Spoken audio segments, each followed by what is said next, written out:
Hello, ladies and gentlemen, and welcome to another day of the Western European Qualifiers for the International 2025. I'm Odie Pixel here with Misery, and we have got quite a treat in store for you. Once again today, we've got 4 best of 3s. It's going to be fantastic. We're going to be saying goodbye to teams. It's going to be dramatic. I can't wait. Misery, looking forward to another day here?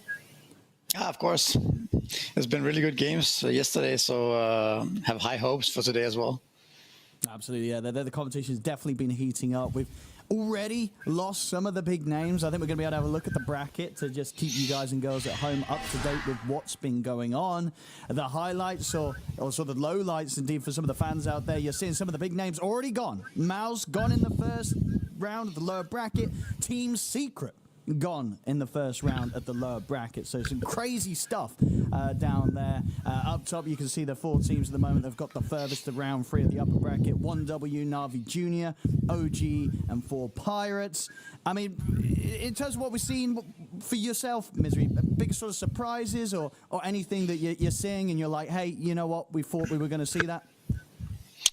I think the biggest surprises for me, probably maybe Secret dropping out that early. Yeah.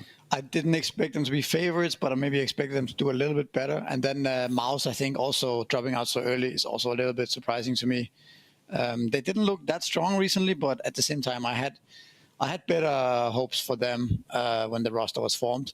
So I would say those 2 things in particular. And I think also maybe 4 Pirates doing so well is also a big surprise here.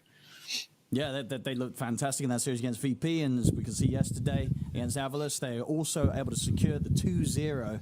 So smooth moves so far from them in the upper bracket. So definitely a team to watch for some of the viewers. A team with some players that they may not have heard of. So some interesting new names on the squad that are showing off very nicely here in this qualifiers. For today's series, you can see we've got a lot of crazy stuff.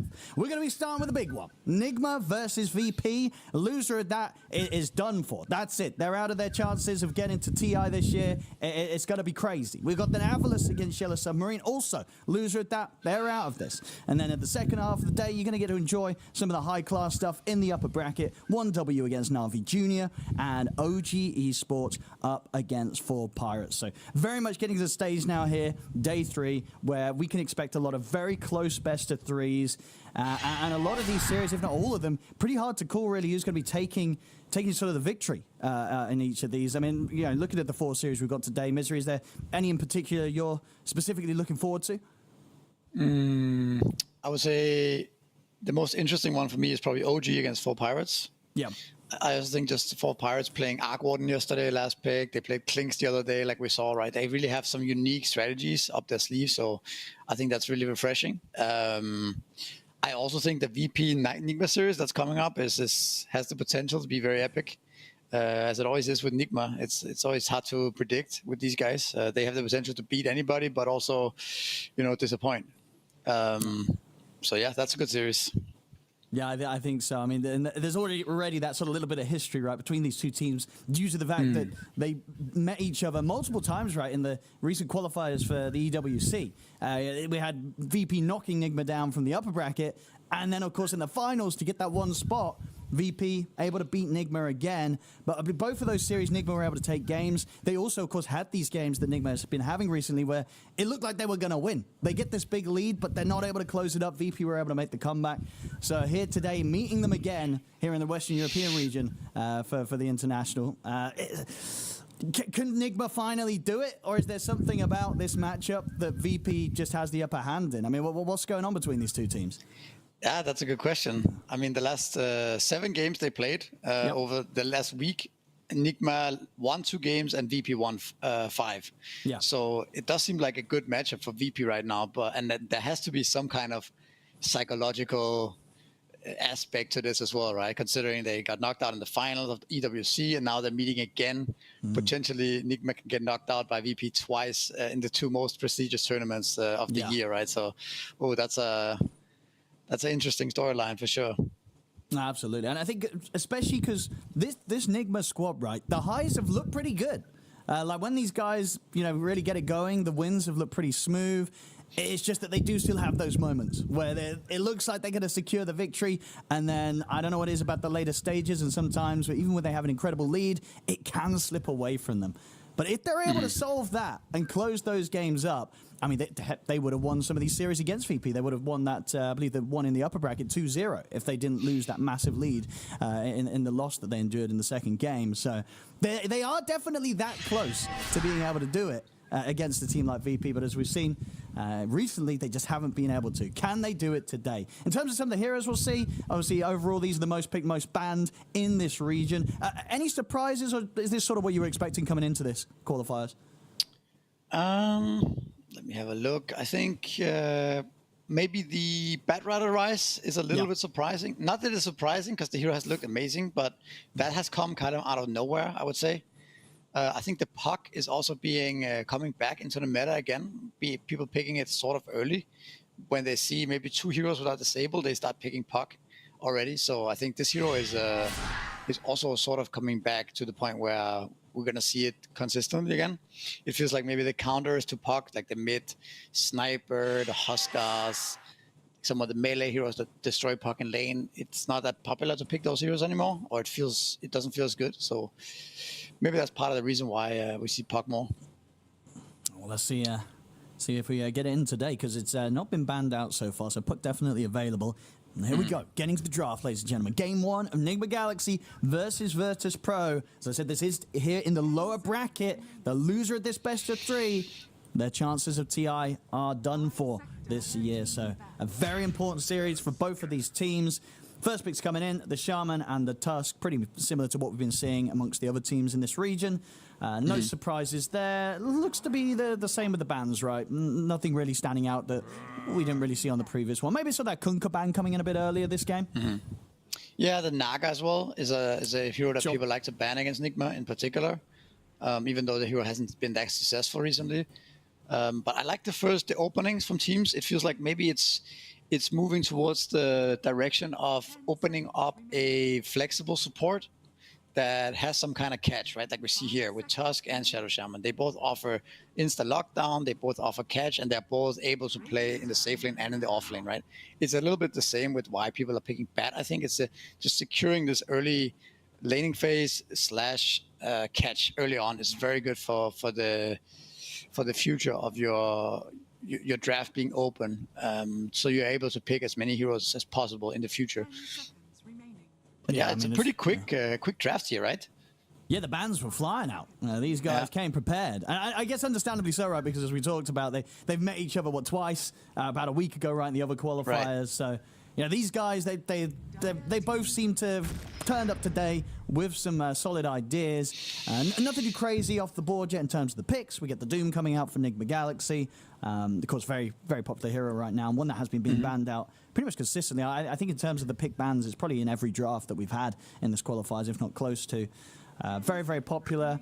Would you say we're still in the position where we do kind of prefer it in the safe lane? Have you seen sort of any off-lane performances that have sold you on the off-lane Doom a bit more, or you still prefer it not going to the off-lane? I think I like it more as a carry overall, but actually Enigma was maybe the first team to play the Doom offlane when nobody else was, maybe a month ago or so in Dream League. They were one of the teams that actually still played it. So they are very familiar with this hero, and they played it on the offlane in the beginning. That was before the Doom carry meta started taking over. But yeah, I think it's a strong hero, very flexible.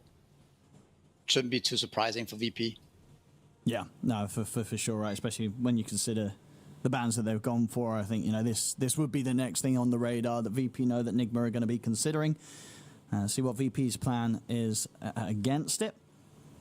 But definitely, as you say, for Enigma Galaxy, still have that good versatility.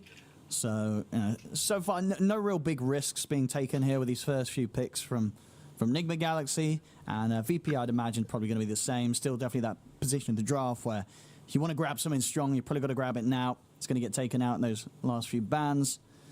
And, let's have a look. Going into reserve time here. They're going to be able to get the Pango. So again, something that we've been seeing quite a bit of.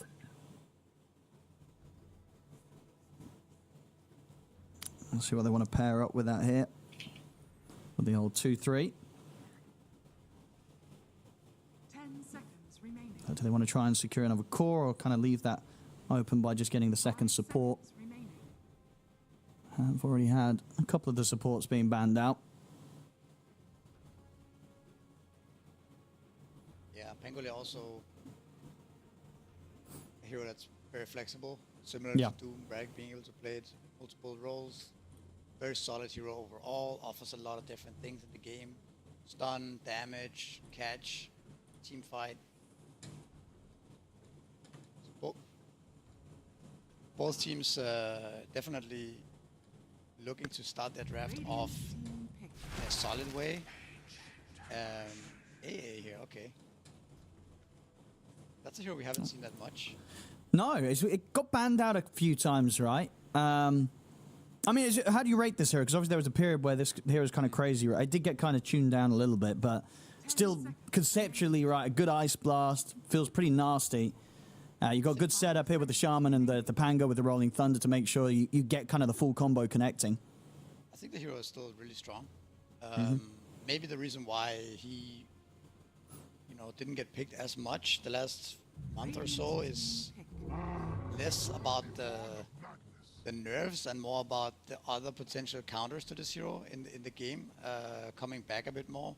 The potential for Zoo heroes, perhaps the potential for these mid Ember Spirits and Storm Spirits, Puck as well, right? Like these heroes AA does not really like, and perhaps other +5s being stronger. So maybe that's part of the reason, but yeah, we see it back here, and a Mag for Nigma.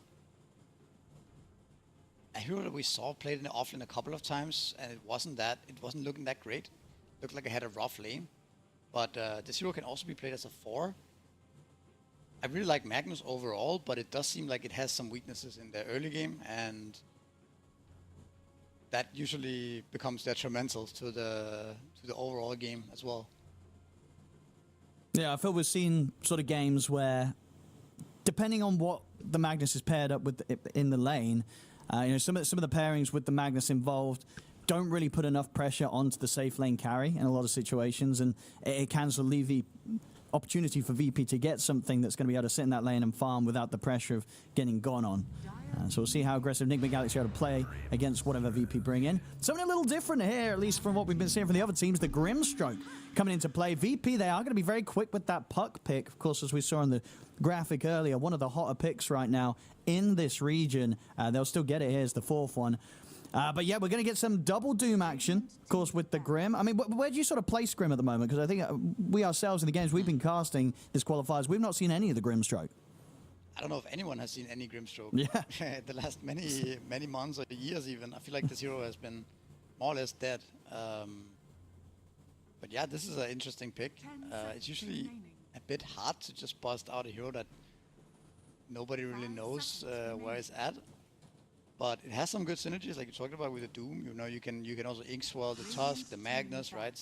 Set up some chain stuns through that. I believe does he still have a shard that has a Heart Dispel? Is that the same thing, or did that get changed?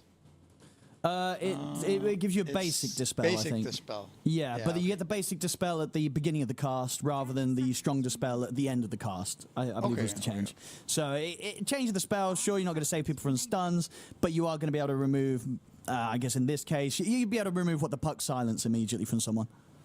But I think more importantly, this game, the Puck coming out here on 18, this looks like a very good Puck game. It's a bit weird against Doom, because I think this matchup, we do see Puck getting doomed quite a bit in this matchup, but overall, apart from that, I think it's a very good Puck game. He should have a pretty good lane as well. We might see a mid-mag from Sumail here. It's not out of the question, unless they want to last pick a mid-hero. Yeah, that would be kind of hype. Always down to see Sumail get to bring out the Magnus. In terms of the bans, what we have here, VP banning out the Shaker, Enigma Galaxy, of course, they know that they've still got to look towards the potential carry picks of VP. Medusa, obviously a very, very good ban here. They don't really have any ways to deal with or to try and kill that hero. Let's see what the other option is that Enigma are going to be wanting to take away from VP. It's going to be the Terrorblade. So thinking about it, I mean, what have we been seeing for V-Tune? Yeah, we've saw a lot of kind of Drow bans against him in some of the previous series. That is available this game if he feels that this is a Drow situation. Obviously, we had a Lena carry play from him the other day that looked pretty fantastic. Oh, and the Abaddon, yeah, that's right. Yeah. an option. What about something like a Wraith King here? Could actually be really good if there is ever is a game for that. Okay, Ursa. Okay. Ursa's good too. Yeah, Ursa feels pretty solid. I feel like Same we don't see idea this carry as much as I think we should. Like Ursa, this hero is good. It is. You know what I mean? think it was played in the other series yesterday, not the one we casted, but quite a few games of Ursa yesterday. And then last pick Bristleback. Okay. Heroes. So we are looking at a mid to male Magnus here. All right. And the carry Doom. The reason why Ursa is particularly good this game is that he's hard to RP because he has the Enrage, right? He's also hard to Doom because he can always kind of get his ult off before the Doom clicks in. So, but the Bristleback last pick here into AA, into Ursa. I mean, it is a S tier hero, right? So in that sense, it's a good pick, but perhaps not the best Bristleback pick in terms of what he's up against. There's also the potential of getting hexed with a break at level 15, right? With the Shadow Shaman talent. Doesn't solve the puck either. 10 seconds. So I'm questioning this Bristleback pick a little bit, but it does give them another Grimstroke Inkswell target and another frontline. I think actually overall both lineups are very solid. Yeah, I mean, Bristol's definitely been one of those heroes that it seems that even if he does have a bit of a rough time in the lane, he has been able to come back and still have impact. So maybe sort of considering that, because indeed, he could die in this lane. He's gonna have to be careful down there, noob. So we'll see how well he is able to play through the laning stage. But yeah, can Nigma do it? As you said, they've done it, 2 games out of the last 7 games that they've met against VP. And some of the losses, they have been very close to winning. So they've been close, Nigma Galaxy. And, you know, if anything, VP, maybe you could consider themselves a bit shakier in this qualifiers. You know, we talk about the last qualifiers for the EWC, right? VP stayed on the upper bracket the whole time. We did see on one of the days, VP did get 2-0'd, knocked down in that first round, and having to make this lower bracket trip. So maybe this series is Nigma's chance to take VP down. Potentially. I mean, I don't know how much that matters, but VP coming off a win yesterday, a 2-0 victory, right? Coming back to maybe like their old self after getting 2-0'd in the upper bracket. And then on the other hand, Nigma losing a very close series as well to Navi Jr. Yeah. So I don't know if that type of is sitting inside of their mentality a little bit, or the loss from yesterday. But yeah, we got the game started here. Here we go. It's going to be very exciting to see. As I say, this is, you know, for the Nigma fans out there, for the VP fans out there. Whoever loses this series, it won't be seeing them at TI. This is the lower bracket. Last chance really for these 2 teams to try and scramble forward towards getting one of the spots here out of the Western European regional qualifiers. And see what they've got in them. As yeah, I think worth noting indeed, as you said, with that close series yesterday, that the fact that Nigma Galaxy were able to take a game off Navi Jr. You know, that's definitely something, right? Because I think from what we've seen, right, we do feel that Navi Jr. is kind of the team to beat in this qualifiers. And V-Tune, this is going to be quite a rare find, at least in the games we've been watching. Very rare, really, for teams to find these first blood opportunities. But Nigma Galaxy, they've just found themselves one. Yeah, I mean, could you even call this? It's a little sloppy. It looked like he wasn't really paying attention. But it's also a very quick move from Nigma to go out there and place a ward. Perhaps a little bit unexpected. But yeah, definitely a nice start for them. Omar getting it though, so not perhaps it's not like Sumail gets a head start or Bristleback toward his items. But maybe a quick Basilius or something like that could be good for Grimstroke here. In terms of the lane setups, we're going to have down bottom, Dahak being backed up by Antares. And I mean, in terms of the kill potential, we talk about this top lane. So can this Ursa and AA, like, do you have to be careful against these two? Can they go on you as the Bristle on the early levels? Yeah, they can, but I think also it depends on the Ursa getting a bunch of stacks at first, right? And then they can potentially all in the Bristleback. It's quite hard early on. It's an interesting build by V-Tune, by the way. He doesn't have a stick against obvious Bristleback lane. That's kind of unusual. And then secondly, he's gonna rush the Ring of Health. Oh. Yeah. I mean, I guess if he can get the Ring of... If he gets the CS and can get it, it feels all right, but... Yeah, you've got to imagine the value would be there from just at least having 200 gold invested in the stick. He's going to have it right now. But, I mean, having 0 items level 1 is very weak, right? He only has 1 branch to his name. I mean, I think he's being greedy as well, right? I think... Does he want the money for the stick as well? Okay, no. He will spend up and get the courier sending out, but...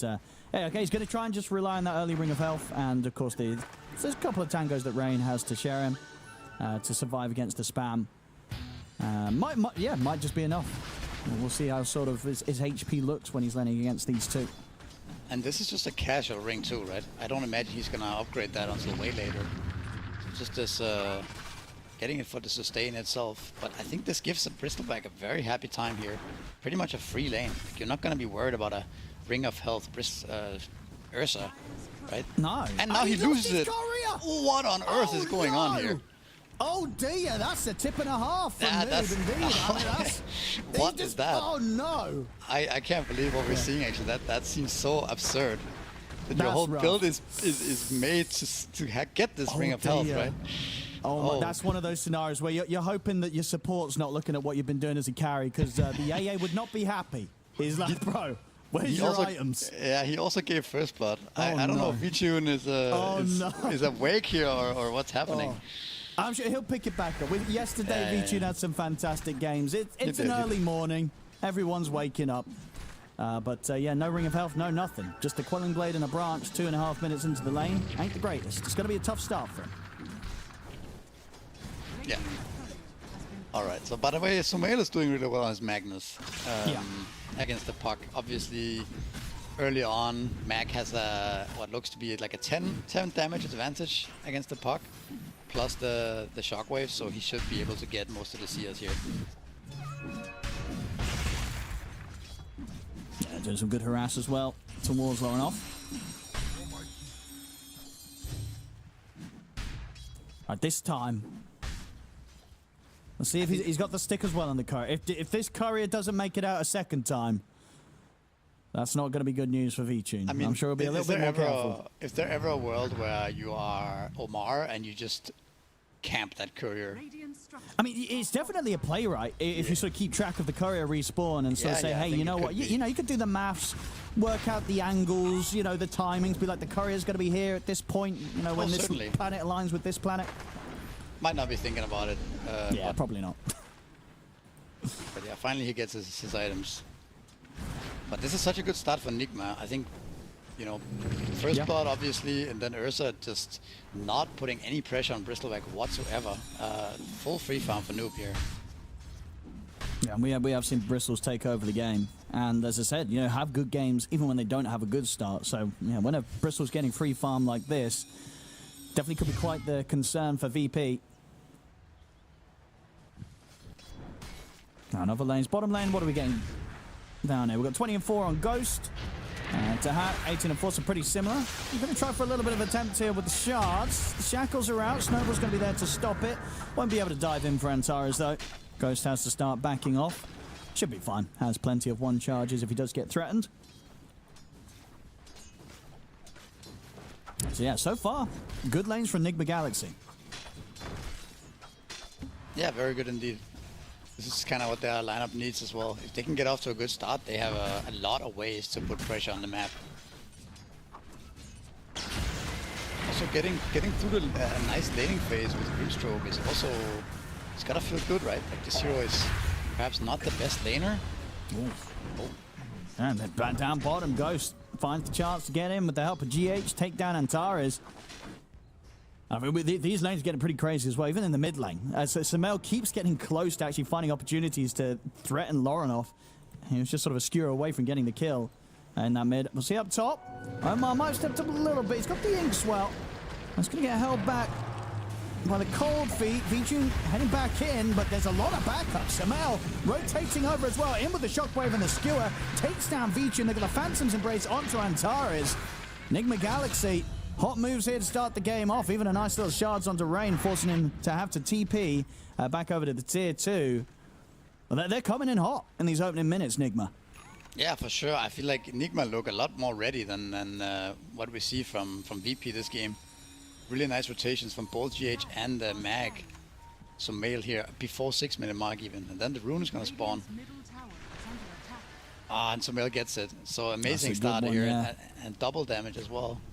But Yeah, you if can he's able also to get see any- how weak that Ursa is right now. He has so low HP. He has all his net worth is basically, it doesn't provide him any stats or anything. So I can't help but think that this whole idea of going ring first is very greedy.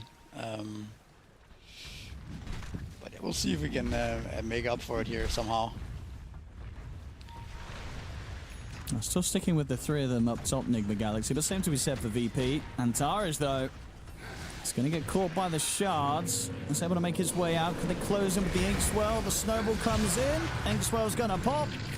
Should be able to have him here. Nice little curve there from Omar to make sure that no one else was able to get close to try and help Antares out. It's another kill for Nigma. I think it's a very hard game for VP supports at this point, right? You don't really have anything to do when this Tusk, Bristol, Mag, even Doom starts running at you. You're basically just free frags. So it's really, yeah, I think we're gonna see a lot of deaths on the Shaman and the AA this game. It also feels like the way the early game went, you're gonna have to give away some kills to get levels and recover elsewhere on the map. Because this Tusk is completely free, right? Level 5.5, almost at 7.5 minutes. GH is gonna be able to do whatever he wants here. Oh, he might just find Rain. Rain Yeah, trying to he take will. out the sentry. You can almost solo kill him, I think. Oh, no shards as well. It's blocked him against the trees, so there's no way out for Rain. Another one here that Sumail's able to head over, pick up for himself off the back of GH with that setup. Sumail having a very, very good start to this. Should be able to get a very quick first item timing. Dire's top tower Yeah, well, is I under wonder what attack. Sumail's gonna go for as well, right? He is maxing Shockwave, but more importantly, what's he gonna buy after the Blink Dagger? Is he gonna go for the Aghanims, or is he go more like a Echo Saber type build, where he becomes a scaling core? Perhaps having Doom and Bristol back, maybe the Aghanims is good, because then you don't need to be like a hard carry as a mag. You already have 2 cores in your lineup. Dire's top tower is under attack. Radiant Enigma. They're ready to try and hunt on this top side of the map. They get eyes on V-Tune would be pretty big, but V-Tune should be fine. Rain will be the one to sort of tank the gank again. And GH did sort of want to keep looking to see. I mean, you've got to watch for the neutrals. No, never mind. Sumail easily able to get the last hit onto Rain. Another one for him. A quick TP's down TP's bot. down bottom. Look at this Ghost. He's ready to walk out. Does he want to drop the Doom on this? He certainly does. Very nicely set up there from the tree line. And Dahak I guess he just didn't expect Ghost to be sitting there ready and waiting to pop out and doom him. Yeah, I don't think he did. He had a half a second there to swashbuckle away, but I think he was is under attack. he was not ready for that. Simply. And they're going to take this early tower top. I mean, we're 9 minutes in. 8-0, 4K lead at the moment for Nigma Galaxy. They're going to get this tier 1. This is... I don't think you can really ask for much of a better start if you're Nigma Galaxy here. Yeah, I mean, VP really has nothing going on for them.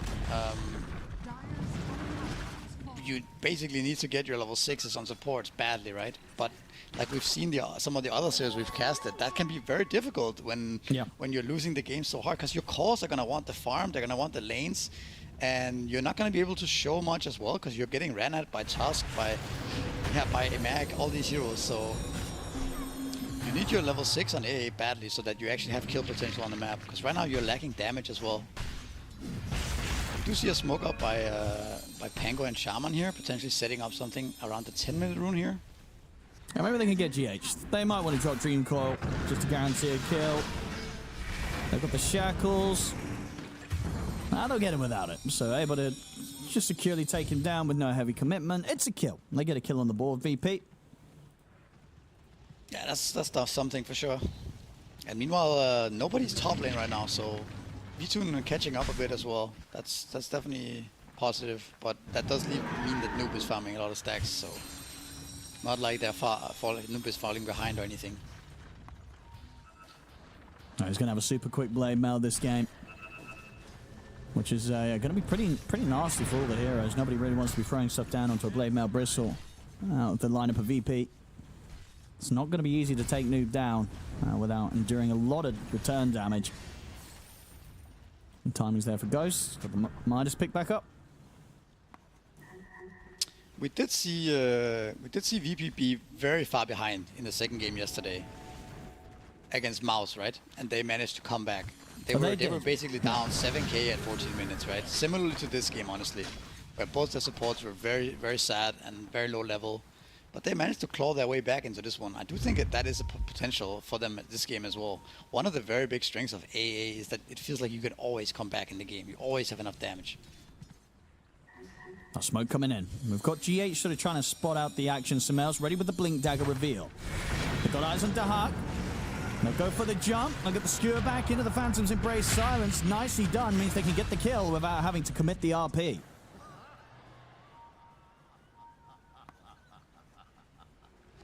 Radiant's They bottom can swing towards the mid. Enigma should be eyeing the mid tower here. Again, when you're snowballing the lanes, it's very important to take down this tower so that you can open up the map and start controlling more of it, start pressuring, you know, the whole map. Because if you control mid, it's so much easier to get to the rest of the map, right? It's going to be easier to get to triangles, into the dire jungle as well, and it's going to, you know, make the map much smaller for VP. So I think this is very good by Enigma. Very important step to secure the even bigger lead here.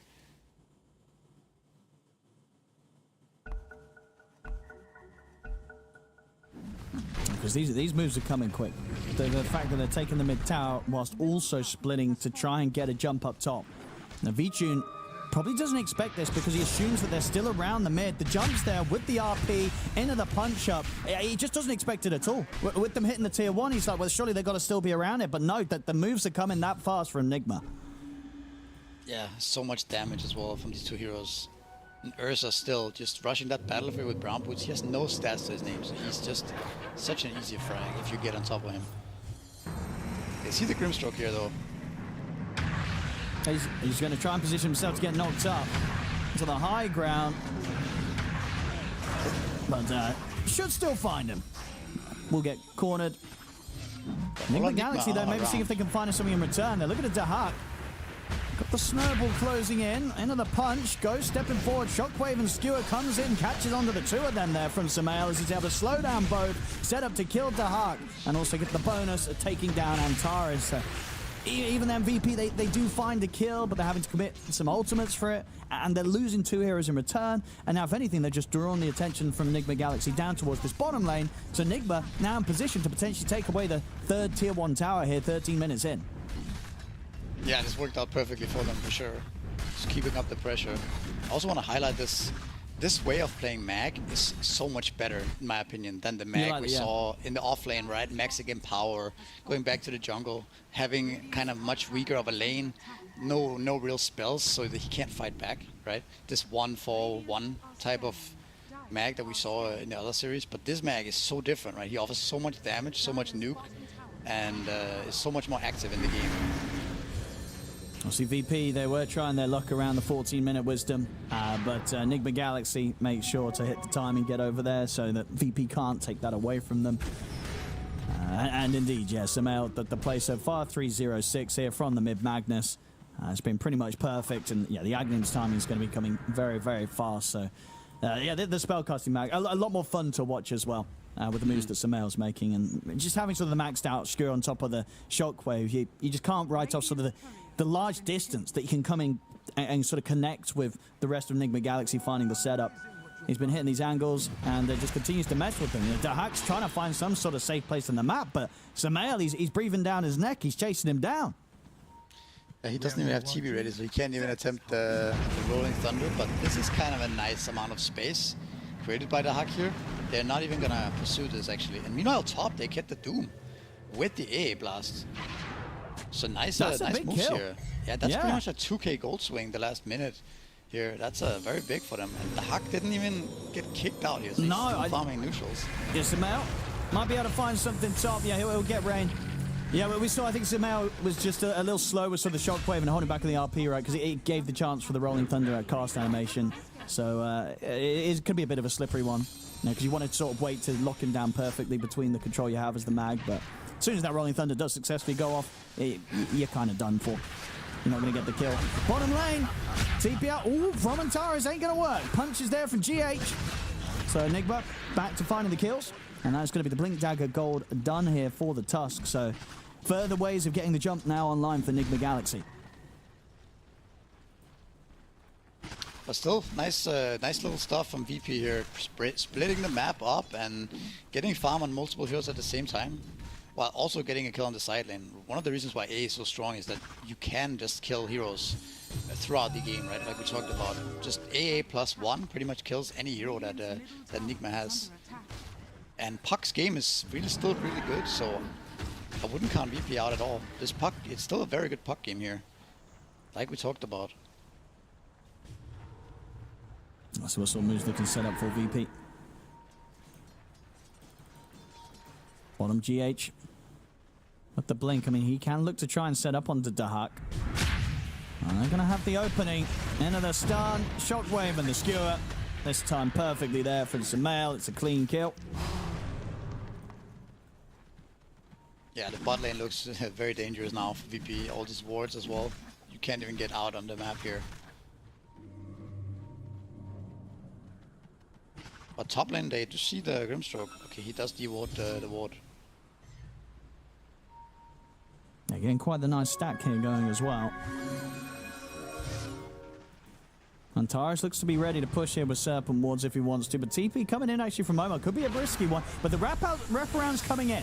So a lot's going to be committing onto Omar, but here, ready with the jump from the backlines, maybe Enigma Galaxy can find something in return. Sumail closes in, will get the grab onto Antares, and the RP! He actually is able to skewer over and finds Lauren off as well, down in this little river area.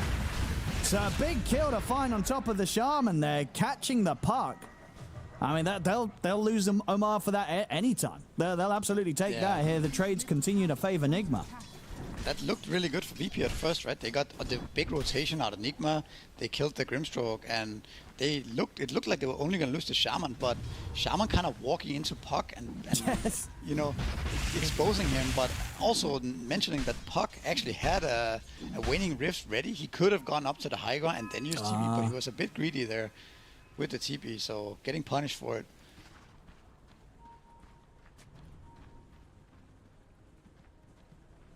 Enigma. See what they want to go for next. Yeah, we'll see again on the replay. As you say, you know, they dropped the ults. It's a clean kill, but it was sort of a bait because Enigma did have Sumail and GH coming in for the back lines. And yeah, the skewer as it was from Sumail perfectly gets him into the neighborhood of finding the chance to get that RP in range for the Puck as well. Secures the big kill on top of it and ensures that this lead from Enigma Galaxy continues to grow. 10k gold advantage still maintained. And those big item timings coming out here. Sumail just a few hundred gold away from having his Aghanims. And ready to go for more up top, maybe. Next will come out, so the chance is going to be there for Lauren to jump away. Sumail's going to keep hunting, though. See what he can find. He knows someone's going to be likely to go through the twin gate. It is Antares trying for it. Not going to have the damage, though, to take him out before he's over. So he'll get away. They're going through to try and chase him, but he's already TP'd out to safety. So Antares, he'll get to live this time. Yeah, that's surprising he gets out of that one. By the way, we have a very early gem pickup for VP, and Puck has it right now. So that's an interesting adjustment here. I think it's pretty good considering you're so far behind.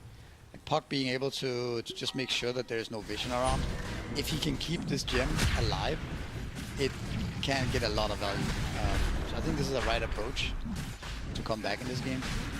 You see Enigma getting Roshan here against AA, so maybe this could get iffy if you throw out the ult. But I'm not sure they're really aware of it.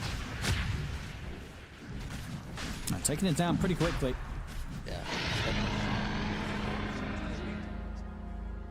Radiant's bottom tower is under attack. Oh, Amrain headed over, but wasn't under a ward, so quick jump from Sumail secures another. And Aghanim's online on Mag now, so the catches are that much easier. Radiant's bottom tower is under attack. Very hard for VP to stay alive on the map here. We see Dahak playing bot lane the last perhaps 5 minutes, right? Continuing to cut waves. It's kind of the right approach in some way. I mean, you could also argue that he should be playing with the AA to try to set up some kills, but I think it is good to push out the waves as much as possible, get as much farm as you can, and yeah, and drag Enigma around the map. But Enigma getting the objectives, and first Roshan, now Tormentor as well, and smoked up using the gate. Let's see if they can find anyone. Whether Dahak shows again on this next wave. They're going to start heading towards this high ground, ancient area of VP. Still with a little bit of time left on the smoke to get the chance of getting the jump. VP are playing very cautious though, staying under the tier 2 tower. It's a big wraparound though for Noob. Might be able to kick something off. The blink out's already there from V-Tune. They will get their hands on Rain though. And get the blast out, but will immediately die here once again on the AA. Perhaps this game is a good example of why A has fallen off a bit in people's minds, just because if this happens, this type of game where you're playing against Tusk, all these melee bruisers who can run at you, okay, they catch the Hawk as well bot, getting doomed up. And, you know, Noob's ready to run in again. You know, playing very aggressive here. Of course, does have the Aegis, which will be quickly taken off him. We'll see if they can do anything off the back of this Nigma. You know, with him losing the Aegis that quickly. Blade Mail's popped. TPs are coming in. Noob wants to try and force forward Sumail. He's going to look for the jump, but he's going to get caught here on the backlines. Lorinov in with the Dream Coil. Stops Sumail from being able to get the blink over. Noob, though, he's perfectly fine. VP did not have the damage to kill him off a second time. It's VP. They've got to bail out of here. Sumail jumps in. They actually catch Lorinov on the escape, and that is the gem as well, falling into their hands. That's a rough loss there. Yeah, this game is definitely getting out of hand more than what we saw yesterday. I think they kept it clean at like a 7-8k net worth lead, right? But this is it's just too fast from Nigma. Up 14k now, and the tier 2s are going to start falling now as well, with the gem loss too. This one looks like a taller mountain to climb this time around for VP than what we saw yesterday. Yeah, some of the individual networks looking pretty insane. I mean, obviously GH got the shard from the Tormentor, but he's on the numbers. He's getting very close to overtaking what Dahak's been able to get on the Pangolier this game. Having a tough one on the offlane, 0, 5, and 2. I mean, I don't know. Maybe we need to criticize Dahak a bit for just continuing to run down bot and just sitting in this river and pushing the bot lane in. When he got a Blink Dagger, maybe he had to actually try to make something happen and try to take a fight back to Nigma with the Rolling Thunder. Sure. Because I feel like he's not really contributing much in this game. And he is one of the primary damage sources, right? So basically how VP has been playing is V-Tune is farming the map with Ursa, right? And Dahak is farming the map. And suddenly your supports have nothing to do in the game. Even though you are behind in net worth quite a bit, you do still have good enough spells to potentially come back with some kills on the map. So I think this is a little bit of a mistake from Dahak, just continuing to play like this. You're also not necessarily getting towards any meaningful item, right? You're going to get a Lotus Orb, but is that really going to be that game breaking? I don't think so. So we'll see. Yeah, definitely feels the Nigma Galaxy at this point have got many ways to kill you through that. But yeah, VP just trying to find some sort of way out of this rough spot that they are in. 15k down here at the early time of just 24 minutes. Lots of gold on Nigma Galaxy's heroes as well, ready to get that next round of items. Noob's going to look for a Lotus for himself. We've got Sumail just about a recipe, I believe, away from the BKB.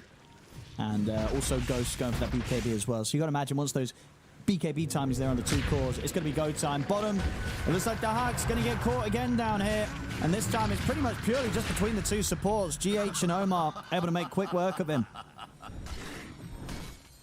Yeah, they got a nice ward out there and easy kill. Another smoke and another move through the Twin Gate. It also gets really difficult to play the map for VP when the Twin Gates are open up like this, and the map gets a lot smaller when you can actually abuse the Twin Gates. But it looks like Nigma, instead of going through, they're actually gonna take this last tier 2 here bottom. Yeah, VP no interest in trying to defend these tier 2s right now. Just trying to scramble towards that next round of items. Now V-Tune is relatively close to having his own BKB, so we'll give him a little bit of a chance of presenting himself in the fight. Obviously with the lead and physical damage that Nigma Galaxy have, they do have ways to kill him off through it, so isn't necessarily going to guarantee him safety in the midst of a team fight.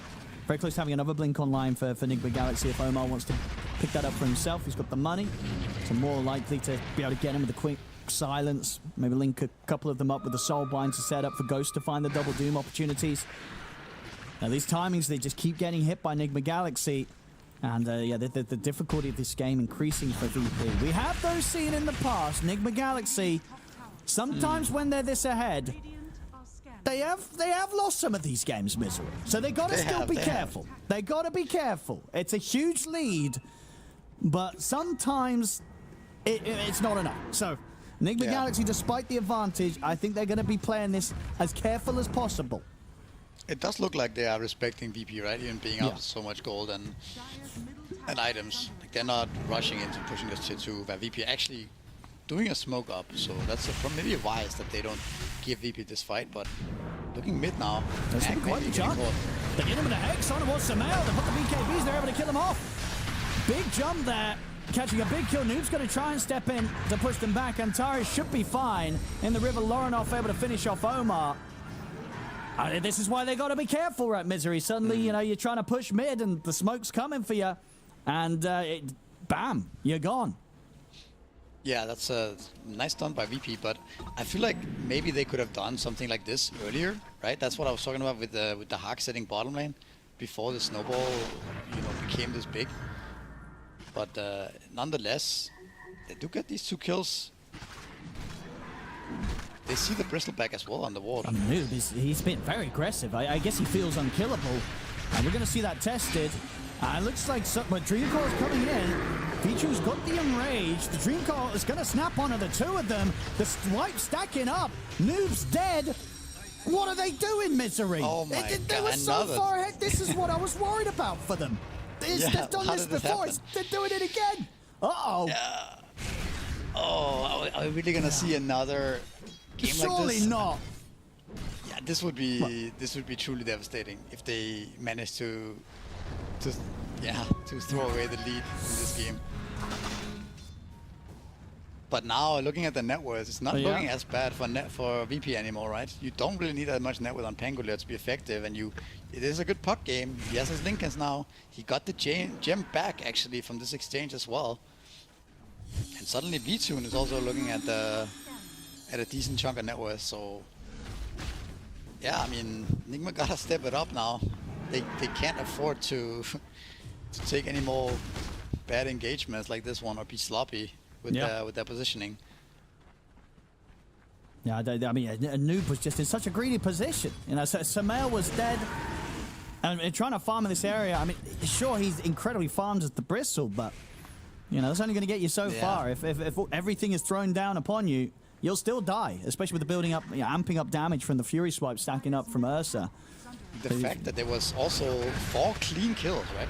Yeah. No one from VP died in this exchange, which is crazy to consider. They're up 17k and Enigma dies 4 heroes without getting a single kill in return. We're going to TP up top here. And we'll find the opening onto Dahak. Put the Phantom's Embrace onto him.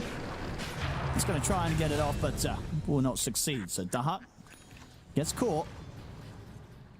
Look at this move though down bottom. Lorinoff maybe seeing if he can find some sort of setup onto Samel. It's a hard kill though. BKB's at the ready, is also having just an illusion rune in the bowl. So even if these two do drop the ults, they're probably not going to get him. They're going to try. It's not enough. I mean, the Dream Code doesn't hit. A little bit ambitious. I mean, I think even if those spells were connecting, I don't think they kill him. Yeah, for sure not. But I mean, at least they've kind of forced to do TP on Doom, I guess. Yeah, he's making the move straight down there, Ghost. Oh, Puck needs to be careful he doesn't get RP'd here. Don't want to lose Gem again. Might be able to set up with the Shadow Blade onto him. He's got a few seconds left of it. He's... Oh, okay. Now, I guess, yeah, with the Lincolns, it does make it kind of tricky. Needed something else to be able to come in and pop it, yeah, so... Couldn't set up on his own there, Ghost, with that Lincolns in play on the puck. And we'll see that replay of that little bit of a whiffed attempt. Dream Core not there, Ice Blast not there either, and even if it were, I probably weren't going to do the job. Oh, certainly not. But, you know, just sort of shooting their shot here, VP, trying what they can.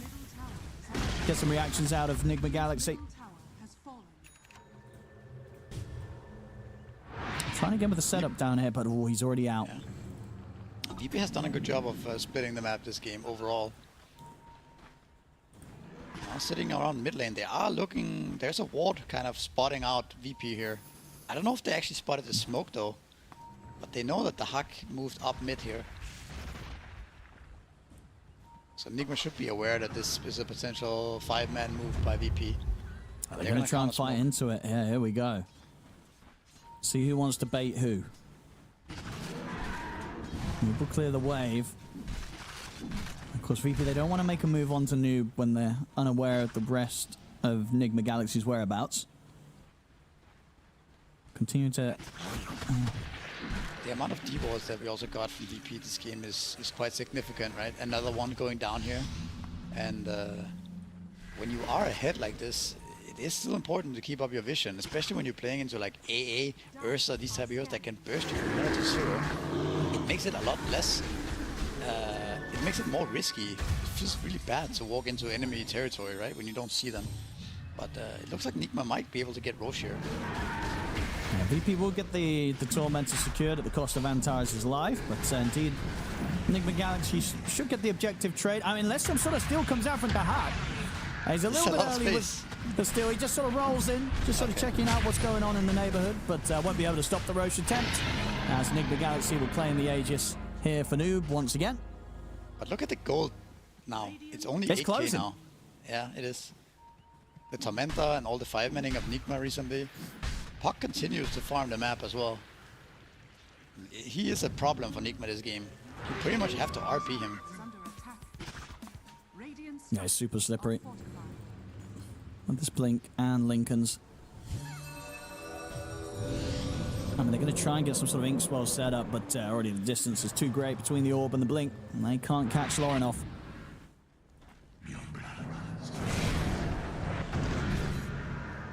I mean, Nigma Galaxy, when sort of VP's... What was he down bottom? Okay, yeah, Doom's... Ghost may be thinking about getting back in on this. It's a solo play, kind of. He's very alone here, yeah. If he reveals himself, he might regret it. Does he want to do so? He's got some backup on the way. GH starting to head over, and indeed Doom won't reveal himself. Doesn't want to take the risk, and understandably so. Would have not worked out too hot for him. I think he actually could have gone for the Pangolier there if he committed his BKB. But again, hesitating, right? They don't want to... They really don't want to throw this game. No. So Pangolier looks to be in trouble here a little bit. Oh, good horn toss. Interrupts the original one, but still able to get the roll up into the Rolling Thunder to get away.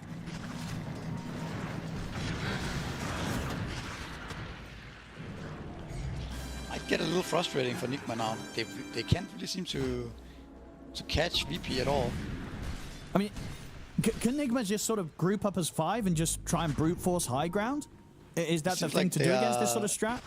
Yeah, I think it seems like to be what they're thinking right now. They also have the Russian Spanner, right? So and Aegis on the Bristle. So it seems like that's what they're thinking. The Russian Spanner a little bit out of range for the melee creeps though. The Glyph has already been used. It's going to be the coil and the blast. Kind of whiffed. And Noob doesn't mind getting caught by that at all. He can stay up on the high ground, force the tower. They'll drop the Serpent Ward. And look to try and kill it off here. Nigma Galaxy, Sumail in with the jump. He gets the horn toss, catch on to Antares, drags him back into the punch up. But here we go, they're ready to fight back. Feature's in with the enrage, looking towards Sumail. Sumail's got to run. Sumail will get out of there, but Ghost got destroyed. The snowball in comes into play, but the Lotus is there ready to reflect it. Rolling back over towards GH. V-Tune, he can finish off the Tusk. And they've cleared up the Aegis from Noob. And now with the setup, they can surround the Bristle. Look to take Noob down a second time. The Ice Blast back up, connects onto the Bristle. Noob's going down. The push, it goes horribly wrong. They feel pressured to try and do something, Nigma Galaxy. They go for this 5-man push with the Aegis. But VP, they shut it down hard. Yeah, I feel like maybe committing for that ward like that, just standing and hitting that ward is a bigger mistake than the push itself, because the push actually looked like it was good. They got the tier 3 pretty much for free.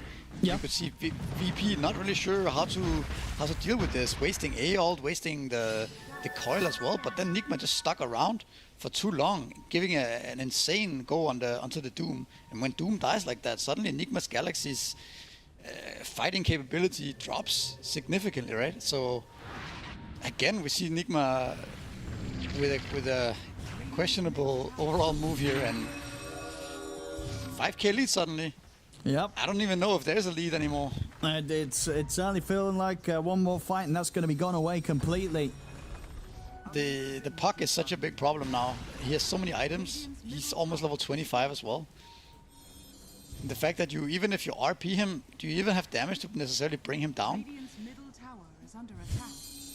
He's 3k HP. It's not necessarily that obvious that he just dies in an RP. You almost need to doom him as well.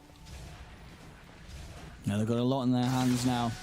Enigma Galaxy, V-Tune, full MKB done. We saw last fight, yeah, him just sort of getting in the center, just kind of cleaving through the entire team with how grouped up Enigma Galaxy were. Did an awful amount of damage there in that last fight, and yeah, I imagine next time, if that wall gets dropped down, I feel like if you're Enigma Galaxy, you probably just back off and wait for it to go away, right? It can't be worth trying to take it out when it's in that position. No, it's too hard to kill. It's way too many hits. You have to hit it 20 times. Yeah. 20 times. There's no way you can ever kill this ward. He drops it top lane for just a wave. That's actually kind of crazy. I mean, maybe that's maybe they'll be like, hey, the Serpent Ward's been used. That was kind of the beginning of our downfall on that push. Let's try and go again. Yeah. Time to go throne. Nah, but I don't know about this ward usage. But he's level 15 now, by the way, so he has the break talent against the Bristleback. That's a very big deal.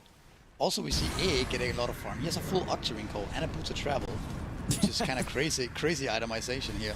Yeah, because considering sort of how many times we saw like Rangers dying back to back early on, they do get the big kill here against Dahak, Ghost, able to get him with the Doom. So, but yeah, again, it's just really a question of if you're Enigma Galaxy, how are you sort of looking of progressing from this situation? You've just had a few pretty rough plays that have set you back pretty far.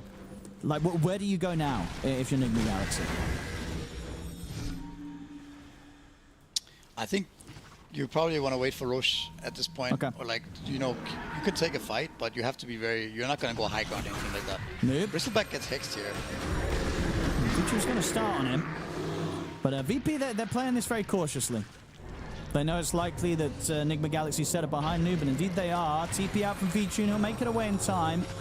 VP, they play it safe. They look to run. Sumail not going to be able to get the catch on Lorinov. Lorinov, he's hovering around, but the rest of the team's backed away. So, yeah, VP just get everybody else out there. They don't want to fight whilst Dahak's down.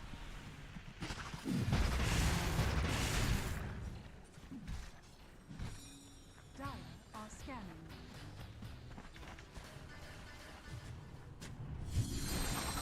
In terms of that Roche timing, yes, but it's going to be at least a minute and a half until we'll see Roche up again. So a bit of time that Enigma Galaxy is going to have to hold off from making plays if they want to try and take the safer route. As yeah, one more rough play or bad team fight will likely be VP taking the lead in the numbers as well. That gold advantage. Enigma, they can't afford another mistake. Do get to put a ward in the high ground here. Maybe look to set up some kind of screw play.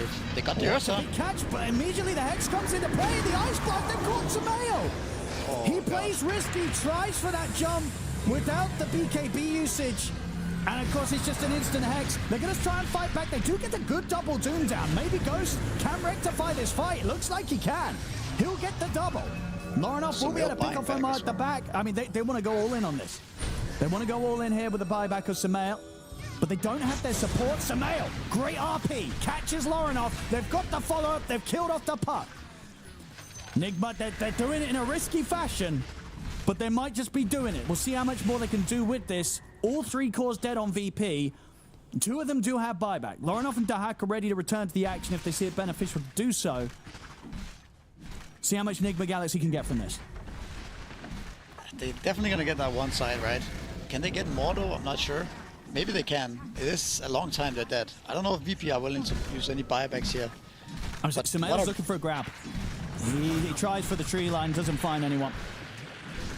What a whole risky situation there, though, from Enigma. Once again, right? The mag just dying instantly, and like, luckily they got the double Doom to save them out there, but... And then buyback on mag. If he doesn't catch the puck, they might not get any Raxes suddenly, and then... Now the goal's even, yeah. Actually crazy game here. It looks like they're going to continue, and... I don't know, 2 sets of Raxes is a big deal, I think, for VP. It's 10 seconds until V-Tune's back up. Yeah. It's getting into the risky territory of sticking around. It is. You gotta cut it here. All right. So progress made for Enigma Galaxy. They get the full set bottom. They get the tier 3 mid. But of course, it did cost them Sumail coming in with the buyback play. Obviously, that buyback does indeed end up working out. It ends up being worth. And as long as they can hold off and, losing the Magnus. If they lose the Magnus, if they lose Sumail during this downtime of the buyback, it's going to be rough. So still have to very cautiously proceed in this game. We also saw the Mag and Hex there. I mean, next time he can just press the BKB, right? Yeah, he's got it right, yeah. He didn't see the Shaman in the back there, so he didn't have to feel like he had to go for it. But next time he will click BKB, and then Ursa is gonna get caught. Yeah. Another smoke from Nigma.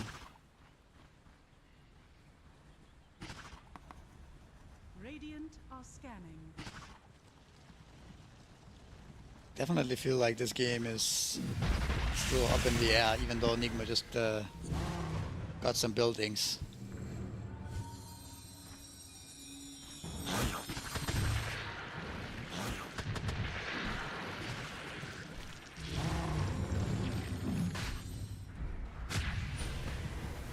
We're going to get the Roche again by the looks of it. It's back up. Now, VP, can they get to the pit in time? Probably not, right? You're not trying to make this move. He's not gonna throw out the Ice Blast. He should have seen the Roshan getting hit. Now he throws it. It's not really gonna matter. Oh, no, the timing? Oh. He was close to getting a snipe on that. Oh, there we go. Refresher Shard ready now for the next play. This being the third Roche Sumail. Definitely, yeah, especially with the Refresher Shard, he's not going to mind at all popping the BKB earlier, having the double BKB, double RP. The next fight could be a big one here for Enigma Galaxy. Yeah, I mean, you would think that this Aegis with the Roshan's banner should be able to secure them this game. I'm sure that's what they're feeling, at least in the game, like going for that one more fight. Maybe even just pushing with the Bristleback in front. It's still very hard to bring this guy down.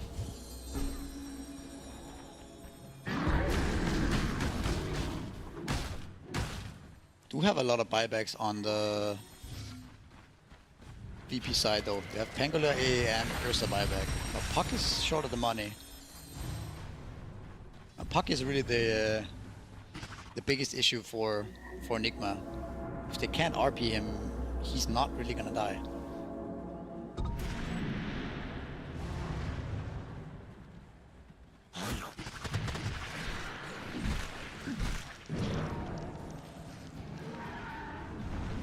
Now move. Ready to start poking at the barracks. What do VP do? There's the big old snake. Noob doesn't care for now. It's able to still push on, take the melee racks. The heart is actually being very helpful here, right? The fact that the snake doesn't actually deal any damage to him. So you can continue with this slow push here. There's a smoke up from VP, so they realize they have to make something happen here. I mean, they might catch sort of Ghost and Sumail coming in separate from the rest of the team. The Invis, they'll be on the edge of it, so not to be caught quite yet. Lauren off. Feeling confident at the front, but they're able to get in, they're able to burst through the Lincolns. Not able to find anything before the phase shift and jump off to the illusory orb. RP is there though. Sumail in position, gets the catch. Lorinoff gone for 100 seconds. He does not have the money for buyback. Nope, like we talked about, no buybacks. That was a bit overzealous jumping up there. He also doesn't have the gem anymore, so he can't really see if there's anyone in this, like Doom breaking the smoke. This could potentially be it, bro. I feel like it should be it. The Puck's dead for 80 seconds. You're pushing with Aegis, cheese. Refresher Shard still ready to play with Enigma Galaxy. They've got everything. They should need to close this game up. Let's see if they can. Rolling Thunder coming in from Dahak to try and spot out the back line. They've actually found Ghost. They're over the Rolling Thunder. V-Tune stacks up the Fury Strike, thinking the kill. The RP is there, but Ghost, he'll buy back immediately to try and get back over to the fight. Sumail's got his hands onto Antares. Antares will fall. He's got buyback available, uses it immediately. V-Tune caught by the silence goes down. He's also got buyback, pops it straight away. The push continues from Enigma Galaxy. Full Hex now online for Omar as well. The Heart jumps in. Look at the Hex opening onto Noob. They'll put the fortification as well. But Noob will continue to stick around. Still has the safety of the Aegis to rely on. The top set of racks gone. All that stands between them and Mega Creeps is the range racks in the middle lane. And Noob's ready to make his way over. 25 seconds until they've got Lorinoff back in action. By the time he's back in, the Mega Creeps will be up against them. Noob continues up to the tier 4s. Enigma, they want out of this game. Let's see if they can do it. Basher now picked up on Noob as well. First tier 4 to fall. 5 seconds until Lorinoff's back in. So hard to deal with the Bristleback pushing by himself here with the Lotus Orb, the Heart, Aegis. You kind of have to find the backline like they did before with the Doom, but he's so far away now. Let's see. I mean, if you're Enigma Galaxy, well, you still got 50 seconds left on the Aegis, so not too long. Are you just trying to go for the killing blow now, or you're playing it careful? I think you keep going here until at least the Aegis is 10 seconds, and then you start being a bit careful so you don't get jumped and die. They're gonna chill. They know that this game is sealed for the most part.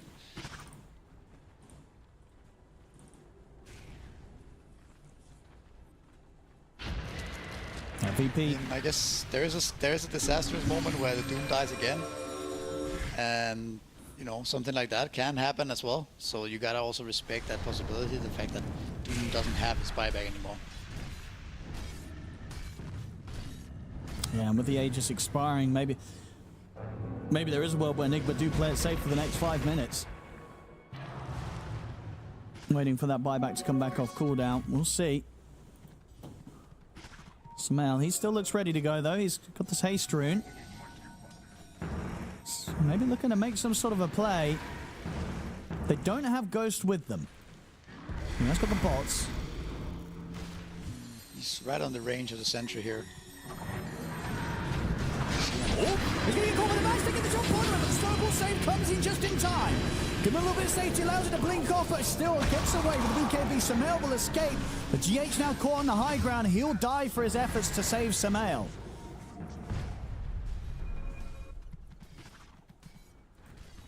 Okay. A lot of spells used though. But that's something they keep holding.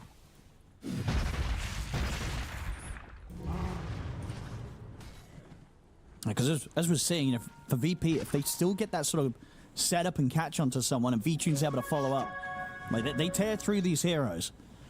They do have enough damage, that's for sure, yeah. Yeah.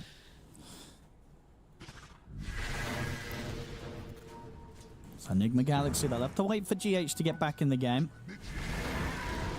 A lot of money on Noob as well. Let's see what he considers switching out for that next big purchase. I would imagine that both teams will want to keep buyback gold intact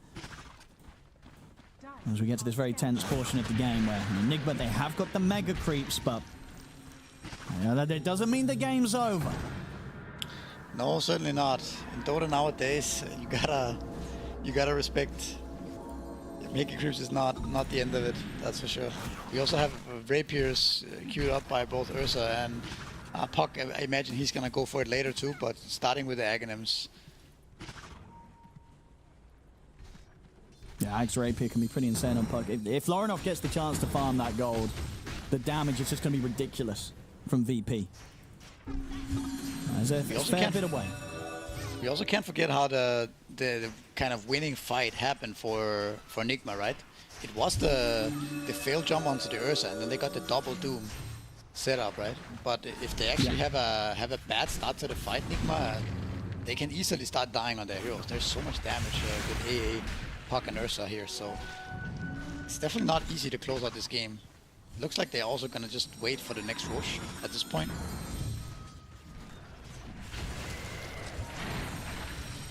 No, I imagine that's going to be the best plan of action.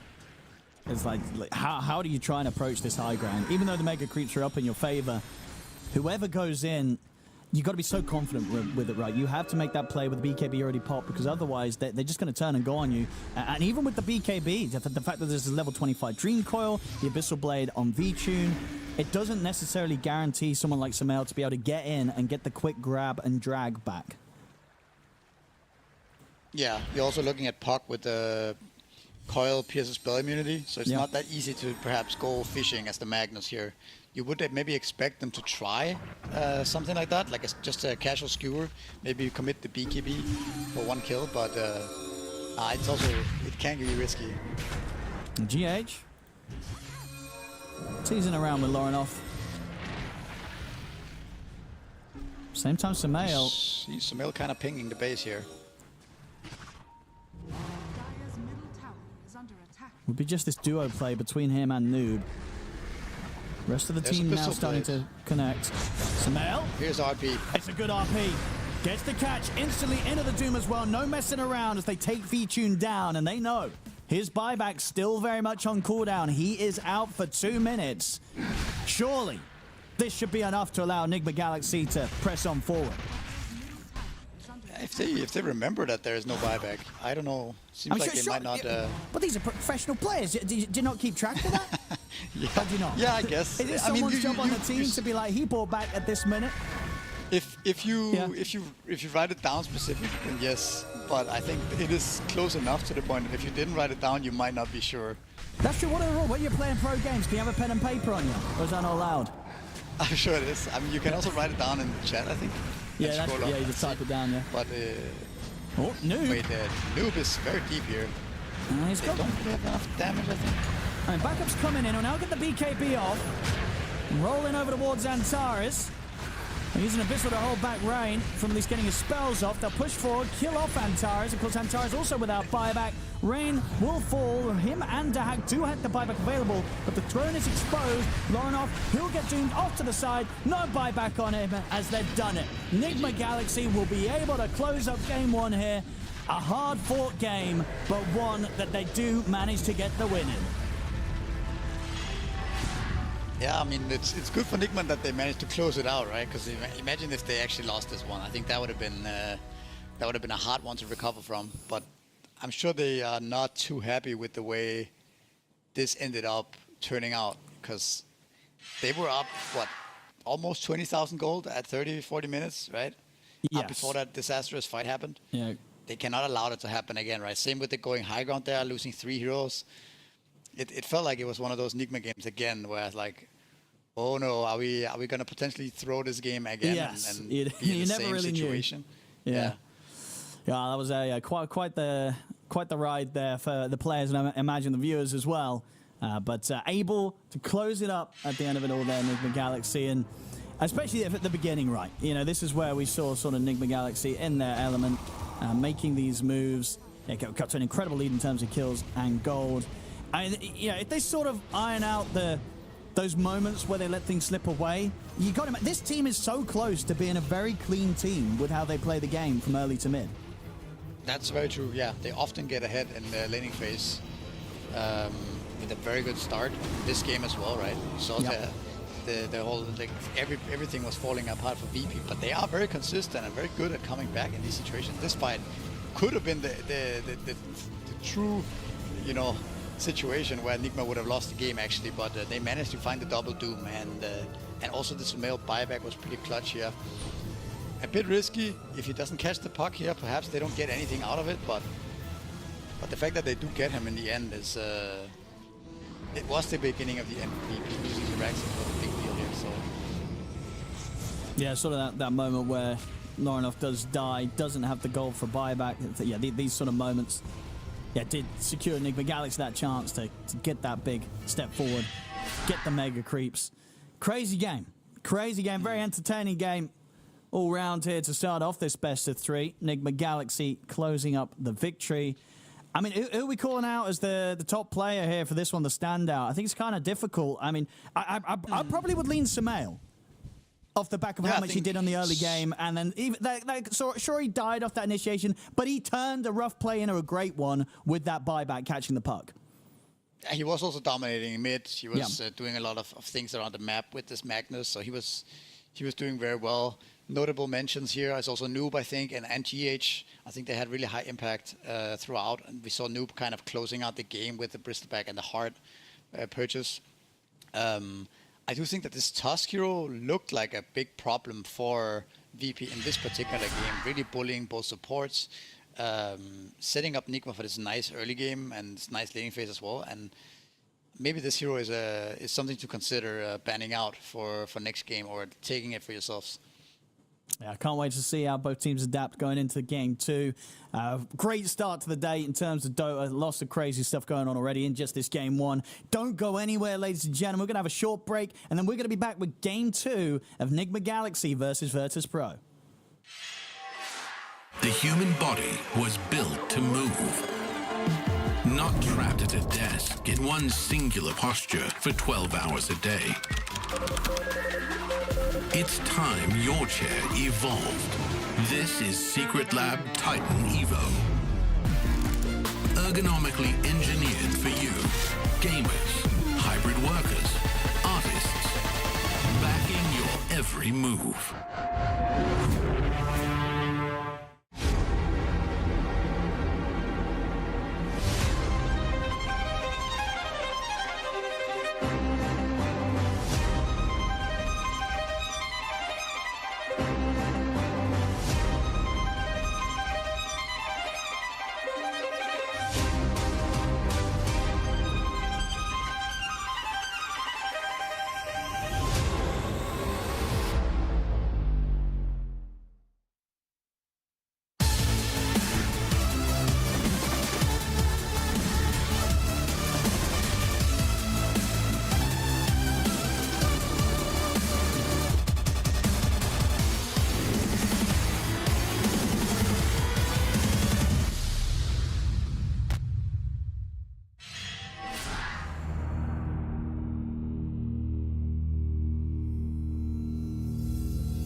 Welcome back, ladies and gentlemen, to the Western European Qualifiers for the International 2025. I'm Odie Pixel here, joined by Misery, and we've just enjoyed a Game 1 between Virtus Pro and Enigma Galaxy. Enigma Galaxy able to take the win. We're just about to go into Game 2.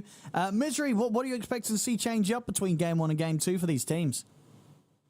I think VP needs to at least consider their lanes a bit more against Enigma, so they don't come into the same situation where they're so far behind, right? I don't think they, even though they are playing pretty well from behind, I don't think they enjoy being in that spot compared to being even or even ahead, right? So I think the laning phase needs to be adjusted a little bit by VP. Perhaps also the support duo. I think the Shaman AA has a lot of the similar kind of weaknesses, right? Like we saw with the Tusk kind of bullying them, and I think that's something that they can consider changing, especially like the support duo.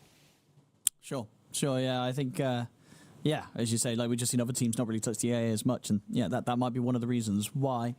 And the other games we've had from VP, yeah, they just never really got that far behind in the laning stage. This was a rough one. As you said, maybe it looked like it was just a sign of like a bit of a sloppy start from some of the players individually. You know, V-Tune having a bit of a rough one, trying to go for this Ring of Health, losing the courier, doesn't have the easiest lane, Noob gets free farm. So sort of a lot of snowballing factors that really went against VP in those early stages. And you know, you could only imagine, right, that if VP didn't have as tough as an early game, with the moves they were making in the mid game to sort of shut down that lead that Enigma had, this could have very easily turned into a very difficult game for Enigma Galaxy if VP had just had that slightly better start at the beginning. Yeah, I mean, you can't help but think that the first blood top on the Ursa, the Ring of Health build, I mean, maybe that in itself could have changed how the game would have looked if he had went for a more normal build. I'm not sure. But I'm expecting Tusk to be prioritized super highly in this game, if not banned out in first phase. Enigma do have the first pick here, so yeah, I wouldn't be surprised to see VP ban out the Tusk. If they can afford it. I mean, I don't know how many bans there are that you have to respect now. Beastmaster ban is sort of interesting, I think. 10 seconds. Radiant team back. Not a hero that's that popular anymore. Seems like his Aghanims build is kind of dead, and 10 seconds. the offlane Beastmaster is kind of exposable as well. Remaining. But let's see if they have something in mind. Maybe they are planning on picking some hero that Beast is weak against. Radiant team Could be the AA as well. They banned it last game too. Maybe they want to pick the AA to protect themselves against the IO. So it's some meta game like that. But Tusk is in the pool. I would expect Enigma to pick it up here, first pick. Yeah, both sort of the Tusk and the Bat really sort of standing out right now. Right. Bat is also there. That's true. So Enigma, Dire team pick. what do they reckon? And yeah, so there's the Bat ban. They're going to end up grabbing the Willow. Okay. That's going to be the support they prefer to open up with here this time. Well, I mean, now surely VP should be looking at Tusk. I mean, yeah, it's got to be feeling pretty appealing. They favor the Silencer. Okay, obviously Okay. was banned out, I believe, in the first wave of bans last game. So favoring that. Okay. I mean, I think also Tusk is a little bit weaker against Willow than the other supports that we saw last game. Just because it's hard for Tusk to kill the Willow. All the root is very annoying, right? Then when you snowball, you can get terrorized as well. So 5 seconds remaining. makes sense. I do think that there are not that many melee supports right now that are actually strong, that have the initiation as well as the save, like Tusk. So maybe we won't see maybe we'll see double range supports this game. But let's see how this develops. Dire team back. Yeah, they're going to ban out the Abaddon. Would have been one of those heroes that Willow definitely wouldn't have been able to mess with too much. So not going to let the chance of VP grabbing that one. Also ban out the Ember Spirit, which we have seen so far. This qualifier has been a pick that VP like to just go for into that second, third phase for Lorinov. So trying to push him sort of out of the comfort zone, get him to play something different. 5 seconds remaining. And maybe trying to set up for a particular pick for Sumail in the mid this time. Yeah, the Abaddon's Ember Spirit are heroes that VP have been playing a lot recently. They also paired it with Silencer a few times, so that's a nice research. You could argue that it's based on that. Another hero that then we might see here is Darkseer potentially for Virtus Pro. It's a hero that they've had a lot of success with recently. We saw them 2-0 with Darkseer yesterday. But they go with the Storm Spirit first. Also a nice combo with the Silencer, right? Being able to global save him or global as the Storm Spirit initiates the fight. 10 seconds. Yeah, I like that as well, because I think the Ember ban from Nigma might have been trying to set up for them to get this sort of early Storm pick for Sumail themselves. So a nice grab, yeah, for both reasons there for VP, taking it away. And indeed, as you say, it's not bad for them to have it early on in their draft either. That does mean Sumail, of course, he's going to know his matchup, so can try and set himself up for success there in the mid.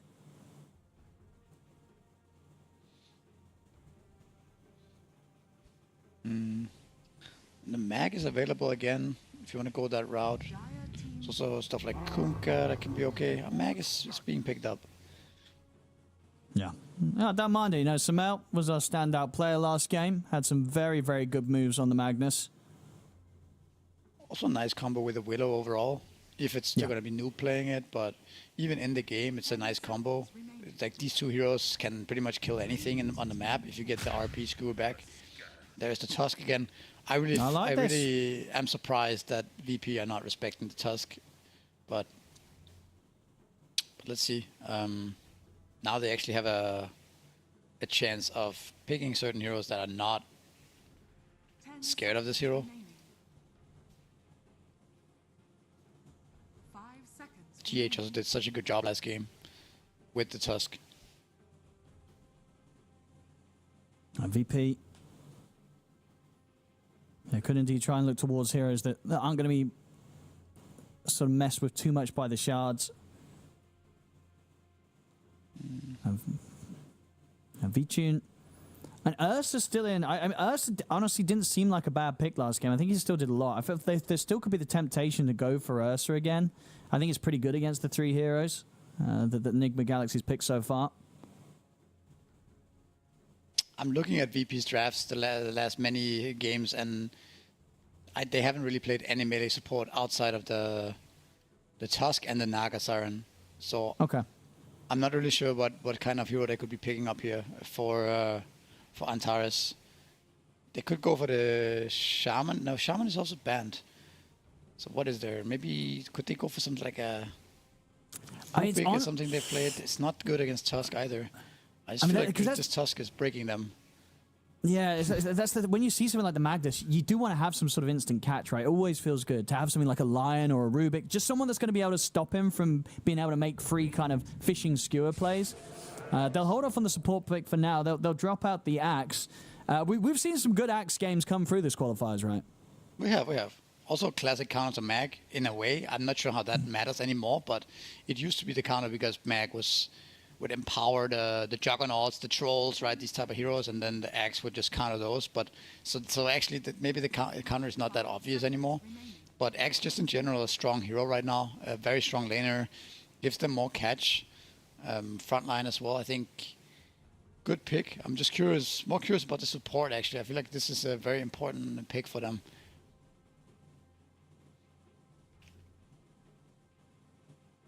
A lot of the falls are already banned. Maybe Marcy, because they could be picking Marcy. It's also a hero that's been touching a bit. Okay, they got Morta. Okay. I thought that this here has kind of been forgotten in a lot of drafts. Why is that? Is it again just a case of there's being other hot stuff right now? Because again, with just the fundamentals of this hero, it offers a lot. Yeah, first pick of the tournament. It's going to be the drafts open for a Medusa pick to come into play here. Immediate anti-mage ban, obviously, off the back of that for Enigma Galaxy. Radiant team. Yeah, good Medusa game right now. It doesn't feel like they have that much damage to actually burst her right now. They do have the carry pick being left out, so they can still get that. I guess it's also a pretty good matchup against Axe, you would think. But again, Axe is a very strong laner, so and Murder Axe especially is a very, very strong combo. So this lane bottom could be bottom or wherever it is, like the Axe Murder against Tusk Medusa. That could go wrong for Nigma, I would say. They have to be careful. They don't give any early kills against this lane. But yeah, in terms of murder, I feel like this hero is still very good. Perhaps just outshined by certain heroes like the Willow, like Shaman, maybe Ringmaster, right? Like there are some forts that are just being prioritized a bit higher. 10 seconds remaining. I guess we're assuming it's a support. Is there a world where this could be the carry Moerta for VTune? Is that any good here? There is a world, but I think it's unlikely here. You picked it. I think you picked it to just lane with the Axe, and now you see the Medusa. I don't really see any incentive to put the Murder carry here. Also, when you have a Silence of 5, I feel like Silence of 5 maybe prefers the melee follow-up in the lane, like that he can play better with. But I mean, it's not out of the question. I played a pop against Murder carry yesterday. It looked really strong. It felt very hard to play against in lane as well. It's a very strong laner. But I think it's more likely they'll pick a support. I mean, pick a carry last. Yeah, what sort of carries are left in the pool that can match up nicely against the There's a lot of them, Medusa? actually. There's a lot of the carries left in the pool, right? Like, only Anti-Mage and TA are pretty much banned out in terms of carry heroes, and maybe Doom as well. So there's a Terrorblade, potentially. There's Tiny, maybe. What else? Some kind of... Maybe some Razor, I don't know. There's still the Ursa, the Morphling. That's a bunch of heroes that you could potentially pick. But you are going to look at Nigma's last hero and then decide from there. Because you still need to know if Nigma's picking a mid or an offlane. Okay, so it's a Venge. So it's a Venge offlane and a Mag mid again. I think so, right? Yeah. I wouldn't mind the Morphling here.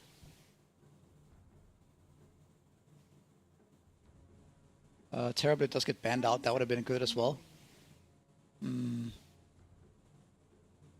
seconds remaining.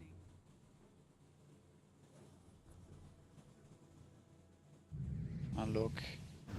Could go Tiny, but I don't think it's the best matchup. Okay, they go for the Ursa again. Yeah, I like it. I think it's not a bad Ursa game. And as I said, I think even in that tough game one, VTune, even though he had the rough start, yeah, he was getting to the point at the end where he was absolutely a terror and was able to take down these targets. So I think, he after that game one, he's more than happy to just get this hero again, feeling very confident on it. Yeah, I agree. I think it's a solid pick. Draft looks pretty even. I am a big fan of Magnus right now. Especially the way Sumail was playing it last game. I think that then when he plays it like that, it offers a lot of things in the game. A lot of damage early on, but also the whole RP and skewer back.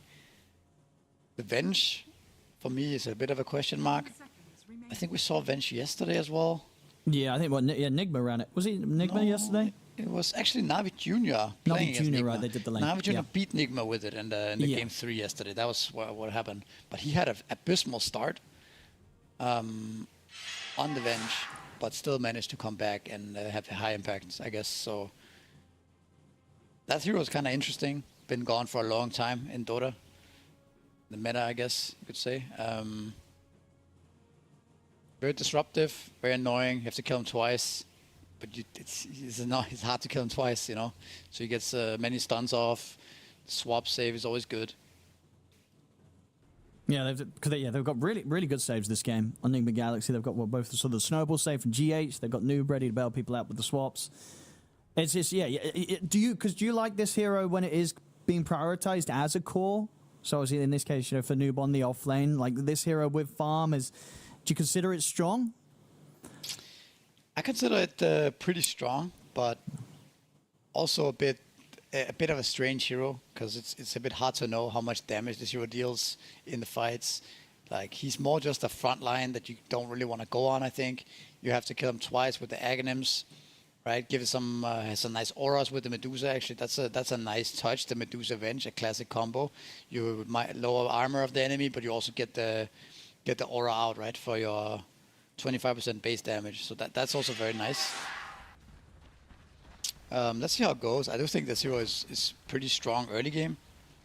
And yeah, it's hard to say. I guess it's a good combo with Mag too, because the Empower actually works with the Venge, even though he is ranged. Yeah, that's true. Might You be do. going Yeah, a into bit of the them range. here. Well, they might. Yeah, because with last game, Enigma Galaxy did find that first blood. Can they find it again here? Who set up for who first? It's a good curse drop down. Omar in the silence. Can he get out of this? He can't. That's going to be first blood for Lorinov. They might get more as well. They're going to be able to turn towards Noob. Noob gets shot down by Antares. It's going to be 2 kills here to start the game off for VP. First blood going over to the mid. Lorinov and, of course, Silencer getting a walk away with the +2 brain drain. Yeah, that was and now D-Ward as well. That's the worst case scenario for Enigma when you walk up like that. Your smoke gets popped, but you don't really see anyone, so you don't know if it's just one hero that you maybe can get a free kill on. But VP were in completely perfect position to take that fight. So, like a 5-man Arcane Curse, I think that's definitely problematic. The battle begins. But that's a good adjustment from VP if you think about it, right? Last game, Enigma did similar thing where they just 5-man smoked into the enemy jungle, put a ward, killed off V-Tune. This time around, VP are not fooling around. They're actually sitting there 5-man waiting, right? If something like that were to happen, they're ready. Yeah, adapting very nicely. Coming into this one. And we'll see how much pressure they can put onto the bear down on this bottom lane. This setup should be pretty aggressive. Noob on the Venge, Omar on the Willow, against V-Tune's Ursa, and Rain on the Silencer.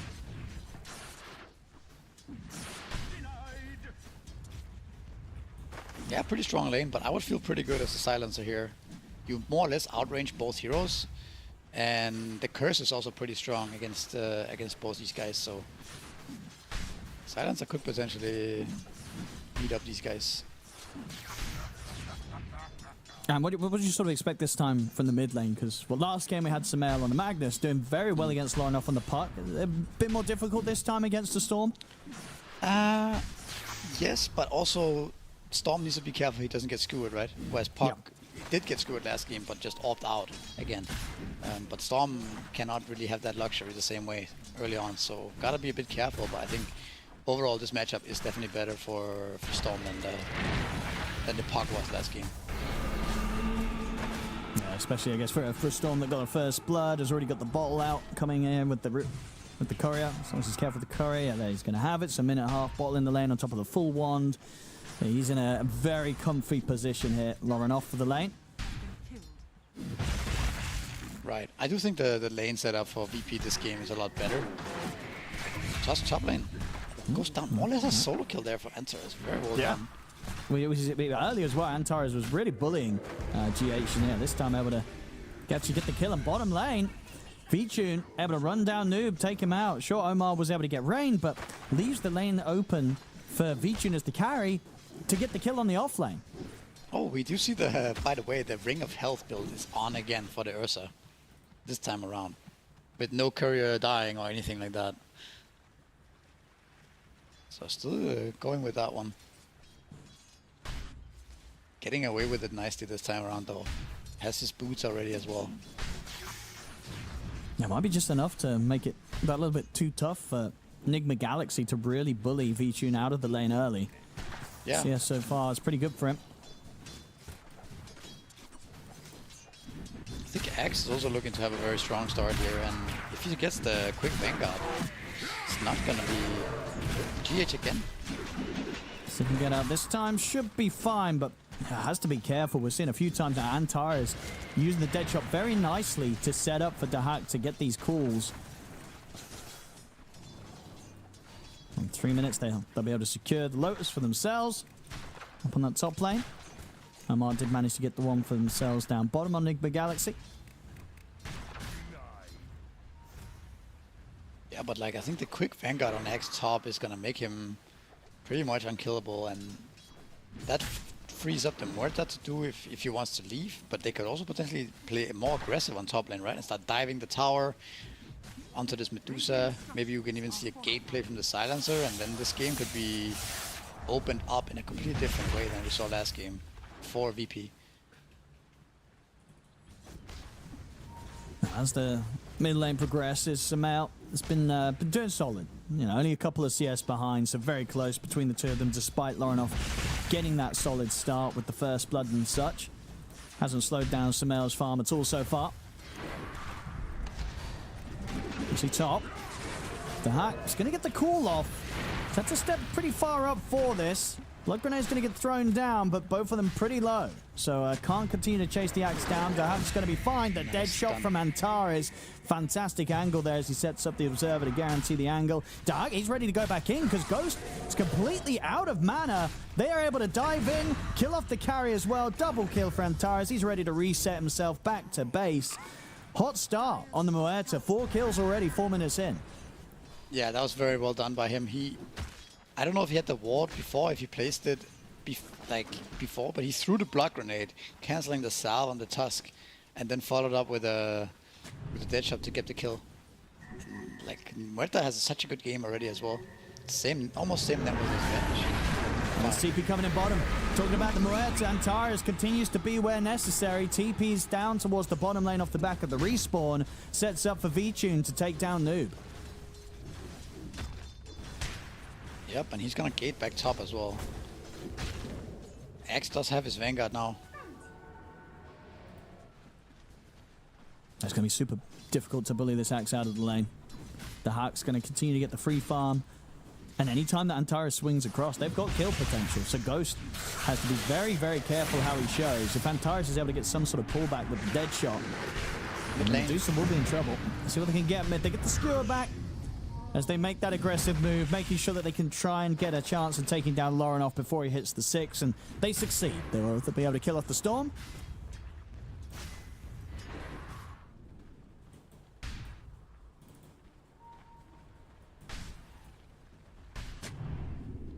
Nice moves from the supports of Nigma this time as well. Going mid, killing the Storm. Now they're also going to secure the rune for Sumail, setting him up to have a very good start again. Getting a region rune as well, very, very good for him. This also drew the attention of the VP supports away from the side lanes, right? And that means that Dusa is not pressured. Same for the Venge. So this had very good implications for Enigma here, this whole thing. So we got a pause, but there's a Wisdom rune coming up in 45 seconds here. There could be potential for some action if any of the team wants to try to invade. In terms of the mids, well, Sumail does have a TP if he needs to go over and defend. But I think, yeah, unlikely the V-Tune makes the attempt to try and get a steal, especially since he's not quite hit the 6. Doesn't have the enrage to rely on. Yeah, perhaps this game there's not going to be much going on unless Nigma tries to invade, but that's very difficult as well into Muerta, into this farmed axe as well. So it seems unlikely anything like that. It's probably going to be just a split.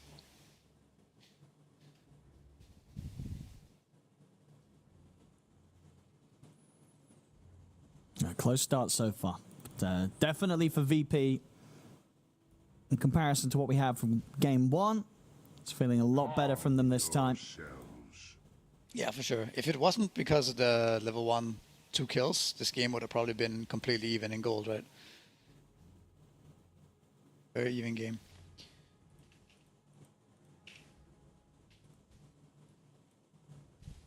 Well, Sumail, I imagine, Sumail, do you think we're going to see pretty much exactly the same type of build as he did last game from the mid? Yeah, I think so. I think that is the best way to play it mid right now. The way he's doing it, and similarly to last game, they have 2 cores, right, that benefit from Empower, that can deal out the physical damage, so he doesn't need to do it himself the same way. So, yeah, I think it looks really strong. Also, just the skewer, this ability deals a lot more damage than you expect, right? It's 320 flat, but then it also deals extra damage based on the distance. So it has the potential to deal, I guess, up towards 500 damage maybe, right? If it's full maxed. I'm not sure exactly the number, but it's a lot. Absolutely. And I mean, you don't normally buy this shard, but if you end up getting a shard, then you're able to do even more that damage that you get if it connects with trees or cliffs. So yeah, the skewer can be pretty nasty. Yep. Also the facet, right? Yeah. Yeah, I think so. The Should be the one he extra takes, yeah. Yeah, and yeah, just saw the talents as well on top of it. You can do a lot of crazy stuff with the skewer. Hopefully Nima comes back. Uh-oh. It should be fine. Just restarting the router, so yeah. Hopefully the router turns back on. Yeah. I'm sure they should be back in no time. There we go. Hopefully that's managed to fix their lag. The old turn it off and on again.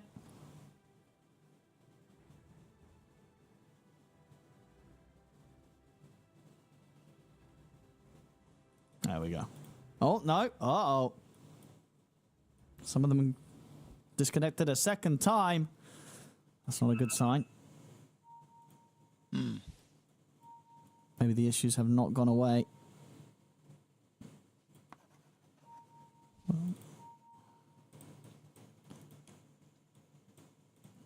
VP, when we are back in play, I mean,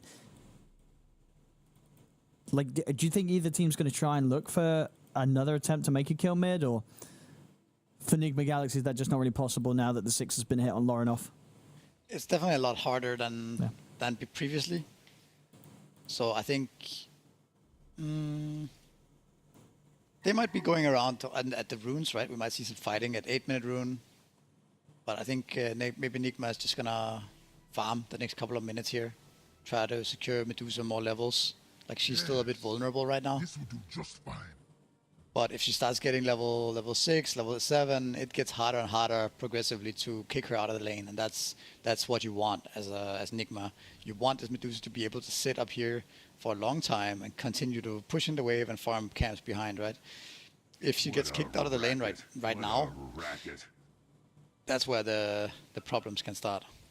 So I think making sure she has a free game the next few minutes is very important.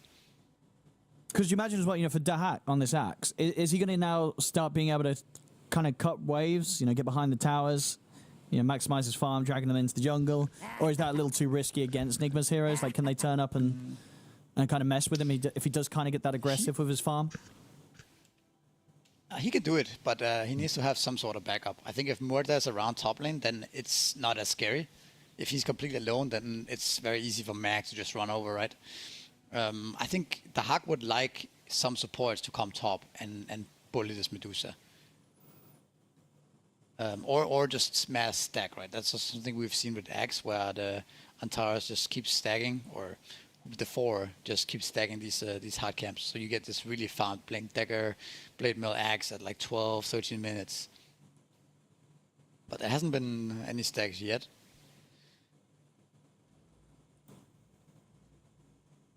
Oh, we've got all of Enigma Galaxy back in. Just waiting for V-Tune now. And V-Tune. Those guys are not at boot camp, I guess. No, I think not, right, yeah. Looks like they're in separate locations right now. Yeah, and yeah, V-Tune, because this game, we've got to remember, compared to last game, right, he had a really slow start on the Ursa. Now, this game, 6 minutes in, he's top net worth. And last game, even with the slow start, he got pretty scary. So Enigma Galaxy are definitely going to have some answers for this Ursa a little earlier on, because his timings are just going to be that much faster than what he got in last game.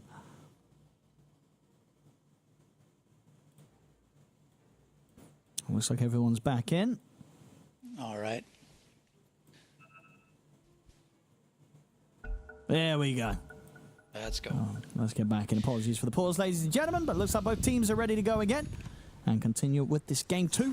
The best of 3 down in the lower bracket of the Western European qualifiers. Loser of this best of 3 is out. No more chances for them.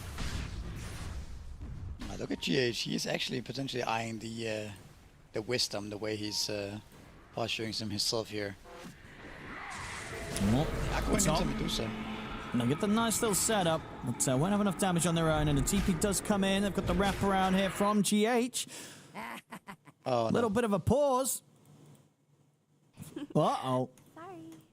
Looks like they're having some technical issues over at Enigma Galaxy. Should be a dead Antares, though. He's got a Fairy Fire and 1 charges to press, but neither of those should save him.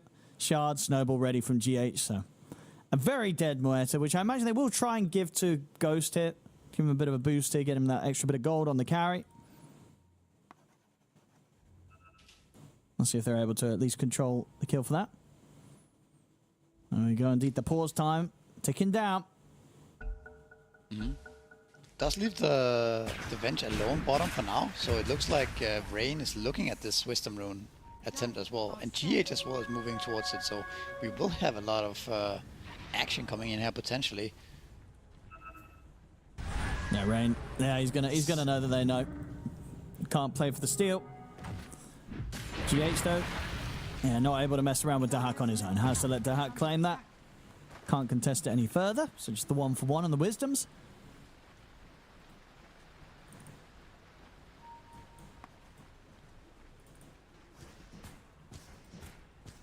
Well, we should see both teams sort of sell things down a little bit now.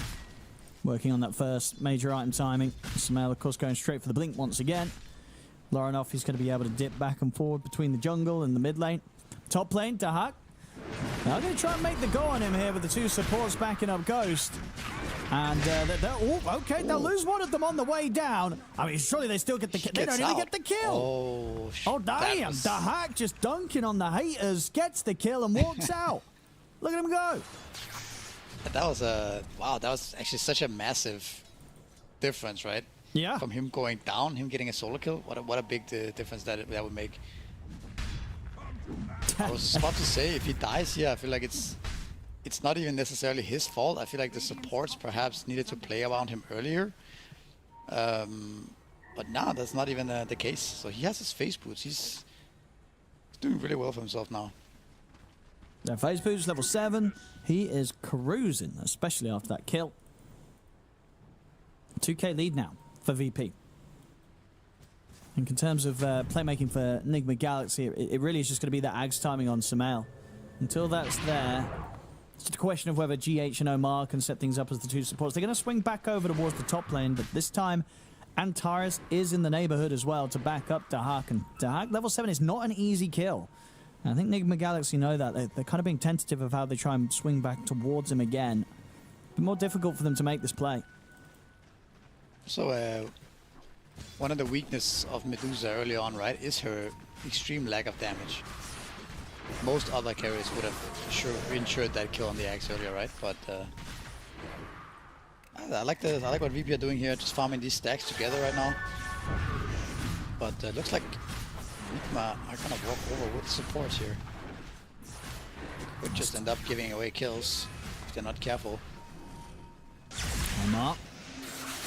They get the catch on him, they get the vortex off, but the Shadow Realm is there. Shards will block off the attempt from VP, so yeah, GH making sure to keep Omar safe. Oh, smoke coming out from Enigma. Without the Blink Dagger. So, of course, knowing VP has most of their heroes on the left side of the map, Enigma looking to open up somewhere else. They see the Silencer. Oh, he's going to know they're up there, though. And with that... And maybe they can still find something here. Look to Omar. Yeah, it's got the Shadow Realm. Yeah, with the remainder of the smoke, unlikely the GH finds anything mid. They're going to try and capitalize on it potentially by looking towards bottom. They do have the swap set up, and it does feel like they probably want to do something about this Ursa, because VTune does continue to just get complete free farm solo down on this bottom lane. They want to kill him. See what they can do the setup with the Embers. With the RP into the magic missile, but it's not enough. He's going to be able to walk this off. He's still got another Lotus and an Enrage. There's the Enrage. We'll get caught in the brambles. Surely that should do it. The Shadow Realm hit comes in. He's still running. He's juking them through the tree line. They've got to find this kill. The Shockwave will be there. Skewer's off the mark, though, and the backup's turned up. They couldn't kill VTune. And Tyrus gets the dead shot onto Samael. Enigma Galaxy have to bail out of this. Samael's going to try for the TP. Luckily for him, nothing left to stop it. So Samael at least able to make sure he doesn't die for the efforts there. But yeah, they don't quite get VTune. They try for this setup. Because is it just a level 1 magic missile, so it's the shorter stun duration? I think there was a bit of overlap as well between the RP and the magic missile. They couldn't lock him down long enough to kill him. Yeah, also global coming in, right, into play there. The value of the silencer. So actually nobody ended up going down. They also went on the Tusk in the jungle, but he also managed to escape. And so Mail gets the TB out. Good communication, saying that Storm has actually no pull available. It was on cooldown for another 4 or 5 seconds, so yeah, good plays by everybody. Yeah. So I think, yeah, Rain must have literally just hit the 6 as well, looking at his XP. So we have only just got the global online. Smoke coming in now from VP. They're going to see both of these heroes pretty low as well. Lorinov gets the Vortex in on Tanoob. They're going to be able to kill off both of them. Nigma Galaxy not ready at all for that smoke move to come sweeping in from VP. Yeah, 2 quick kills for them. That's pretty much the battlefield done for the Ursa. And meanwhile as well, the Medusa having such a good game now. Closing in on Manta Star. Level 10.5. Really ramps up that level so quickly here when left alone. Being able to farm 4 neutral camps, 3 and then the Ancients, right? Plus the wave every minute. Now you're not kicking this guy out anymore. No. He's very hard to take down. They can easily buy time for TP backup to come in if they do try and make any efforts onto him. And both carries getting the free farm. We'll see which one's sort of going to be the bigger danger as the game goes on. I mean, in this sort of game with this sort of draft, would you feel more confident in a free farming Medusa or a free farming Ursa? I don't think it. I think you're happy either way. It comes down to other things at that point, right? But maybe the Ursa ramps up a little bit quicker, like pressures the objectives a little bit quicker, like the Roshan, like the Tormentor, has also the potential to get the Blink Dagger right and get active, whereas the Medusa is gonna farm a little bit more and a little bit slower perhaps before she becomes active. I think VP are happy because they also have an Axe farming rapidly.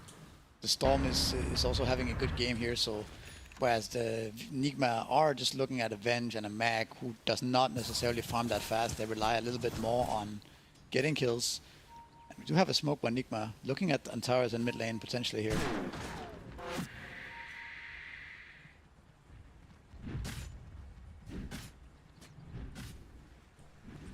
Samao.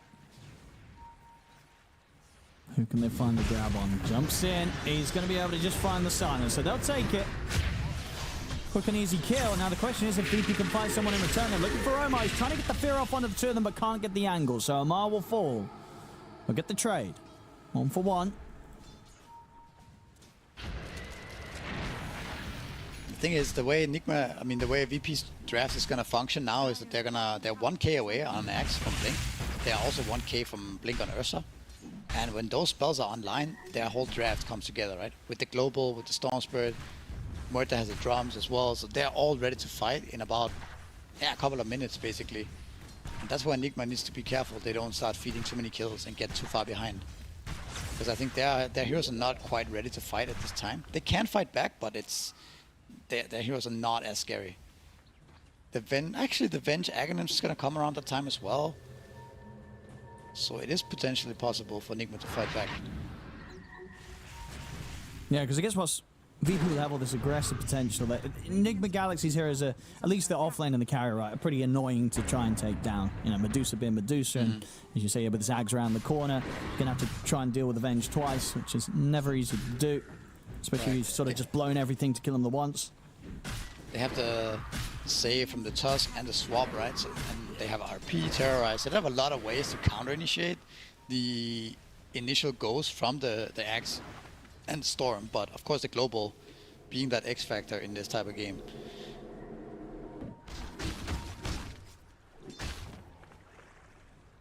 Looking at Nigma setting up a play here on the bottom tier 1 with a gate play from Medusa. They spotted out the Ursa. Radiant's bottom tower is under attack. Radiant structures are Can they get him with Terrorize maybe? Nah. Not quite. 16-minute power rune coming in. Focus heavily from VP. A quick check there from Lorinov. See if anyone was waiting on Nigma's side on the high ground. Wasn't to be, though. It does secure the haste route. And Dahak wants to fight. Smash these early games timings. See who we can catch. A little bit slow on the timing, right? Because, I mean, now you're going to get the Tusk. It's something. But the tower already went down. Dusa already went through the gate. So he's very happy. He's farming so fast right now. Closing in on that butterfly at a ridiculous timing here. Yeah, he's crushing the free farm here, Ghost. He couldn't be getting more out of the map even if he tried harder. This is maximizing the position that he's been giving perfectly. Even setting up that tower kill on bottom lane is very big. Without even losing much from it, right? The way VP just gave it up as well. Nigma looking to be active around mid lane here. 4 heroes sitting here. I'm looking for the swap. And they're going to get it. Swap in a skewer. Get the ultimate off, but won't save it. See if they can take down Noob in return. They get the call into the dunk, but of course for the Ags, he's ready for round 2, and there's round 2. Get the skewer into the RP. They've caught Dahak. He's a pretty beefy target. See if they have the damage to bring him down. Jump forward again for Samel. Another skewer. They'll get him. So these two pretty big kills happen to go the way of Omar, so Omar's very happy on the Willow. But hitting those timings perfectly, you know, turning up, Noob, making sure he can do what he does here with that Aghanim's. Global Silence going to be popped. It's just to kill the Willow. Yeah. It's still okay though. I think it maybe deter Nigma from pushing. Let's see if they actually commit for this tower. Because Ghost is feeling pretty strong. He's got the Manta ready to pop if they make the jump on him. Samel's behind him, ready to try and get a skewer play. 18-minute power rune's going to be down the bottom. It's going to be a shield rune. Yeah, Ghosty's just able to step up, take the tower regardless. So the game for the Medusa just continues to get better and better. Very, very close now to having the full butterfly. A swap again. Another swap. No. He's getting these catches. That's sort of 3 in the last minute of gameplay. They got to be more careful around this Venge. Look at that. It was actually Nigma who ended up being the true aggressors with their Aghanim's timing and not so much VP. I mean, just maybe getting outplayed a little bit, VP, because they both hit the same timings around the same time. Tusk. And you see it for VP, they're kind of scared. They see just sort of GH walking up here. They don't want to go for him. Put the ward at the ready. Venge, very strong right now. This is maybe the strongest timing this Venge hero is going to have in this game, and they already got a lot of value out of it. Now the problem comes that if the hero doesn't farm, of course, it does, you know, fall off because he just dies so easily. But if he starts getting more and more items, it can become a core in his own right. Looking to sort of eye up Roshan. And we'll have all the ultimates to the ready again here, Enigma Galaxy. VP, 70% for them in 15. They'll have Global Silence back in play. They got the butterfly at 19 minutes, very early timing, and then they feel confident to just go for Roche here. See if they can stop this VP. Oh, Dahaki was trying to get the angle. The Global comes out kind of early, just to try and protect Dahak, I guess. I mean, that will mean the VP, they will get Dahak out of there, but now they've got to try and pressure the Roche without the threat of the Global Silence. Looks like Nigma themselves, they don't want to stick around for the... Oh, they know it's going to move right. It's coming up to 20 minutes, so they're just looking to reset themselves down on the bottom side of the river. They will have the Amplified Damage rune as well for Samel here for the next play. So all things definitely lining up to look like Nigma Galaxy's going to get away with this Roshan. Yeah, potentially. It looks like the Hawk wants to pressure his top tier 1 and not contest the Roche. Nigma smoking through. If they catch the VP, any hero here, VP are not ready to respond. So they're both setting up the kill onto the Antares, but also getting Roshan. Playing pretty quick here. Get the ults off. That's will not get out.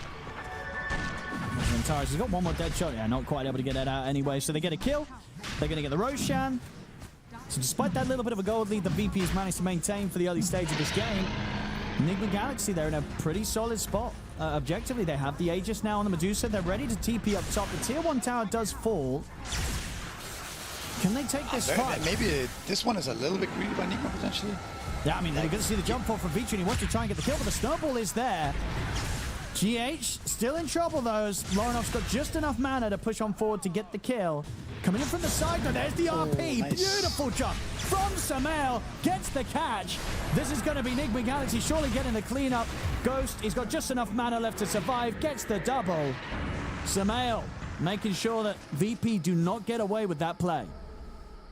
It worked out in the end for Nigma there with the RP, but a little greedy perhaps to TP in and defend that tower, but they took so long to kill off the Tusk. They were even maybe a bit shocked that the Nigma were also able to defend the tower, right? They were getting Roche, they were killing Antares bot, and they managed to defend, you know, at least defend the tower a little bit or attempt to defend it. So, yeah, good stuff from Nigma, playing really aggressive with their heroes this game. I think really getting the benefit from every single hero in their draft. And now they also get the Tormentor. Shard going away of Omar. As we saw in that replay again, Dahak at the end of that, you know, didn't get caught in the RP, but tries to blink in to save his two teammates. Ends up costing his life as well. Yeah.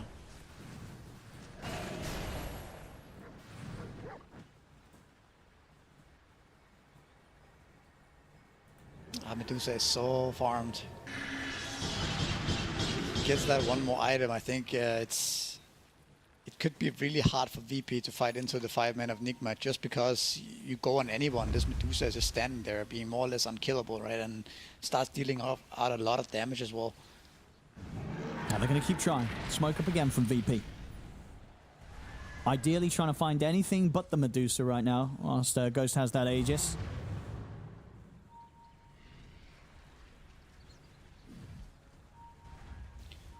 Dire's middle tower is under attack. They see the Tusk.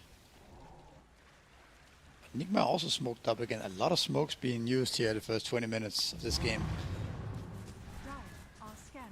And VP not catching anything, and now Nigma are the ones who can be aggressive, and smoke's running out on the silencer, and I imagine he's gonna be pretty exposed here if he shows himself. Radiant's middle tower is under attack. Radiant are It's not that easy for VP to take these fights, honestly. It's against the say, like you have to get such a good initiation together with the global, and it doesn't feel like Nigma are really giving any opportunities. It's only always either the Venge or the Medusa in front, right? And you don't really want to go on either of these targets. You want to find the Magnus if you can, but Sumail is not giving you that option. tower is under attack.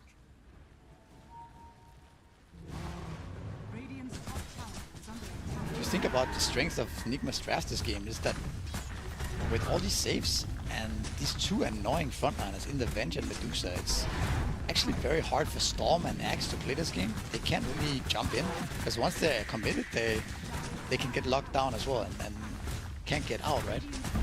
Yeah, So, look just at have this a- push. Yeah, the tower's dead. Radiant's middle tower is falling.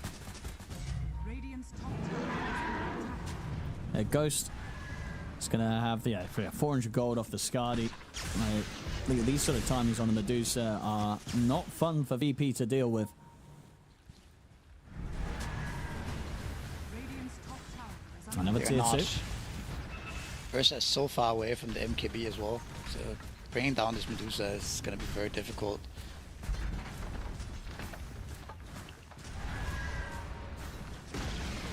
Just under a minute left on the Aegis. We'll see if Nigma do start to calm things down a bit whilst the Aegis is going to come to an end. They're going to try and burst through Ghost once.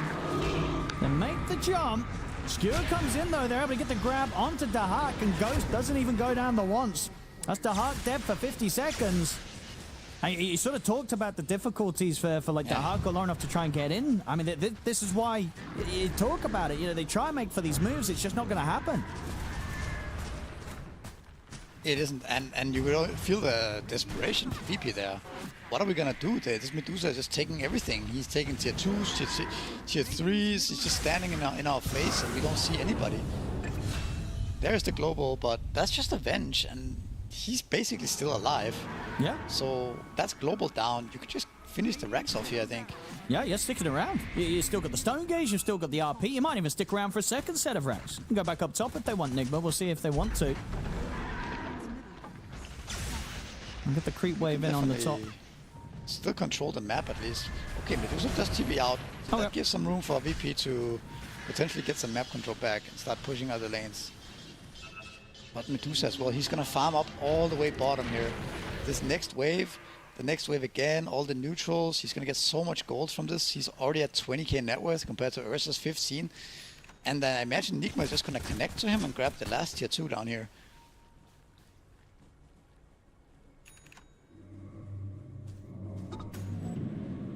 We're sort of how good of a position the Medusa's in. Even though, like, overall, the net worth lead from Nigma this time round is not quite like that they obtained early on in game 1. It feels like this game should be even more secured, right?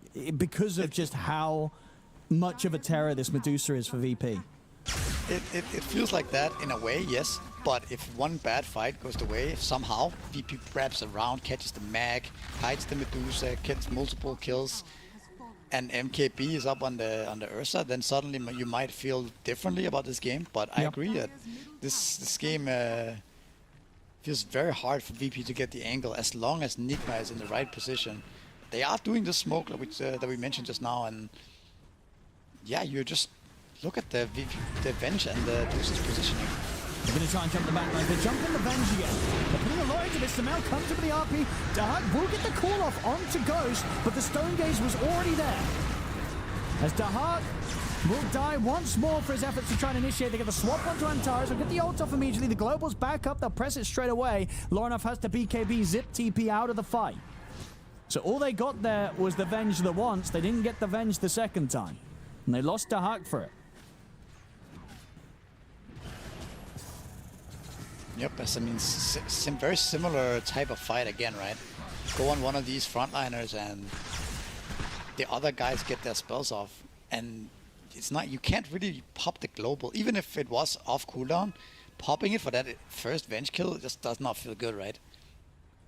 But Nigma don't care, they're just gonna press their spells. They're gonna press the Medusa ult, the RP right away, right? And get any kill they can. And like we mentioned, when Axe is in there, after the first call, it's very difficult for him to get out.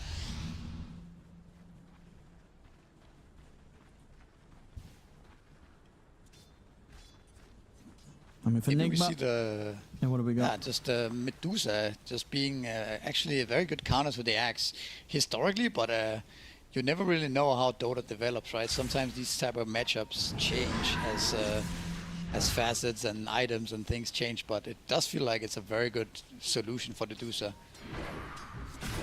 She doesn't really kill herself on Blade Mail. She can always get the Stone Gaze off and has a very good lane against the Axe too, compared to other carries.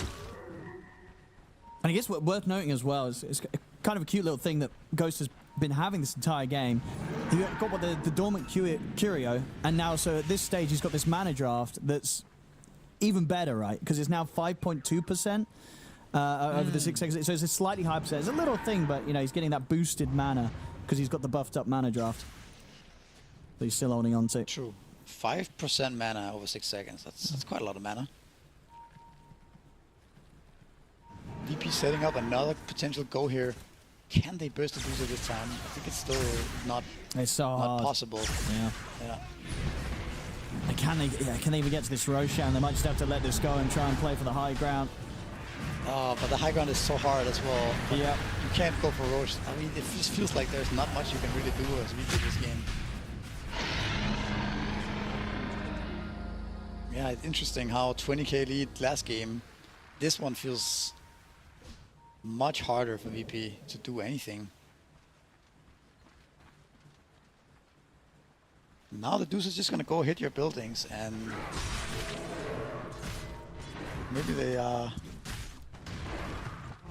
gonna set up the kill on the Rexes on bottom instead this time. Radiant's courier has been Fixing the lanes first, Wrench dealing with top after Medusa cut it once.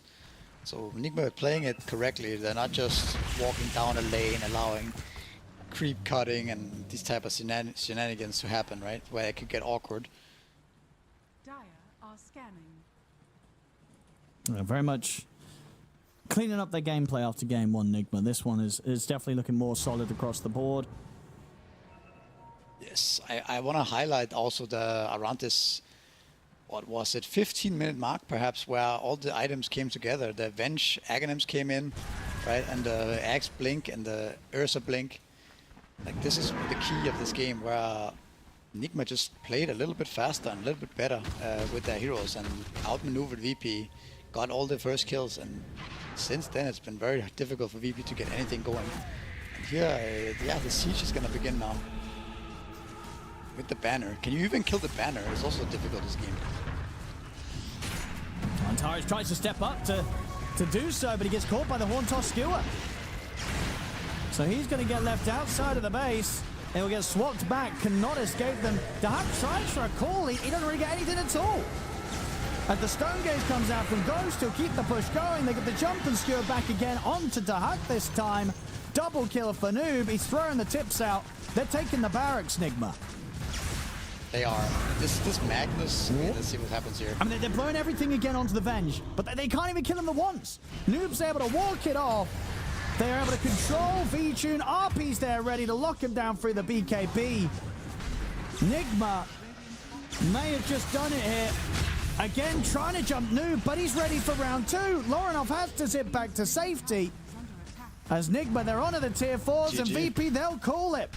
That's the end of the road here for Virtus Pro in the qualifiers. Nigma, they've managed to do it this time. Third time lucky. The 2 series back in the EWC, they couldn't take VP down. Today, they fixed their problems and they took it 2-0 misery. Yeah, what a great start for Enigma today. Great stuff from them. I also think this last game must have been feeling hopeless for VP the last 10 minutes. So, yeah. Like the way we're looking at it from their perspective, there's just really nothing you can do.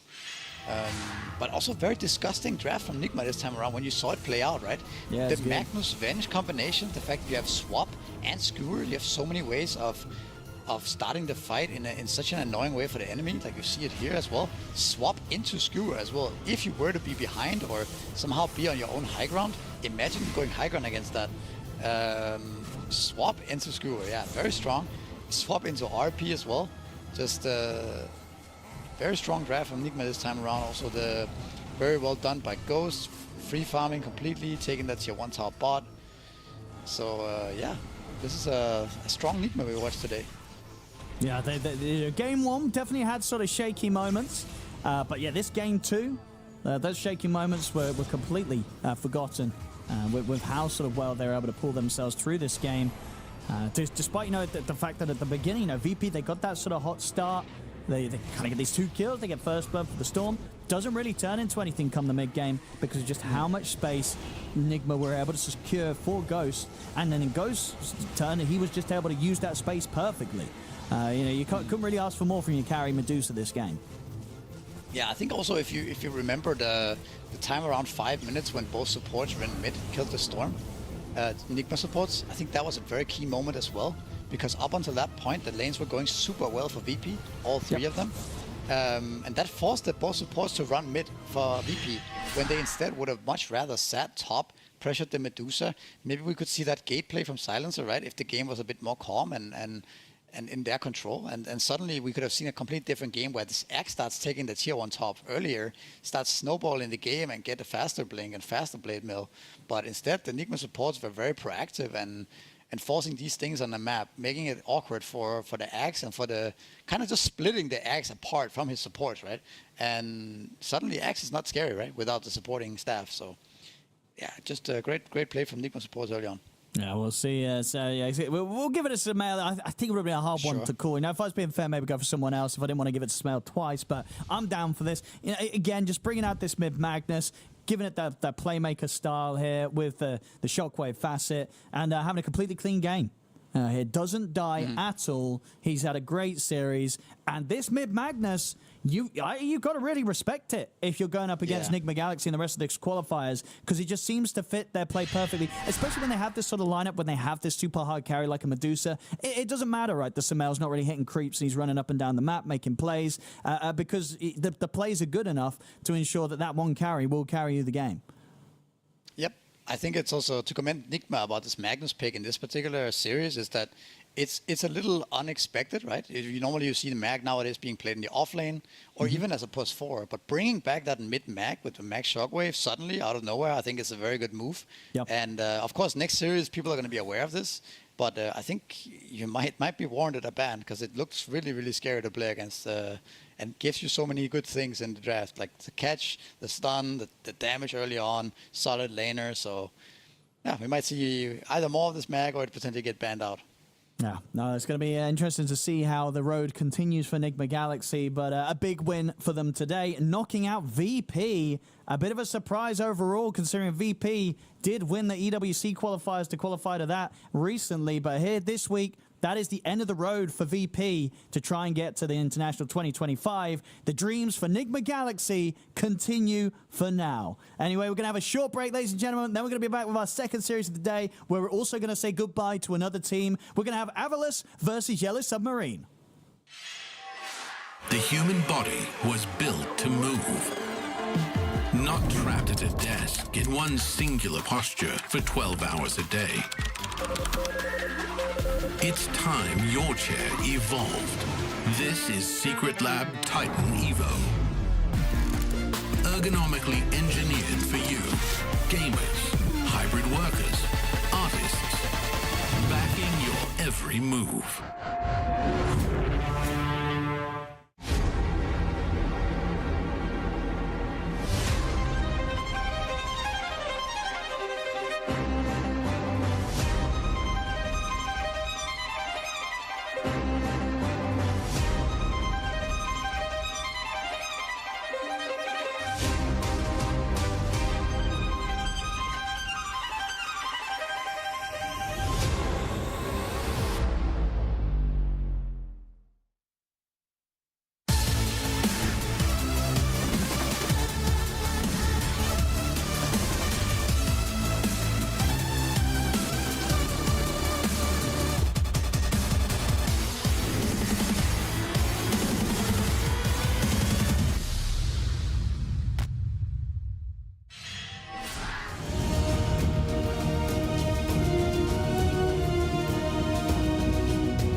Welcome back, ladies and gentlemen, to the Western European Regional Qualifiers for the International 2025. I'm Pixel here with Misery, and we are just getting ourselves ready for the second best of three of the day down here in the lower bracket. We just had the first one. We said goodbye to VP. Nigma able to take the series 2-0 to move on. Now going into the second one down in the lower bracket. It's Avalos versus Yellow Submarine. Now, Misery, what have we been seeing so far from these two squads?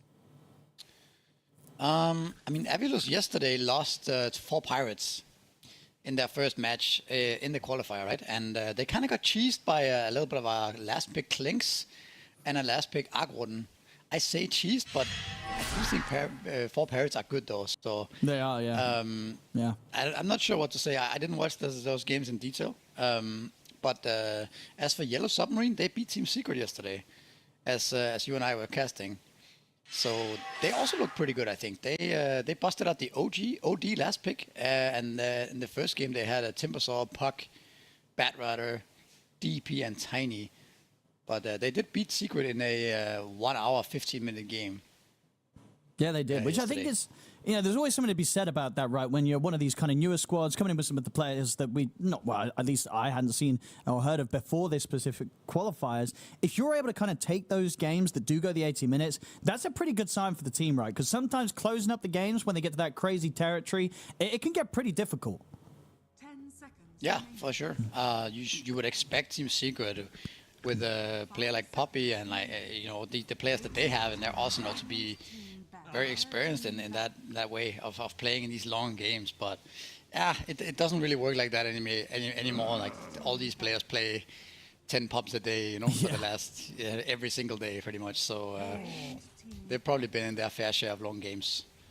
But as for Yellow Submarine, I think they have some really interesting and good players like Sakura, for example. I think has been very underrated +5 for quite a few years now. He hasn't exactly got into a stable team. He was playing, I think, for Bedboom a little bit, if I remember correctly, maybe. But generally he hasn't had the most successful teams, but I think he's very good.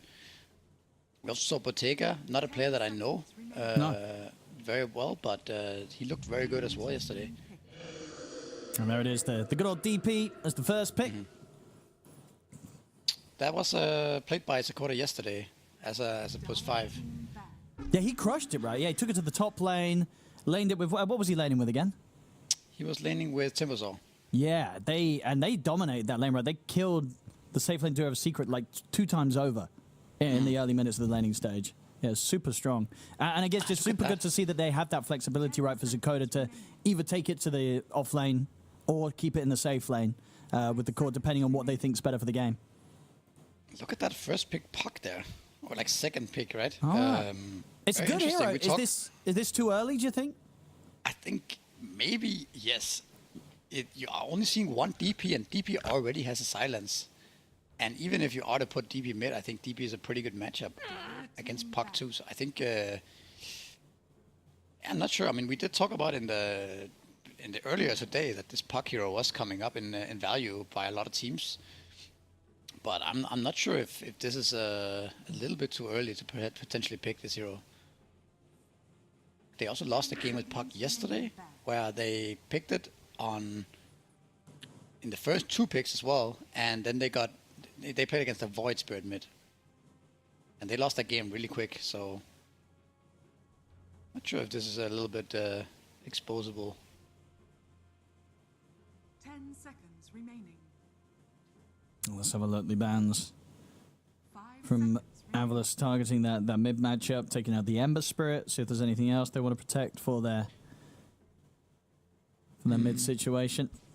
Now, I remember actually Tofu was playing a support Puck.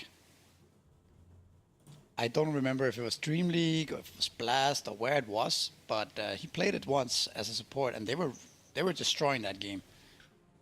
So if you're able to pick Puck that early, maybe it's also because you're able to flex it. I'm not sure if this is something that if that's something that they're considering here, but it's not completely out of the question.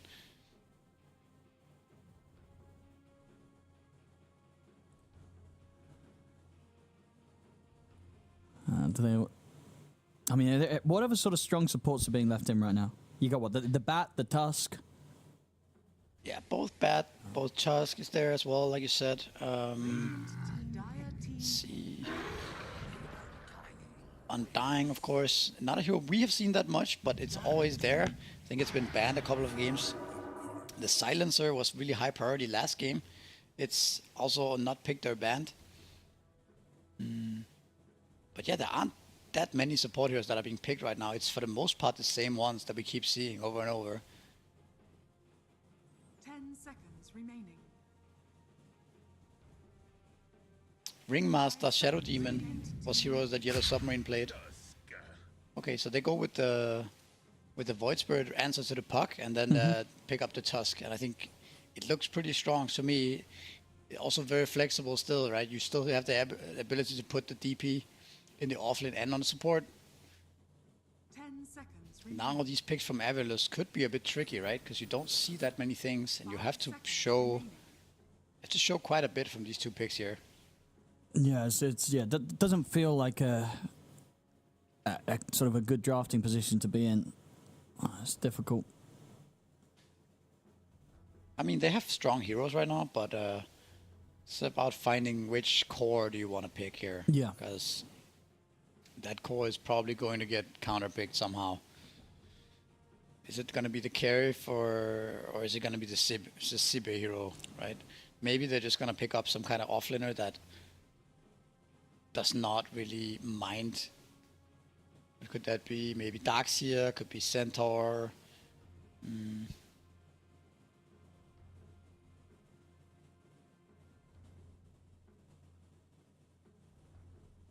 What else is there? Maybe Beastmaster.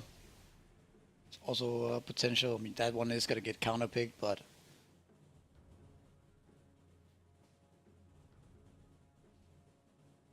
I'm taking the time with this one right into the reserve. Team pick. yeah. Rubik. All right. Okay. Well, okay. Not Well, a very good.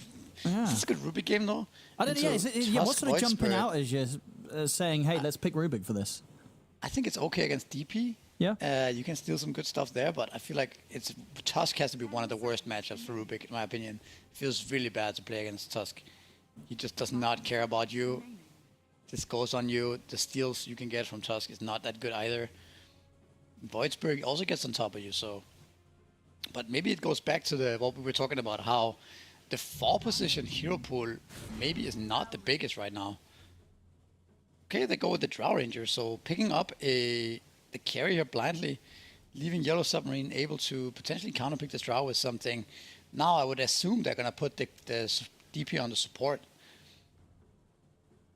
10 seconds. because you don't really want to put DP against Drow, I think. No. Drow yeah. and dying, that sounds could get rough.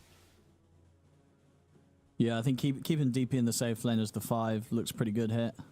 Well, actually, I don't know. Would you still lane the DP as the support into that safe lane duo? Or like, are you putting the DP or the Tusk against the Undying Drow lane as the support? It depends what you end up picking, I think. Right? What kind of offlane are you picking? It's not necessarily that easy to find a hero that's good against Undying Drow, though. That's a very scary lane.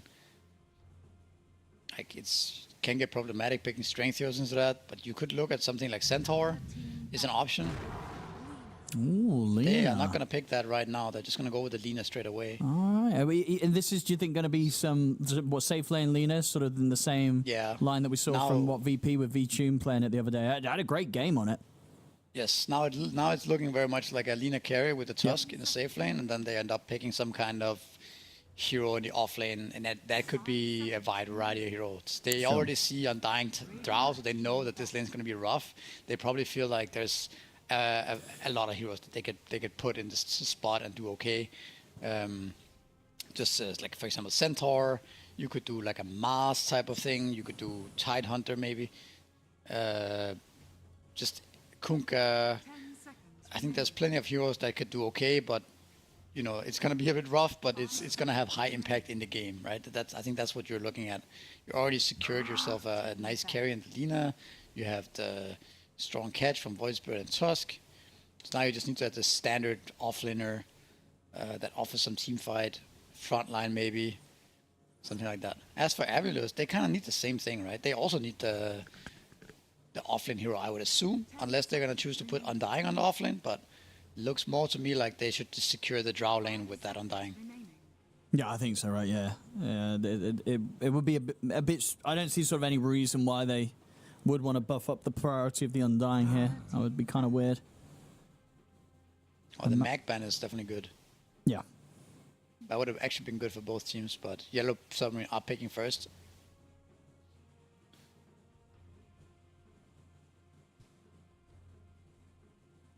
There's also still that Axe. There's also Timber Sword that we saw yesterday. Like, these two heroes could be 5 seconds remaining. what the Yellow Submarine are looking at right now.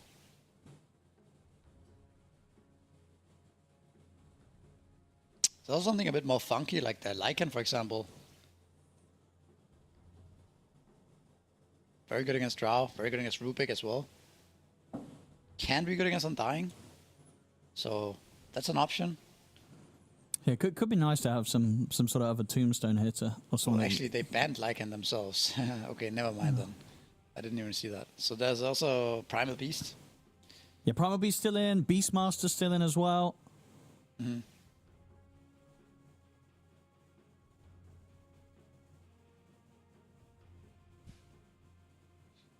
It's about finding that balance between having the best possible hero for the game and also not get crushed in lane.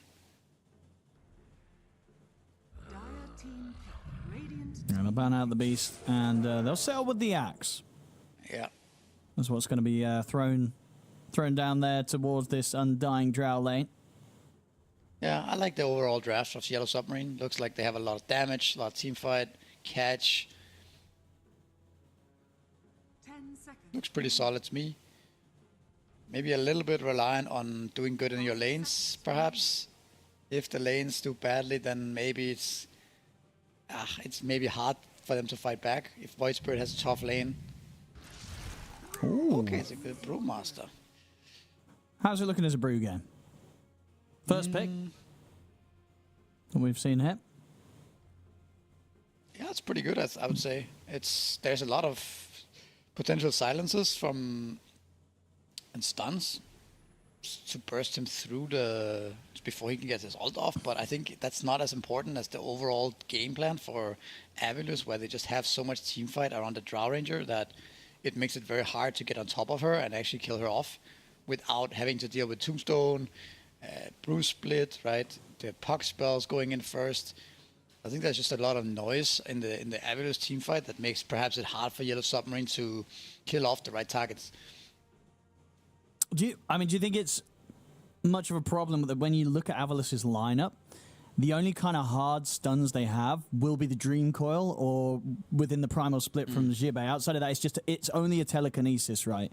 When you're looking at kind of setting up plays. Does that matter when you look at what they need to do this game? It definitely can matter. I also think that maybe their damage is a little low in the coil. Like, Void Spirit can be pretty tanky early on.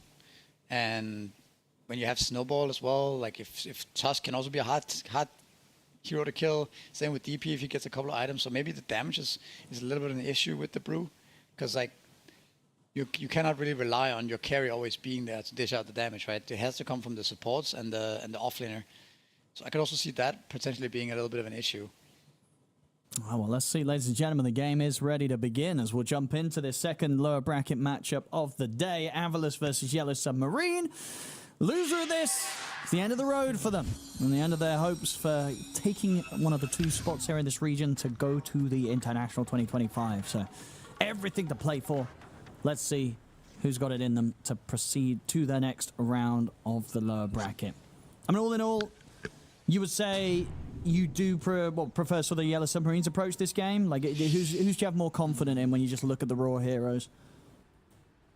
I'm not really sure if I prefer either one. I think both have good things going for them.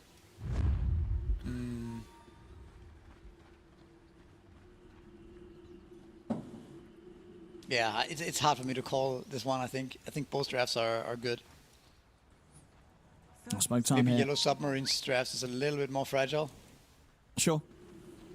Yeah. We'll see the smoke. They're going to try and see if they can make a level 1 play here. Got pretty good kill potential with the 3 of them, especially if they find sort of something like a Drow alone. But at the moment, Smiling Light staying safe, smoked up under his tier 2. Could you let me do this? Lina, though, also kind of alone up here. But they have a ward, so they see them dying now. And a Rubik. The battle begins. Yeah, and Smiling Light's going to be careful as well. He's not going to risk trying to secure his bounty rune. Knows that there's likely hero setup. Does mean they're going to get 3 bounties to start this, though, Yellow Submarine. Yep. And Bottega not going to get caught. Stays by the tower. They will try and obviously shove the wave here, block it off so that the first creep wave does end up underneath the tower. Yeah, both of them actually doing that. I think the one thing that could be very key in this game in particular is the gate usage. If any of the teams manage to get a good timing on the gate, both carries are pretty fragile here, right? In the Drow and the Lina, so they could be susceptible to this type of thing that could potentially snowball the game in either favor.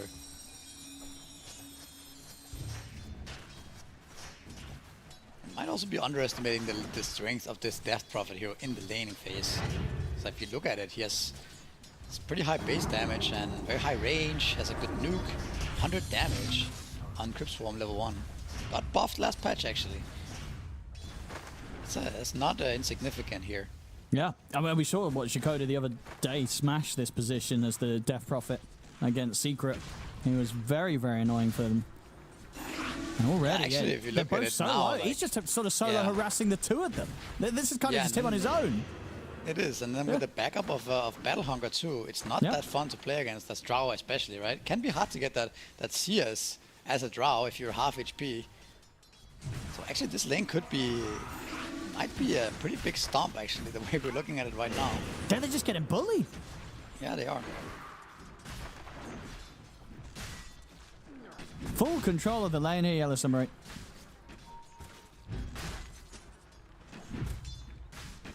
See if it gets a easier. little bit better it might get better at level 2 when Undying has the threat of the Tombstone, but it's not like you're necessarily committing to any fight, right? You're just chipping away at them all the time, so yeah, let's see how this one develops.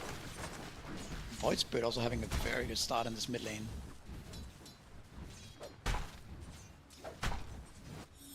Yeah, one of those matchups that, yeah, there's just sort of that attack animation could be so nice for the Void Spirit, get those extra CS and denies and against the puck. Super snappy. You see top lane, Lupsy. A little low. They're going to try and lead him with the telekinesis. Blood grenade down upon him. They'll get the kill. See if Bottega can get some kills in return. He can. He'll take down one of them. Can he chase down now? It's a little, well, maybe actually if Desire comes this way around now, Desire's going to play it safe. So they get the first blood, Avalos, but does end up giving up a kill to the enemy carry. Bottega able to grab that.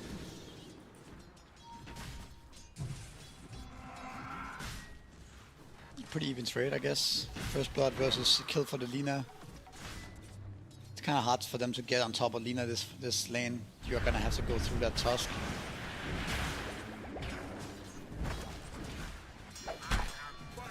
Yeah, it seems like sort of any time you do try and get something, you're likely to lose someone in return. Nice bottom lane. Still a heavy amount of denies coming in from Infernal. He's been able to take quite a bit away. Already 7 denies on the axe here, 3 minutes in. A lot of those range creeps as well.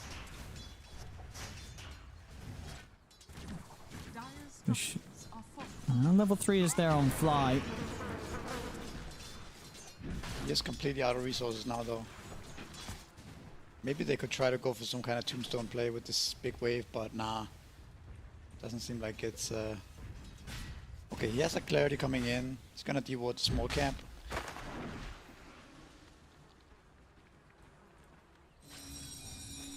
It's starting to even up a little bit.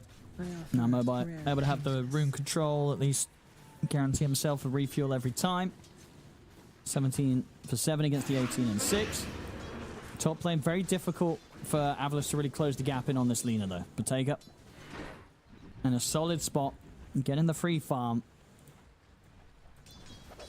Should be having a slightly slower start, but all in all, pretty close on the numbers in this first 4 minutes of laning phase. Slightly better for Yellow Submarine. A little bit of a 1k gold advantage right now. with the way things are going, in particular on the side lanes, just slightly favoring them. It seems like bottom lane has sort of stabilized here for Avilus after that abysmal start we were witnessing before.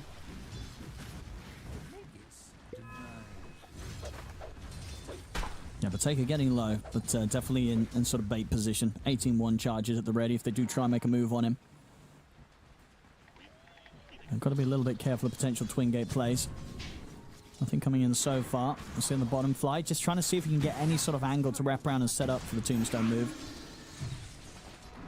And again, Jakoda.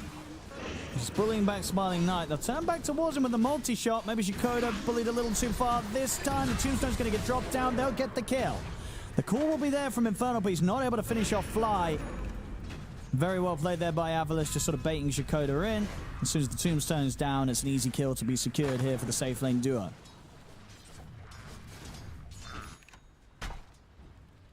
Yeah, from here on out, it might be hard to pressure the Drow Ranger. Then you need at least to bring the Tusk down. Then you can potentially get the kill, right? But also, it's a bit weird to leave the Lina alone, because he is also very fragile. So it is a balance about finding the right time if you're going to use the gate. 6-minute rune. Voice Spirit gets it. That's a very big rune. I think we might end up going down here.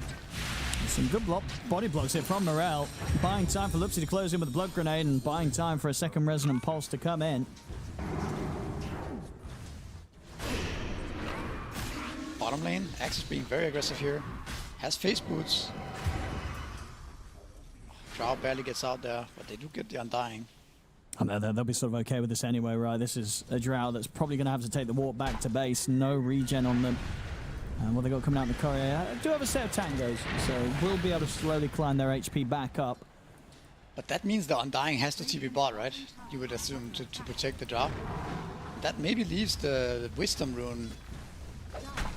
If they knew about this, they could have maybe made something happen on top lane with that Wisdom rune, but it seems like we are just going to get a 50-50 on that one here. Desire in position to grab it.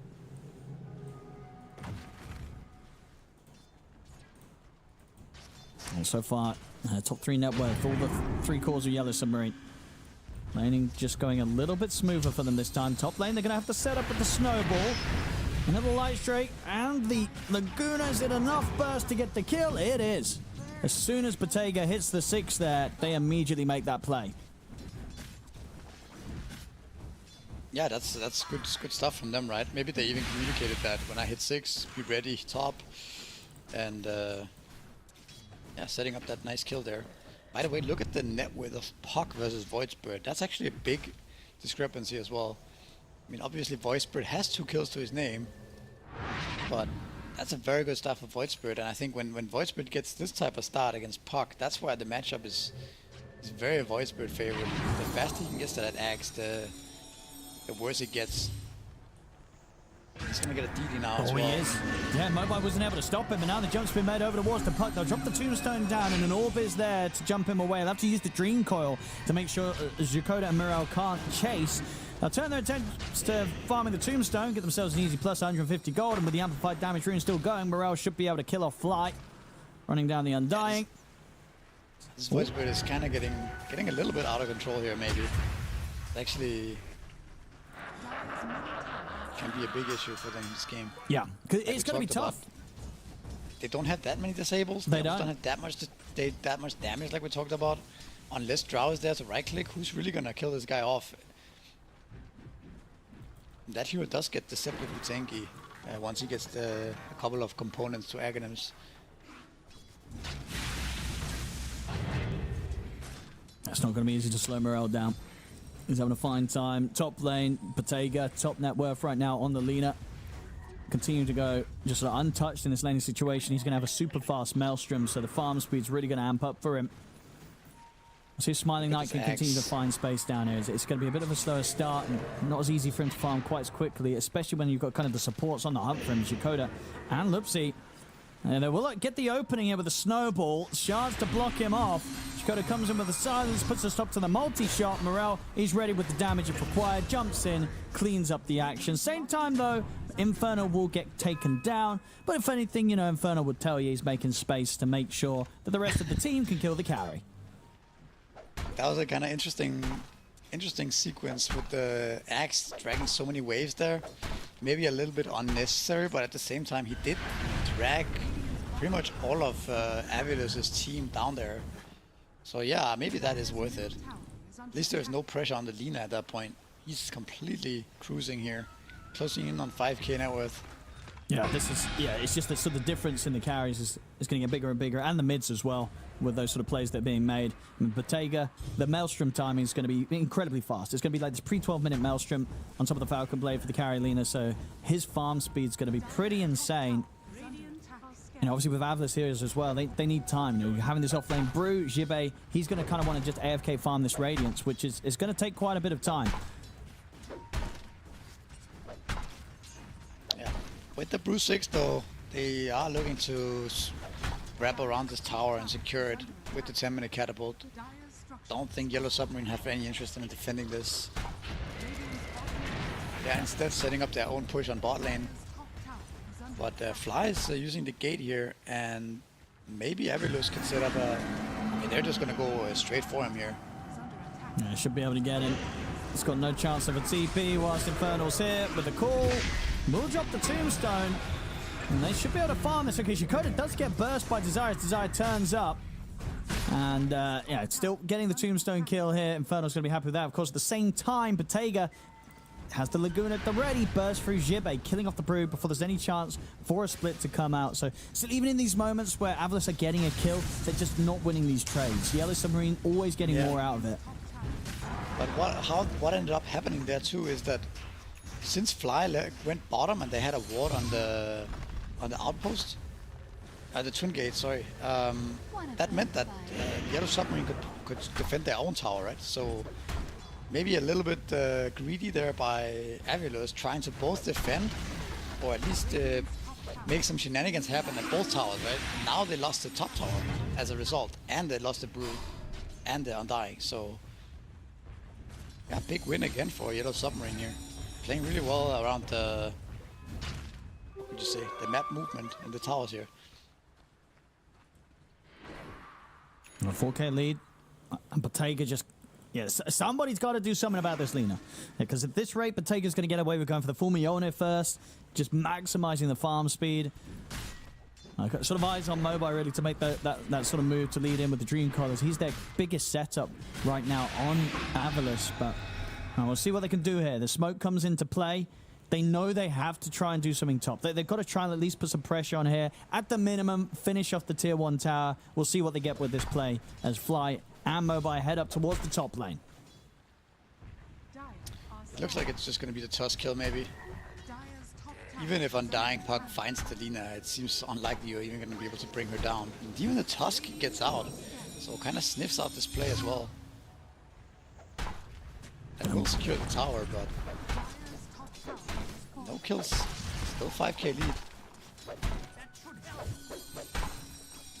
It's just going to be, you know, with these sort of plays, even though Smiling Knight is getting spaced down bottom, there's just no way he's going to ever be able to farm as quickly as this Lina. With the, sort of this Maelstrom rush coming in into the full Mione.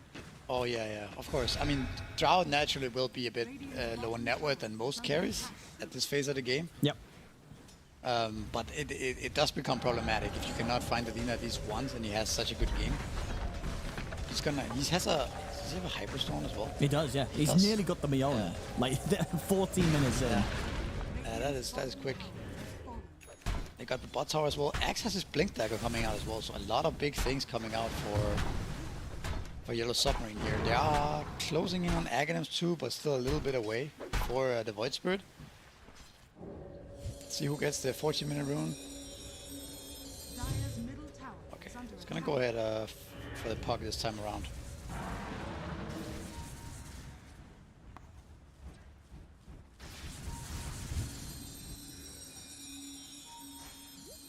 We'll see what we've got here with the smoke still. Yellow Submarine with this blink reveal of Infernal. They're going to find a big grab. It's an easy jump for Infernal, a very dead puck. This game could start looking pretty rough pretty quickly for Avalus. They're gonna run at this Brewmaster as well. He might have to TP out of here. They're relentlessly gonna hunt him down here. Dire are scanning. Look at Infernal, how aggressive he is. Ooh, okay. They barely spotted him there though. Oh, he's lucky. And they're just out of range of that scan as well that they dropped. Yeah, exactly. Axe on the way to bot lane now. If Undying shows here, he could be the victim. He's tempted. Right.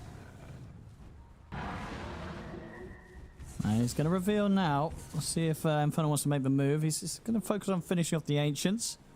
Might swing across and sees if he can catch Fly on the way back. They've also got Dakota moving Lina is down. gonna get caught actually in top lane. This time they will get him, I think.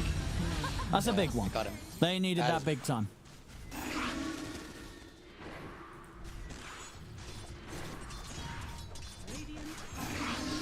Obviously unfortunate that the money didn't go for Mobai. Mobai would have loved to get that last hit on that one. Ends up going the way of Desire. On the Rubik finishing the kill. They do need everything they can get to try and get the cores back into a good position. Still very much behind that of the cores on Yellow Submarine. And Lupsy very close to having the Blink Dagger on the Tusk, so we'll have that extra initiation and also big save potential. Oh, a lot of eyes around the mid. Desire's got to be careful. Shards aren't going to quite grab him, and they're happy to just press the tower kill. We'll see the jump in from Infernal, not quite able to reach in and get the call off. Just be the Battle Hunger. See the timing though. Jibe now does have the Radiance online, and he's got the split. So can be ready to join the team for a defense around the mid tower. Shikoda trying to stick around as long as he can with the Exorcism. Radiant structures are fortified. Yeah, they need to be a bit careful they don't overextend into this timing of Avidus. Avidus would love to take a fight here with this new Radiance.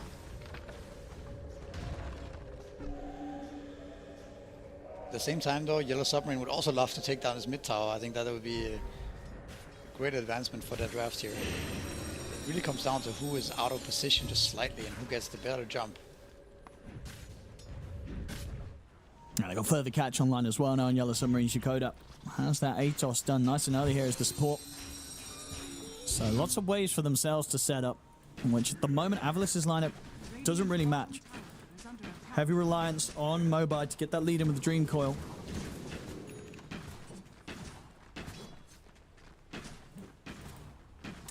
Smoke comes out now. Here with the, not quite the Blink Dagger though on Lupsy. Still 200 gold off that on the Tusk. So we'll just be sort of the Atos set up. This could be really bad for Avidus. I think they've kind of walked straight into the bait that was being set up here by Yellow Submarine. As Mobai caught by the silence into the pull of the Remnant. He's gone. The dunk there perfectly in time from Infernal. A little bit of a trap set that Avalis end up falling into.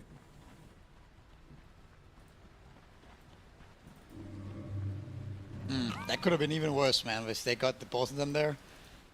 But a very nice setup. I feel like Yellow Submarine are reading most of the moves really well from that Avalus is trying to make, right? The only little blunder was when Lina got caught in top lane.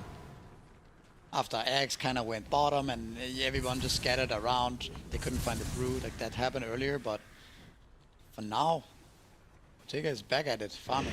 Similar to what we saw last game with the Medusa just free farming. Here we have the Lina as well. Very alone at the top, and then that was here. Yeah, and once that BKB's done, it's like they have to have the Drow there to have a chance of killing the Lina. If the Drow's not there, the Lina will very easily turn and pretty much kill all of them with Miona BKB at this point. So they're going to have to be so careful about how they try and make those moves and try and look to find some sort of a timing to get Smiling Knight involved in the plays as the Drow. Now we are walking into a lot of vision here as Yellow Submarine, a lot of Avulus vision, and that might be an opportunity for them. I'm going to try for Shikoda. Nice silent though. He just walks away. By the way, only 1 point on the Siphon from the DP, so playing it a little bit different this time around. Playing more on the silence, which makes a lot of sense here, right? Into Brew, into Rubik, into Puck. This value point, this spell has huge amounts of value. Yeah. In this game. Yeah, I think we sort of saw that with that play up top. Just, yeah, how long the Puck was just kind of couldn't do anything. So indeed, Yeah, that you extended need to- silence is big. How do you... Okay, let's just see how the smoke plays out here. then I'll make my point.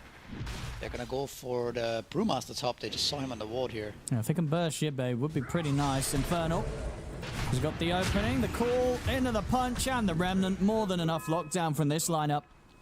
And already Shikoda's maybe seeing if he can find something else. He's caught Fly. Silence is there. Anyone else able to close the gap? Not quite. Lupsi not able to reach in to be able to find more, but they'll settle for that one. A quick move. They kill off Shibe very easily. And the Tormentor spawning, Bottega immediately TPing top. Yellow Submarine are actually playing really well this game and in general. Very clean so far. My point earlier was going to be, how do you itemize as Puck this game? It's very difficult if you think about it, right? There's so much AoE silence. You almost need to buy BKB, but against BKB you can also get called, right? You can also get just killed by the Lina. So, and BKB on Puck is not that good. So if you buy Eul Scepter to get rid of silence, you can just get silenced again. And yeah, I think that's very difficult. And I think the same can be said for Brewmaster even. Yep. So I think it's actually a much harder game for Avalus than what we might have anticipated. Also considering how well Yellow Submarine are playing. Just super clean start. I mean, but, you know, yet to die on the Void Spirit. Infernal and Bottega, they've only got one death each on themselves as well. It's been a solid play so far from the cores, and just this sort of farm speed from Bottega continues to impress. 12k net worth, level 16. He's got a clean 2 levels advantage ahead of that of Smiling Knight. Now, Celine's pretty much out of control. He's going to have the full BKB done. Can look to get the bots next. Avalus, they're smoking up, and they need to. They can't sit back this game. They have to somehow try and find these core targets to slow down this just incredible lead that they're building up against them. They might find somebody here on the triangle. I don't know if Yellow Submarine are really aware of what's happening. Can they kill the Void Spirit though? He's quite tanky. It's a tough one. They'll drop the Dream Core. They've got the multi-shot onto Lupsi. They'll kill the Tusk, but the Tombstone quickly dispatched by Bottega. Now get the tower, maybe even not actually. Fortification's up. So Bottega's got the chance to slow this down a little bit. Smiling Knight, he'll stick around. They're looking to finish this off as a go. Actually, he's a bit scared of it. And in fact, they could just look to get the tower deny when they want to now. Because, yeah, they did not push on immediately for this Avalus. And now Yellow Submarine's set up. If Avalus do step up again here. They've got to be wary of this axe.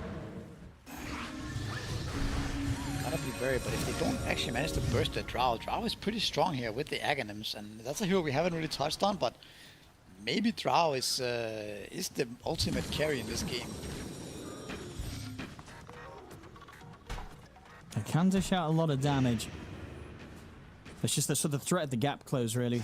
The blink on the Tusk and the axe. The jumps of the Void Spirit. It's going to be super difficult for Smiling Knight to find safe positioning in the team fights. Especially considering he doesn't really have the sort of best supports to bail him out if he does get gone on. No sort of easy saves for them to execute with. So it's not an easy game for the Drought. What? Puck top playing. Oh, can he get out? Blinking north. Imagine you're gonna start chasing Puck here. Oh. Uh-oh. Oh. They see him still. But it is just the axe though. Yeah, the rest have sort of given up on the chase. Jibe. He's come up here, maybe wondering if they could just turn back over towards Infernal. But no, Jibe's out. Yeah, you could maybe expect him to go for the kill there with Split, but he doesn't actually see where the rest of Yellow Submarine heroes are.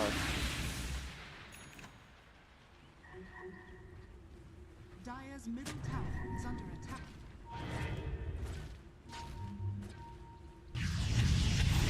Dakota. And steps up, but look at this damage coming in from Smiling Knight. I mean, this is the thing when the Drow's around.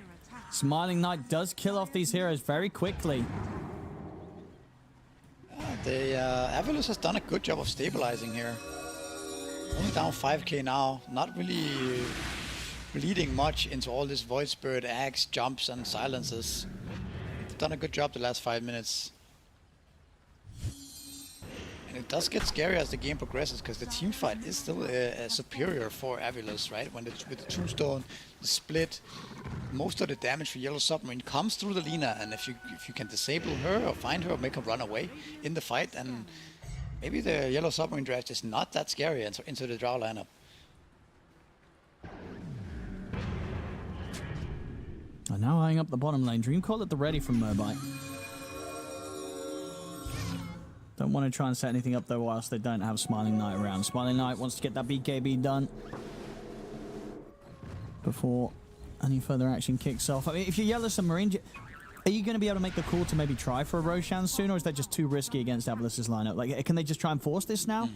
It looks like that's exactly what they're going to be doing right now, but there's a ward guarding this movement out completely. Yeah. I don't know if they're going to hit Roche. Looks like they're going to try to get some kills.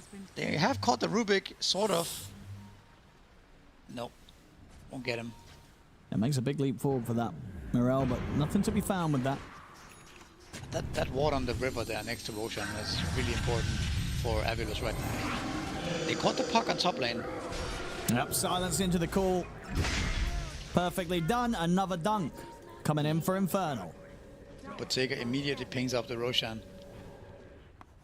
So not sure what Avilus is going to do here. If they're going to try to somehow delay this or try to take the fight.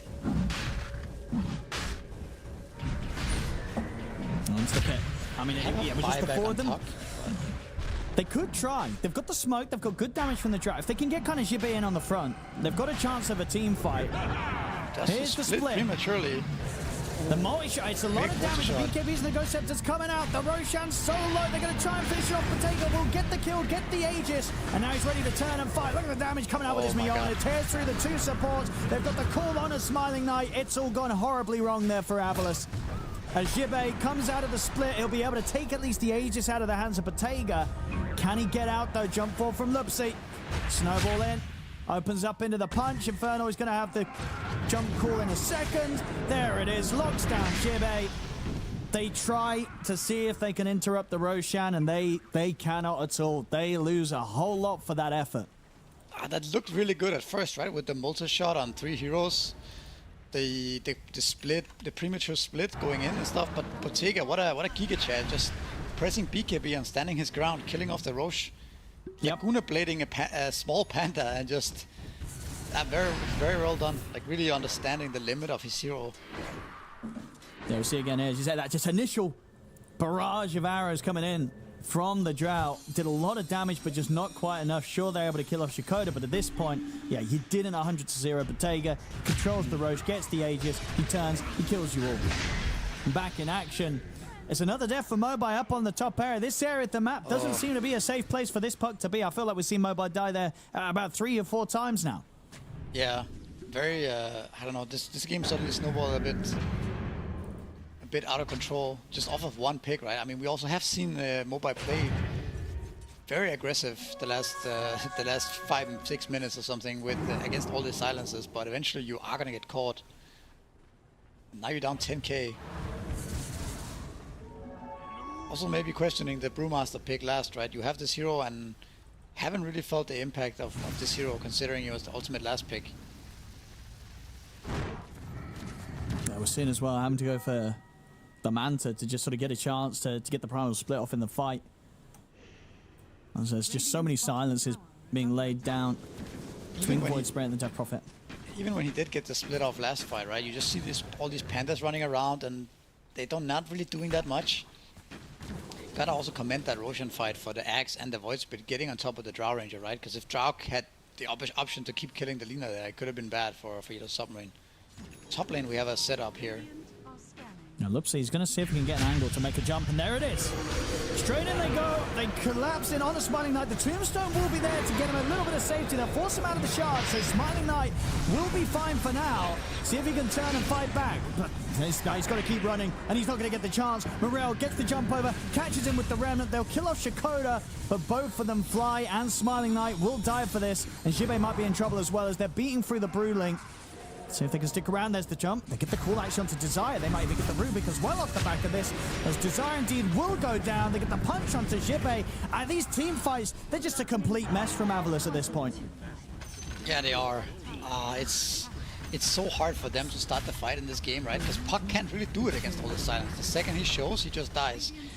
So realistically, Yellow Submarine is always the ones who get the first jump, like we also saw here. A little bit of all chat. We're getting the smiley faces coming Smiley out. faces. Do we know any lore behind that? You know, do we know these guys? Any beef? I don't know, actually. Well, the smiley faces are out.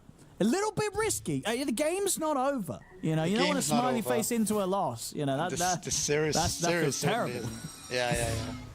But obviously feeling pretty confident after that last fight. There's Yakoda. Mobite. He blinks forward. Should be Axes alright. the way of the orb here. Oh, Infernal. Oh. Yeah, he doesn't jump to the orb in Mobite. There's another Atos up in 5 seconds. But Mobite should be fine here. Meanwhile, Same Fly time, they're down the dying. mid. Yeah, they lose Fly. No, Gust on a Lupsy. They might just get the Tusk. But I say that, there's actually jump over Lupsy, who will die, but Smiling Knight, he had to step up so far forward and just try and get the Tusk kill that he is the carry, he's dead. He's out for 70 seconds. And this fight ain't even over yet. Morel, beautiful catch there with the Remnant. Catches Jibe with just the tip. Closes the gap here for Infernal to move in. They'll throw Infernal up in the air to try and give space to Jibe to run. 2 seconds until he has the split back up. Is he able to get it off? The split is there. He'll get it off just in time before the Does dunk it even comes matter, in. though? But can he survive? Can he run from this? He'll be able to push back the axe. Calls up in a second. Okay, he's doing a good job microing the spirits around, but yeah, he should be able to walk out of here. But I just want to mention how I feel like this Bottega guy is just, he really wants to go to TI. It looks like he's good. Absolutely destroying this game and just piking in and killing people and high-fiving meanwhile.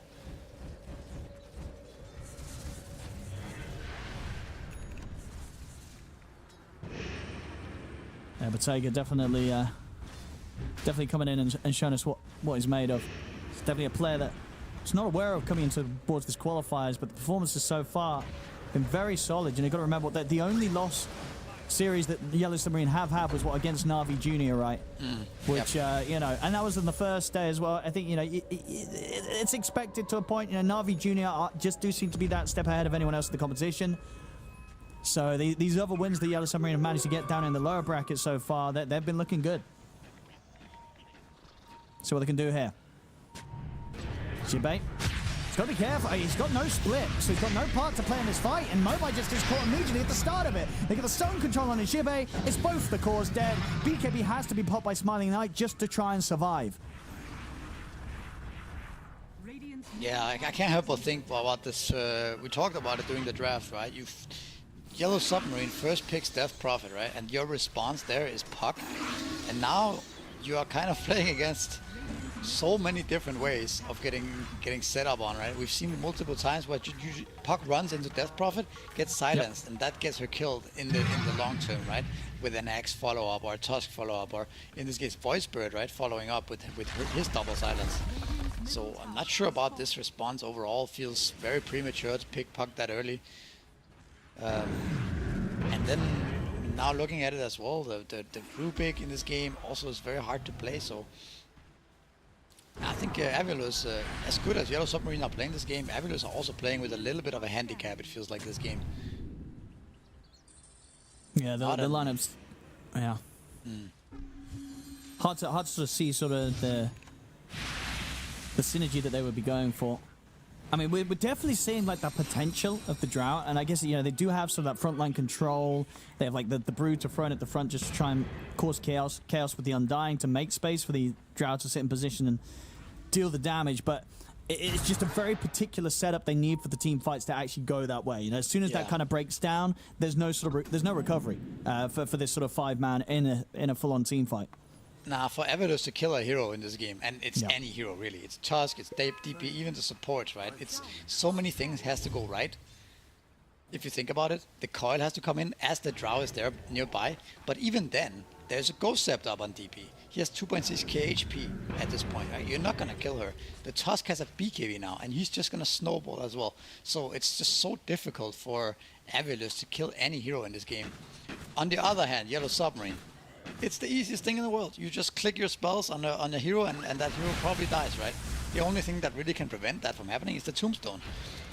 So, just very difficult game here for Avilus. Of course, also down with 21k. So that in itself is a problem, but yeah, just hero to hero matchup feels hard. And just super fast timings and levels as well, right? From Bottega, level 25 now online. It's got that, you know, you get this crazy crit on all the heroes that you're hitting that are covered by your spells. Like, the damage is going to be pretty ridiculous from this Lina. I mean, we saw it the other day from Vichen on the Lina and now from Bottega on the Lina. Maybe there's something to be said about this Lina carry that we might see other teams start to dabble with, because we've had 2 performances and it's looked pretty fantastic. Yeah, certainly. This hero is very strong right now. It's been strong ever since the new patch, pretty much. Going back all the way to Dream League, when Talon were playing this hero a lot, and other teams started experimenting with it too. We have a fight potentially coming up here. Oh.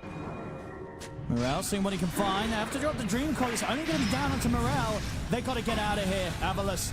This surely is not a fight for them to have. Smiling Knight's going to try and turn, but Fly will get into the Tombstone just in time, but very quickly Bottega's able to kill the Tombstone, kill off the Undying. They're trying to fight the Axe. Inferno just standing his ground against Smiling Knight, has the call. Smiling Knight does not have the damage to deal with the Axe, as Smiling Knight gets dunked. They'll collapse around Desire, kill off the Rubik.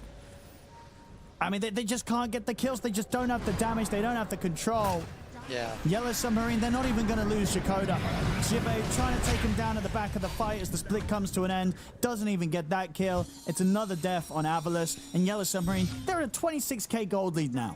Top tower is under attack. Yeah, I mean, that was also maybe the best case scenario you could argue for Avilus there, right? The Void Spirit spells hit nothing. They used some spells on the Puck Illusion, so they hadn't had an idea that everybody was coming in. The Drow gets to kite backwards, and it just felt like the start to the fight, Yellow Submarine missed a lot of spells, but it doesn't really matter, because it's the same logic that we've been talking about 5 minutes ago, that it's just impossible for Yellow Submarine to, I mean, for his Avilus to kill anybody. So they don't get punished for missing their spells. Yeah, it's Aegis on Dina, and I imagine we're going to see them start looking at some high ground soon. On the mid. Morel trying to make the solo player onto Desire, but the telekinesis will be there, so can hold back Morel, make sure that he survives this time, Desire. Yeah, pushes coming in on all 3 lanes. We're going to have Lupsi bringing around the bottom lane, Infernal bringing in the top, and already the mid lane up there at the high ground, so see what they go for next. Bottega does TP back out towards the top, clear out that wave. Really wants to make sure that all 3 waves are in good position before they try and go for the high ground push. And they can play it pretty relaxed in a super comfortable spot now, Yellow Submarine.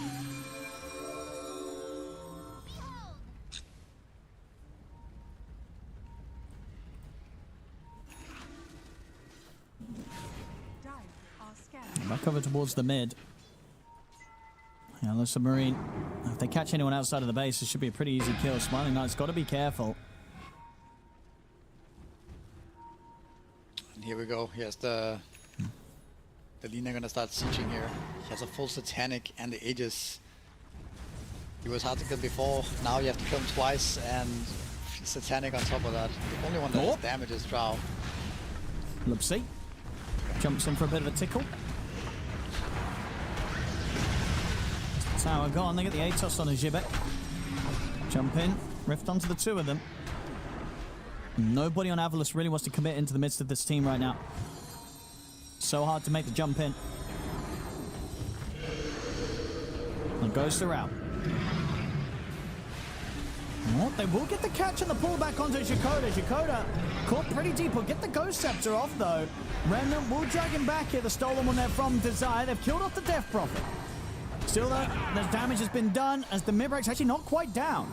The melee ranks will remain alive. They're stepping up to jump there with the call. Not going to grab anyone with the call. But the Laguna Blade coming in with the burst. The Tombstone save will be there just in time. But Fly's dead. They can kill off the Tombstone. Kill off Smiling Knight as he comes out of the Tombstone. And he's gone for 80 seconds. They do catch the Lina underneath the tier 4s. But the Aegis is at the ready. Bottega's going to be ready to come back for round 2. They're killing off the Brewlings. As Jibe can even survive for this, he can, but the silence comes out afterwards. Fly dead for a second time in the fight after buying back. That's Jibe gone as well. No buyback on him. They've got the fortification. Oh, this a cute little cool play. Will be enough to drag Morel into the fountain, but there's no follow-up, so won't be able to make any crazy play against the Void Spirit. More than enough space for Yellow Submarine to take the mid-racks and absolutely look to continue for more. Okay, that's going to play it safe. They're TPing back. Okay, Yeah, okay. One of the TPs will get stopped by Bottega. I mean, they're playing it very, very safe because he had 3 heroes dead on Avalus, no buybacks. I guess, oh, that's true. He was cutting it, right? Yeah. Who was it? The Puck was, Mobile. yeah, but there's a wave coming. They have 30 seconds on each hero. I don't know if they're going to go throne. They could potentially just get another side of it. I mean, honestly, they can do whatever they want. It feels like at this point. Of course, that one was a little bit maybe over-eager by the DP going in. I didn't think he had to even pop his ultimate, right? He could just watch the Lina hit, but it doesn't really matter. They are going to pressure the throne here. Fabulous does have time to potentially defend the throne in the end, maybe. It's gonna be close. One more bite. The call will be off the mark. Now Smiling Knight's back in again. And let's see if they can kill off the axe at least. Maybe start their defense, but the throne's just dying. But take up the BKB. He's ready to end it. It's over this game as Yellow Submarine will close up game 1. Tough one here for Avalus, as they're going to have to make some changes going into game 2, Misery. Yeah, they are for sure. I didn't love their approach, honestly, to this game. I gave the draft, of course, a benefit of the doubt when the final draft was there, because you see the potential, right? In the end, when you have the Drow Ranger, Brewmaster, Undying type of 5-man, like if you can get some good lanes going and you can start, get the Roshan for Drow Ranger, suddenly you can be the ones pushing, but that's not how this game turned out. And I do think their hero matchups were a bit too countered this game. It's too hard to play Puck into all this silence, too hard to Drow into all this jump as well. So yeah, I do think they need to adjust something. Not sure what. Maybe take it a bit slower, like we've seen some of the other teams do, where they just first pick a support, right, and just pick the cores a bit later so that you don't end up in this scenario. It was a very rough scenario to find themselves in. I think it definitely seemed like they were, and with the draft, just trying something a little bit different to what we've seen from other teams. As you said, like with the Puck coming out as the first pick, obviously Desire, massive Rubik player, wanting to play the Rubik, but does therefore mean that it ends up being picked in, not a crazy Rubik game. Very little impact it felt that was potential for this Rubik to have in terms of what spells were actually up for grab for him. And then the closing pick, the Jibe Brew, again, it's one of his favorite, one of his better heroes, but it just didn't seem like a game where the Brew was going to be able to do enough as this hero from the offlane to sort of just buy time for Smiling Knight to play. And obviously in terms of the lane itself, just didn't put enough pressure onto this Lina, right? Bottega, he just had a completely free game. Yeah, he really did. He played extremely well. Also took full advantage of the free space that he was given, right? But yeah, it's like, as for the Rubik as well, right? It's, even when it's a really good Rubik game, this hero is still not really picked. It's just not that good of a hero right now. But yeah, not sure if you just overestimate how strong Puck is right now. To be fair though, if you want to give credit to Yellow Submarine as well, they did draft really well around this Puck. Picking up that Void Spirit with it, and obviously having the DP as well, just completely shutting him down, and then also, of course, also winning the lane for Void Spirit, right? Is something you have to do as well before the snowball can start, because that matchup can go both ways if Void Spirit starts dying to Coil or two in the early mid game. But yeah, I mean, the Yellow Submarine is not a team that you can count out of this qualifier. They are looking pretty good, basically playing really well together. Yeah, no, we'll see. Happy to give that to the carry this time. Bottega coming in and doing exactly what's expected. Well, but going above and beyond really with just how farmed and how far ahead he was. Sort of 4 levels ahead of anyone else in the game. I think 25 to 35 minutes in. Incredible amount of net worth. The Lina carry looking very good in the hands of some of these teams. And needs to be given more attention, I feel, in game 2. They just, these sort of games that you have against teams like this where the carries just had a completely free time, like that's got to be kind of the plan A going into game 2 if you're Avalus, right? It's like, we cannot let Bottega do this again. Yeah, for sure. It's you got to build from the building blocks first, right? You gotta somehow have stronger lanes so that, because the bottom lane we also saw they were getting bullied, right? Undying had to TP back there constantly to help out the Drow, right? So the Undying couldn't help the top lane either. So there's a lot of different things that made this game difficult, I think, for Avilus. Well, we'll see what happens if Avilus is able to clean up their act a little bit coming into game 2, as they'll need to. Down in the lower bracket, one more loss for Avilus. It's going to be the end of the road for them here in the Western European TI qualifiers. Don't go anywhere. We'll have a short break, and then we'll be back with game 2 of Avilus in Yellow Submarine. The human body was built to move. Not trapped at a desk in one singular posture for 12 hours a day. It's time your chair evolved. This is Secret Lab Titan Evo. Ergonomically engineered for you. Gamers, hybrid workers, artists. Backing your every move.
Welcome back, ladies and gentlemen, to the Western European qualifiers for the International 2025. I'm ODPixel and Misery, and we've just watched Game 1 of Avalos versus Yellow Submarine, which did end up being quite a tough one for Avalos. They looked a bit rough. Yellow Submarine able to take them down pretty easily in this first game.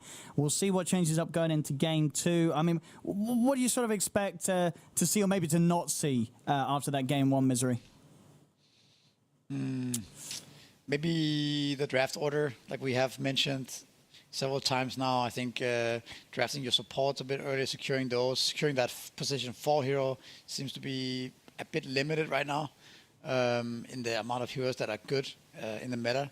So securing that early, build yourself a lineup around the supports early on, and don't jump the gun on the core picks is what I would say. I think even the Drow pick is a little bit early, right? I feel like they messed that up a bit. I did feel that they, at the end of the day, when you kind of looked at what Yellow Submarine had, they had a lot of gap close, right? They had this the Tusk, the Axe with the Blink, and then the Void Spray on top of it all. So many heroes that made it very difficult for Smiling Knight to find the positioning in these fights, which he needed desperately. They needed to try and have that timing where they could get the Drow involved so they could actually get these kills, because outside of the Drow, they did feel like they were lacking damage. So I think, whatever happens in Game 2, I'm expecting a stronger draft from Avalos. Even if that does come out, though, we are really seeing from Yellow Submarine as a squad, right, that this team, in terms of how they play as a team, they're looking pretty good. I agree. It feels like they know what they want to play. They know how to play together. I don't know. It's just it's gelling nicely against Secret yesterday and now as well again. And maybe they learned a lot from Navi Junior series. I'm not sure what it is, but they're looking strong. Yeah, no, some scary teams down here in the lower bracket. I mean, this is the thing as well, right? We've already said goodbye to some pretty big kind of Western European organizations, right? Mouse getting knocked out, Secret getting knocked out, and then obviously today we have Virtus Pro getting knocked out so far. Here, maybe Yellow Submarine again going to knock out one of the bigger names. Avalos, I think people expected maybe a little bit more from this team, and maybe it will come. Maybe this will be sort of the turnaround here, one game away from getting knocked out of the qualifiers. But if they do fail to succeed here this time round, it's going to be another pretty crazy result. Like what we've had play out so far here in this qualifiers has just gone to show that you can never really expect anything. Even coming in and seeing sort of these names, seeing these organizations with their teams, anything could happen. Anything could happen. This Game 2, can Avalos bring it back?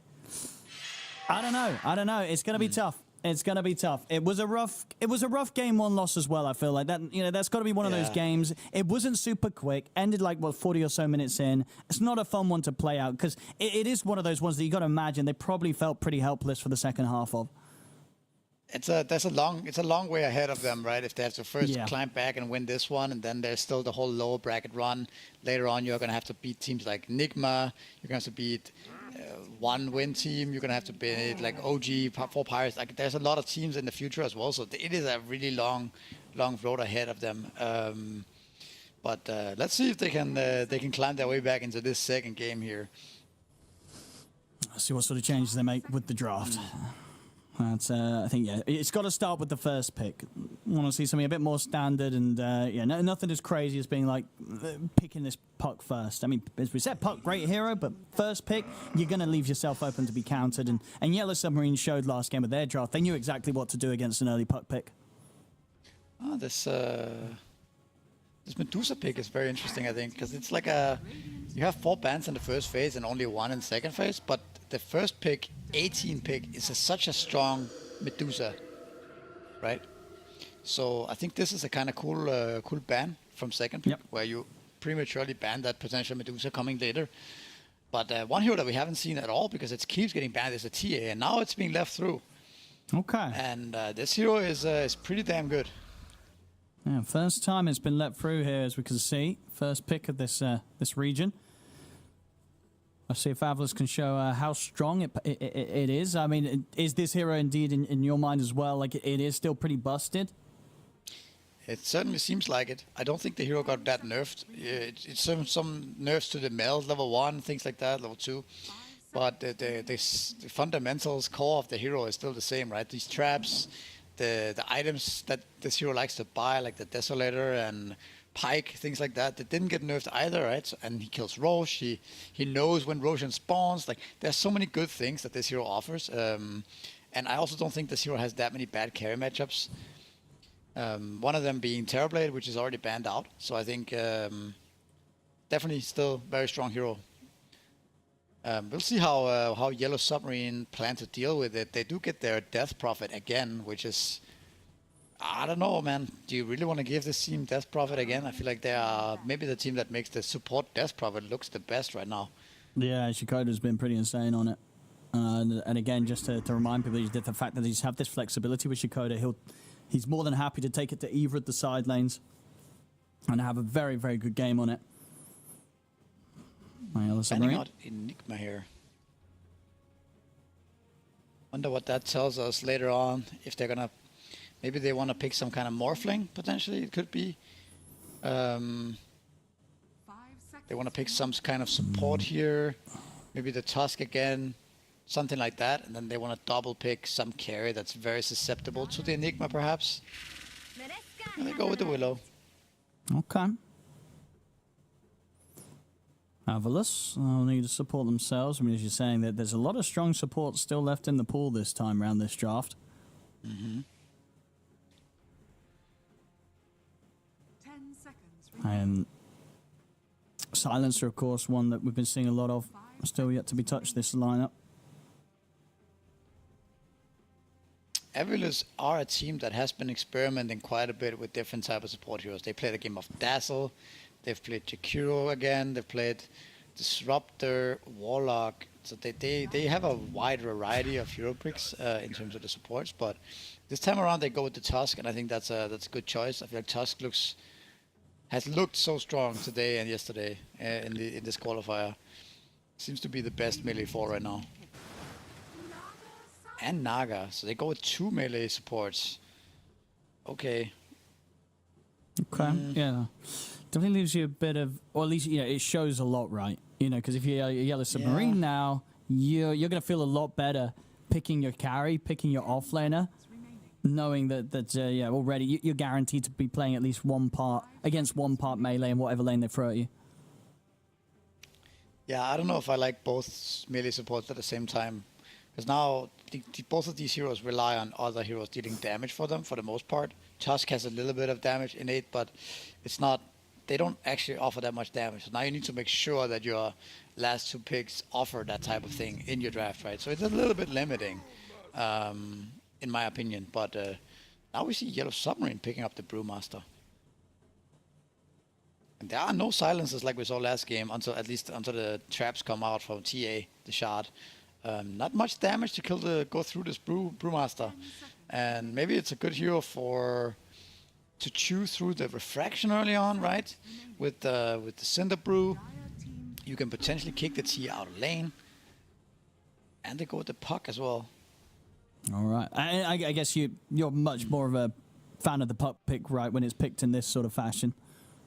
I mean, Puck is not really that great against TA traditionally, but I think it's very good against the support here. That's for sure.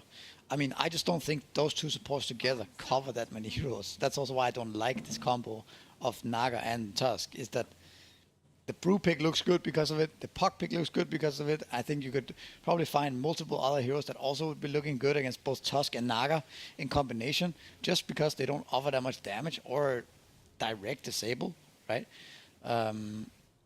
But let's see what kind of pick they're going to go with here on Avilus. I mean, they could have the option of putting the TA mid as well in this scenario against the Puck.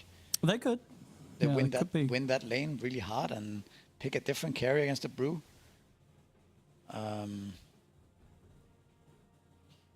Yeah, what else? Ember's already banned. You kind of need to pick some more damage, I really feel. Something that can play around these supports early on, that can help them have impact and have something to do on the map. Yeah, something that's going to give you a bit of a better chance of catching the Puck. Mm-hmm. Could go for the Void Spirit as well. Yeah, that's true. Yeah, they could take it back their way this time, yeah.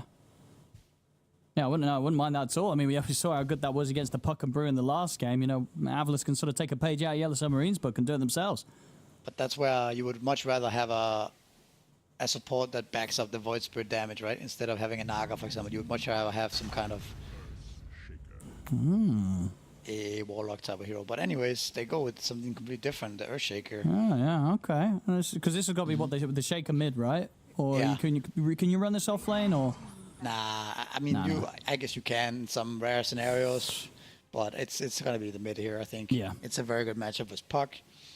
Pretty good against Brew as well in some way aspect, right? The echo into the Brew potentially could have some merit there as well. 10 seconds remaining. It's not a terrible idea. It's one of the better heroes against Puck for sure. 5 seconds remaining.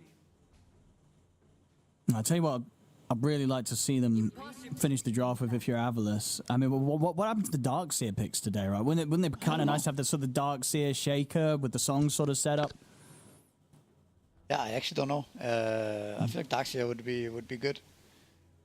I think this hero is very strong in general. 10 seconds remaining. So they ban out the Dawn. What is the other offlaner that they are scared of? See what Yellow Submarine are considering. There's potential here for Avalos on the close up. Dire team ban. I'm going to ban out the Tide. Avalos still looking towards the potential carry picks for Yellow Submarine this game. Yep, what's Bottega gonna play?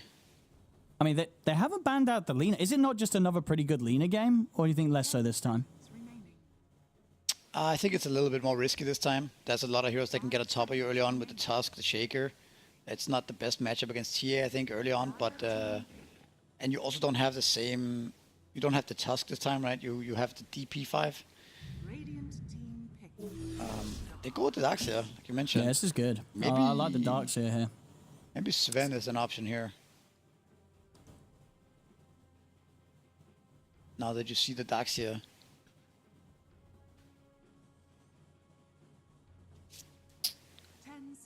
What else could we see, maybe? That's hard to say. There's not that much info on what Bottega likes to play. They haven't been playing that much official games publicly. Only this qualifier and the opens. There he is. Yeah, maybe he's got something different as well to pull out. And as you said, we don't know too much, so might have kind of these niche picks that we're yet to see from him. Clinks also seems to be rising. It could be a good Clinks game, I think. Not that my understanding of Clinks is necessarily that high, but I think this might be one of those games. Yeah, but he definitely seems pretty enthusiastic about whatever idea he's got cooking. Yeah. He seems pretty happy. They still the have a state lot of of this reserve one. time to cook it up. Yeah. He looks like he looks confident as well. We're expecting a banger to come out here.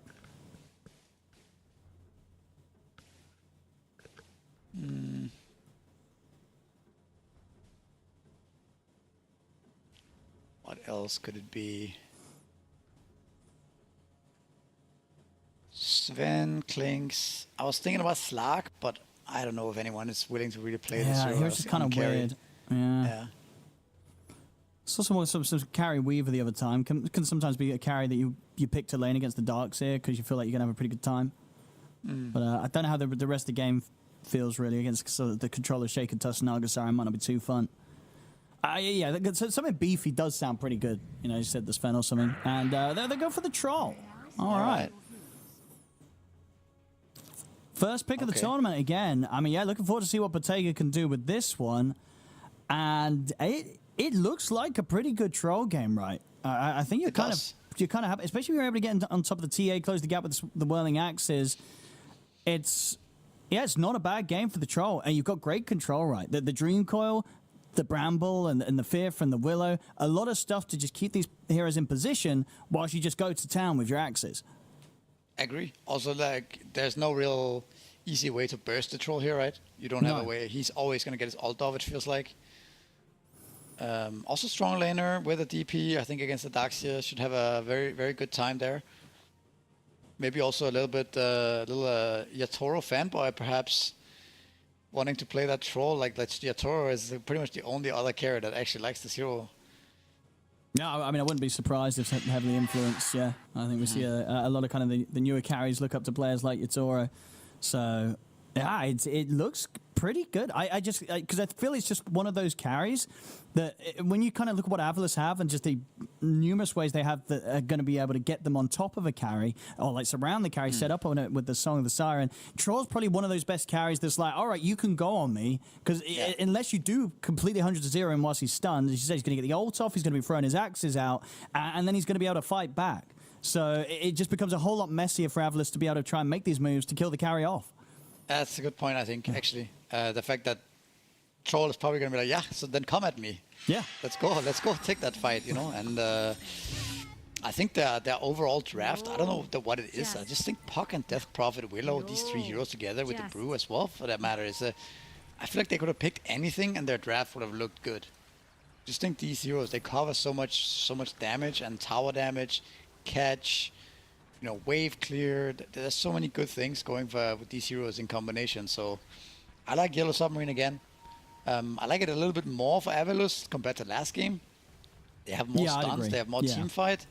So they definitely have a better chance this game, I would say. But let's see how it plays out and if Yellow Submarine can play as well as they did last game.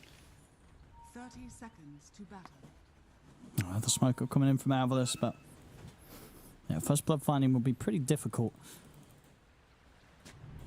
And I mean, because all in all as well, do you feel that Yellow Submarine reacted to the first pick reveal of the TA quite nicely with their draft? Like they have enough ways to deal with this, you know, very highly rated hero right now? I don't know if they've necessarily... They reacted okay, I guess. Nothing too crazy. I think the DP and Brew is okay responses. But, okay, we have maybe Bottega getting caught. Yeah, nice bramble there onto the two of them. Should both be fine, but Mobile definitely taking quite a bit of a hit here to start the lane off. 3 bounties for Yellow Submarine as well. But now I think they just gave it and drafted their own good draft. It's like maybe they just feel like this hero is a little overrated, and perhaps getting the DP as a trade-off is good enough.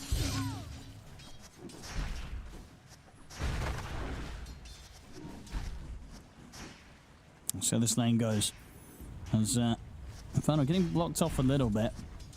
Yeah, Shikoda definitely the one to watch though on the Death Prophet with how well he finds opportunities to just trade successfully with the enemy's safe lane. And very, very powerful hero in his hands in the laning stage, the Death Prophet. Yeah, the more I see this Death Prophet +4, the more I like it, in a sense that it enables all these melee fours so well, right? Like even this lane is so strong with the Cinder Brew and the Crypt Swarm. It's so easy to throw it out. And he has so high, I don't know, he just has really good stats for a ranged hero on DP. Yeah, the right click's not bad. So the range as well, if you attack, feels pretty good. Animation's nice, so yeah, you end up putting a good amount of pressure onto the safe lane carry in particular.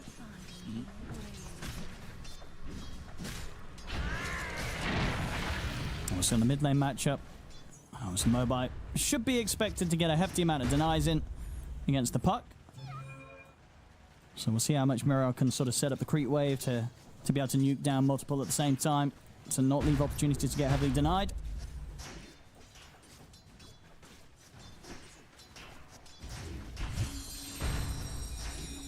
On bottom lane, I think it's going to be difficult to sort of slow this troll down.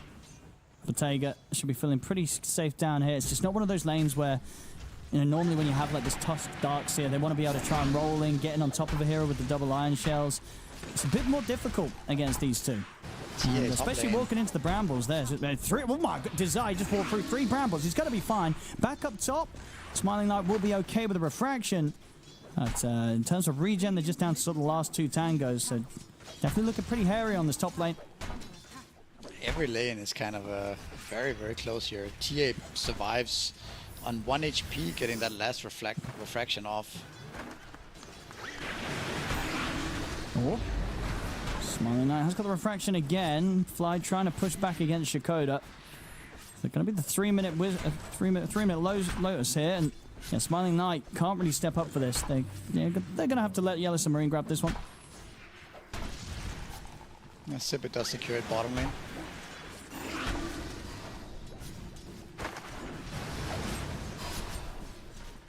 Smiling Knight just consistently sitting so low on this top lane. That was the last shared tango as well that they had to give over to him.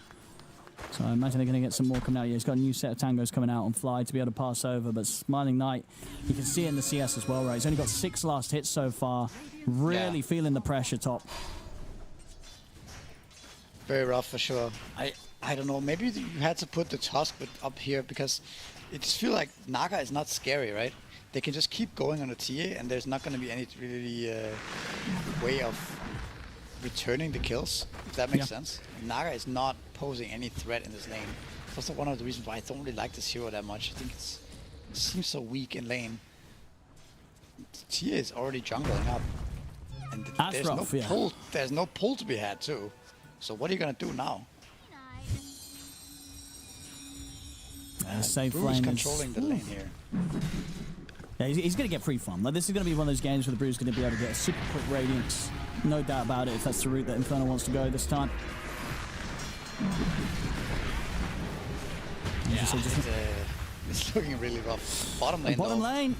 Listen, the thing, right, if you try and fight as these two, you will lose the fight against Bottega and Lupsi on this duo. Like, Troll and Willow, this safe lane combo just seems to be built perfectly to fight back at any attempts from a Darkseer and Tusk to get aggressive early on.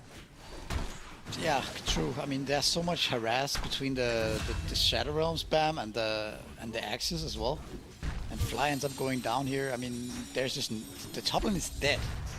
Yeah, at 4 minutes 30 or whenever this started happening, even earlier, Tia is literally jungling, and there's no way you can get the lane back if Brewmaster decides to keep it here, because the pulls there, you can't get the pullback either. And that's the Zibe dead on the bottom.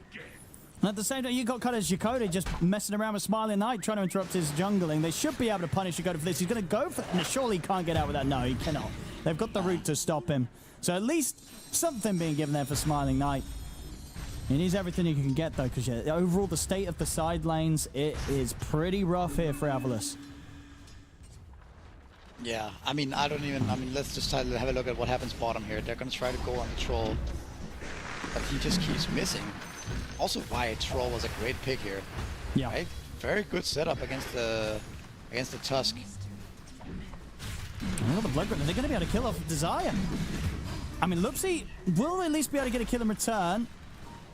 Won't be able to chase down Bottega, so Bottega's going to be okay. Also has the Lotus to pick up, but it's the fact that Bottega 2-0-1, these sort of deaths that they're giving up towards the Troll, it's going to give him a very quick level 6. And once he's got the 6, if he wants to put a point into the ult, you're just never going to be able to go on this Troll again in the laning stage. Yeah. Oh, he's so farmed already, actually. Here we go. This Rotation comes in. He will die, though. They'll get him with this one. They needed that big time. Mobai coming in and giving them exactly what was required, able to finally slow down this Troll's game.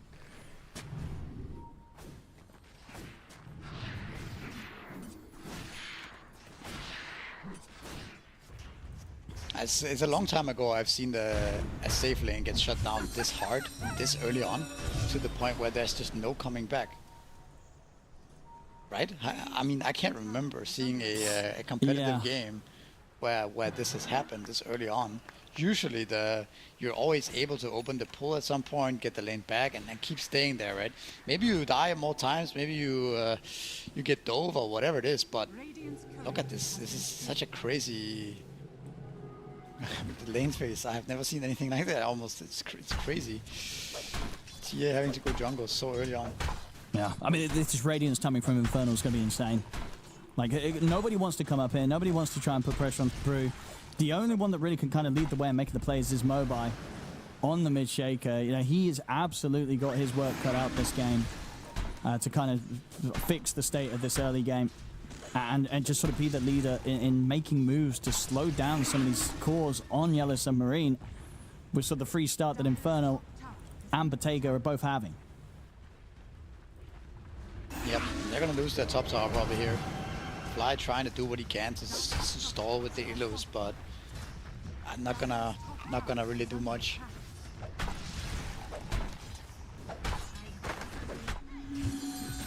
Oh, 8-minute power rune. Morale able to jump in and grab that for the bottle.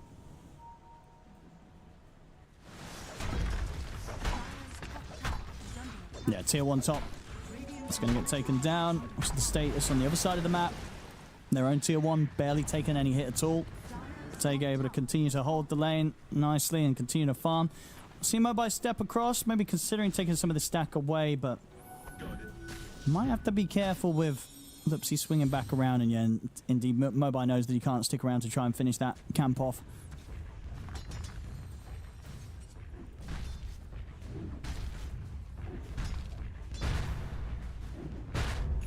It's just going to be a very fast Battle Fury this game for Bottega. Already halfway there. Has the cornucopia and the first broadsword coming out here on the courier. Jibe will fall back, get some of the stacks here done from his own half of the map. And the Blink Dagger progress from Mobile is about 900 gold into it, so it's still going to be a bit of time until we see Avalos be in position to make that kind of first big move themselves. They are actually keeping the network lead manageable, right? It's only 1k, even though everything we've seen, it does seem a bit weird that it's not more than that. Compared to some of the other games we saw today where the network lead spiked a lot harder, but the TA going jungle is not the worst. If you have to go jungle as a carry, TA is maybe the best one, because he does farm pretty fast in the jungle. Same with Daxia, right? Can lose the lane and also fall back in the jungle like we just saw here. So Avalos keeping it still competitive here and getting what they need out of the map for now. I see 10-minute power rune coming up. Mirel, will he get lucky again? And they have got the pings coming out. They want to try and stop him from grabbing it. They're not going to be able to stop him. Still gets the pickup. It's a nice one as well here with the Arcane Rune. He's going to go straight away for a move. Dream Coil onto the both of them beyond the tower. It is pretty far to try and reach in and go for the kill, but they do get the Bramble connection onto Mobile as well as the Fear. Have they got enough burst? Oh, they dodge of the Echo Slam. The phase shift in the orbs there. The Echo Slam hits nobody. Mobile's dead. And maybe even more here. Desire is going to try and run. He will manage to get away for now from Mirel. But that's the first Echo Slam in the bin. Yeah. And I think this might be the fall of the tower as well. I like this move by Yellow Submarine too, like putting on the pressure. Yeah, you win your lanes, you know the TA is just jungling, right? You have a low level Naga Siren. Bring that Brewmaster over, you know, and put some pressure onto this tower and onto this side of Avalos. Don't give him all this time to come back. He didn't even have to use the split, and he's already back top, right? Farming again, so basically losing nothing from doing this move. Radiant's bottom tower is under attack. That's a tough one. Mobile back to the jungle now. Needs to get that blink done before he shows himself again. And Morale well on the way towards that Witchblade, so damage is going to be coming out pretty soon. Battle Fury, 100. This creep wave is going to be it. So going to have like pre 12-minute phase Battle Fury troll, level 9. Yeah, that is that's kind of terrifying. There we go. And the DP even brings it over delivers for it. him. Yeah. Wow. Jakoda, look at that. Ah, these guys, man. Yeah. They're doing good stuff. Oh, that's around the mid. A little premature with the brambles. Won't catch anyone there. Oh, nice little dodge there. Also gonna go pick up that Invis rune on top. Not much is really going the way of Avalos here.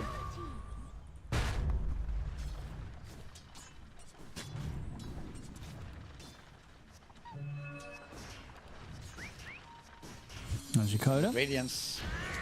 Okay. Can he get out? Yeah. Oh, he's The chilling. Radiance is inbound, by the way. 150 gold. Yeah. That's like... The fact that both side lanes, you know, you've got a carry troll that's gotten away with a 12-minute phase Battle Fury, and then an off-lane brew that's gotten away with pretty much a 12-minute Radiance. That's not great news for Dire. It's not.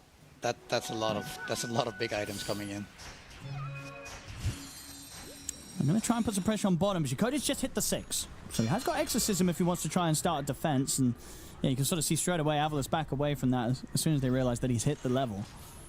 It's a little bit more complicated now if they want to try and go for a dive on him. It's not tempting.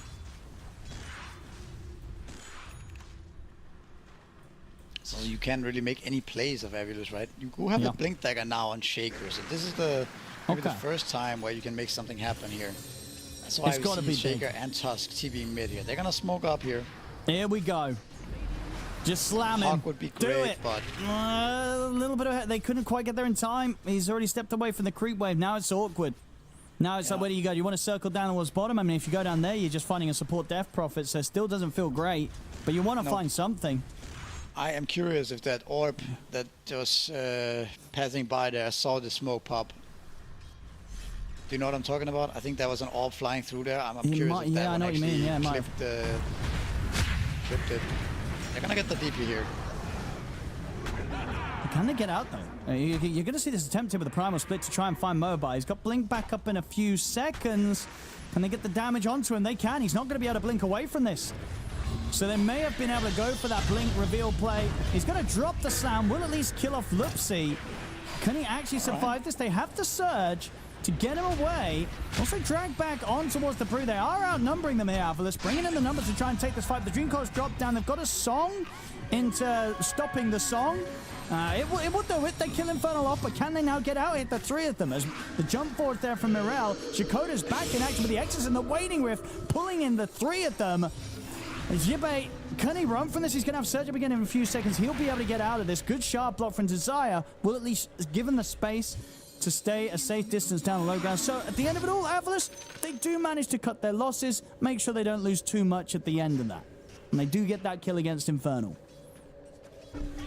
Yeah, that was pretty big kills. You can also see it in the net width now. I mean, Smiling Knight has not been paying attention to anything that's going on. He's been pretty much single playering it up in the jungle, and his net width is closing in onto the troll. So this last couple of minutes here has not been that bad for Avilus. We're seeing some potential. Trying to go for the reel in here onto Shakota. Got to be careful down here on the bottom lane now. Infernal's turned back up. Of course, he doesn't have the split, but still with his presence and the radiance, can absolutely be a fighting force. Avalos, they're turning up. Looks like they want to try and set something up. They're in with the jump. They're going to look to see if they can burst through the puck. They can't. He's able to jump out, and now Infernal's moved in. Bramble into the fear, catching onto both Jibbe and Mobai as they get destroyed. A Yellow Submarine, they were more than ready for that one. Avalos maybe getting a bit greedy, trying to stick around and make a secondary play down here. Yeah, I mean, does it come a bit... I mean, of course, this was only their own decision, right, making that play, but I can't help but think that, again, how do they kill a hero if they don't have Echo, right? They really need this spell in this draft, or there's just no way to kill off the Puck, the Brewmaster, these type of heroes. That's a problem, I think. You know, they get in onto Morel, but after the Fisher and the Tusk punches come into play, he's easily able to jump out. Seen them coming in with the respawns. They're trying to head forward here, but after what happened last time around, they're probably going to be a bit more cautious about this. Even though this time it is just the two of them on Yellow Submarine. Avalos definitely a bit more fearful of Yellow Submarine in these situations. Over in the mid, Fly should be alright here. Has the backup of Desire if any dive comes into play. Again, this troll network, look at it. It's actually, it's worse than the Lina last game. He's so farmed. I think he had this amount of net worth around 18 last game. And then we'll still end up getting Fly here out on the map.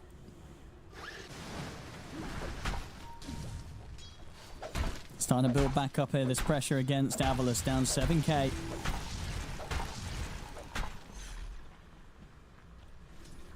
I've got eyes on Jibbe. Still, he should be fine. Still a bit too tanky for these two to try and tackle. Top lane, I mean, Botega's showing himself farming the lane. They've got 3 heroes here, but can they really make a play onto him? Can they even kill him through with Echo? I mean, with everything, if they chain stun him, they should be able to, but it's so risky, right? If he gets his ult off.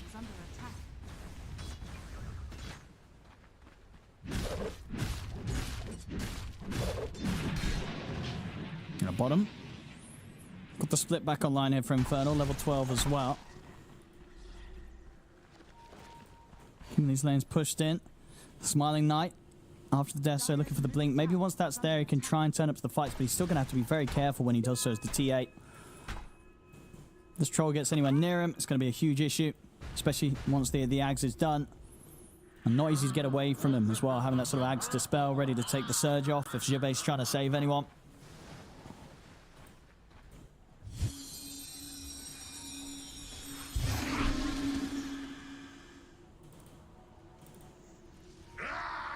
See Mobite. Maybe just sort of make the call to... I mean, they've got the Echo Slam back online. You'd imagine they've got to look for a smoke play sooner than later.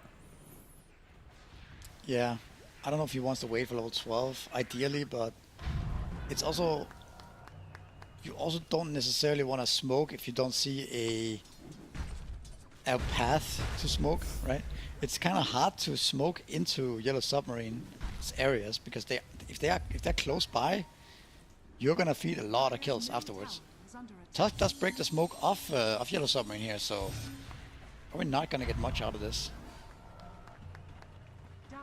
Maybe they can catch Smiling Knight. They're still going to get the coil on him. Mobite's going to be dealt with very quickly. He'll get the Echo Slam off, but it doesn't do anything at all. Maybe it's enough to keep Smiling Knight safe. Smiling Knight trying to turn it with a physical burst, looking to see if they can kill off Infernal. They'll get him. They've killed off the Brew, they'll kill off the Dark Willow. So not a bad turn there from Avulus. They lose their mid, but they are able to strike back and secure some good action here for the TA. Yeah, this feels better for Avulus, right? Instead of trying to smoke into Yellow Submarine, just be ready with your own counter plays. Play on your own side of the map. I think that probably fits their heroes better, to be honest, right? Because you have so much counter initiation with the song, with the echo, toss save from snowball, right? Vacuum wall. There's actually a lot of ways where Yellow Submarine can overextend into Avulus. And now they might get the Tormentor here. So a little bit of a comeback for Avulus on the back of that. And a shot going the way of Desire. Now for Yellow Submarine, they did manage to put a lot of pressure onto the tier 2 bottom with the Exorcism. And we had Shikoda nearly being able to take that one down. Just towards the end, the Mobile comes in, so able to push him off the tower in time. Back up top, maybe look at to see if they can take a fight whilst they're a bit split up.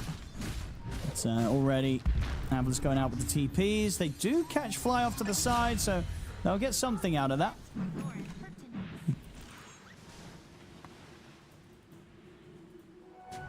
Smiling Knight, and whilst he's not quite at the level of farm of that of Bottega, still very much hitting the timings as this TA. Blink Dagger online now.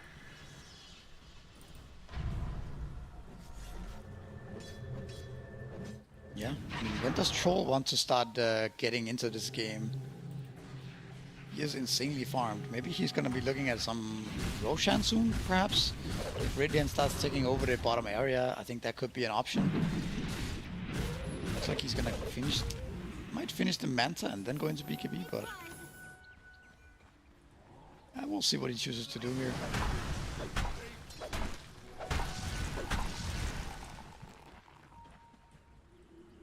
Game is definitely not as straightforward for Yellow Submarine as it was before, right? They're going to jump Shikoda.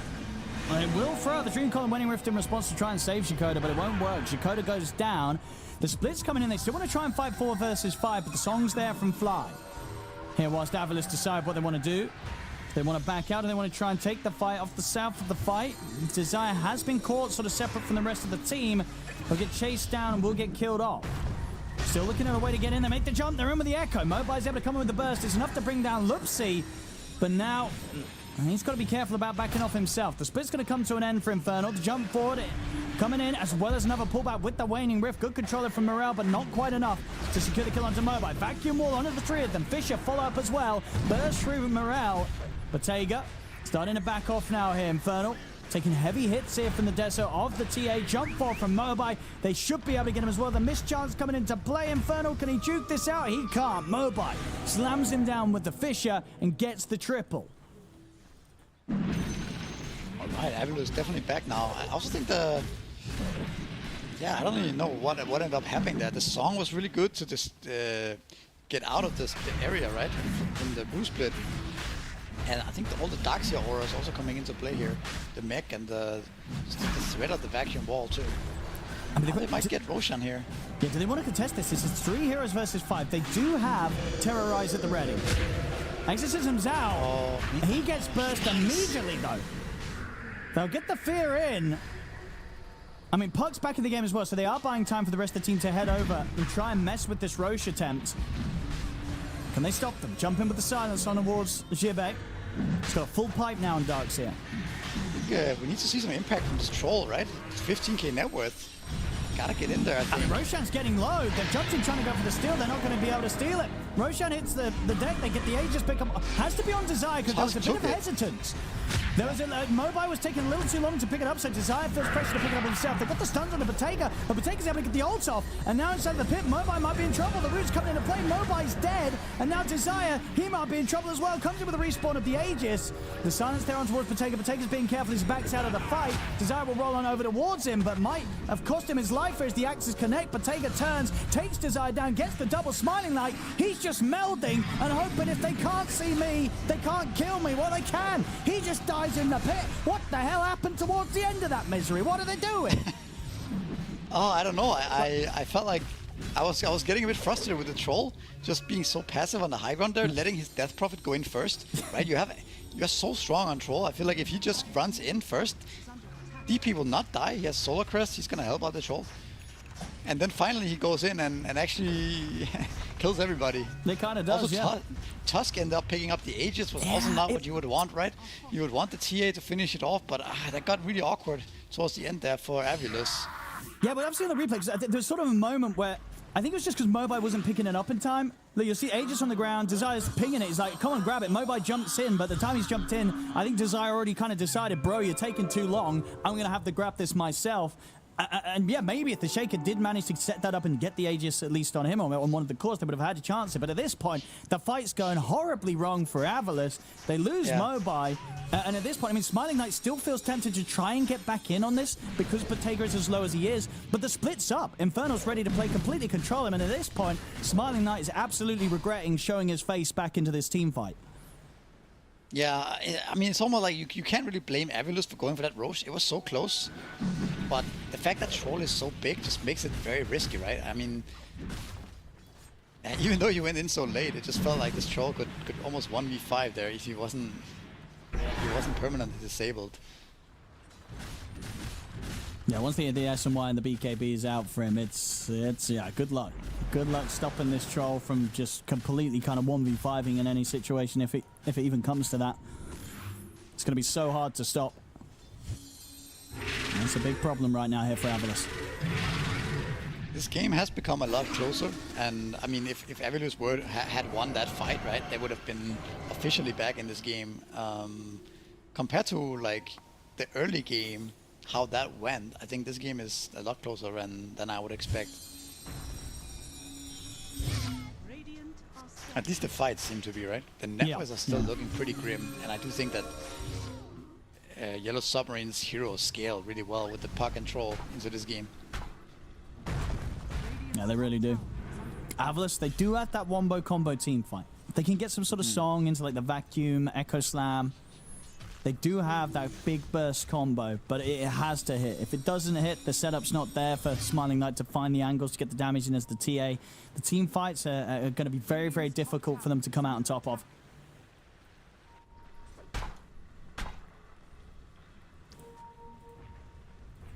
Here's the push. Tier 2 tower to be taken.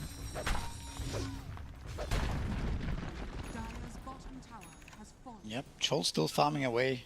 Not really interested in hitting any towers or anything, even though I think it would speed up these type of pushes a lot more, right? If Troll was there just hitting this tier 2 right now, tier 2 bot, tier 2 mid, then the rest of the team could look for things around the map, right? Catching them. I feel like Tega, the way he's playing this game, is a little bit more passive than I would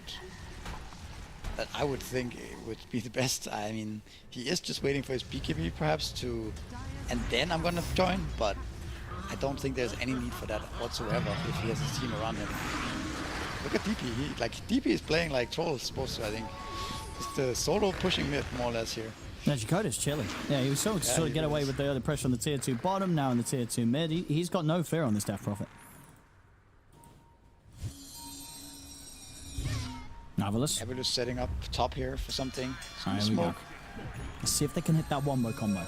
Got great auras now on the darks here. The Greaves on top of the pipe. Jibe many ways to keep his team buffed up and safe in the team fight. They're coming in with this good wraparound though on Yellow Submarine. See if they find anyone with this. They're going to check the top row of the map. There's a lot of traps in this area too. Oh, there we go. In with the slam. Looking to try and burst through the troll, but they can't. He's able to get the O off, turns, takes out Desire. They've got the song, but the BKB's already there from Bottega as he's clearing through the illusions. Mobile tries for a TP out, but the root comes in from Bottega. They try to burst him, but they couldn't quite 100-0. He gets the battle trance off, and at that point, the fight, it is absolutely over for Avalus in that team fight. Yeah, for sure. I actually would love to see a replay of that because did he go a little bit too early or was the whole idea just bad? Because like we talked about, there is no follow-up damage from Naga. There's not really a much from Tusk as well, right? You need the TA to be hitting while the Shaker is stunning them. Bot lane with the... Oh no. Oh, he's just dead. Yeah, Oh, there's a tip. And Oh, that's the double tip. double tip, yeah. Oh, no. Your building's also gonna die here, I think. I think so. Unless you buy back on TA, you're gonna lose many Rexes here, I think. And I don't know, if you lose two sides here, how do you plan on winning this game? We'll But see can how you much- even defend with a buyback of TA? I don't even know. Yeah. Oh! Taking the cut of the three-man setup, instantly killing Loopsy. But Morel will still get the three-man Dream Call in the silence. It's bought time for Dakota, and here comes the troll. Bottega swinging across. And as Jibe try and surge away, the buyback will come in from Smiling Knight. They're going to put everything into trying to take this team fight. They jump forward, look for Dakota, but he's got the Ghost Scepter to keep him safe against the TA. They're focusing Infernal. Doesn't have Primal Split, of course, for still a minute. They get the pull back in onto Dakota. Dakota, can he still live? The Siphon's healing him up. Dakota, he's out of this. Finally, the Fisher will come in and kill him off. But they need more than this. Jump forward from Desire. He's got the Yule set up here off to the side as he does find Infernal. Shards as well. They pull him back with the vacuum. He's trying to get out of here with the Mantra, the Glimmer, the Fear, the Terrorize comes and connects onto the two of them. They'll drop the slam. It's close to killing them. Will kill off Infernal. Will kill off Loopsy for a second time this fight. But Bottega, he's the one they have to deal with. Can they kill this troll? He's used the battle chance, used the BKB, used the Manta. Silence comes in on towards the Shaker. Mobile can't get any stuns off. Now the silence comes to an end. The buybacks, the triple buybacks coming in from Avalus. They've got to kill this troll. But Bottega, he's got the Gale Guard. He's ready to turn. He's threatening Jibe. The coil's back up. They get the three-man Dream Core. Muriel's ready to jump back out. The buyback comes in from Inferno. They've got the outpost. He's able to TP over. They're using the song. They're going to see if they can get the setup on towards the puck surrounding Morel. Morel, phase shift. Orb set down, ready for the silence so they can catch him after it. And they can. They get the vacuum, dragging up to the high ground. The damage comes in from Smiling Knight. They've killed Morel off. But the fight's so long, the split's back up. Most of the split is stuck up on the high ground, so a little bit awkward. They can just I think back it's time away. to reset now. Is he going to die from Yellow the split? Submarine. They've nearly killed him off. Yeah, he might. Are he's they got both up there? The rest of them? Yeah. I mean, why aren't they hitting it? Am I crazy? I think they might be unsure if all the splits up there, but they know for sure the Earth They is just there, killed- right? why So don't he's they going to be kill- stuck. Oh, okay, they're doing They it safe. don't know if Yeah, all of them are up sure. there. That's fair. But now They he's just- dead for sure. Yeah, that's true. They play it safe, get the guaranteed kill. He's surprisingly hard to kill. Look at that. There we go. Oh, He's down. they'll get him eventually. There we go. Right? There we go. Okay, so There we go. Recap. What the heck happened there? We had a lot of buybacks, right, coming into play We do that have a fight. lot of buybacks. 3 buybacks for Shibe, Fly, and Yep. TA also bought back, I believe, there. Yeah, it did at the start. Yeah. But Infernal also ended up buying back together with Loopsy as well on the Dark Willow. So, but you still end up losing 2 Raxes. But I mean, some sign of life for Avilus there, I guess. Can you get the MKB up on TA? Then maybe you have a way of killing some heroes, right? Like right now, the mischance is a big issue for him, both Brew and Troll.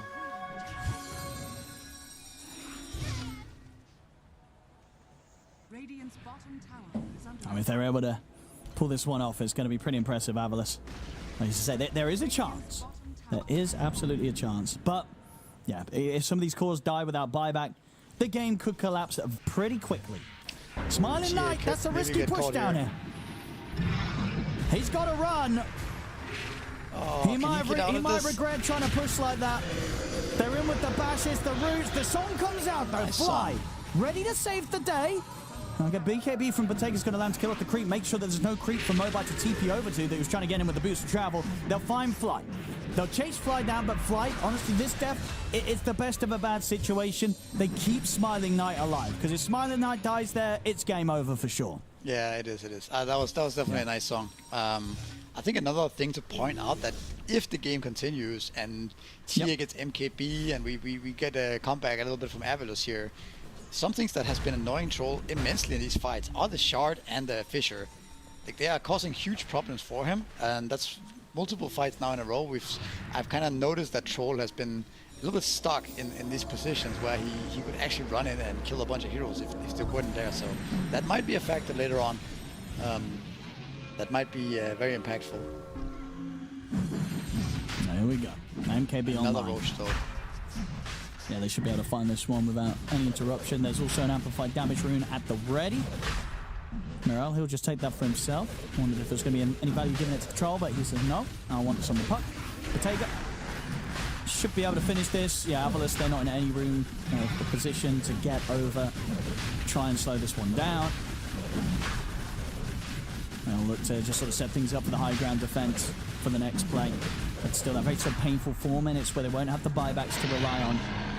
So 4 minutes now, pretty much where there's an Aegis up on Bottega for Yellow Submarine, and where there just isn't the buybacks available for Avalos. Avalos will at least be able to get out, get the Tormentor, a little bit more money for them around the team.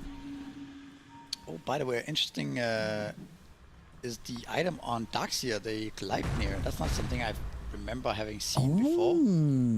But the AoE bonus on the vacuum, I guess, and the wall too, I suppose, or what? Yeah, it should make sort of the area of which, like, if you come close to the wall, you'll trigger the wall easier. It's pretty much, across all of them. At least it should be. Like, who knows, it's Dota 2, you know, it kind of works out. Or the length of the wall? Yeah, who knows, man. I guess we'll see. Yeah, you're right. Yeah, it should make the length of the wall bigger as well.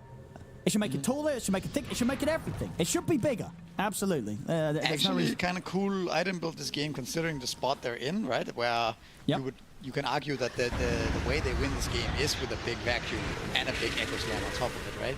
So bring as much as you can into that area. Desire. And we'll find him.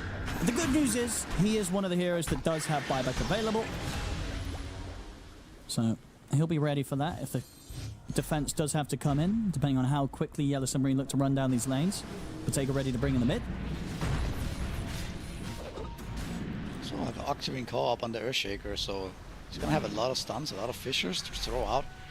It'll be pretty annoying to push into this TA plus fissure spam.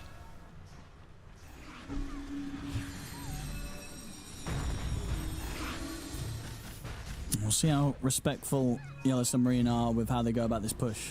How confident do they feel that they can be against Avalos' high ground defense? Definitely shouldn't underestimate TA's damage this phase of the game. Oh, Fly. There we go.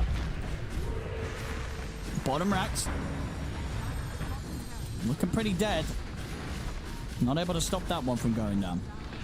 It's the bottom set cleaned up. The last one is probably the harder one to take. BKB now on puck as well, so Morel's going to feel much safer jumping in, finding these dream coils and silences. Smiling Knight, of course, a lot of damage, but has had to go pretty much full glass cannon this game. No BKB on him.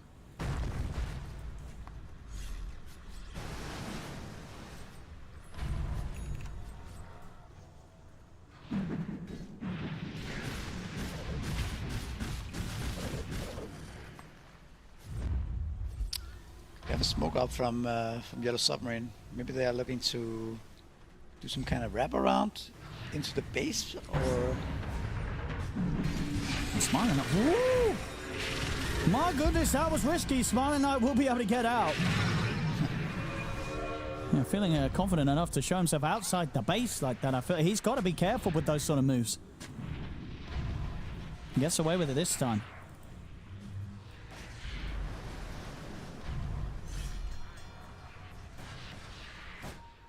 A lot of money on the troll. Bottega. 5,500 gold. Man likes to farm. Yeah. They've been doing a very good job of it this series.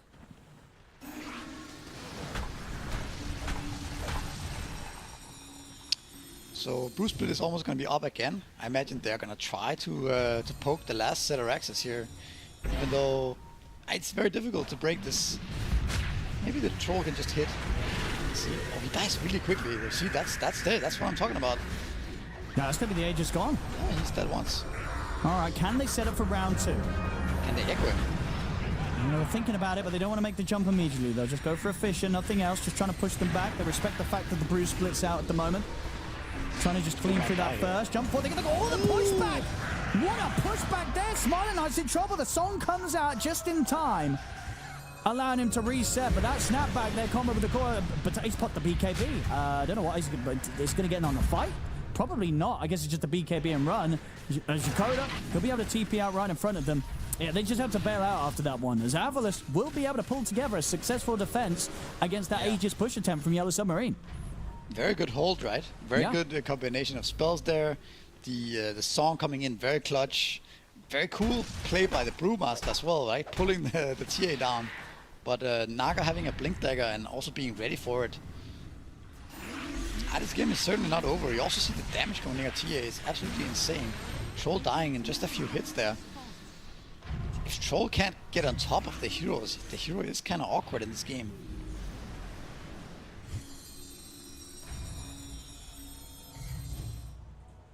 Now, what's the play now for Avalos? They've been able to push back Yellow Submarine. Avalos can now get outside on the map. It's the problem for Avalos though is that it is quite hard to take any fight outside the base, right?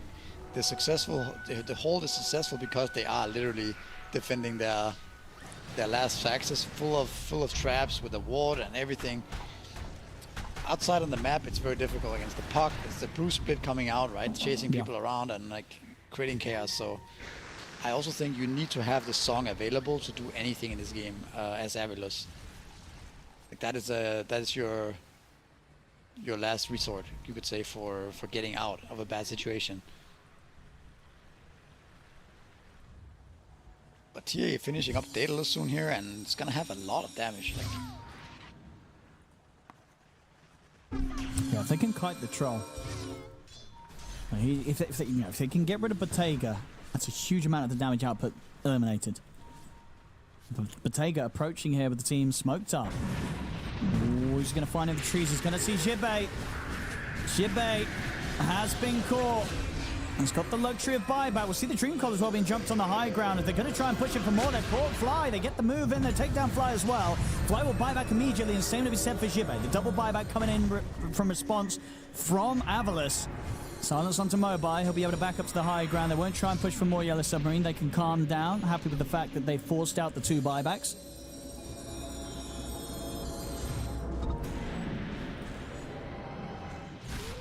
Nice smoke catching them off guard there. Maybe a bit sloppy by Avalos to not be together, right, after all that time. And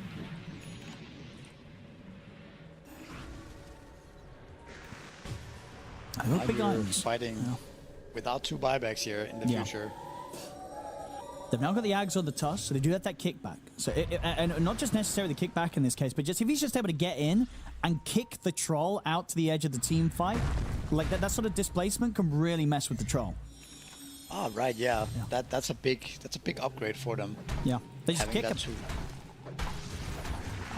Can they catch the Bruce? Oh, they're going to try and blow everything here to burst the puck, and they've done so. They kill Morel off. Can they go for something more here? And can in turn the other submarine look to they fight? got the TA maybe. Yeah, they think they have. They got the detection. They have no reveal. Where's the detection?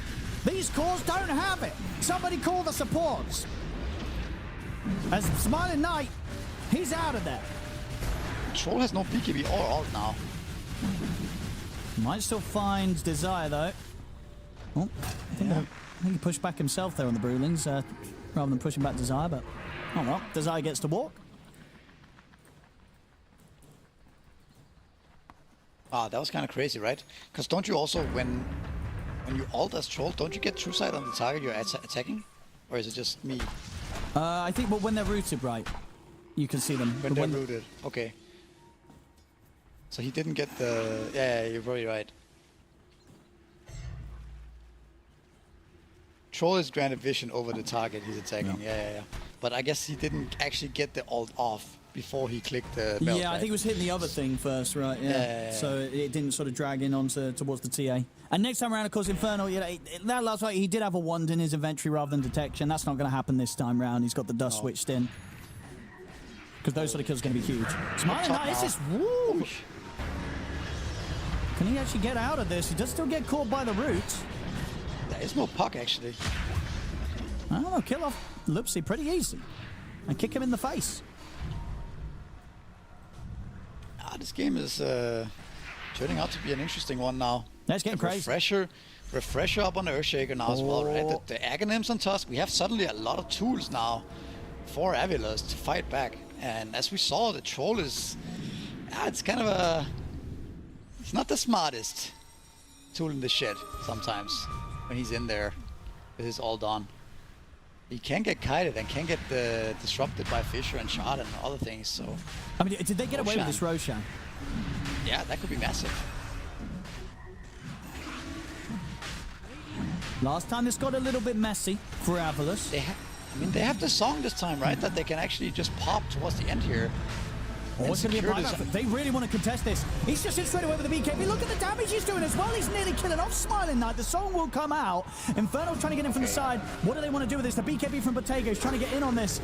Here, closing the gap over towards Jibe and Fly. Jibe caught. The stun will block off Bottega from chasing Jibe for now. So Jibe will manage to escape with Fly, but the space is going to be there for them to move back into the pit and take the Roshan for themselves. Jakoda will get dealt with outside of the pit. So Slam is going to be actually dropped just to secure the kill onto the Death Prophet.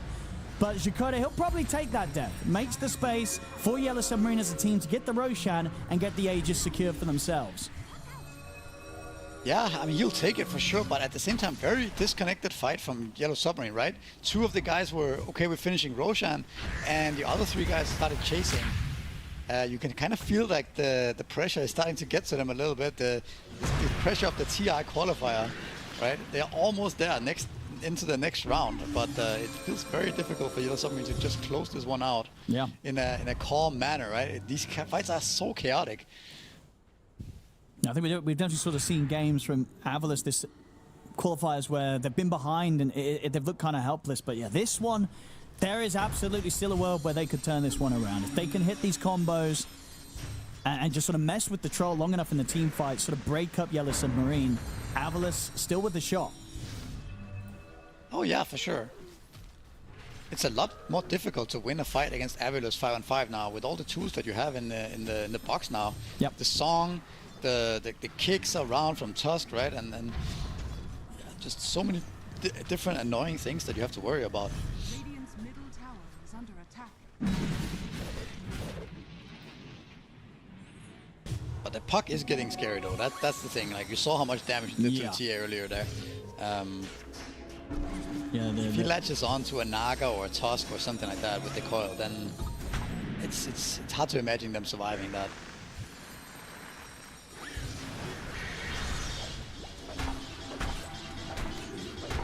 a lot of pressure on Fly to come in big with the songs, whether it's for the setup or for the saves. And so far, he's been very good with them. So he's got to keep that up. Just a push from the Brewlings. They're almost dying actually. No, he has to come out of that because yeah, he nearly did die.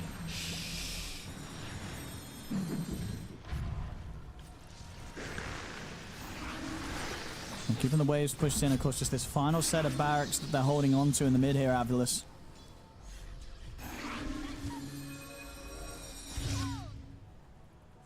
Now the Submarine will hold back for now. Still 2.5 minutes of the Aegis on Bottega. So if you can force out a glyph, of course, on Yellow Submarine, right? Then it's easier because then Puck can jump in and create chaos in the backline while the Brew is hitting the Raxes, right? that might be what the next plan to break this game open is: the puck going in, throwing down the coil, right, create chaos, and then you try to finish off the last buildings here. Feed me if you must. But it's definitely proving very difficult to end this one.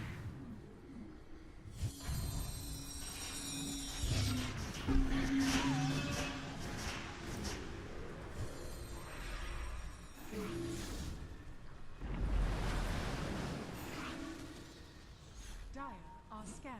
Or maybe just make the call to get their next items done before they push. This Infernal's pretty close to the Octarine. Would of course mean spending up and not having the buyback gold. Which will be a risk. You know, buyback situation for Avalos looking pretty good here. Just 40 seconds and they'll have the whole team having buyback.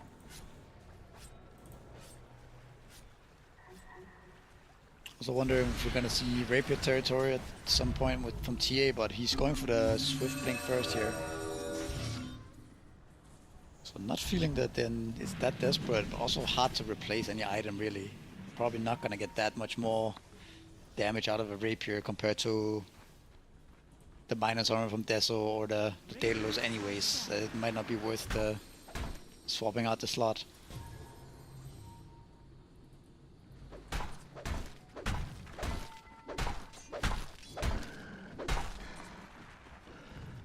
Any meaningful way anyone can scale in this game that we have not been talking about? I guess in terms of the supports, it's just nothing too crazy, right? Tuska's Yeah. sort of got his job done with the Aghanims online. That's going to be the big moves. And there's the Naga Siren. It's just super sort of difficult to transition into anything outside of the support position when you've got the sort of build. Yeah. Let's see what this smoke turns into here. So difficult to approach this mid lane. There's traps everywhere. Aegis is about to come to an end for Bottega. Only 10 seconds on it.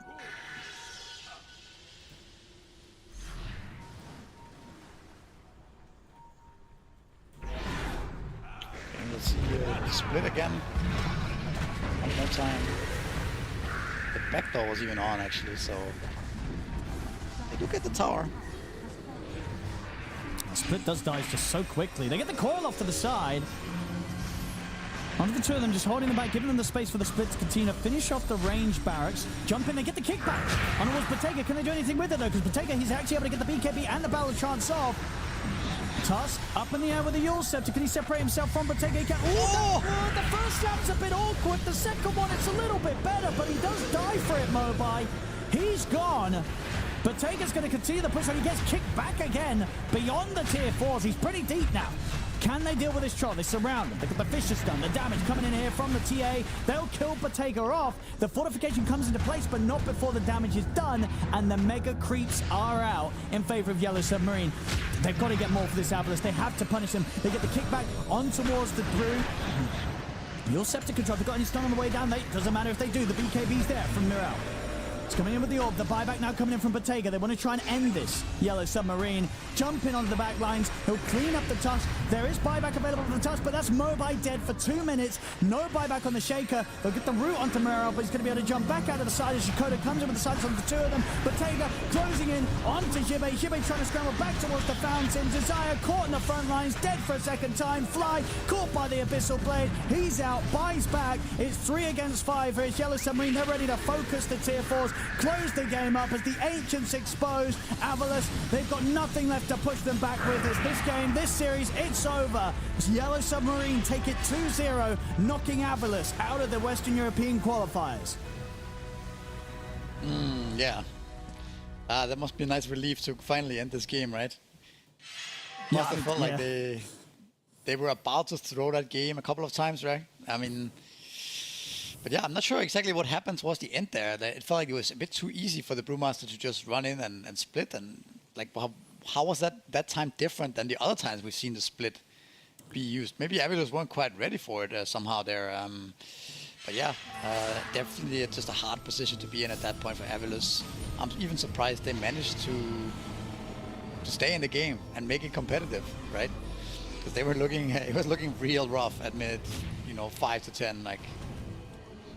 Yeah, they gave it a good fight, but still not quite good enough to hold on here in the qualifiers as think we have to say goodbye to another team.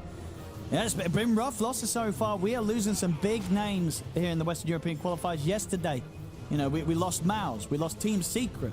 Today, we lost Virtus Pro, and now we're losing Avalis.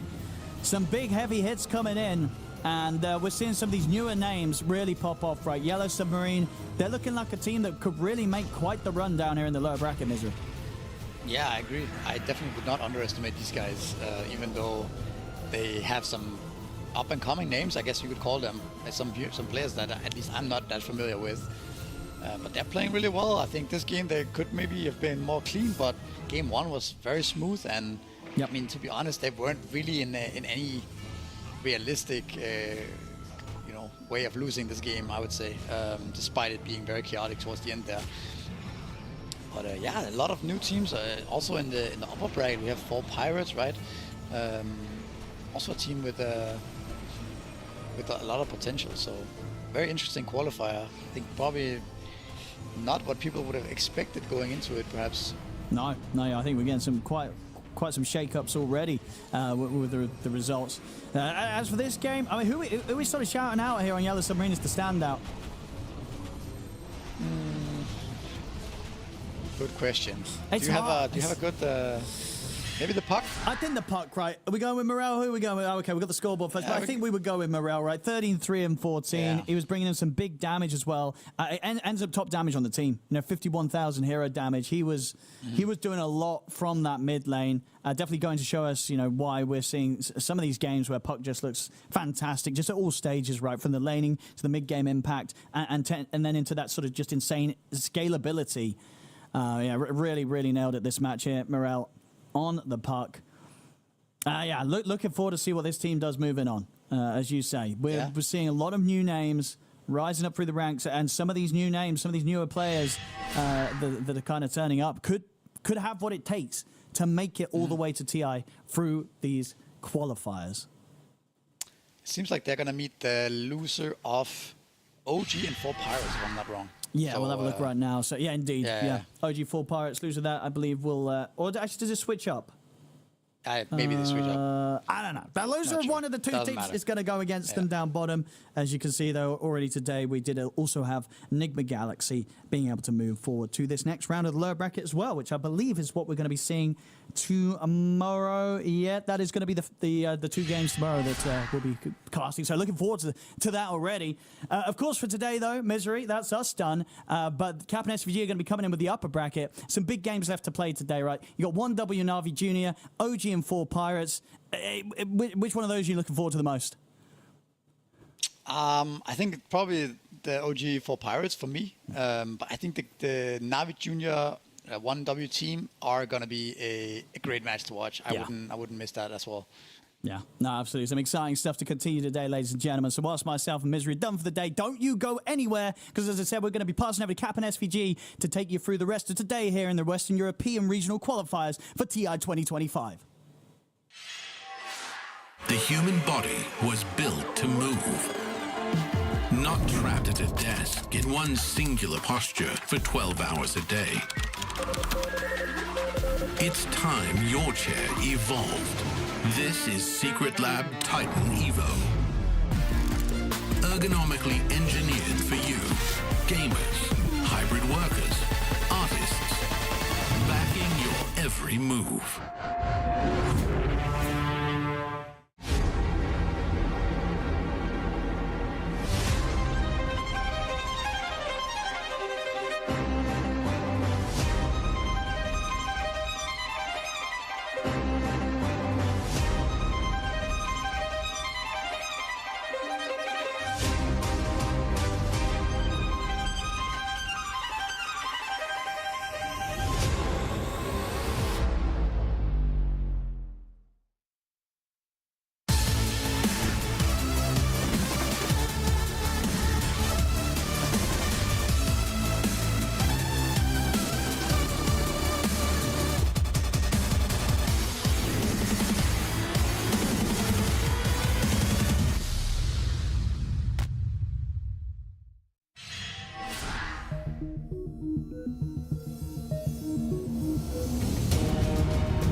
The 2-0s continue in the Western European qualifier as we get 2 more this morning, but we'll see what the upper bracket has for us. As Avery and I are going to be taking you through that. Our first matchup, Avery, going to be 1W versus Navi Jr. Any early thoughts on this matchup? I think these are two of the teams coming alive in this qualifier in terms of just looking really strong together. Like, they play really well together. They play well around each other. Maybe people didn't have them as the strongest teams on paper going into this, but at this point, you have to rate them pretty highly. And I do think a lot of people were rating Navi Jr. high, but it was also kind of a question of, are they actually going to show up? Or are they going to perform to people's expectations, or is the pressure going to get to them? And so far, they have been performing up to people's expectations. So it's kind of exciting to see. And these are young squads, right? A lot of guys hungry to prove themselves. Not a lot of experience compared to some of those other series with OG, Secret, Enigma, or whatever. But these old dogs are going out. You know, it's a young man's game. So kind of cool to see that these teams are coming out on top. It sounds like you're sending them up to the farm upstate. You know what I mean? Nothing that brutal. But I mean, this will be a year where some of those old veterans don't make it to a TI, and then you have to. That's where you start asking yourself, like, what am I doing wrong, right? Why are these guys beating me if I have all the experience advantage in the world? So this is a series to watch in terms of trying to learn what is working for these guys and why they're beating everybody here. And I mean, one of these teams is going to get extremely close to qualifying off this, right? You win this, you're one series away. It's looking pretty good.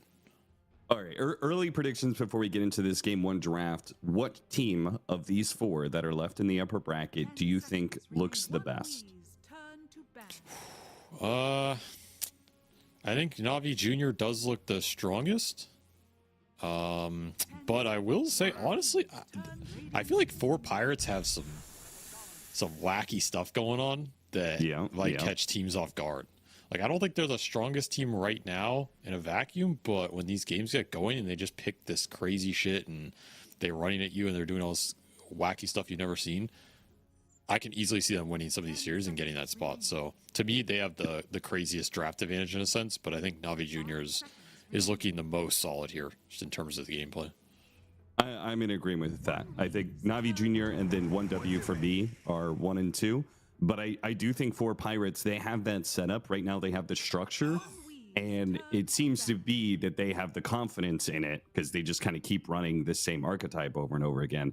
That's the sort of thing that elevates teams, right? We've seen so often in TI history, TI qualifier history, we've seen teams elevate themselves by figuring something out and running with it. I think the most famous example would probably be like Digital Chaos, right? Digital Chaos figured something out at TI and they ran with it and they got all the way to the grand finals with that.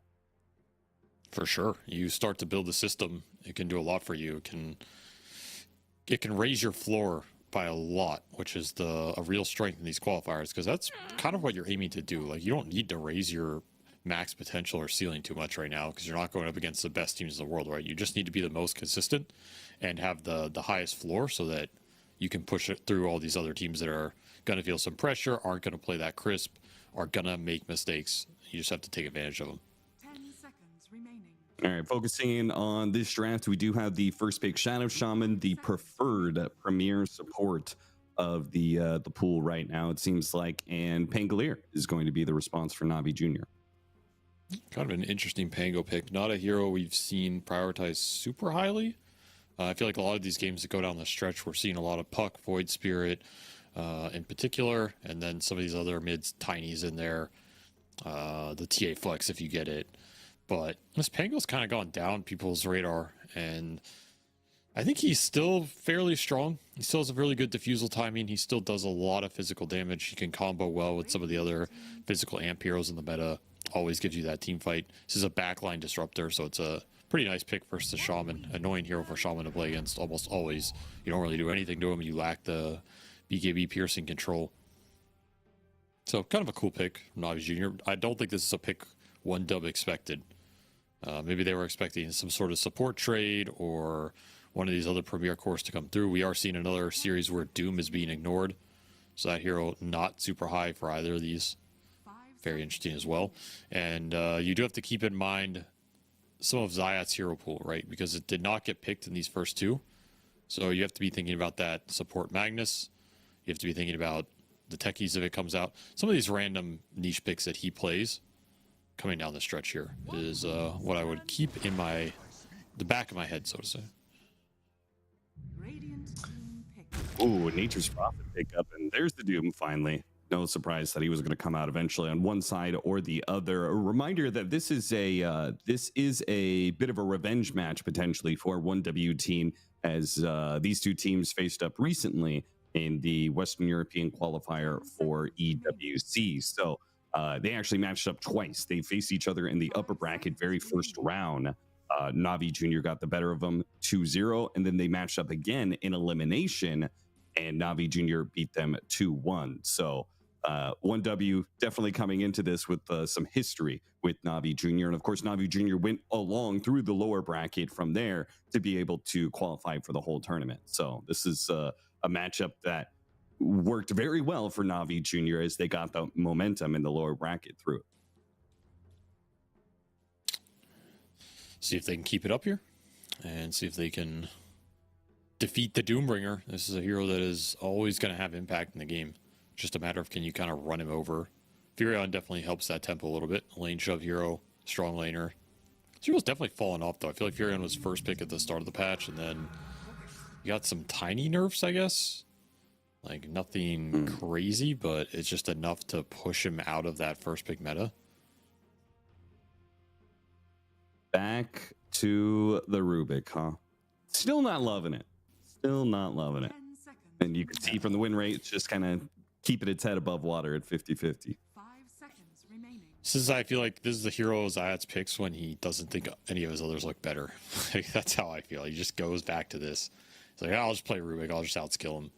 But now you are stuck in this Warlock Rubik support duo, which we saw in that other game that got pulled back from a large deficit, but it did not look good. Like, it felt really slow. That was the game that Enigma Galaxy should have won with the Lycan. Yes. This support duo did not impress in that game. I feel like they won that game, but it was kind of despite these two supports. Obviously, their scale kicked on eventually, but at that point, I feel like the game was already brought back off the back of the Bristle and the Faceless Void, particularly that Bristleback carrying the tempo. I guess Pango can do some similar things here, but I still am not a big fan of the support duo because I just feel like they're doing the same thing. They overlap, and you lack a lot of early game spell power. Like, what are you doing fighting at runes? What are you doing fighting Wisdom Shrine? You have Fadebolt Bonds, and that's it. You basically have two spells between these two supports. You're just not going to outskirmish or outfight Furion Shaman here. Timber also helps with that. So I do like the core picks balancing this out. Like, these two cores have a lot to contribute early, a lot of damage, and some frontlining, which is what you need with this support duo. So they are balancing it out here. But this is something that 1W could take advantage of if they want to go some real cheesy picks here, or like backline killers. And Yep. there's a backline killer. Yeah, and not only a backline killer, but a hero that also offers you a lot of jump and single target burst against the Pango Timber. So it makes that frontlining a bit scarier because now you're getting jump vortex pulled into Shadow Shaman disables, Wrath of Nature, a potential Doom lockdown, and there's no real bailout for Doom in this game.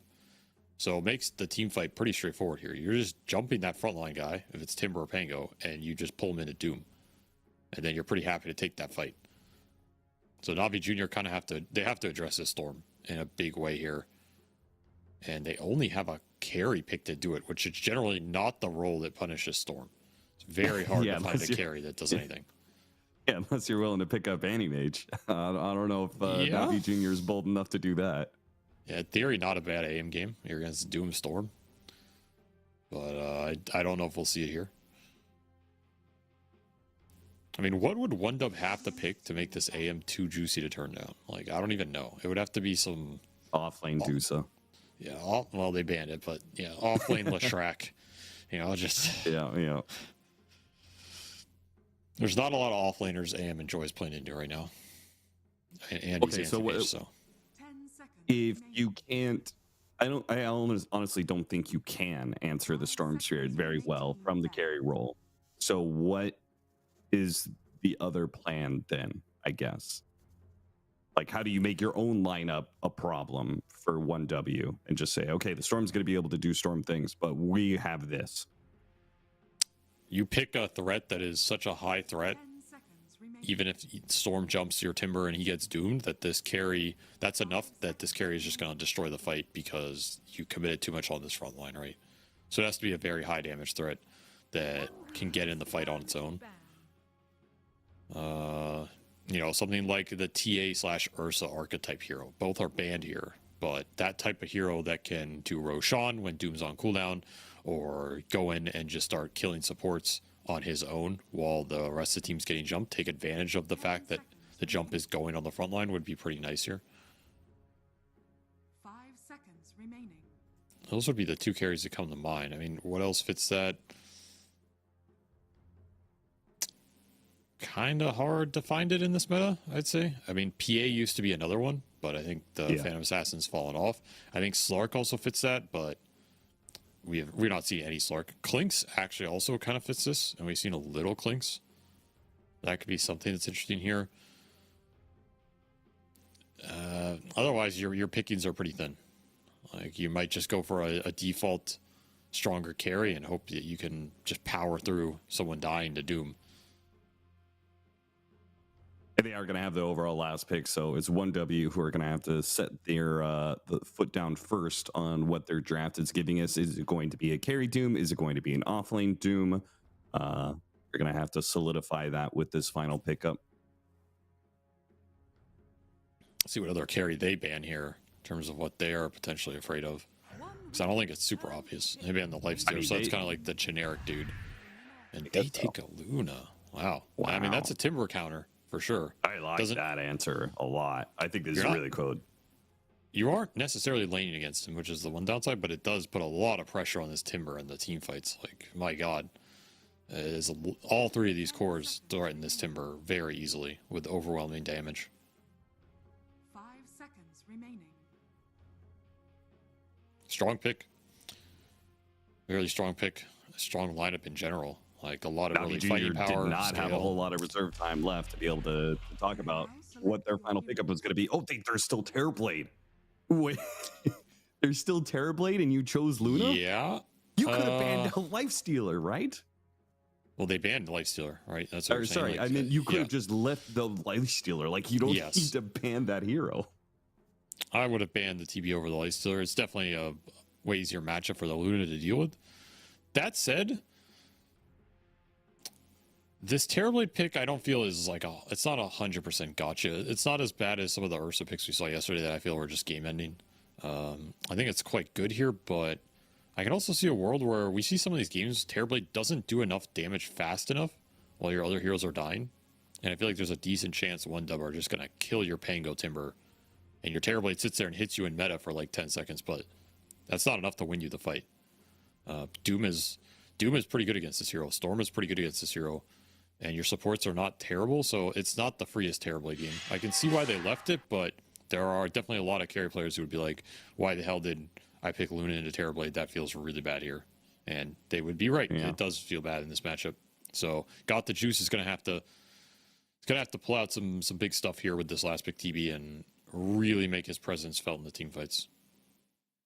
What do you think about the Luna builds where we've been seeing Aghanim Scepter a lot more prevalent from the carry position? Think that helps with that matchup?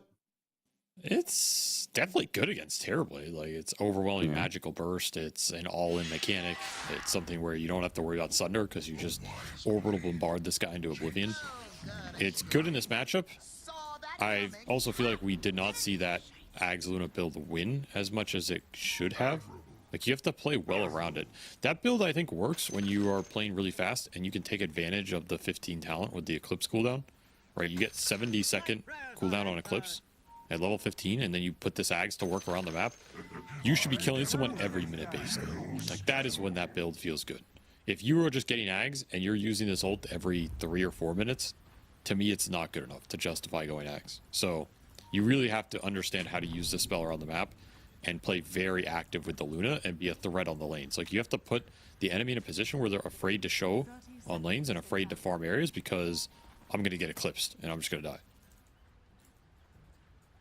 And that build We saw it most, in fact, I think the only team I saw it from was from Liquid when they were playing last Dream League with V-Tune. Right? V-Tune, I guess, having a bit of Luna experience. Opted for this hero and showed us the Aghanim's build. And sometimes it looked good, but as you said, it did not win as much as they were everything, but didn't actually close out the game.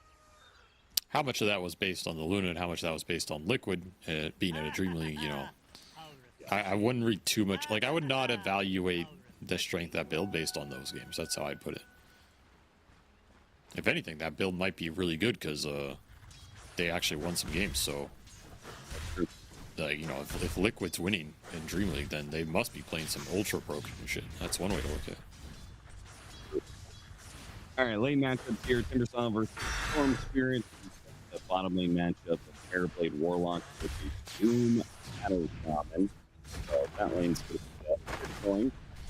A lot of damage coming out from that too. And Rubik Angelier versus Freon Luna. Which Luna, anytime she's paired up with another range support, probably could feel pretty decent. Not as much Lunar Blessing damage as it used to be. So I feel like the Luna dual lanes aren't as strong as they have been in previous metas. But it's still pretty damn strong if you can run people down with the beams and stuff. And of course, you're going to have Sprout off cooldown here. You should win this lane with the Sprouts over time into the Rubik. Like, I would not be afraid of dominating this lane as Luna Furion for sure. I think the Storm just teared it up. Oh yeah. Nico just got double tonight. Squadic is 18-3. Yeah, he's owning. And we saw him own those games yesterday too with the puck. So this is a scary player to give a good start to on these mobile high damage mids. It's just a deadly combination. You really have to watch out for this. This is also why I was like, okay, can we get something to address the Storm? Because it's not just that the Storm pick was pretty good. It's a Storm for Squadex. This is basically his signature hero in line with that puck to me. I mean, he's level 30 on it, super experienced. It fits his playstyle exactly. This is a scary player hero combination to give in that slot as Kasane, man, he was not winning these trades like that. He just overextended.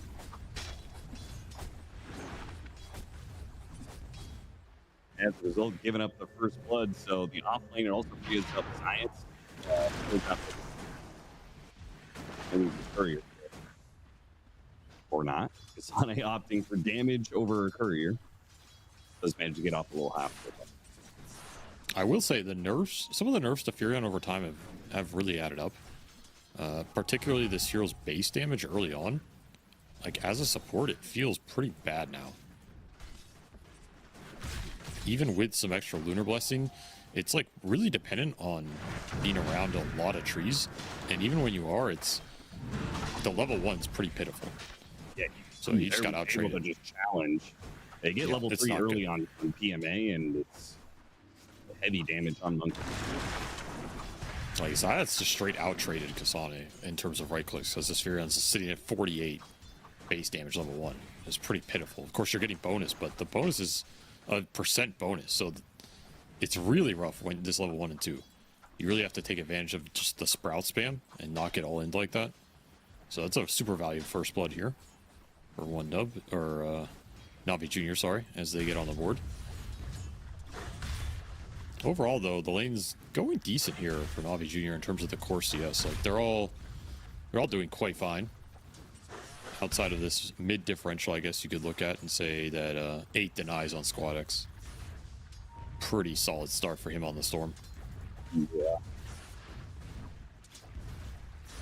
Well, that just means the 6-minute power rune play is going to be all the more important for Navi Jr. to try and shut down that Gritty's guard to come over and try and help out. Terrorblade can't get punished. Does look like if they want to, Triple S could just pull this creep wave under tower and they could really make it go on God. Probably kill him, but at least do some decent damage. Definitely mess him up here. They know this Warlock's off the lane? Yeah, they do. They had this ward in the river. Yeah. So I'd be highly surprised if they don't just dive under here and at least get the full Scorched Earth damage. shock him, scorched earth him. He can definitely die. You have frost attack from the ghost creep too. Not the worst early creep for the Doom. Not the Yeah, I heartbeat, think it's but interesting. it's pretty solid. Probably because he's against Warlock, right? That he didn't choose the typical 0-2-1 with the Infernal Blade. Like, Warlock was just going to out-heal and grab some damage. Like, in this situation, they don't really focus on top. So it's just, he is really focused on max farm. Hard to blame these Doom players when this hero can just get so fat so fast, but I do feel like there were some windows to pressure this Terrorblade a bit. Like, Doom is strong in this matchup. You have some decent armor early, a lot of HP to work with. Scorched Earth really hurts this Terrorblade's low HP pool.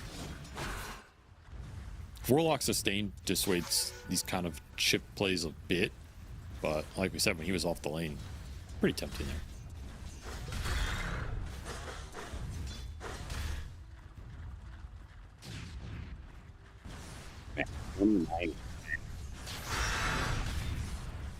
Putting in work.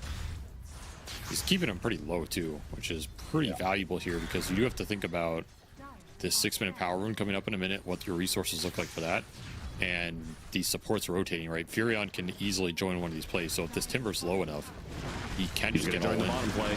Oh, there's that play too, got yeah. the juice blocking him out a little bit with the Sprout.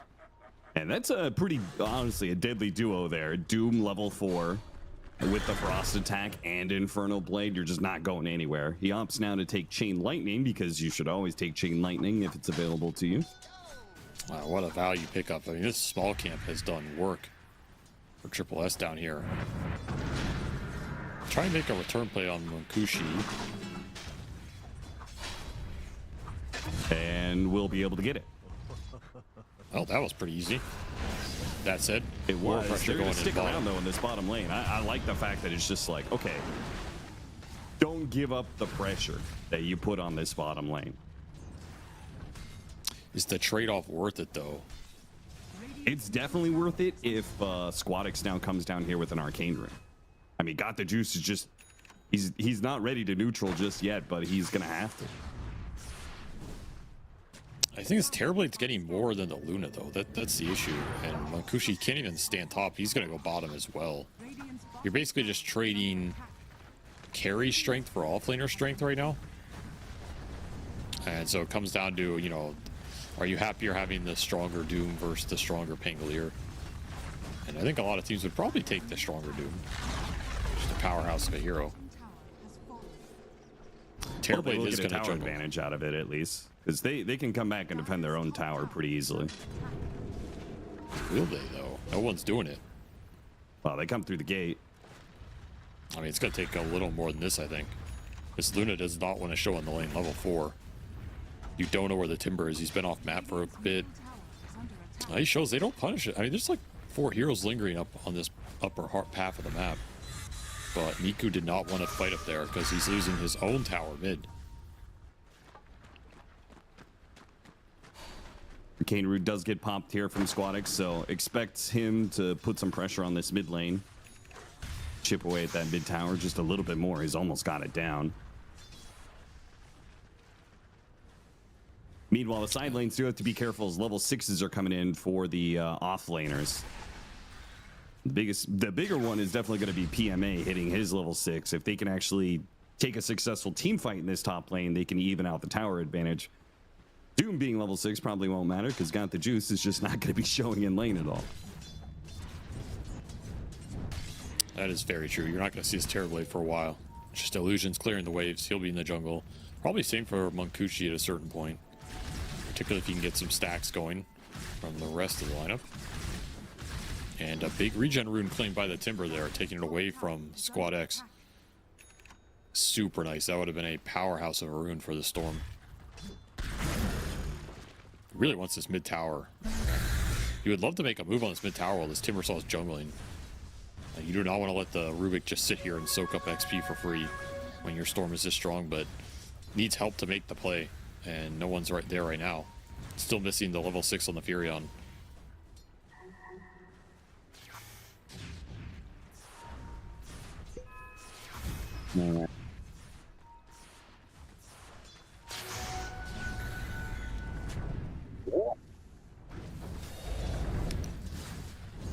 somebody is going to make a move on this mid. Like, that's where the action is going to happen to me. I feel like Civilizz pretty easily he's pushing that mid so much that he can just collapse on the mid. Yeah, that's what I feel. Like, use the Doom, you have ice armor, you can dive. You can bring the Furion into that fight super easily. Maybe you're waiting for this Wrath of Nature, but it's going to be a little bit. I guess you also are concerned about the Pangolier turnaround on these dive plays. But I think you can execute it. Like, it's not impossible to go behind a tier 1 here. Yeah.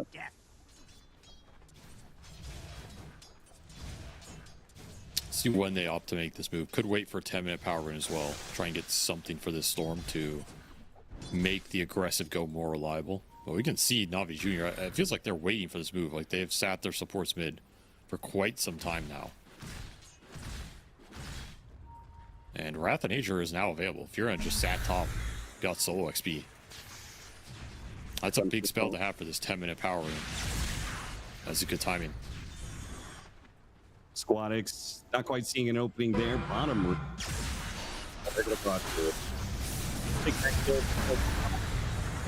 They look to chase down more. Are you willing to throw out the Doom? They are, with the Furion teleporting in, but they immediately called a back on that one, and a good call probably just because they saw PMA teleporting in. Didn't want to deal with the Rolling Thunder, and that little choke point probably would have been dangerous. Okay move. If you'd held the Doom, I think you're happier with that outcome, getting the Pango TP, because now you could have remade the same play. Like, that would have been the big advantage of that. Instead, because you threw the Doom, you're hesitant to make the same play on mid without the Pangolier TP up. Can't punish it. That's a bit sad. That's the real opportunity missed here. You got a power rune for the Storm as well, so that Rego would have been really strong. Could have even brought the Luna in and just completely crushed that objective. That's why these little things matter a lot, and instead you're gonna kind of be stuck in this map formation for a little longer, which is feeling great for Got the Juice, because he's just farming jungle and bottom lane completely free, no pressure on him. It is going to start feeling a little bit better for Munkushi. He still has his safe lane tower, and now he's got Mask of Madness, so he can start keeping up with the Terrorblade, maybe catching up. We'll see.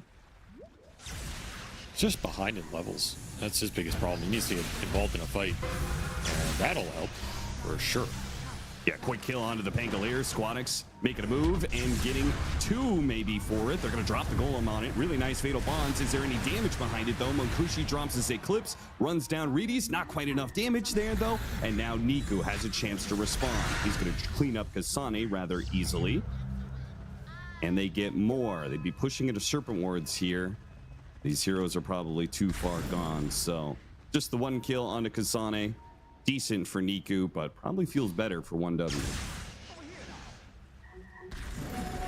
Well, this Rubik magic resist is going to be pretty strong this game. Soaking up some of the Luna Storm damage. Shouldn't underestimate it as it builds and builds in the later levels. And he does have some decent ults to steal here. Better than the Rubik game yesterday. You'll get Wrath of Nature. Oh boy, that was not the spell you wanted to give away here.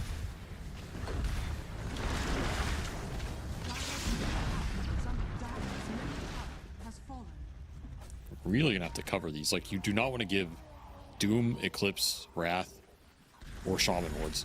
I feel like every ult could definitely have impact in the fight. So you have to be a little more conscious of this.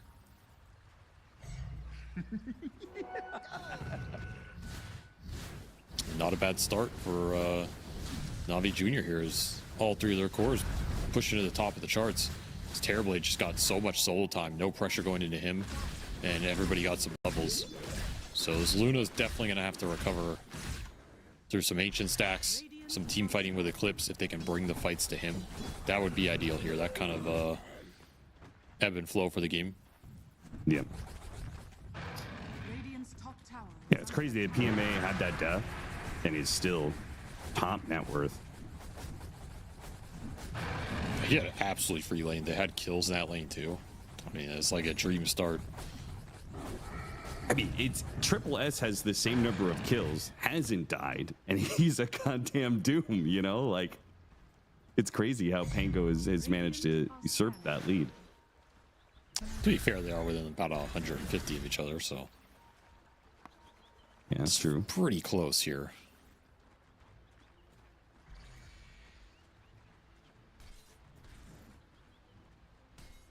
Will this mid tower ever fall? Squadix had it low or so early on, but Navi Jr. has put considerable resources into keeping it up. But I think 1W also seems kind of comfortable. They don't keep up the pressure, it seems like, when they have these opportunities. It seems like the Doom and the Storm, they seem pretty content just to like, okay, we'll just get a little presence here and then back to farming. I don't think they're rushed this game. I think they have a lot of room to scale. This is a pretty scary lineup for both teams to go ultra late from a behind position, so you just don't want to fall behind in net worth. Like, as long as this game's even, both teams probably feel like they can win late game team fights just through execution.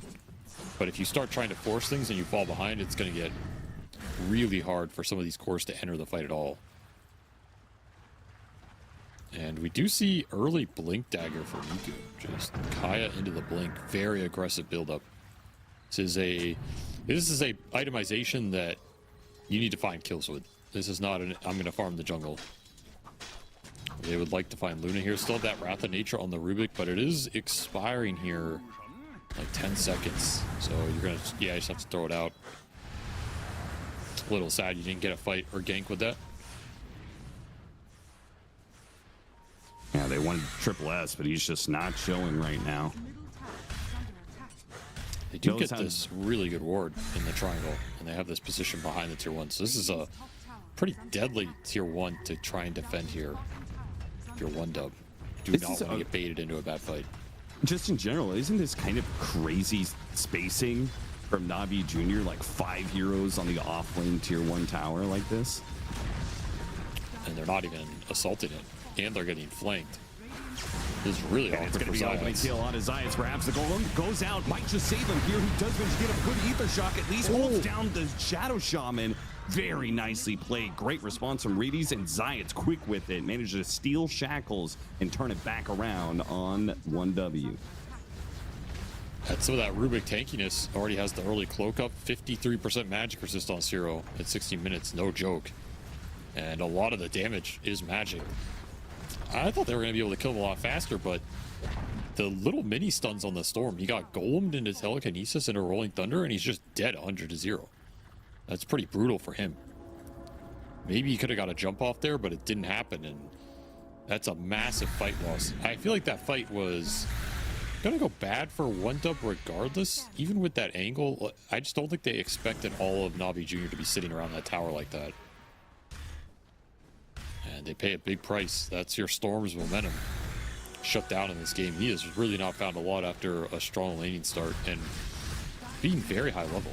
Like, he's basically highest level in the game, or at least he was. Not anymore.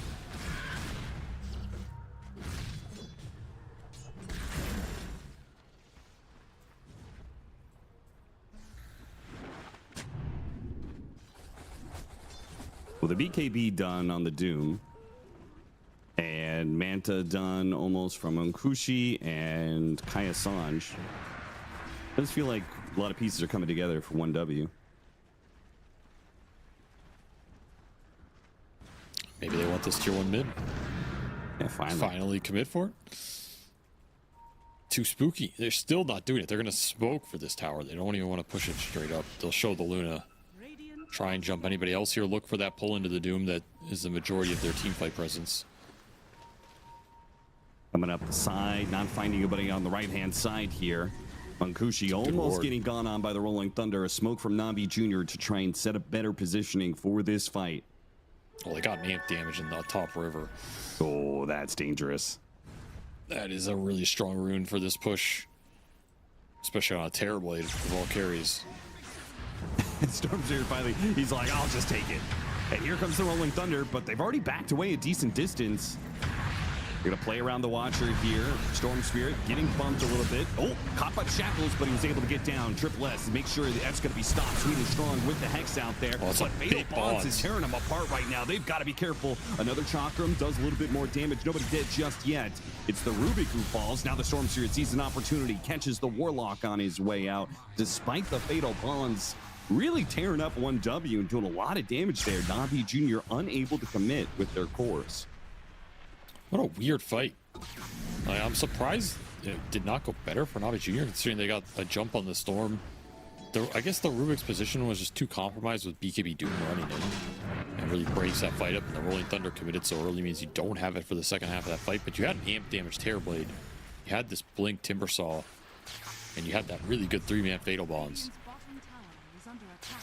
Nonetheless, the mobility of this Storm causing them issues. Like, you commit on this guy, and if you don't all in him, that turnaround potential is really high with your limited stunts. Like, you have Lift and Golem. That's pretty much it to try and start on him.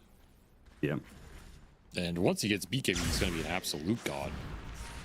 So this is the concern for Navi Jr. in this game is, can you control the Storm's impact? He did not have the fastest early game here. He's not snowballing out of control. He doesn't have some crazy amount of galvanized stacks, but it's just a good Storm. Dire are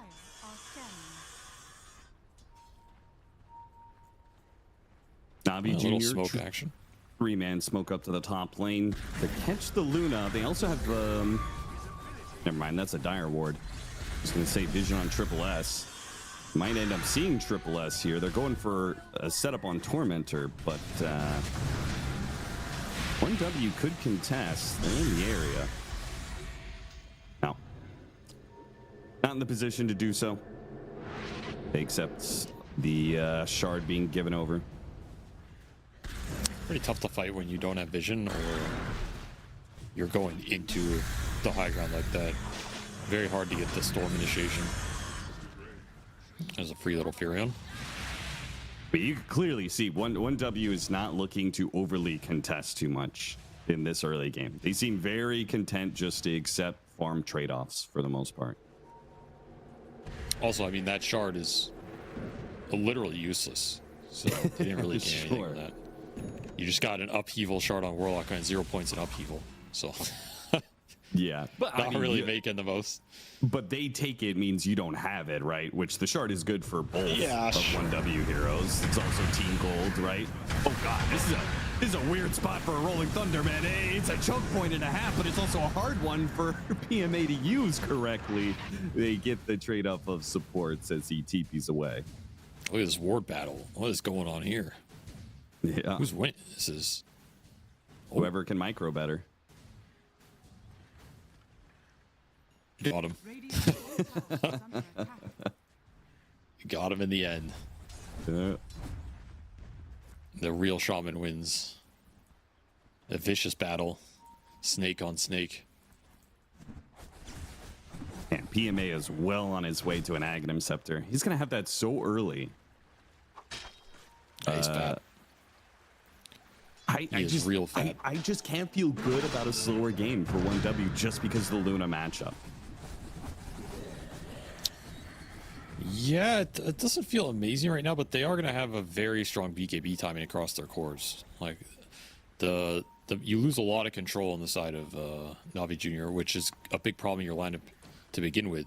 When these BKB comes out, it means you can just man up for some of these objectives. And the Luna one is done here. The Dooms has been done. And the Storm, he opted for Witchblade first, but he will eventually get there. And this triple BKB can cause you big problems because you can just all in this Terrorblade potentially. Amp damage on Squad X right now is also pretty terrifying. It's an insane damage output. If you can land a Doom on one of these big core targets, the fight is absolutely open. Just got to watch for a clump around the bonds and some of the tankiness of the Timbersaw with the Ags already done.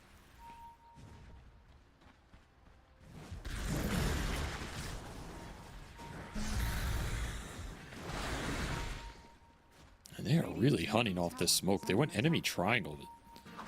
It's kind of an awkward place to smoke to after you poked the Roche, because the assumption would be if everyone's off the map, they're coming to see what you're doing around the Roche pit. Instead, you go to the opposite side of the map and you don't find anybody. Do get this midway pushed in with illusions and snakes though, so this will give you information. Have to show to defend this. It'll be the Or TB clean it illusions to do so. Yeah, that's 250 gold right there for TV. It's not too pretty sad nice. about that one. I mean, he is mega farmed. Like, he got pressured on the lane a little bit, but otherwise, Juice has just been jungling. He is Not had impact yet, but absolutely can at some point. And once he gets to Scotty, things start getting really bad for the TB Luna matchup. Definitely not fun. You gotta get something out of these BKBs. That's what it feels like. Surprised that 1W aren't trying to force the Roche or some objective harder here. Well, there ain't no way they should let Navi Jr. just take Roche for free. Now, Sweden Strong is waiting for the rest of his team to get here. Get a little vision inside the pit through Kasane and his shard, Curse of the Old Growth. Arcane Rune top would be really nice for the Storm right now, but no vision on it. Just gonna have to take this fight the old-fashioned way. Or if there's going to be a fight at all. Yeah, they just bail. This is where I feel like if you're 1W, you have to just force the issue. Like, you have to just Roche and make them fight your BKB timing. It feels a little too tentative right now. All right. Arcane Rune. Roshan is going to go to the other side, so maybe they're just waiting for that. That's true. Maybe it's a vision positional game. They did get the rune, which is nice here.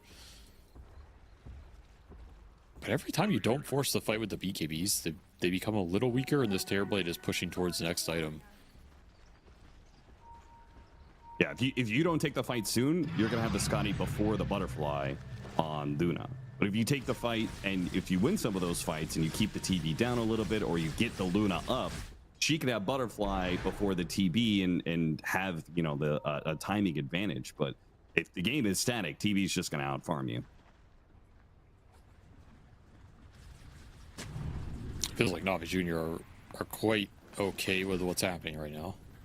Maybe Storm BKB is going to be the big green light here to completely force the issue, because then you're just not afraid of anything on Squad X. It's like guaranteed Storm free fight. EMA does get his Aghanim Scepter. Big damage upgrade. That and level 15.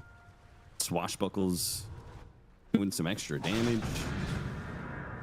Maybe I'll be proven wrong here, but I just do not like this stalled out game for 1W. Generally not the type of game Luna wins. I would agree in that sense. This is a hero that you want to hit items on, and you want to use them right away to gain at least some sort of advantage and put yourself ahead of the enemy carry. That's generally the style of game that Luna prefers to play. Now, this hero can go late, can be a formidable force, but it's kind of a fallback situation, not the ideal. Now the Roche It's gonna have to be about the other heroes. Then it's gonna have to be about the Furion and Doom. Maybe they can make up some of that difference in just the carry-on-carry matchup. Got the Juice has to use his Manta early, as the Spirit Vessel charge got put on him. That does leave Kasane with no more charges for this fight. It's a lot of damage, though. This is another instance where you had Arcane Rune Storm, but you can't force the issue because you're just trying to get to his BKB. It's very clear that they have been trying to stall and wait for this, so at this point you may as well finish it up. But it has cost you some very useful power runes. Trying to blink backwards, but the Rolling Thunder is likely to catch him here. The smoke up and Navi Jr. is going to find its mark. Not a terribly large kill, as long as they get it on the way out. Nice use of the swashbuckle shield crash to finish him off. That was kind of BM, to be honest. It's like, yeah, I'll just hit you as I'm out later, dog. They are going to buy back, and Navi Jr. are likely just going to be like, okay, well, Rolling Thunder's on cooldown, so we're not going to force the fight. We're not going to do the Roshan. And it's up to 1W to see what... Oh, they actually caught the Doom here. And early BKB. Defensive BKB has to be used. Meta also got used, though. So got the Juice kind of... He probably feels like he needs to finish up this Roshan. Oh, what a rune, too, man. Illusion rune for this meta TV. It's pretty nice. There's the BKB for the Storm. You get some vision inside the pit. Sprout. Curse. Both getting some vision. Triplet's gonna go in, and they got the Doom onto the TB, and they should be able to burst him down here. They stole the Doom out on the Rubik Science. Aegis on the ground. Use it, though. He's shackled up. Nico gets inside the pit, got the Aegis, but the Eclipse took him down once, and now he's gonna be surrounded on a second go. Comes back to life, immediately gets controlled up. got to the other side of the pit, but they'll still find the kill. 1W, they take the fight, and it goes real well. I'm surprised that Navi Jr. manned up like that. Like, I don't think you can just force Roche with Terrorblade when you know this Doom can just blink Doom you. Like, what? The only way that works out is if you kill the Roche while you're doomed and you pick up Aegis. Which is like, I don't know, Yeah. that seems hard to execute. I don't know how much you can rely on that because the damage is insane. It felt like you had to go on 1-dub when they're going down this ramp, right? If you go in with your 2 cores, but the problem is you don't have the Rolling Thunder. So going in there is rough. You did steal this Doom, but I don't think you got it off on anybody. You just got shackled and killed. Positioning is just way too bad if you don't have Rolling Thunder and Pango to control those choke points. They're just able to go in the pit, bring you down. And this is where I'm saying, like, this game, you have BKBs, you go in, if you doom the Terrorblade and you just pop BKB on everybody, I don't think the fight looks that difficult right now. I think it's pretty straightforward. There's not a lot of turnaround potential.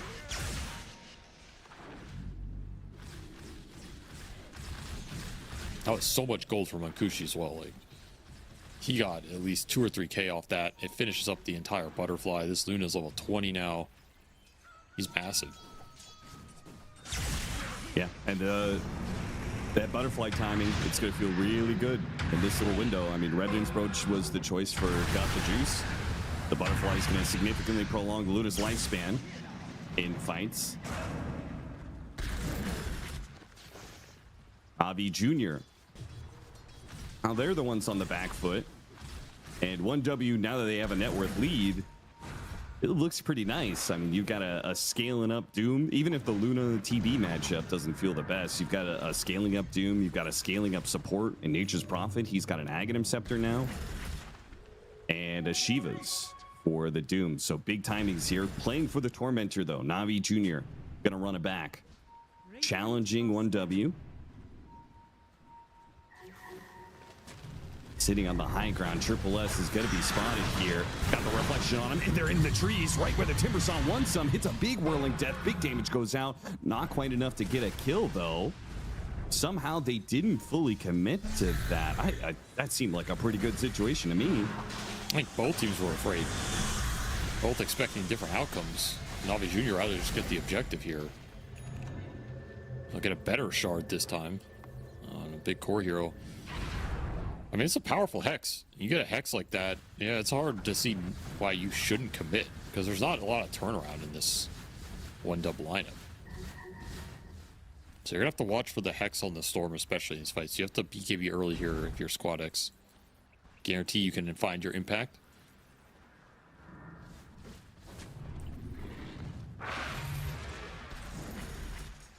And Sweet and Strong almost has a BKB.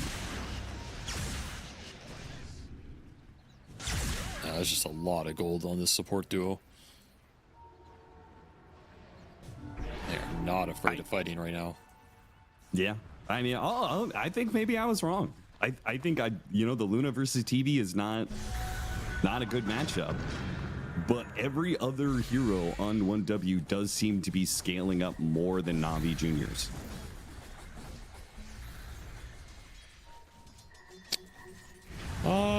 Yeah. I think right now they're hitting a nice inflow of gold, especially after that one team fight. But I do think this tri-core is pretty scary for Navi Jr. in the ultra late. Like 5 or 6 slots on all 3 of these cores, you have 3 high damage source carries effectively. So it's generally a type of lineup that does well against Doom. I can see a world where even if you Doom and kill this Terrorblade, the Timbersaw Pango have enough damage to punch through the rest of the lineup. That said, I think this Storm Luna is going to still continue to power up for another at least 15-20 minutes here. Yeah, again, it's such a good Storm game.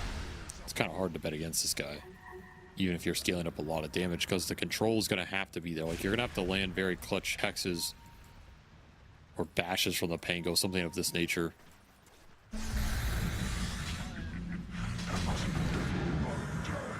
Stolen Hex on Science right now as well. That's a big spell to have in this game. Combination with the Scythe on the Timber, you have 2 hexes available. I'd love to take a fight right now. Unfortunately, you are going into 4 BKBs as the BKB for the Shaman arrives.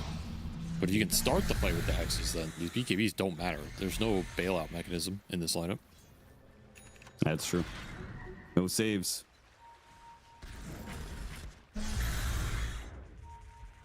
We're getting close to that Scotty on Terrorblade. I think they'd like to wait for that one. Smoke comes in from 1W. Does not catch Niku somehow. Got a Hex onto the Storm Spirit, but I don't think they can turn this around. They're going to try with the Rolling Thunder. They do bump into Squadix, but he has plenty of time to pop the BKB if he wants to. No real threat from Na'Vi Jr. And the best part was, maybe not the best part, but a nice little cherry on top. They got the juice back to potentially take that fight. There's a lot of map control. Yeah. They got Gem. I mean, it's a pretty brutal blow. Lost that Heckwick as well, which you really would have liked to have had for this fight. Let the snakes do the dirty work. Cheetahs got the opening onto the Terrorblade. Beautiful initiation from Triple S. He blinks forward, hits him with the Shivas and the Congregations of the Deep. That AoE stun is a nice addition in this matchup against the Terrorblade too, because even if there are like a bunch of illusions, at least you're stunning everything, giving yourself that window of time to find the real TB and doom them. That's such a big find in this game. Don't even get this high ground defense out of your Terrorblade. Should be laying down. I'm surprised they're not manning up more for this. Yeah, I mean, patience and discipline has been the way for 1W in this game. They've been playing it slow, and it's put them into a winning position in the first place. So, Mankushi can finally commit for this melee. They're actually, there's no TV for 34. Yeah. What? I mean, I guess Right, I get that you're afraid of getting like hexed into chain stun from Pango because there is nothing to bail you out. Like you have a single 4-step on the Furion, that's it. But that feels a little too afraid here. Yeah. Definitely does feel like TI qualifier nerves, you know. Both teams being very safe. Yeah, I can understand it. I mean, there's been a lot of throws going high ground this qualifier as well. You know, these guys are gonna probably be found. Nice little pickup for Na'Vi Jr. here. If they can do finish off this Furion, it's going to be the gem drop down. So Furion plus gem plus we're right in that timing around Roshan respawn. So this will help get you map control, leading to potential Roche contest. really important to get that gem back. Got his courier on top of it as well. Not too bad. But most important thing for Na'Vi Jr. is they've got to get this Terrorblade involved in a fight. Like, I feel like this has been 10 or 15, maybe 20 minutes where we have not seen the Terrorblade really hit an enemy hero. He got jumped and doomed in that Roche fight, and he got jumped and doomed on that high ground push, and that was it. So he built for damage. He's closing in on that Scotty. He doesn't have it yet, but he's still very susceptible to just getting all in. These two other cores need to go in first. Like, you need to take the brunt of the initiation or start the fight on your terms between this Pango and Timber. If that doesn't happen, then it's likely your Terrorblade is just getting jumped and doomed. That's worst case scenario. Oh, nice round from Zayats. Caught Sweet and Strong. And they're actually going to try and follow up that initiation. Sweet and Strong, though, quick with the BKB. Turns it back around onto the Rubik. Meanwhile, farther up, an Eclipse, and another duel. Monster got the juice. Another Terrorblade death. He is not able to do anything in these fights. He's just being picked apart by this Doom over and over and over again. BKBs are too powerful. It just lets you run through everything. Trying to get some collateral, but PMA, he gets out. Finds a couple supports. There was a Rubik buyback. Same old story, though. Like, you start the fight, the BKBs go out, and it's just so much freedom to find this Terrorblade and all in him. No defensive capability. Doom is a powerful spell, man. We're seeing it here. That was also a pretty nasty Wrath of Nature. It came through and rooted them all, like, on that same spot, and just let you run them down. This Ags on the Furion has been quite impactful in these fights. Now with an Aegis. Munkushi, level 24, closing in on 25. Storm Spirit up to 19 galvanized stacks. I assume they gave it to Luna, means that we're going to see a high ground push out of 1W during this Aegis period. Yeah, absolutely. Should be on the menu. Or at least contain them in their base and look for the pick-off that will lead into the high ground if you don't want to force it straight up. Something of that nature.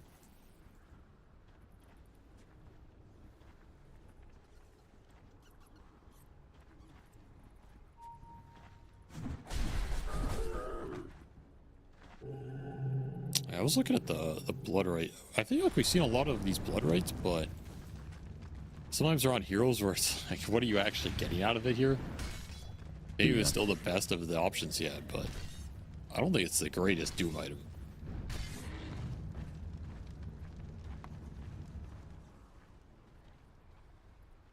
I guess it's okay with Congregations of the Deep. I mean, buff the Ravage AoE. Yeah, yeah. There's 2 more blood rates. Pretty interesting. These are pretty nice on the Timber, but pretty nice on the Warlock as well. You got a lot more AoE to work with. Maybe we'll see Triple S get an Aghanim Scepter. Oh. Bigger Doom. Could be spicy. Could be spicy for sure. That said, Monkushi is hitting his stride right now. That's level 25 for the Luna. Extra damage. That is a lot of Lunar Blessing damage. 100 on him. God damn. And he has Aegis, so time to push if you really want to. Satanic done. Extra Lunar Blessing damage. He's going to run into the enemy team here. Got him on the scythe. No follow-up. Not the guy you want to go on. Not during this Aegis period.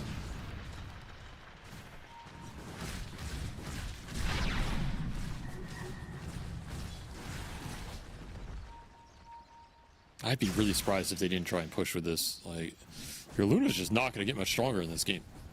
Just kind of his peak right now. Have to take advantage of it. Try and force Navi Jr. to fight you on your terms. You have a banner you can drop for the high ground. You have,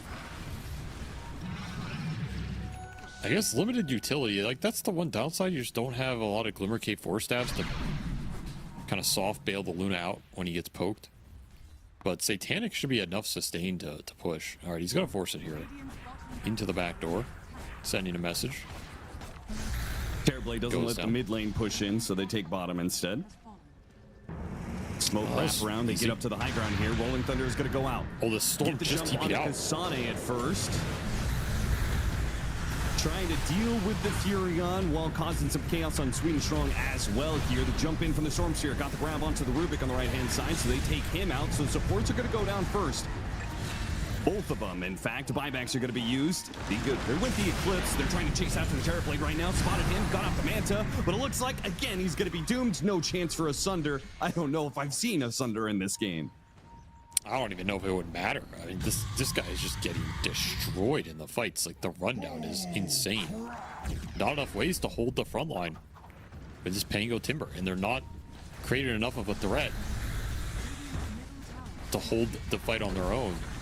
That might just be the game. This Terrorblade has no buyback. Went in for the Scotty. Did not pay off. I think it's pretty clear that it's... Yeah, that big courier kill. Losing that courier is just gonna be the extra bit of pain on top of this game, but I don't think there's anything left for Navi Jr. 1W with an Aegis still in hand for Luna. Will at least get Megas with it. Scythe goes out. Biku just 100 to 0 time and time again. I mean, this was the problem that I saw in the draft. Like, what is to stop every fight just being Storm jumps you, pulls a dude into the Doom? I feel like we just saw it over and over, and there is no answer to it. There's no save, there's no turnaround. All in on the Storm Spirit. They're running out of disables, and he gets the zip away. Well, that feels pretty bad. To base. But you got Mega in the back lines. In some trouble. Monkushi's actually taken some damage here, and his Aegis is about to expire. Can they chase this down? His Aegis is now expired. Take away that regen. All in on him, and they've got him. So it's not over yet. They're going to face up against Megas for the rest of the game, but they will hold for now. Unfortunately, you're against what is now Octarine, level 20 Furion. and your Timber's dead. Got doomed, but the Doom turned back around on Triple S. And while he could BKB, walk away, the supports may not have that same luxury. Quick blink out, jump in from the storm. What a pull. The shield crash, and they're just put together. See you later.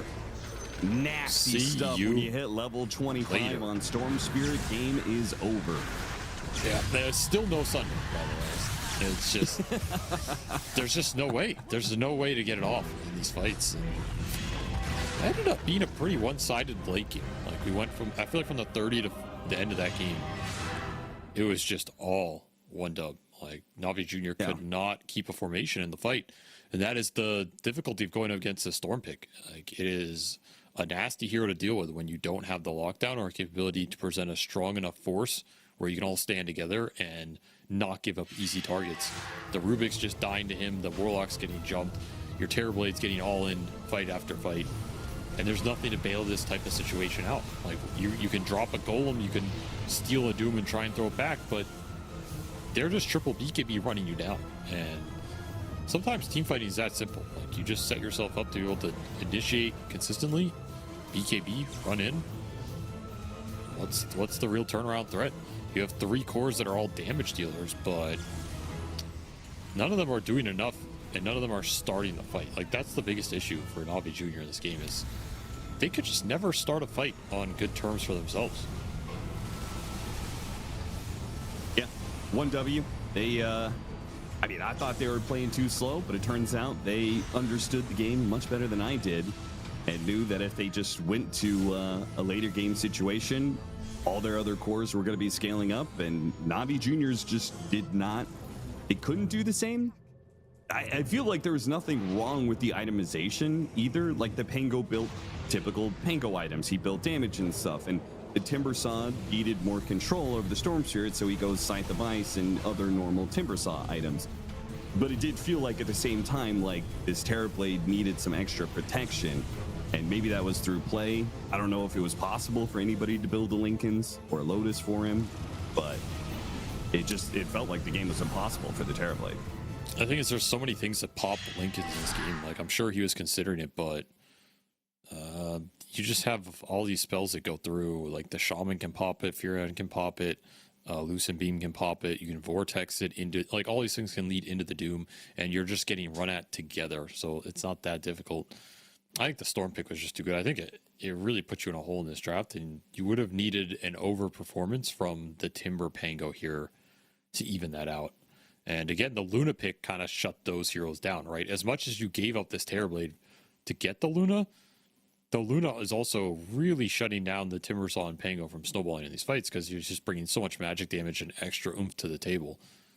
I think this was just like a well-designed draft. Like, you just look at it, kind of has everything. It fits well together. You push really well. You have lockdown, you have scale, you have good disable, good burst.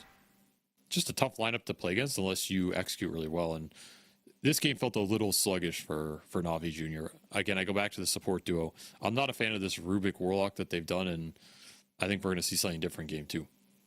Yeah, we certainly saw a lot more impact out of the opposing supports. 1W managed to get their win here against Na'Vi Jr. in game number 1. Now, they've done this before. They did this in EWC in that elimination game. They got the first win of the series, but still lost out. Let's see if they can correct on past mistakes going into game 2. The human body was built to move. Not trapped at a desk in one singular posture for 12 hours a day. It's time your chair evolved. This is Secret Lab Titan Evo. Ergonomically engineered for you. Gamers, hybrid workers, artists. Backing your every move.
OneW take the lead over Navi Jr., but they've been here before against this team. Navi Jr. has gotten the better of them in the last qualifying for Western Europe for EWC, but OneW has the advantage here. Avery, how do they close it out?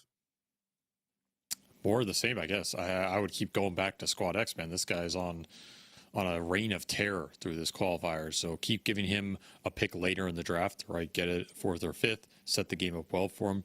Make sure to prioritize him in the laning phase and the rune battles and all of that. And like, this guy's going to carry you to victory. I don't think it's much more complicated. He is really owning these games. His KDA is out of control. I think that game was even a slower one for him from what we've seen. And he still just turns it on at some point. And I'd be really confident in his hero pool right now and the way he's playing in terms of the laning phase, setting himself up. So I'm going back to him if I am OneW here. And I think for Navi Jr., I think you had some pretty clear advice, which was you were not a fan of the support duo. No. I want to see something else from them, something with some more skirmish potential early, the ability to initiate fights in different ways. I think that's a big component for them. Like, you can't play these types of games where you don't have the ability to dictate how and where the fights happen. And I think in the games where they've been successful, it's been through a lot of these strong initiation or displacement heroes, the Batrider, the Magnus, the Tiny, right? These heroes that give you easy ways to start fights and control where they happen. That's been a strong archetype for them. So if they want to go back to that, I can absolutely see it working. We could see that Mag Venge that we saw yesterday. We could see some more Tiny action out of mid. We could see Zayat's on a hero that has a better form of initiation than having him play this like backline Rubik. I would like something in that category. Ooh. Razor. Quick response there. Razor to the Doom. I mean, if you are a team right now, you got to be theory crafting some answers to Doom. And I do think Razor is pretty decent. On paper, yeah. This is a hero that owns him in the lane. He's a free body for the link. It can be like a Lincoln's / Manta buyer, which can cause some problems for dooming him initially. Is not the worst carry to doom in a sense of like, if you doom him, he doesn't get the link off. He's pretty useless, right? He doesn't do any damage while he's doomed, so that's kind of sad. But if he does get link and everything off, then dooming him sometimes doesn't work out. So it's a mixed bag in that department. Pretty interesting response though. Like, this is a flex hero, and it can be a really strong hero in the late game if you can get him there. He's also a hero that has some good pairings. He does pair well with a lot of the melee fours. Tusk is in the meta a little bit, and he pairs well with Io, and Io is in the meta a little bit. So we could see something to help boost this guy up as well that you have to think about. That Io Doom matchup is also really weird, right? Like, in theory, this Doom kind of owns the Io because he's an anti-healing hero, but you can also sometimes reload this Doom target out and reset the fight. So it is really execution based. The Io can also sometimes just run the laning phase over and then help you play the map in a way where this target is never showing, so you can never doom him. So I always liked Io against Doom from the map gameplay standpoint and the laning phase standpoint. It's just the heads up interaction of like, well, if I run my dude into Doom and he gets doomed, I'm sad. Yeah, but that should never happen like that. So I think Io is, it could be interesting here for OneW. Yeah. Well, the Tusk does get taken out, and Navi Jr. taking their time trying to think what the best pairings with this Razor are going to be, going deep into their reserve time to figure it out. Marcy. Will end up on the Marcy. I mean, that is another one that can turn this Razor into a beast. It's also possible the OneW are just not going to play Io, right? Like, there's not an Io team right now. That's totally fine. They get a lockdown hero in the Dark Willow. Pretty well-rounded hero right now. Can't go wrong with it. A lot of damage, super high pickoff potential, and some AoE control to help this Razor hit people. And they're going to put the ball in Navi Jr.'s court. You know, what are you going to do to address this Razor? Oh, I know what they should do. They should get Ringmaster. 100%. Ringmaster against Razor. Good matchup. And the last of the 4 wins that they had against OneW, 3 of them featured Ringmaster. And they'll pick it up here. And there's the mag too. So they got the multiple initiation source, and they got that classic Ringmaster that works so well for them. pretty scary lineup to team fight into past like that 25-30 minute mark once the mag has to blink. Like, this is a lot of big ults to deal with. It can be slow in the early game though. Like Doom mag is a little greedy, a little slow to come online, little ult dependent. So I could definitely see like you just jam this IO or something similar and just play super fast and just run them over.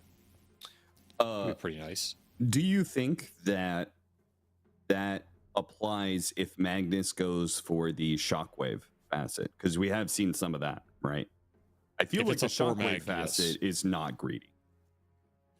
No, if it's a core mag with that facet, it becomes faster. If it's the Zayat's 4 Magnus, I think it's gonna be slow no matter what. Sure. Yeah. So do have to consider where this mag is going. You don't really know. Yeah. The default is definitely Zayat's playing it as a support, but maybe Navi Jr. has got something sneaky up their sleeve. We've seen more and more Naga Sirens getting picked up. In fact, it was featured earlier today in this series before this one. Fly was playing at 5 position. Did not work out for Avalis, but maybe it'll work out for 1W. Interesting pick. It's kind of it's throwing this wrench into the mix of the team fight. Like you have all this big team fight, you have RP, you have Doom, you have Wheel of Wonder, but what happens when 2 or 3 of these ults get songed and the fight gets reset? If you Doom a target and we song, we wait out the Doom. If you RP somebody and we song, we reset the RP. Like that all sounds pretty good to me. I think the song holds a lot of value here. The illusion scouting, putting illusions on this Magnus or Doom, helping you not let the fight get started by a skewer or a blink Doom target sounds pretty good to me too. Like pushing the waves in, making people show. All these things that Naga gives you that are kind of intangible around the map seem pretty nice here. So I'm up for this pick. I think it looks pretty good.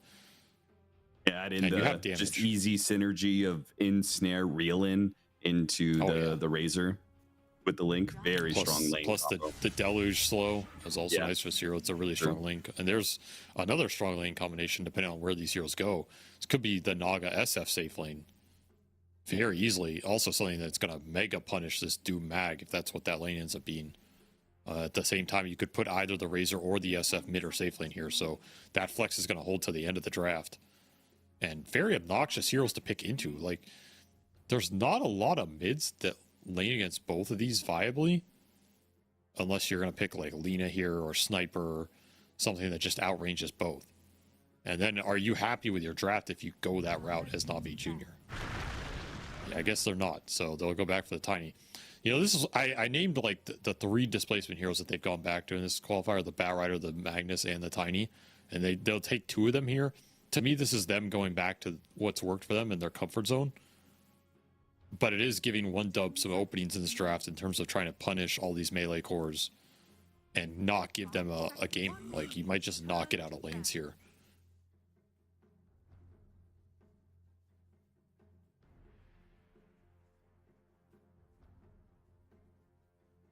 Tough position to be in when you are looking down the barrel of 2 losing lanes. You're probably not winning this lane against the Razor, and you're probably not winning this lane against the SF, no matter who goes there, because you have so many melee heroes, and you don't have the last pick. So like you're kind of feeling as though you're going to lose 3 lanes here if you're Navi Jr. And that is never a good feeling. Like, it's never fun. You can win those games, but it feels a lot tougher, particularly when you are relying on some big team fight to do it.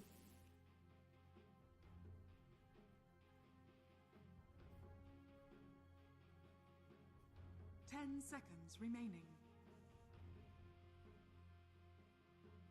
Heroes to worry about for 1W. You take away the Morphling. I mean, it's just going to be other like relatively durable yet mobile heroes, right? Yeah, think about something that maybe uses the Empower or something that is really good against your Razor and your Shadow Fiend here. Would be like a gap closer or a mobility hero. You think you should ban the Venge? See the Venge mag again? And then it would be safe lane Doom. I don't think the Venge is scary enough here to warrant the ban. Like, I would honestly rather ban Sniper or something, just to not get cheesed by it. Dire team ban. I'd ban Axe. Holy crap, where did that ban come from?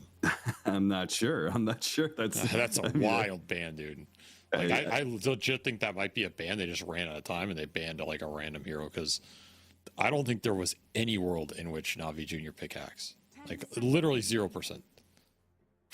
Yeah, I mean, I kind of agree with you because they're low on reserve time and they do have the overall last pick. So if they get thrown a curveball, they do want as much reserve time to invest in their pick as possible. So, like, also Axe is just terrible against this Naga SF lane, even if you ended up doing that. Yep.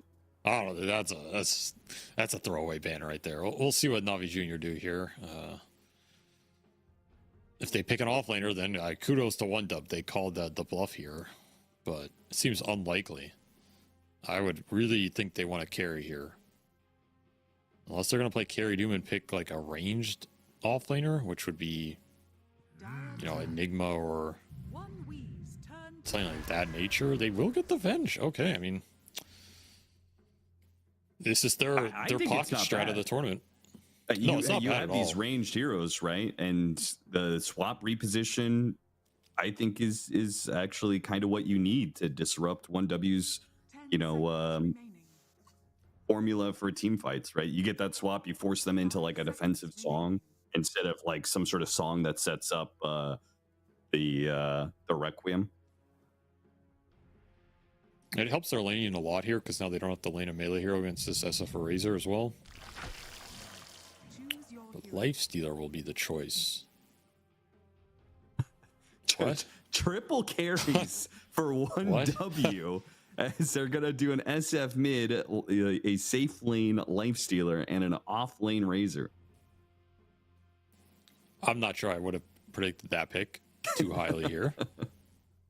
I really don't understand this Axe ban now either. Like, why the hell were you banning Axe in this game? We'll never find out, I think.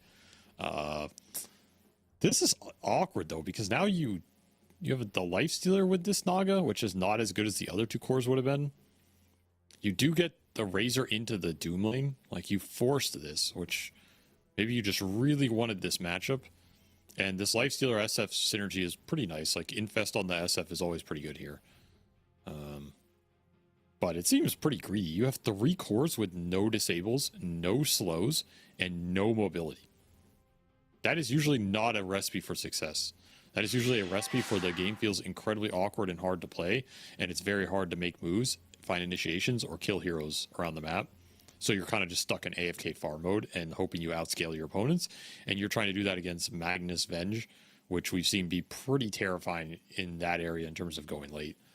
I don't like this last pick, Lifestealer. I just don't get what it's trying to do here. I feel like they just needed some stun lockdown, and this is not the hero to do that.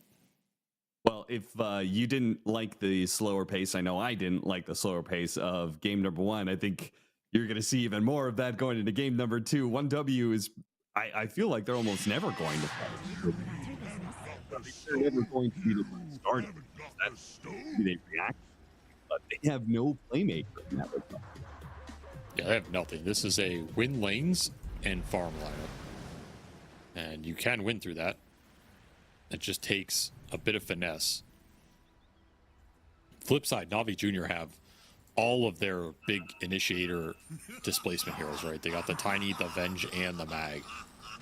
It's so easy to just go on anybody because you're just going to drag them out of the formation. And that Song and Infest, not reliable to bail that hero out if you get swapped or skewered deep into the enemy team. So I do like what they have going on. I think it's way easier for them to make plays. The team fight looks super strong. Their scale is quite solid with this empowered Venge we saw being really strong yesterday. By the way, Enigma Galaxy stole this strat and played it today as well. So it's catching on a little bit.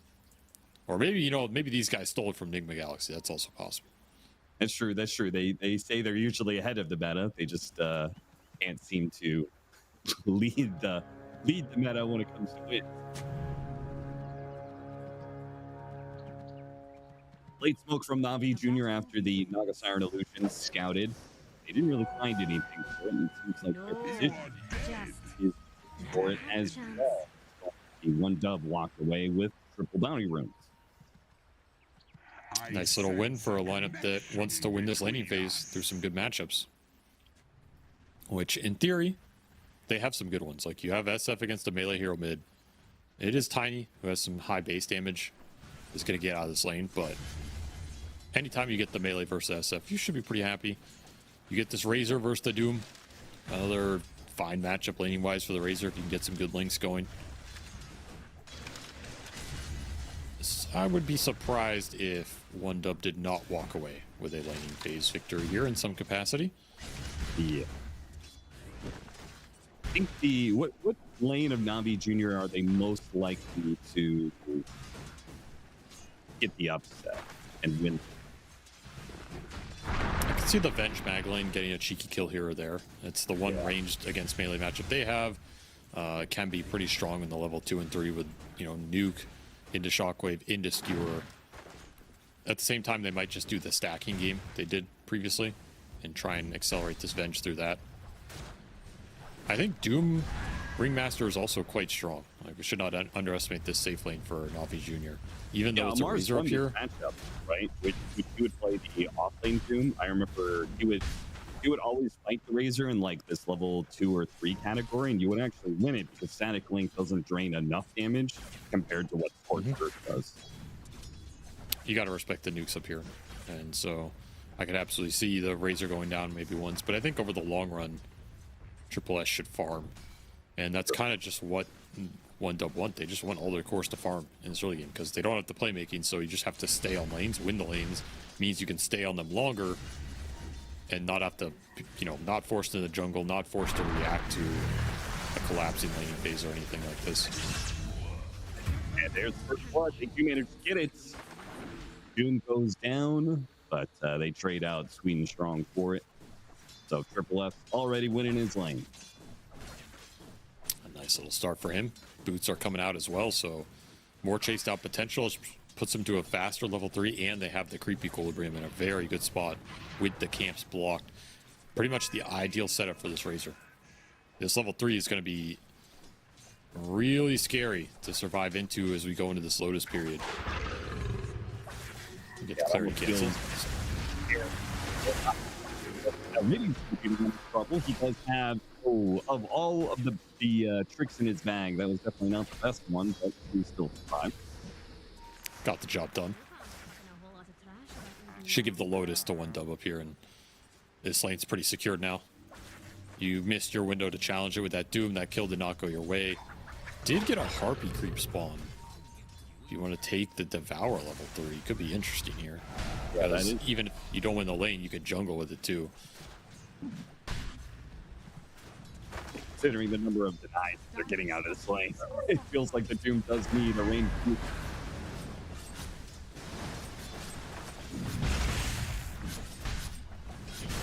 Kasana just battling down. Battling it out. Skewer back. It is not. He might still survive. Slows him down with the Deluge. That got buffed up in what? The last patch or previous patch?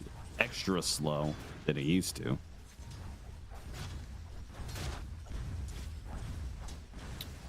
They reduced the max movement speed, right? Right. The change? Yeah. Doesn't actually show it though. Well, this is a triple laning win, technically, for OneDub. That's what they were aiming for with these picks. They're getting it. Here indeed. Top 3 CS. Not terribly surprising though. It's going to be that window of like 10 to 20 minutes. That's going to be the rough haul for OneW. 100%. Which is why if they can just stay on these lanes, this is one of those games where they would like to keep the lanes going as long as possible and just keep them static. Like, they don't want a lot of roaming. They don't want a lot of rune contests. They don't want gate rotations or any of this nonsense. Just play the lane straight up for as long as possible and lock Navi Jr. in these matchups. And that's kind of ideal for them. Especially if Squad X just gets left alone in this one-on-one. Like, you can start to take it over now. 3 points in the raise. It's where Shadow Fiend gets pretty scary in the isolated matchup. We're seeing Niku tentative to go up here. Just has to spam the wave out. No stacks up for Zayats yet either. He's been forced to stay on the lane and help this Venge. That was a big component of this mag Venge that we saw, was getting a lot of ancient stacks, empowering this Venge, letting him go to work. really helped him get to that Ags. Using the facet to its best benefit. And if Kasane's on it, right, he could just constantly mess with that, right? Magnus isn't in lane. He just throws the illusions out there, stops all the stacking. He's already thrown it up there once or twice just to get some vision of the area. Knows that there's no stacks yet. Happy about that. Again, if you lock these heroes in the laning phase and you don't give them the stacks, 1W should be happy with the outcome. 6-minute power rune. Niku really hoping it's bottom lane. He wants a rune so badly, and it's not going to be there, but they'll at least get a kill for it, it looks like, with the skewer back on a Kasane, a toss to finish him off, and a final swing. So they get a kill out of the situation. Squadix does walk away with the illusion rune, though. That was a pretty greedy rune contest, I must say. Like, yeah. What was the plan there? They just don't press buttons? Yeah, I'm not sure. Rune secured, I guess. All works out. Radiant's top tower is under Bringing heroes bottom. They want to kill this Venge before he's level 6. They might be able to get inside. It's going to have to be a hero with this skewer. Not body block his ally. Okay, he's just going to leave him behind. Couldn't stop the rage anyway, so. I mean, Wisdom Shrine spawning, so you do not want to give it up here. Kasane's going to try, but he's just not going to be there in time, so no worries about that. I will say I do prefer these shrines over the runes for one big reason, which is I think being able to deny the rune was just complete bullshit. Turning around, Triple S. He got the link onto the Doom, but with Niku coming in, they wanted to take the fight. They didn't do enough damage, though. Triple S dodging the dagger will just be able to walk away. So Na'Vi Jr., a defensive rotation, doesn't really do anything for them. Feels bad for Niku. A lot of wasted time, and his tower is gone. Make one bad move against the SF. Say goodbye to your mid tower. That's a big win for Squad X here. Especially with an illusion rune, right? Helps you tank the tower, helps scout on the side lanes to make sure that supports aren't rotating on him. He's mega fat out of this laning phase. Strong start for the Shadow Fiend. And he's against a lot of melee heroes, so he gets a good start. He can run people down. Munkushi, what a play. He infests inside one of the Prowlers, snuck up behind him, and got that initial ensnare hit. Set up the kill. Really well done. Well, there's your playmaking, I guess. Yeah, Do it the old-fashioned way. He took Gorestorm as well, which was pretty trash when it first came out, but it's been buffed a couple times. And put it to use there, that's for sure. I don't think I've ever seen Gorestorm in a competitive game. Yeah, this would be a first for me as well. I think I saw it once at the very start when it was introduced, and then it was just like, all right, we're done with that. I still think this facet's kind of bad.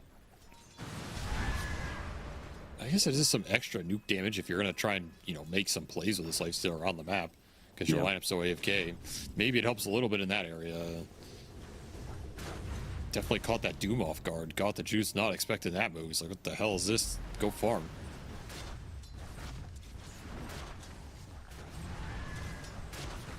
Well, it's plays like that that are going to really prolong 1W's position in this game. Because we expect at some point in time, Blink Dagger coming up on Niku and like some of these other items. Na'Vi Jr. are going to be the more active of the two teams, but you could slow them down with moves like that. Maybe you get to your Radiance at a time that Na'Vi Jr. are pushing into an early Radiance Lifestealer. It's going to be dangerous. 100%. That's why winning this laning phase is so important, because your draft is designed to pull ahead here, but it's a lot more important you pull ahead enough that the playmaking for Na'Vi Jr. gets delayed and delayed. And then by the time they can look for this stuff with the Tiny or the Mag, your heroes are strong enough to just take the fight. As more stacking attempted by Zayats, but this Naga is incredibly good at denying this. Very annoying for this Mag Venge. And this will really add up. This is your efficiency game getting shut down. Got the toss back on a Kasane. Missed the dagger, but okay, missed another This dagger. double dagger. He'll get it eventually. So that'll help Niku get to his blink dagger, which is an all-important timing for Na'Vi Jr. as their lanes are crumbling a bit. They've lost their mid tower, they've lost their top tower. The lanes are getting pushed in pretty aggressively. They can't really stop the Lifestealer. They can't really turn things around and take his safe lane tower. Should be able to get this kill on Sweet and Strong. Easily surrounding Dark Willows. He gets a little too aggressive there in the jungle, just like Kasane did. Did get some creeps away from Got the Juice and Got the D-Ward. Forces 3-man rotation. It's not honestly the worst loss from a goal perspective. Will help Niku get to the blink though. That's the one saving grace for Na'Vi Jr. It will be up right now. So now you can start looking for some stuff around the map. Trying to bring some of these cores down, that would be ideal. Gotta slow down the farming pace because this SF has been in the jungle, man, and he is 105 CS. It's kind of the SF dream. 0-0-0. You'll take that. Yeah, for sure.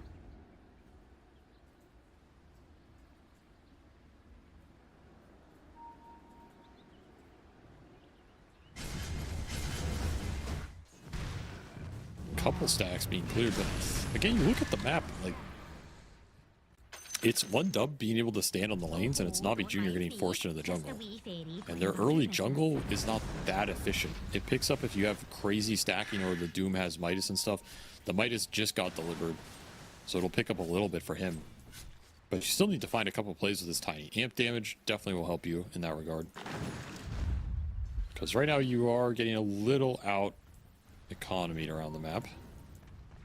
So you need to shut somebody down here.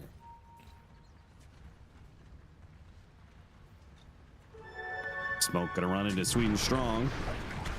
And got him before the Shadow Realms, so doesn't even delay anything. That'll be Blink Dagger and Amp damage used for the Tiny. And expect to see him be running around the map near constantly, taking off 1W and see if they can claw back this 3,000 net worth lead that built up from 1W off the laning phase. They don't get enough done soon. Munkushi is going to be able to finish up his Radiance. He has 2,300 in the bank, and he's making a move now with the Infest. He's going to go up the top lane with this in Black Dragon, but Na'Vi Jr. have already backed out of the area, so he's probably not going to find much. This is going to be the real test in this game for 1W, because they did okay in this laning phase, but what can you translate this into? Because you don't have the playmaking. So how do you stop Na'Vi Jr. just farming their way back in this game with the Doom efficiency and the Magnus efficiency, which is pretty hard to match? That's the big question. And I guess it's going to be Lifestealer doing something. He doesn't have too much longer on this Black Dragon. The Gore Storm does wear out the creep eventually, so... Oh, don't mind me. Just a wee fairy. This is awkward right now. You can feel it. They're trying to kind of stop Na'Vi Jr. farming, but can't really do it at the same time, so you have to be content with just picking up your own farm rate. Perhaps Blink on the Shadow Fiend for Squad X can open up some more options. You can just look for this Blink Requiem off the Asha and Kaya cast speed.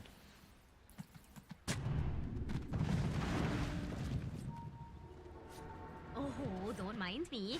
Just a wee fairy going about her business. It's going to be a farm-heavy game, that's for sure.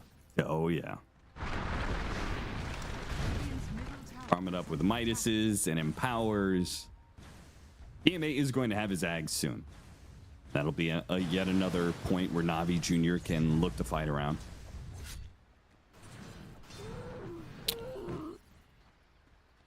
I wonder how much they're going to try and force it with that, because you could make these smoke plays around the tier 1s, which are all still standing, and just look for an aggressive swap and a kill. And I think it's pretty reliable here. Like, you just swap it at Doom or Avalanche or something.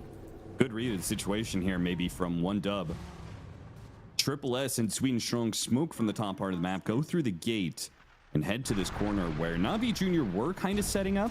It looked like it anyway, with the Mag sitting behind Tiny, but they opt not for aggression. So now the smoke is kind of ruined. Triple S and Sweet and Strong, I think they almost had the right idea. We're going to counter some aggression from Navi Jr., maybe punish them if they went for a dive on the tower, but Navi Jr. called a halt on that. I mean, you have to be okay farming in this game if you're 1-dub.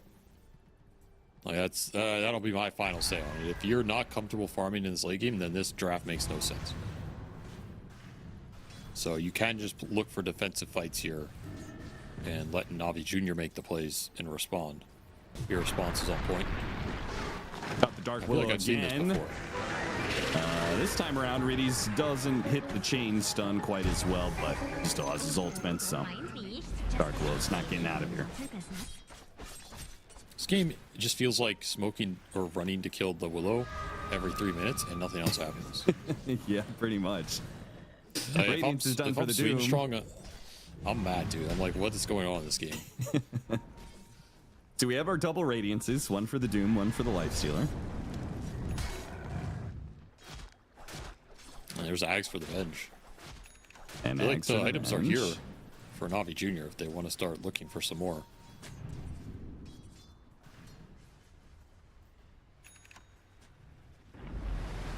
Especially he's level gonna 2 kill the swap ward. as well.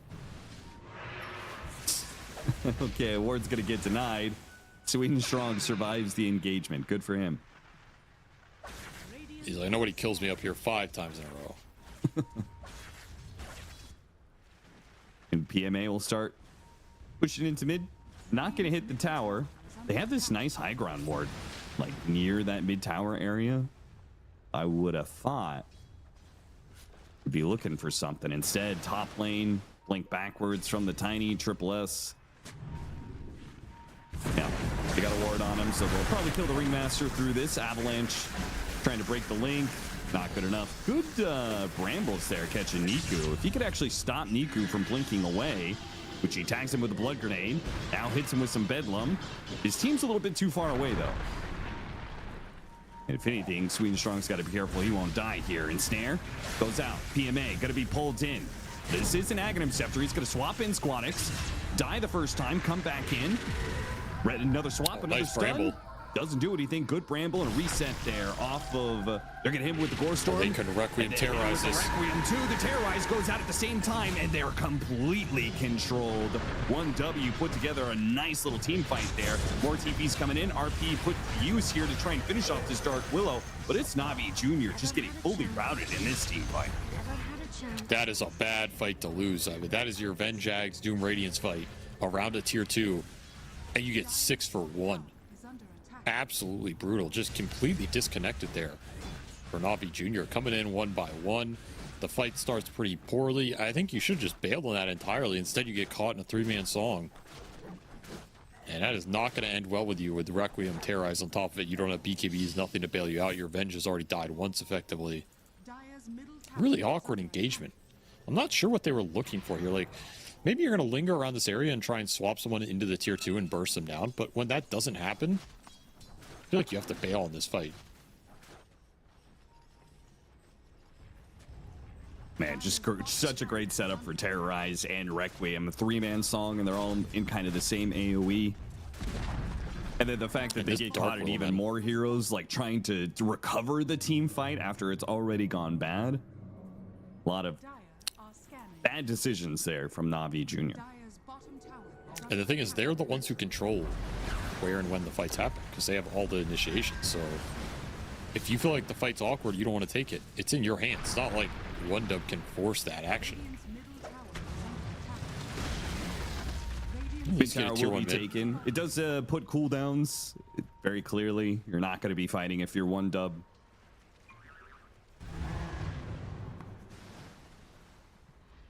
Requiem is going to be Squadix up, too. super important this game. He's going hacks. And Yeah, it was just...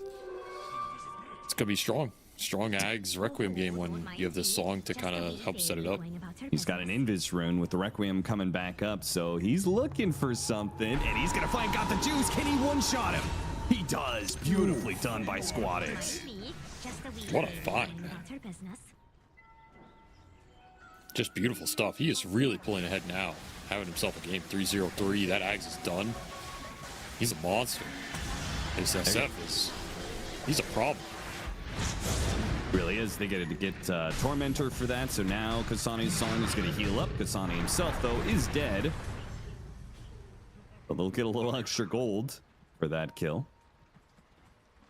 Does cost them the RP, but it does help Zayats get to that blink, which has been slow, and they really need it here.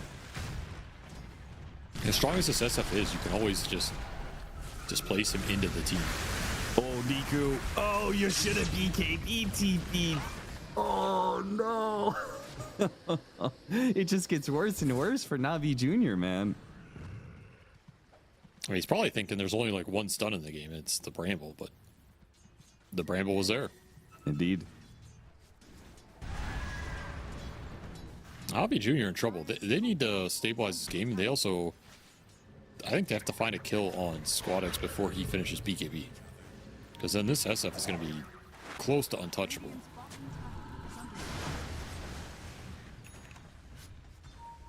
Sane playing around with Riddies down here. Meanwhile, the Dark Willow is Sweet and Strong's game has recovered enough. I mean, he just got those back-to-back-to-back jungle deaths, but now, having been a part of a couple of successful team fights, has a Blink Dagger. So the limited disables here from 1W, well, at least Sweet and Strong can be a little bit more active with those disables. He did a lot of work in that fight top. In fact, we got double Bedlam on that Tiny over the course of that fight. A good Terrorize connection, multiple Bramble connections. This Naga Willow support duo is really annoying to fight into. It's just a lot of obnoxious control. And they're kind of tanky and annoying to go on at the same time, so you have to commit a lot to bring them down. And at the same time, you don't feel good doing it because you're likely doing it into a bunch of garbage.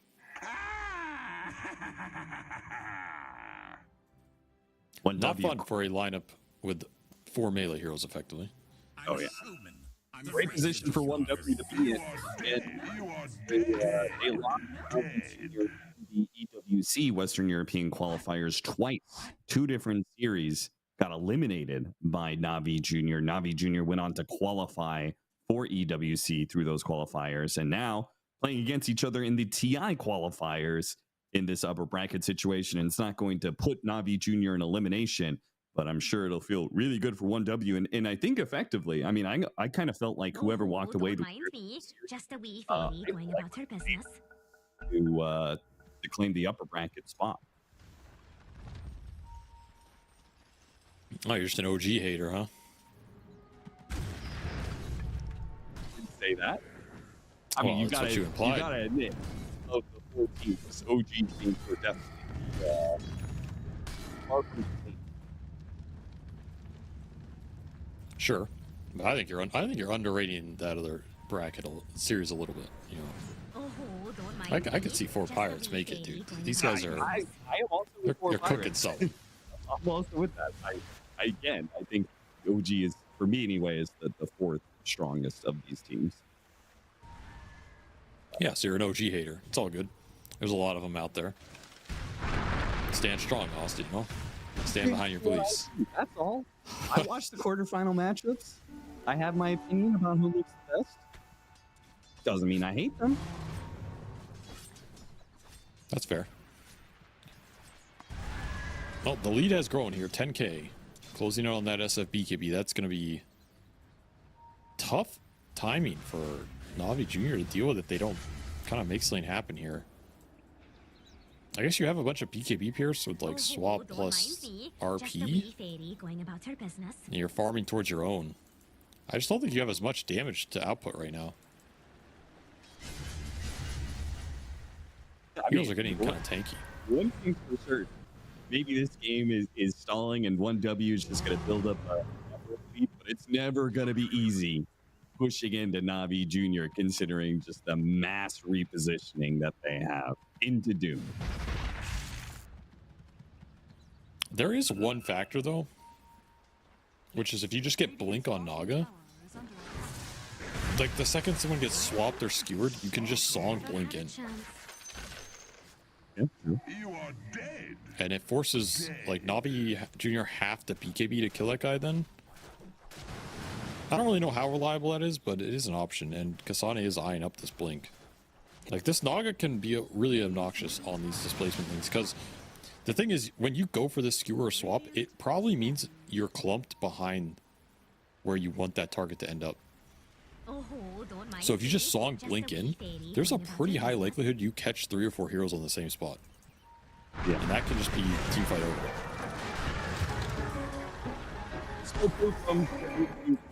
Navi Jr. is struggling to make these rotations run into cores. They've killed the Dark Willow a number of times. They've run into Kasane a number of times. SF, Deathless, Razor, Deathless, and Lifestealer, Deathless. Pretty clean game so far for OneDub's trio. Radiant's bottom tower has Just trying to get to their big defensive items. And Roshan's still on the table as well. Dire's top Not a very fast game in terms of the objective taking. He's going to go top now. I feel like OneDub need a Vlad somewhere in this lineup. That's what I would really want. Vlad's Probably for these from 3 cores. Open bench. the Rosh up a bit more. No, I'm saying for OneDub. Oh, OneDub. Yeah. I mean, to be honest, both teams would probably like one eventually, but I think it's easier for this Naga or... Yeah, probably Kasane to buy one after this blink. And there's your BKB for the SF. Dire's top tower is under attack. Good timing for OneDub if they want to force the Rosh. If they feel strong enough to do it. Instantly in the pit. I mean, this is very decisive, very clean. And I do not think Navi Jr. can get here in time, even if they wanted to. Yeah, really only Navi Jr., all they could do from the position that they had is just go high ground. And then try and force OneDub back. And it's probably still kind of a losing situation for you. Probably still giving up Roshan no matter what. But that would have been the best case scenario. Instead, I'm not sure if they're aware of what's going on, but they back out, farm up some more. Trying to get to the next round of items, which is Got the Juice with the Manta. That is his item. Niku is building into just pure damage. He's got Chrysalis and he's working on a Daedalus. He'll have that quite soon. So they are lot of building up their damage. tri-core threat, at least. Yeah, you can't forget, like, they're going to have Empower on everybody. They're going to have Vengeance or a Wave of Terror. This is the double damage buff lineup. They have the Pack Leader as well. So actually, this is... Everybody's just going to have double damage in the fight, effectively. Which is pretty insane. Radiant's bottom tower is under attack. Dire's top tower And they'll smoke. They want to take the fight. It's just so hard. These Naga Siren illusions are constantly scouting out, so... Radiant's bottom tower I feel like OneDub might have a read of this situation, blinking into them. Kasane is going to be swapped back, and they get the quick kill on him. Good start for Navi Jr. And they get a little bit more. Terrorize goes out and allows them to retreat relatively cleanly. OneDub, once again, will only lose their support. are scanning. That was pretty awkward. Awkward for Kasane. I don't think he expected them all to be there when he blinked up. But no harm, no foul, I guess. You get out with everybody else.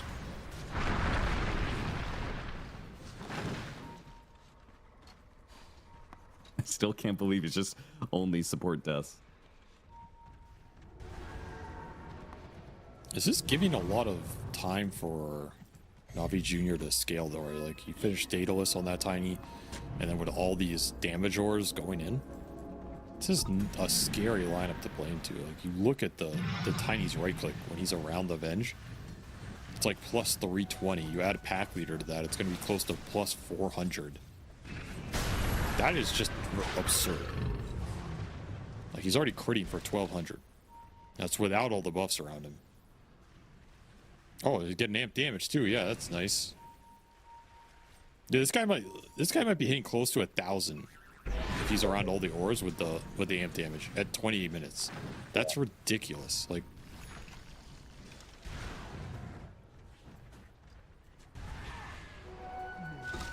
you need some armor in this game if you're OneDub. That's what you need. You need the Vlads, you need the AC, you need the Shivas, you need the Crimson. Like, you need any sort of physical defense you can get, because this physical damage is going to be insane out of this Navi Jr. lineup. And you currently don't have a lot. You kind of built for survivability through like Sanj and Yasha's and this Lincoln Sphere and stuff, which the BKBs on top of it give you a lot of survivability versus spells and control, but that's not really the kind of lineup Navi Jr. have.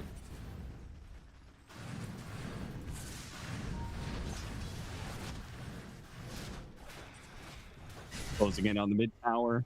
Navi Jr., are they willing to fight this? There's only 2 minutes left on the Aegis, so you probably could concede at least this tier 2.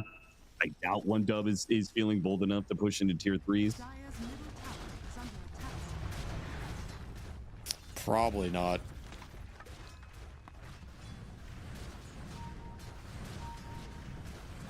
Got to find some sort of pickoffs or something. And now it feels like Navi Jr. are just pretty comfortable and confident scaling themselves up here and going late.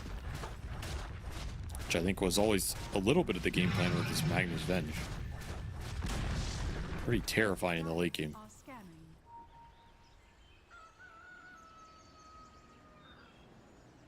Radiant's top tower is under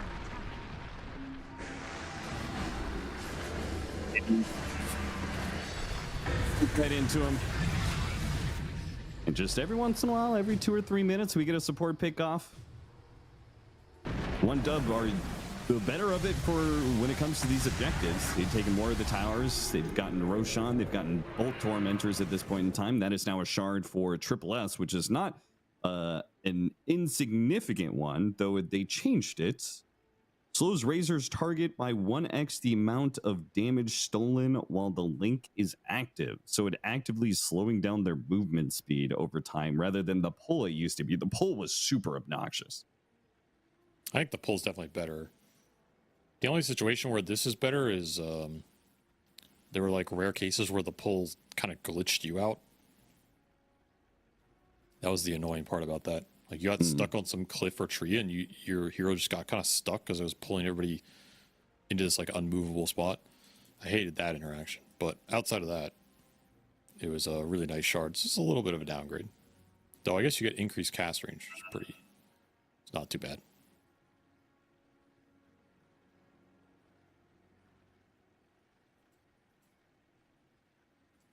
Still, I think if you just look at like the net worth XP graph in this game, I know from minute 22 or so, that's an 8-minute period,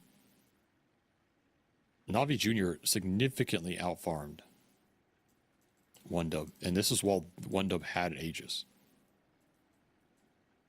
So that's a worrying sign if you're One Dub here, because you're not building your lead, you're not outscaling them, and this Mag Venge are just slowly taking over the farm department. I feel better. I feel better already.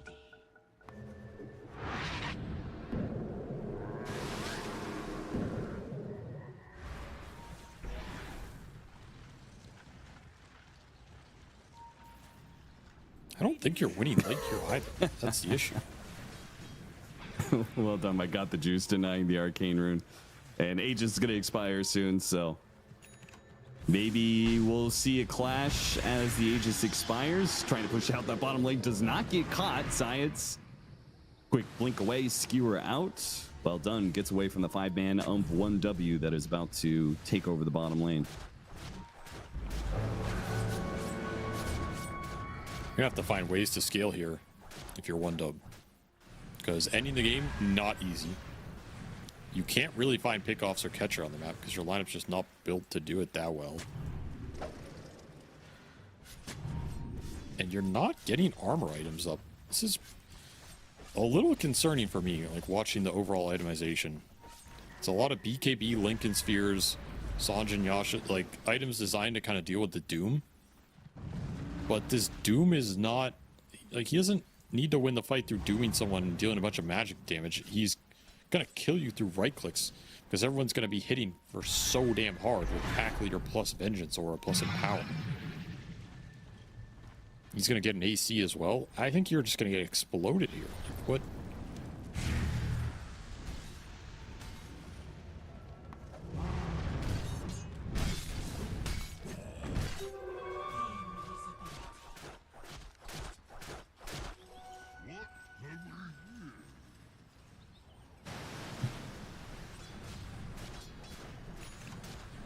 can't Avery, believe how was there's your time in no the AC. Netherlands? What? Is this game that slow? Dude, it's 22 kills in 32 minutes, but it feels like it's 5 kills in 40. When was the last time we had a core kill? It was the top fight. It was the tier 2 fight. Other than that, Yeah. It was Doom and Tiny at the 20-minute mark. yeah. It's been some time, but it's all about the anticipation, right? The build-up towards the team fight that we know is eventually coming. Yeah, but when is it coming, Avery? Next Roshan, so in 2 minutes. Okay. All right. I'll hold you to that. If Navi Jr. just give them another Roshan, you're the one to blame for that. I think Navi Jr. can actually give it up because their high ground defense is so good. Seriously, yeah. The thing is, I still feel like one dub are a little bit on a clock here. Like, they cannot go ultra late. I just refuse to believe they can win that scenario. Against RP Doom with triple damage, I just don't see it. They're pretty reliant on getting a good jump and a good sleep in the fight. And it feels like their window to win this game is the next 10 or 15 minutes off this next Roshan. Level I mean, this is why the 25 game's slow. for Squadix. Yeah, he's getting there. Scanning. One dub is going to be very strong if they can get this next Roshan. But will they be able to execute or stop the execution of Navi Jr. if they I go don't know, high man. ground? This Tiny has Ags done on top of that Daedalus. This Ags hits so hard. Dude, he literally is hitting for over 1,000. Like, this is disgusting. You got another amp damage. What is this? 1,050 damage on a What regular hit. Imagine he just gets a tree volley into them. I think the fight's over. It's literally just over. Dire are scanning.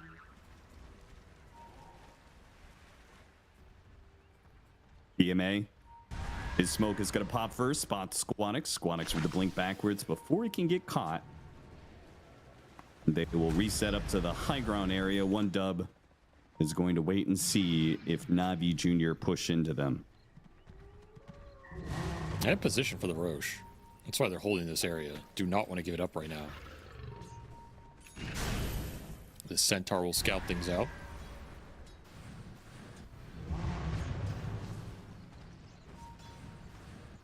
Do not want to bite on that Centaur. Another What's smoke Navi coming through. Jr.'s plan here? Because they do have to get in there. Because one dub could just do Roshan with pretty much like 2 heroes.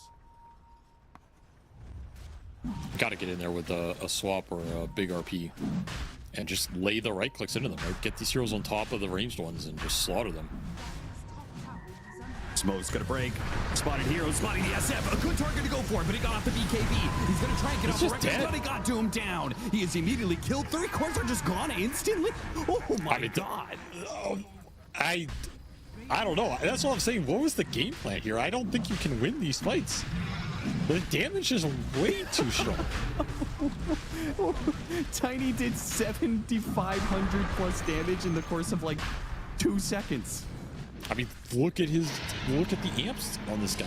It's absurd. Your SF is just dying in BKB channel. It's like, yeah, look at this tree volley, dude. Oh my god, it just hit on both of them.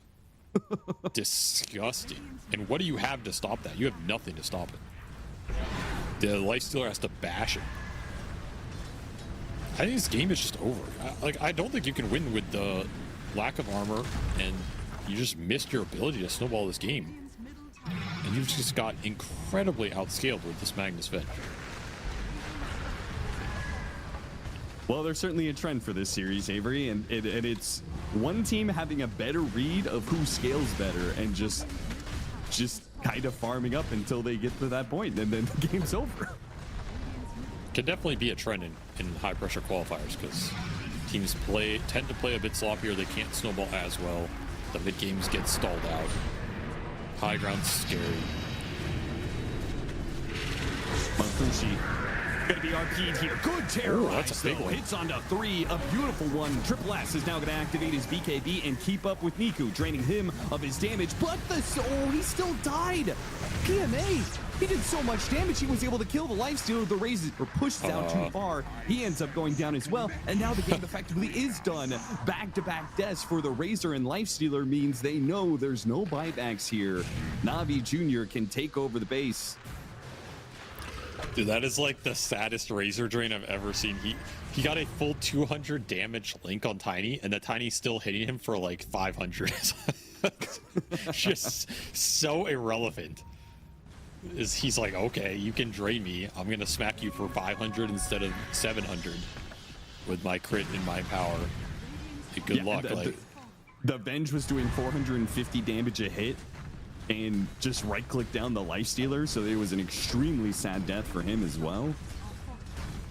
It's completely outscaled there in terms of the damage department.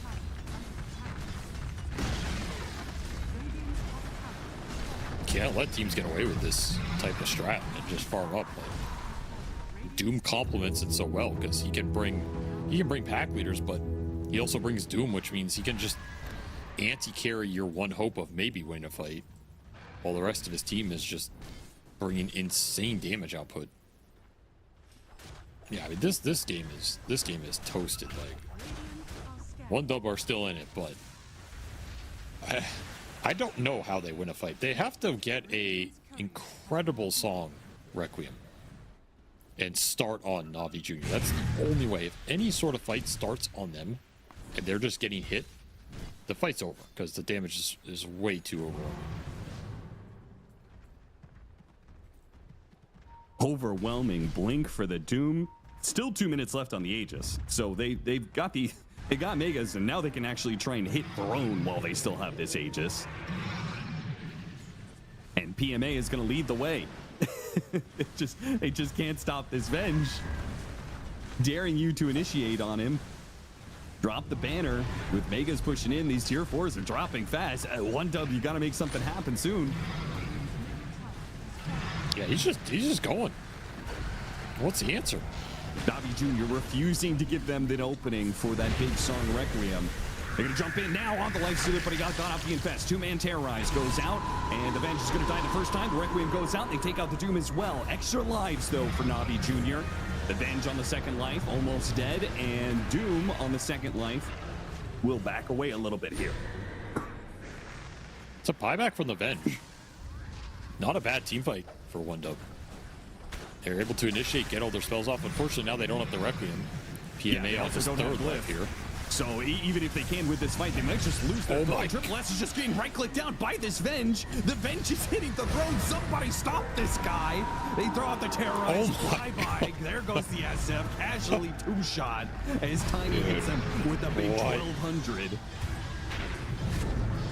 This is disgusting. I mean, he's 1800 damage crit. Hey, look, every one of these heroes is doing 500 plus, if not 1,000 damage. You have no chance. You have absolutely no chance in that fight. That has to be one of the saddest like late game Razor setups ever. Every time you link someone, they literally just sit there and hit you back, and you die before you can even finish the link. It's like, what is the point of even linking anybody in this game? I mean, that is the mag Venge we've seen from this team. It's a pretty nasty strat if you get away with it. Now, there is room to punish it, right? You can win the lanes, you can snowball the game, but there's no playmaking in this 1W lineup. It's so hard to take advantage of the fact that you're ahead unless you can just get Roshans and barrel down lanes and take Praxes. And at the point where you're this late in the game, plus 30 minutes, yeah, hands off the keyboard. Like, what am I supposed to do to win this? There is no combination of buttons that wins you this fight unless Na'Vi Jr. are basically 4-man song, Requiem. We even saw some crazy good terrorizes in the later stages here, but like, look at this Link. He gets a 200 damage Link, and Nico's like, why am I running? I'm just gonna turn and smack your face, and you're dead. It's like, nice Link, bro. I mean, there is no purpose for Razor in this game. He needs like 8 links. He needs to quad link them all twice to even this damage output out. Seriously. Synergy just too strong on Na'Vi Jr.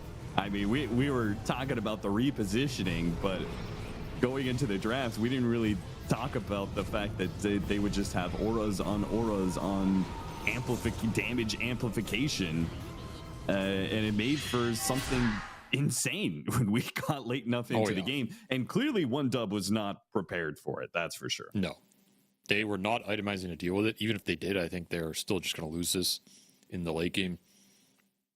Man, what a cool strat. I think we underestimated one having Doom that can add pack leader aura to that, right? Another 30%. Yes. That's just even more disgusting. And also the fact that a lot of this is going into Tiny, who has the highest base damage in the game. So you are really abusing this Tiny with this Ags Daedalus build and amping his mega base damage with Empower, Vengeance Aura, Pack Leader's Aura, and a couple amp damage runes. I mean, that is a good strat in a nutshell. Really came together with this lineup. Cool lineup. And that'll even out this series. I mean, I feel like you're not going to get the strat again in game 3 if you're Navi Jr. No. So that's kind of the downside here, right? You got your like one in the series, haha, we got you. But there will be some response here from OneDub, and we'll see what happens in game 3. Hopefully a bit more action. That was a bit of a farm fest, but I think it was a product of just how the two drafts matched up, right? No playmaking on one side and a lineup that wants to hit their stride at the 35-minute mark.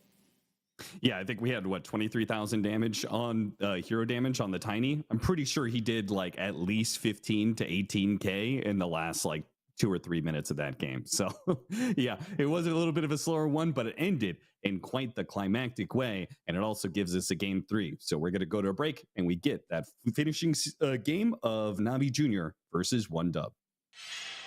The human body was built to move. Not trapped at a desk in one singular posture for 12 hours a day. It's time your chair evolved. This is Secret Lab Titan Evo. Ergonomically engineered for you, gamers, hybrid workers, artists, backing your every move.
we're back. We have a game 3. It's Navi Jr. versus 1Dub. Navi Jr. and 1Dub both came into this series with some ideas, and their ideas have definitely proven to be both wrong and right. In game 1, 1Dub was clearly had a better idea of what the game was going to look like past 30 minutes, and now Navi Jr. returned the favor. In game 2, both times the game kind of stalled out, and one side was basically right about how much stronger they would be going into that mid to late game, right, Avery? Seems to be how it's going here. And I guess if you're going into game 3, you are maybe going to up priority on getting the better scale or being a bit happier in a static farm war, if that's how the series is progressing. Or, flip the script and say, okay, we're done farming. We're just going to take the fight to you and pick a really aggressive lineup and catch the other team off guard. That can also be a route that will lead you to victory here. Maybe the execution is a little more complicated, but, part of this is like, yeah, you want to get to TI, but you also don't want to be the team that goes to TI and then just loses every game. So you have to believe in yourself and have some confidence anyway. And I think both these teams are pretty confident. It's just a matter of which route do you try and go down and how do you attempt to do that. I do not think we're going to see this Magnus Venge let through again. This strat is pretty nasty if you don't have a very good idea of how to deal with it in the 10 to 20 minute period where it can start to pull back the farm. And the winner of this series will be one more series away from the international, either in the upper bracket final or in the lower bracket final. They will have 2 chances if they can win it here. So this will give you a lot of relief, will put you in a very good position. You'll have a matchup against either 4 Pirates or OG in the upper bracket final. And if you fail there, then obviously you'll match up against whoever makes it through the lower bracket. Dropping down here is definitely going to be a much harder task. You only have 1 chance to be able to make it to TI through the lower bracket qualifier, and you obviously have a bit of a slog to get there in the first place. Always nice having a little extra chance there. You can lock it in. See what gets banned out here. If the Doom makes a reappearance, Bristle TA gone. Those are my big 3 cores now. And there is the Shadow Shaman. Shadow Shaman, first picked in game 1. So that's on the menu. What do 1Dub want? That's the question. It's their choice.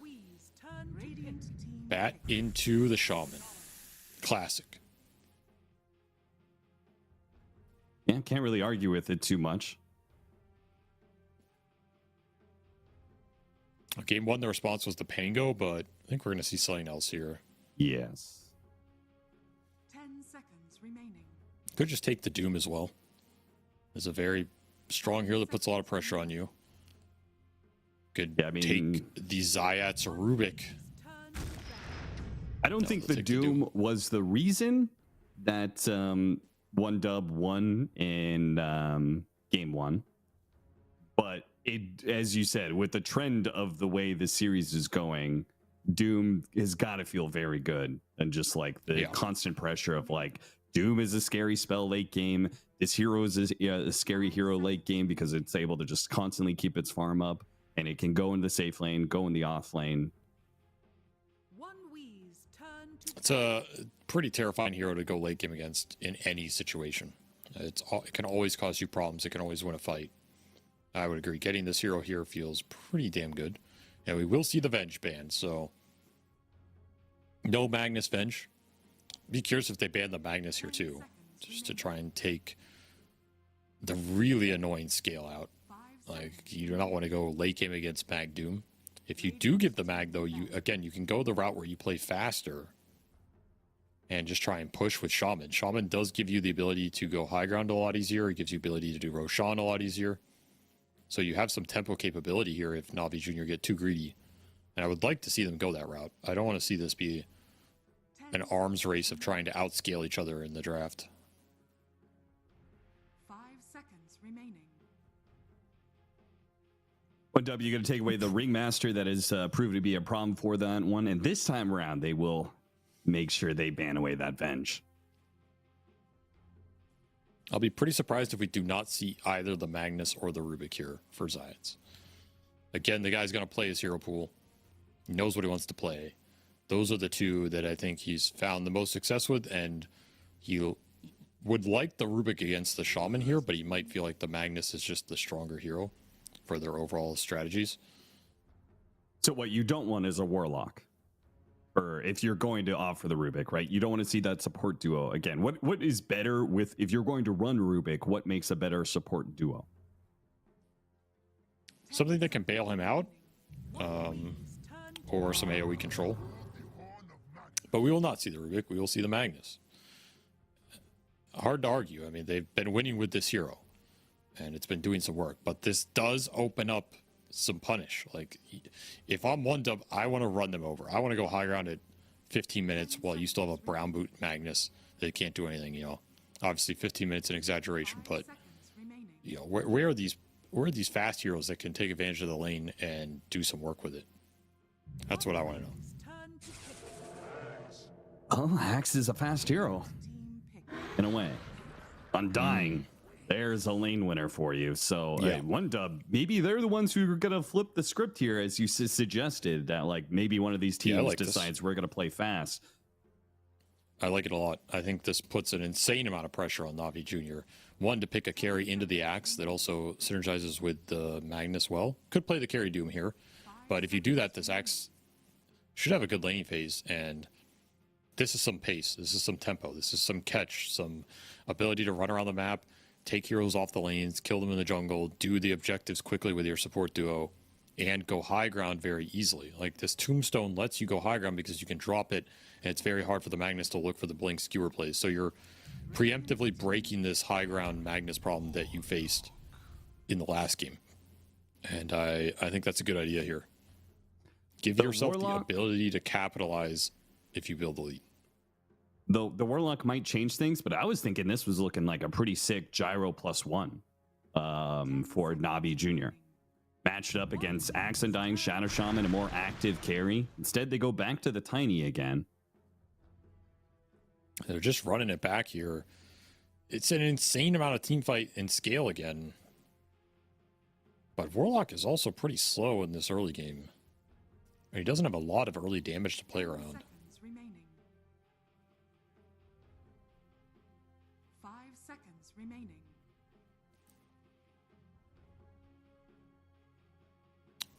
What would give you some extra oomph here? All right, they're just going to take the puck. Control. I'm trying to think of the carry, though. Like, what would you want carry-wise if you're one dub? I think that Luna becomes interesting again. I think Terrorblade could be interesting. Like, something that can push and use Aegis as well in that 20 to 30 minute mark and just win the game in that period. Looks pretty good to me. 5 seconds remaining. Yeah. I mean, the Terrorblade, Lone Druid, if you normally have a I Lone would be Druid form. fine with the Terrorblade here. But just considering how badly that matchup went in game 1 against the Doom. yeah, but you can't think of matchups if you're going to try and tempo someone. You have to just think about what synergizes and what goes and gives you that high ground. I mean, dare I say Juggernaut could come out, but Oh, God, no. I think the Luna looks the most solid to me. Yes, I agree with that. 10 seconds. There's also the Morphling that we saw get banned, I think, in game 1. And it's a mixed bag against, like, Tiny Doom. But again, you're thinking about the synergy with your lineup and a hero that's going to use Aegis as well and play well with this Undying on the lane. Drow is also a hero that could fit here. But Drow's a lot weaker at forcing high ground and taking these buildings. One Wee's turn to ban. And there's that Luna ban.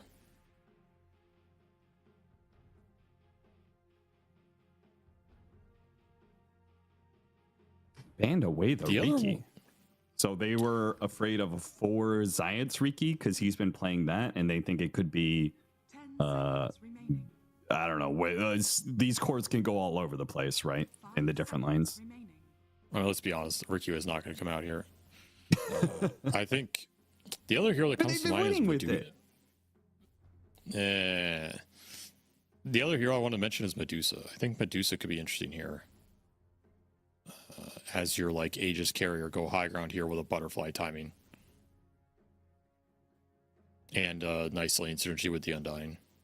It would be nice having your carry be able to frontline, because Axe obviously doesn't want to frontline. He wants to jump. And same goes with Puck. Undying would prefer to be able to have a better tombstone positioning, right? So they actually do not have a clear situation where a hero can run in the front. Now, they can start fights all they want with smokes and that sort of thing. But it would be nice. And I kind of like that Medusa in that vein.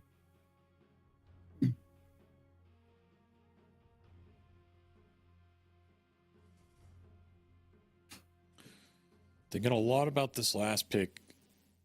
It's got to do some heavy lifting here, and it's got to use Aegis well. There's still Ursa in the pool, too.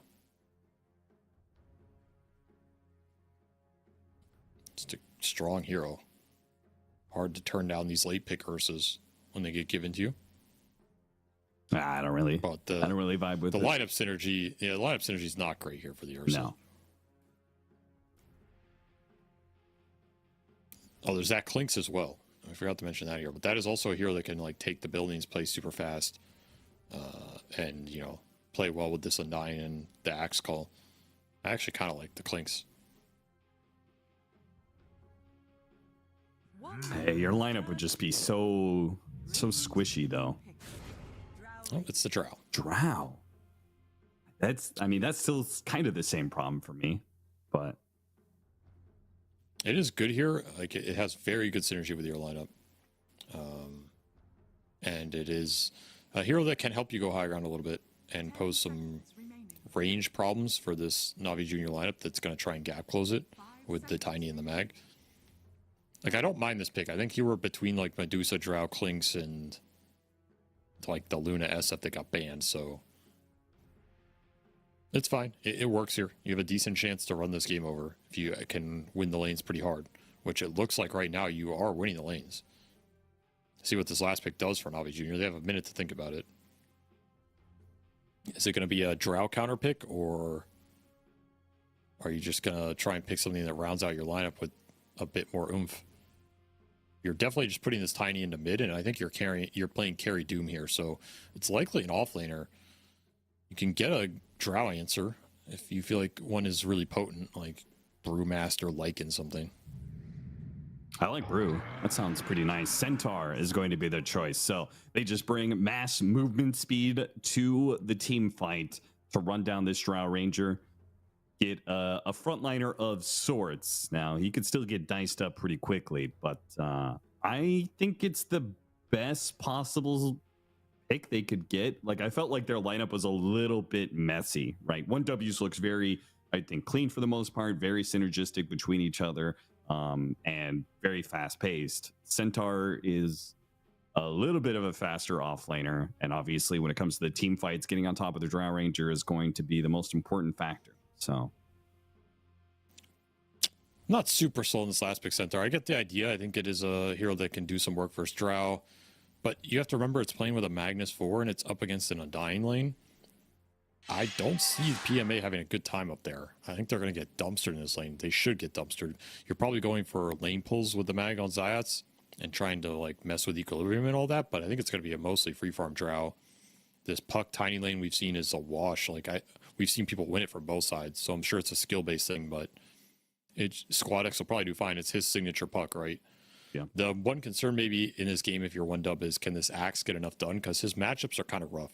He doesn't have great heroes to call into blade mail damage. Like, Centaur's a complete non-factor. The carry Doom is pretty meh. The mid-tiny, also pretty meh. So you're a little concerned about what this Axe can do on his own, but he does fit with the lineup pretty well. So yeah, there's a lot of pressure on 1-dub to make stuff happen in this game and not just let it turn into a farm fest where this Mag Doom Tiny eventually outscale you again. yeah, it looks to me like a near impossible game for him to personally have a good game, right? He can still enable success, but I just feel like the fact that you don't have anybody else to really show heroes for you means you're probably not getting blink calls. And as you said, even if you do get those blink calls, you're probably not solo killing heroes off of that blade mail and return damage. So There's just a blink stun in this game, but you can have a good early game here potentially. see what happens with this Shaman Undying. To me, that's like the real X factor. If Shaman Undying can help win the lanes and snowball some of the early fights, then this lineup can pop off, especially around a Puck who has gone ham for 1-dub before. Another name in my grimoire. Late smokes. Nobody being super aggro with it. No like 5-day move into the enemy jungle. Both teams just positioning for bounty rune The steals. battle begins. See who outputs the other. Steal managed to get the extra one here. And probably not going to die for it either because he's running down the river. He is so damn fast. 450 movement speed when he's running down river. Nice little steal from him. You make these little cheeky plays with the mag, it adds up a lot. Got to find the little openings here. He gets the block, he gets a ward behind the tower. You can look for the courier snipes. Nice little setup for the Magnus here. Again, you're playing into this Undying lane, so you got to do all these little cheeky things to make it work. Do not want to play this lane straight up. It's just been all these Undyings and then you see lane point shenanigans. Radiant's courier. Into the coast too, and flying out. So. Not the biggest fan of this meta setting itself. TMA is actually high. Oh, that's just first blood from Unkushi. He tried to go forward for a single CS. Heavily punished. That is rough. When I said this Centaur was going to have a rough time, I did not expect that rough of a time. Yeah. But this is basically a possible lane for him, and that's why I'm not sold on the pick, because I feel like when you last pick a hero and it's gonna have the roughest early game of anybody, it's kind of just like you messed up somewhere, I think. Where the Brewmaster can absolutely deal with the Draw Ranger better, right? At least some lane. Yeah, I think so. I feel like we've seen people get out of the lanes with the Brew better than with the Centaur, especially if you can get like some creep drags early, stuff like that. Also, the matchup's just better from behind. I feel like when you're behind with Centaur, you're kind of just a meat sack for the Frost arrows. Brew, at least you can ult and get on top of this guy, remove the precision aura or like the marksmanship, and then toss him in the air. You can toss this axe in the air. I was a bit more sold on the Brew this game, but of course Stampede can bail you out of tombstones and stuff, so there's some other benefits to having a Centaur that's a little sacrificial in this game, but he is jungling. So they've given up the lane completely at the 2-minute mark. I have never seen somebody try and pull a creep wave through the outer part of the map. Zion's tried to pull it up to the gate area. I have no idea what that was exactly, but it didn't work. They very easily just missed the creep wave again. Niku is taking it to Squadix in the mid lane. He's doing a really good job of harassing this puck in the tiny matchup that is quite favorable for Tiny when it comes to the lane.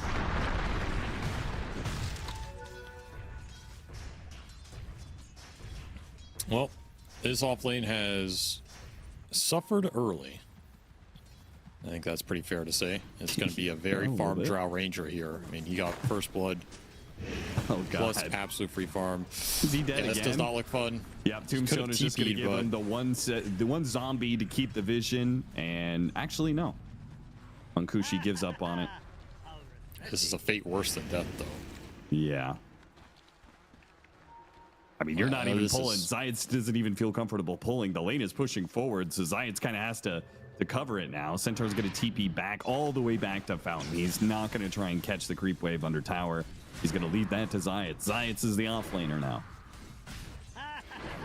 Rough stuff, man.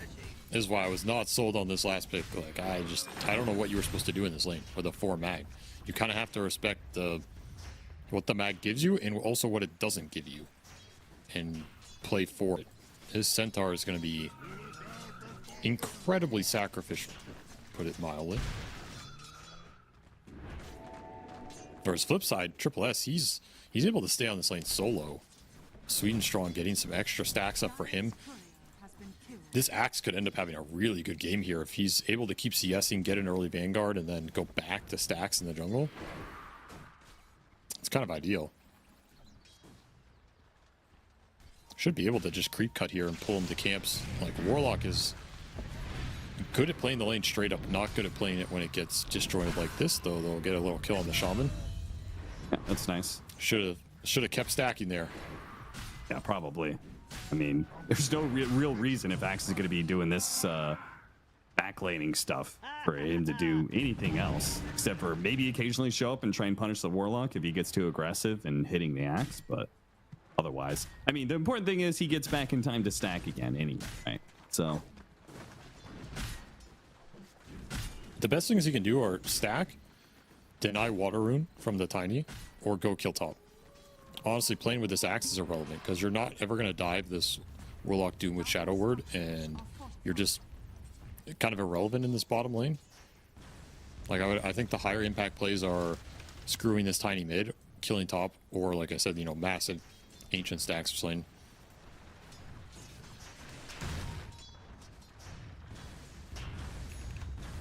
He's got phase boots on Got the Juice, so he's going to come back to try and put some pressure on Triple S here. So we'll see if they actually have the damage. His Vanguard is going to be flying out to him soon. Oh, nice idea. He just TP's out, and the Vanguard is now to him. So I think that same play happens with the Vanguard. I don't think you're getting the kill. They brought Kasane down here. Interesting idea. Try and dive this Doom.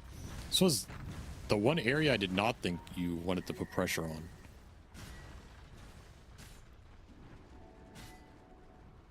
Finding into the time for Doom the is Centaur always to cut a top. little suspect. TP coming in from Especially when he has help. Yeah, and that is going to be Triple S, even with the Vanguard, with the extra help, that all this magic damage they have between the Doom and the Tiny easily brings him down. PMA, well, Sweet and Strong is set up on him. Oh, no, he didn't get the shackles immediately. He'll slow him down with a blood grenade, and now they'll catch up to him, but it's a little bit harder than it needed to be. This is what I thought they were just going to do. Like, even if Axe can't enter this bottom lane, he can just go do the stacks. He can get a lot more off the map than the Centaur can in this early game. Dire are scanning. Gotta pick where you want to fight in this laning phase and make it count, especially with this lineup on the side of 1-Dub. Do not want to throw too many kills back Navi Jr.'s way. So I'll split the Wisdom Shrines. Man, this Drow's already level 6.5. That is pretty wild. You can start to pressure some towers or do early Ancient, stuff like that. Just get mega farmed. Gate the Doom and the Warlock top. They really want the Munkushi Drow up here. He just runs right into him. Even better. It makes the kill a whole lot easier for them if they could just get on melee range of him immediately. Chase him down underneath the tower. TP's coming in. Definitely not going to help the situation, but maybe they can punish. With the coil going out, Sweet and Strong trying to get the position here to follow up some disables, but they don't really have the damage here. There's too many beefy boys. The Puck can't do it alone. They don't have much else. Squadex, he's going to have to jump to his orb. Science is going to be here on the other side. He doesn't get hit by the shockwave, and as a result, he lives. Man. Now the Tombstone's going to be dropped. They have to deal with the Tombstone real quickly. Do manage to get that. Fatal Bond's out on some heroes here. Looks like they'll get the Undying off the situation, but what a dream it would have been if they could have killed the Puck as well. Wait, Kasane? All right, Iku shows up to finish him off. But man, if they got the Puck there, that would have been a massive win. Kind of unlucky is like that the AoE on that shockwave just missed him. Zayas threw it a little too early.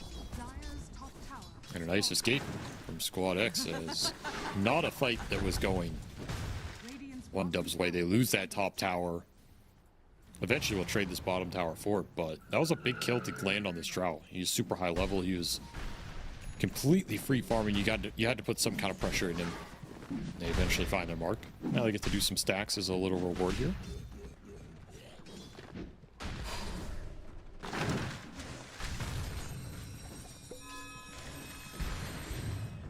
This early game is not looking too bad for Navi Jr., honestly. I thought it was going to be worse, but they found a couple little moves with the Magnus. They got some stacks up. Doom's pretty farmed. The Tiny's doing fine. You're going to close in on your support ulti soon here. The XP is better for their supports than for 1-Dubs, which I thought was absolutely going to be the other way around with how much freedom this Undying had in the early game, but they did not find too many good moves or fights with the tombstones. And that's concerning, right? Because One Dubs, I feel like their lineup needs to operate from a lead. If Navi Jr. starts getting ahead, their heroes start becoming a bit too tanky. You're not bursting heroes down as quickly with a Drow Ranger, and you're going to get stampeded and just rushed by a bunch of tanky boys. You might also just get outscaled again, like we've seen in these first two games. That's true. Magnus Doom can absolutely outscale you.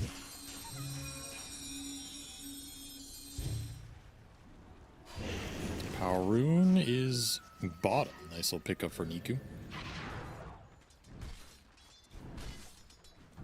Really need to kick this Doom out of here and take this tower. This bottom tier 1 has existed far too long in this game. Dire's middle tower is under attack. Yeah, they just keep on going back to the top lane. You can see even right now, Squadix is kind of moving up to see if the Drow needs some help, but he doesn't. Radiant are scanning.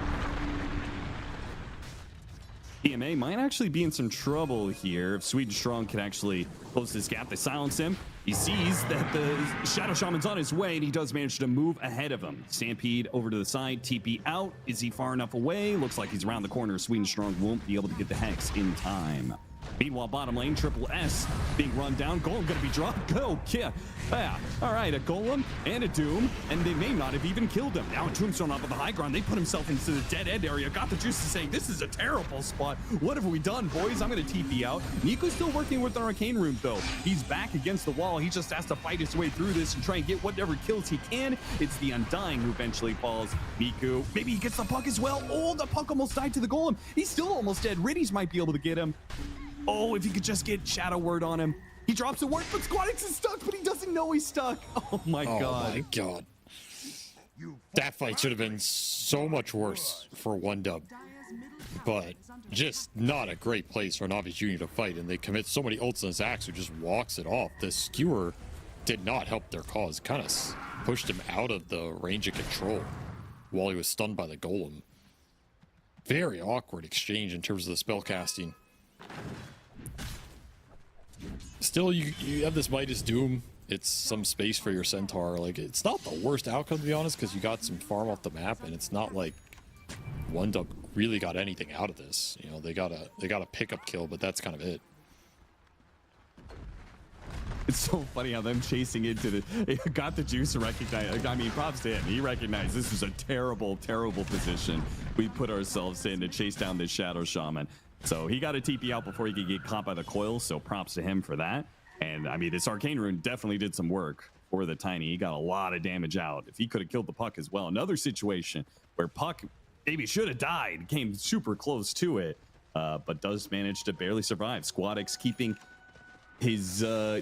Is he still on a deathless streak on the Puck from yesterday? No, Right? he died once in the second game, I think. Oh, that's right. That's right. Dire's bottom But very close. This guy just does not die on this hero. Apparently.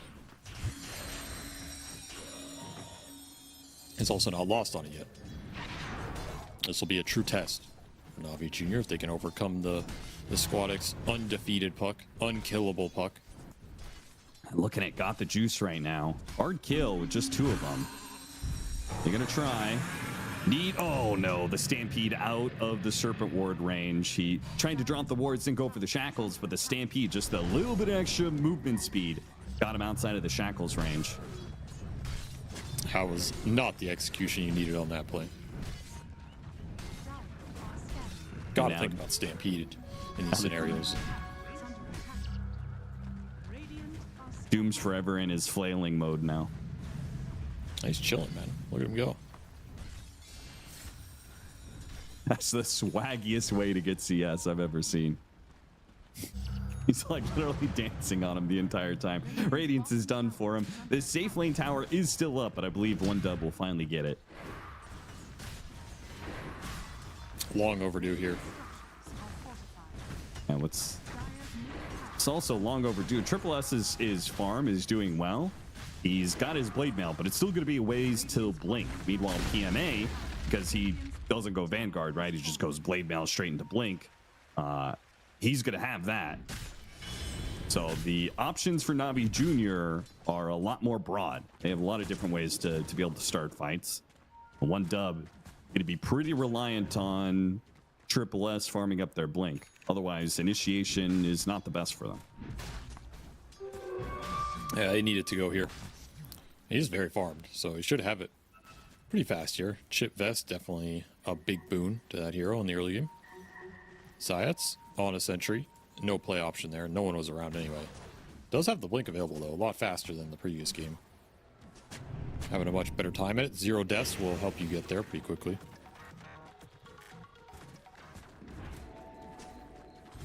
It's about the time in the game where you expect things to pick up a little bit. I mean, probably for both teams, but particularly for one dub, if this blink comes out on the axe, they can start looking for aggressive fights. Go for the blink call into, you know, tombstone drop, hex, follow up, Drow Ranger in a good position.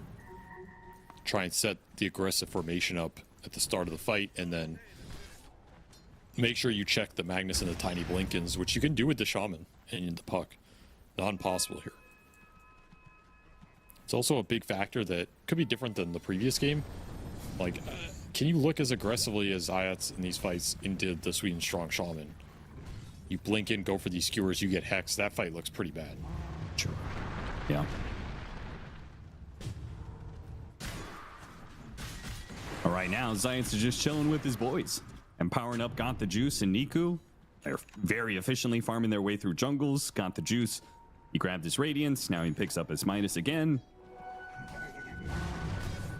I don't know. I don't feel great about one dub's positioning in this game because they do get outscaled, right? Like, sure, it's a Drow Ranger pretty much trying to do all the heavy lifting late game damage wise. Maybe the Puck can do some of that, but I do feel like Navi Juniors, the rest of their lineup, they kind of all scale up throughout the game. I don't think it's as one-sided as last game. I mean, Magnus Doom is always going to be scary in the late, but I think Puck Drow is also... It's like pretty annoying to go late game against, especially if you have heroes that can just go in first, like Undying Axe. Like, I think their lineup is pretty strong together. RP thrown down on Sweden Strong. Got the Juice. He's going to be freed of the shackles and will be able to make a run for it. Triple S is going to be on the other side, though. Got him with the slowdown quickly. Called. Zayats does manage to blink out, so... Is he still going to be okay? Triple S is so damn fast, man. He caught up to him with the Battle Hunker. He's just going to run him down. He's got the call. He doesn't have the blade mail, but just one spin should do it. And another Culling Blade kill for Triple S. That worked out way better than I expected. Man, what an entrance into this game for the Axe. His blink's flying out right now. He's level 14 off that series of events. Almost top net worth. He is owning. He's going to be massive this game. A little extra coat of blood armor can go a long way in this game as well. I feel like this 20-30 minute period is one dubs to take over. Like, this is where they have to make this lineup shine. Get a couple team fights, get a Roshan, Tormentor, or whatever it is.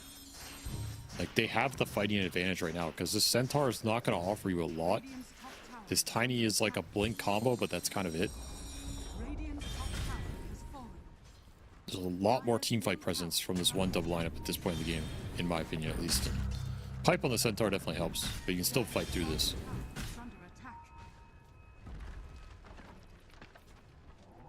Aghanim Scepter almost done for Munkushi, so, I mean, we'll start getting some serious damage out of this Drow Ranger. Navi Jr. continue their assault on buildings. Niku takes the bottom one. Now they're looking at mid.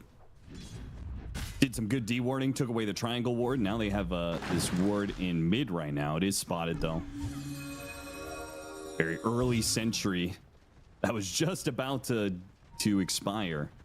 Spots and gets that ward. Smoke up from Navi Jr. moving through the top side of the map. They're going to look really deep. They're going to look on the corner creep camp, which is smart to find the Drow Ranger. They would be wrong about that.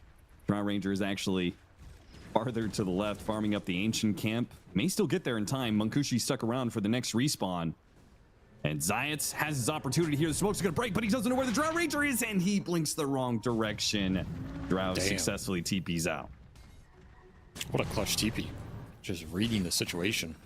Saves him a big death. Will get him to his Ags here.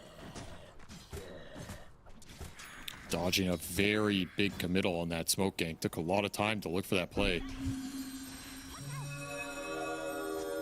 Tormentor spawning in 30 seconds if you want to try and make a move for it with this Drow Eggs plus how fat your axe is.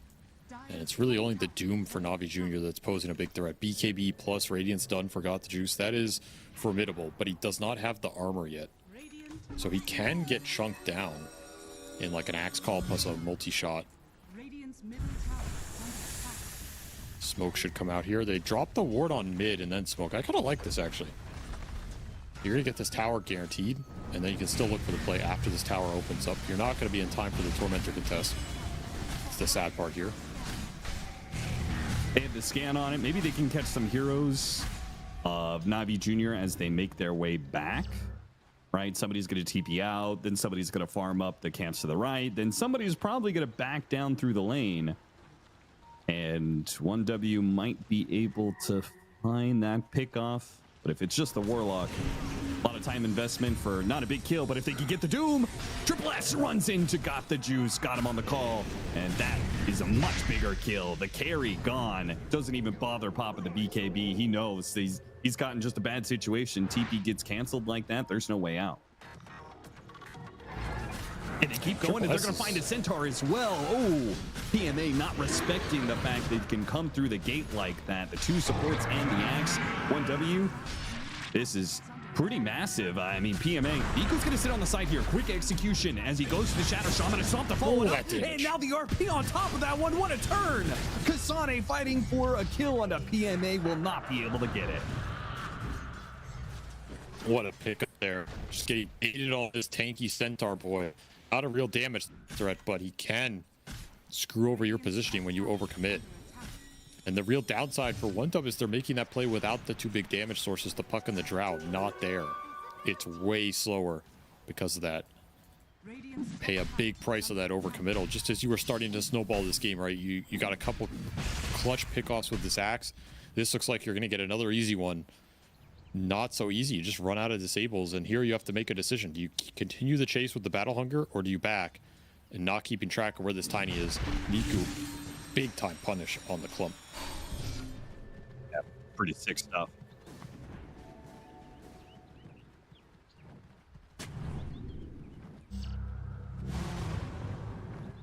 Spoke up the haste or squatting with the next fight. They want to keep looking for the action. Again, this is their time to make this lineup shine. Can't just sit back and farm. Got to keep looking for plays. Got to keep trying to hunt the big cores around the map. If you don't find anything, then you should be able to take objectives with Shaman Undying here. You can always drop wards in the pit and just force the action. They're just backing up. I don't like this. I think should have just either stayed in the area, look for some deep ward placements, or be confident enough to force the Roche, or at least like fake force it. Manning up in the pit is pretty terrifying against this lineup, but you can at least make Na'Vi Jr. respond to you and get the fight that way. Now you have to dodge this smoke. This is tough smoke to dodge, especially if Munkushi shows on this ward in the top corner. That's an easy target to run at.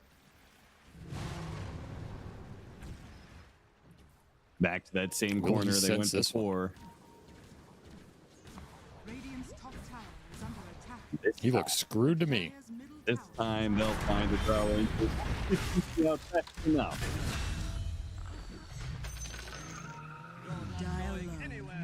Another big smoke committal, but they find their mark. Shaman Ward is taking this top tier too. This thing has done some serious building damage this game. Should get it here, no defense.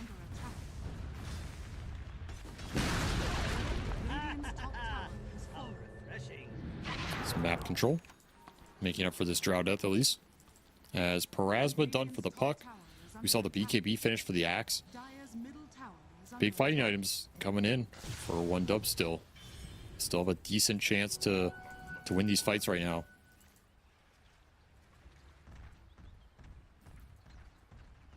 Another name.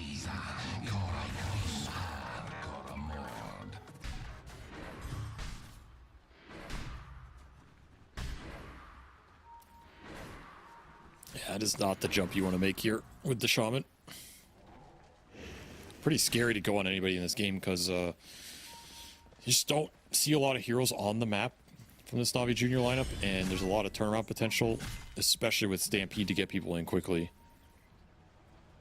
Very hard for Sweden Strong to jump and look for plays on his own.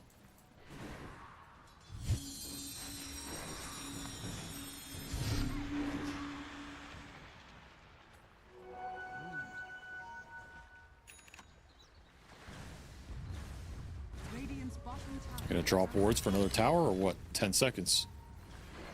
This feels like how most of the game is gone. It's just like one up dropping ward to take random towers and there's no fight.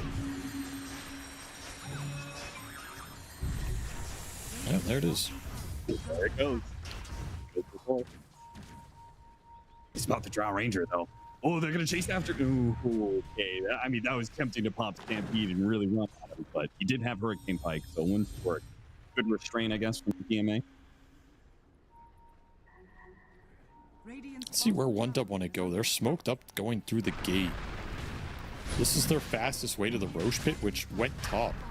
And Navi Junior, they're going to try and man up and do this quickly. This is not the fastest Roche. If you get called in this pit, it's going to be absolutely disgusting. Do one dub sense what's going on right now? Oh man, you're so clumped. They're gonna get a heads up. Orb comes through the pit. And do not get jumped by the puck, so they're gonna back out of the pit now. Smoke immediately gonna break. They run into the Undying. They got the jump on they the got axe the at the axe. same time. He jumped into the stomp. What a bad timing for him. He gets RP to make sure there's no escape. 2 quick kills. And now 1W have to decide they're going to continue to try and harass them while they finish up Roshan. Nope, they back up. It waves. Blinks straight into Avalanche, gets Golem. That is the difference between popping BKB before or after that blink. Decides that fight. Navi Junior, they get a huge team fight win. They're going to get a little extra cleanup here as well. What a massive victory for them. And it was the bold play that pays off, right? Like, they just go for the Roche, they man up, they do it. They bring one dub to them, and then they take the fight. I think this is the type of play that one dub could have done when that Roche was on the bottom half of the map. But they were a little too skittish to make the play. And honestly, if this axe call goes off, we could be looking at a very different fight. But the positioning is just not really there from one dub. The vision's not really there. It's an awkward place with the Undying breaking the smoke. No tombstone goes down. A lot of things made that pretty awkward as the aggression from Navi Junior pays off here. 1W is still going to look for a fight, though. They might catch Navi Jr. slipping a little bit. The confidence of the Aegis. You don't want to run into the Doom, obviously. These spots Undying. Got the juice starts activating, but they hit the back line at the same time. The puck, quick kill onto the Magnus. They do get jump on a Tiny, though. Once again, tripless. He doesn't have the BKB. He now gets it off. It just came off cooldown. Coil on 2 as the Stampede goes out. That'll hold them back and keep the Axe alive. Oh, nice little pick and run. Get your axe kill, you get the hell out, you get some more armor. Slow down this Aegis period. Try and get to BKB on the Drow. That's the name of the game right now. More farm on the puck as well. Take that.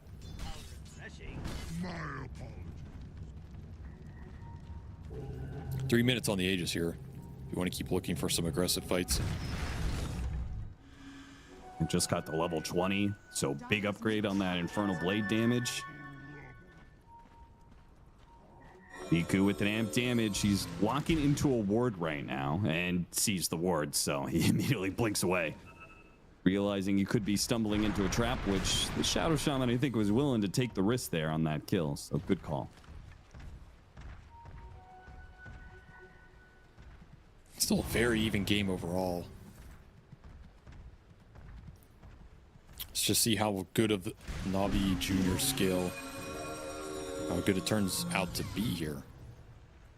Because they're kind of playing a similar style, right? Like, slowly grind this game out, look for the later Roshans, believe in your late game.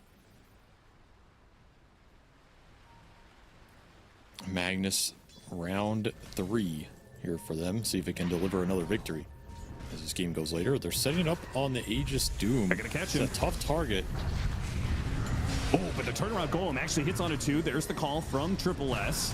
And got the juice with the BKB. Is just going to take the Shadow Shaman kill. Now the Drow Ranger comes in, but it's a bad position. Okay, he's just going to get doomed. Baby run down with the Stampede slowed down there. They try and pull the Doom off of him, and Dying Tombstone goes out, but the Drow Ranger is still stuck in the same situation when she pops out. She is doomed. Way too aggressive on the position. And this Doom is not the guy you want to go on. Like, he is so tanky there. Again, this is not a hero the Axe can call and deal a lot of damage to, particularly in the BKB. With Warlock backup.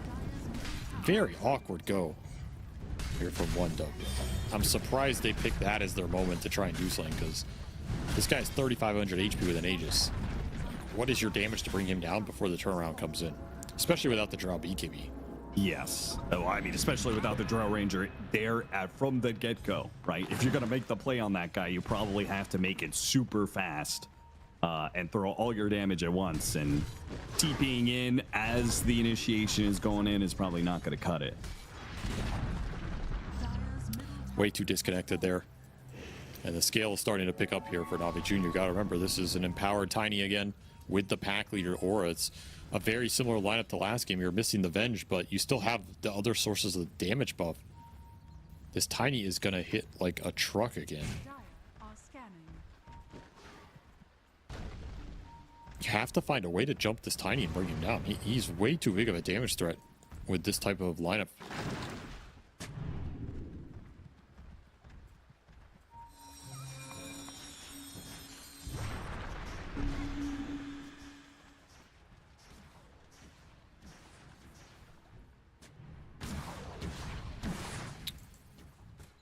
Aegis expires though, so no high ground or anything crazy like that. But this is a lot of farming time for Na'Vi Jr. A lot of farming time.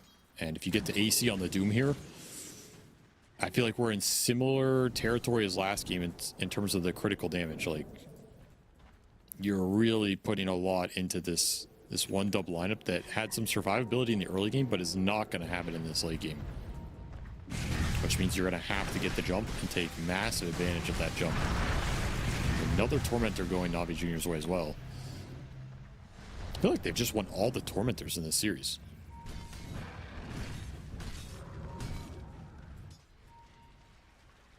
Radiant are scanning. This is an aggressive smoke. Doing Don't it without the have to go off Centaur. there. They're going to run into the Tiny. Instant disable on him with the call follow-up. But Zayas gets a skewer right into the middle of them with an RP on 2. Now the Drow Ranger is dead. Who needs the Centaur, I guess? Damn.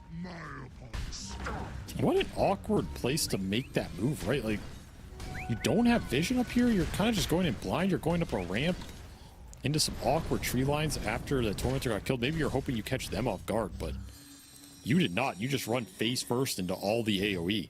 Dire's top Drow did nothing there. Man, this game just became so difficult so fast because you did not snowball in that mid game. And I feel like a broken record at this point, but I just don't know why teams want to play against this Doom. Like, every game you play against this hero feels so hard. This hero owns. Even if you beat him, it's sludging uphill. Yeah. There's another game where Doom is just... The Doom is just owning. Like, he's just owning. He's insanely tanky. He's very hard to kill. He does a crap ton of damage. Always has Doom to just throw on anybody. It's a ridiculous hero, man. And I do feel like some teams are just disrespecting it a little bit.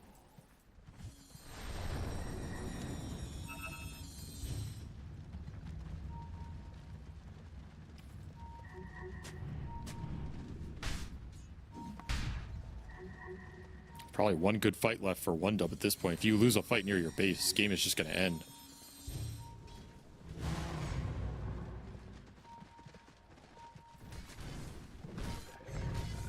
Look at this base ward too. No D ward on this. They see it. Yeah, that's a big skewer threat. That's why they're afraid to kill that one.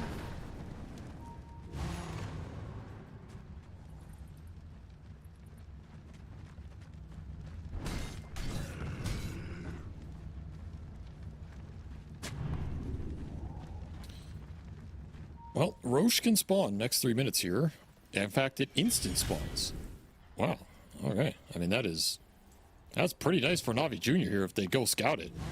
I feel like a lot of teams don't scout it right at the start because you just don't assume it's going to insta spawn. But you get an early Aegis here, you can just go high ground with it.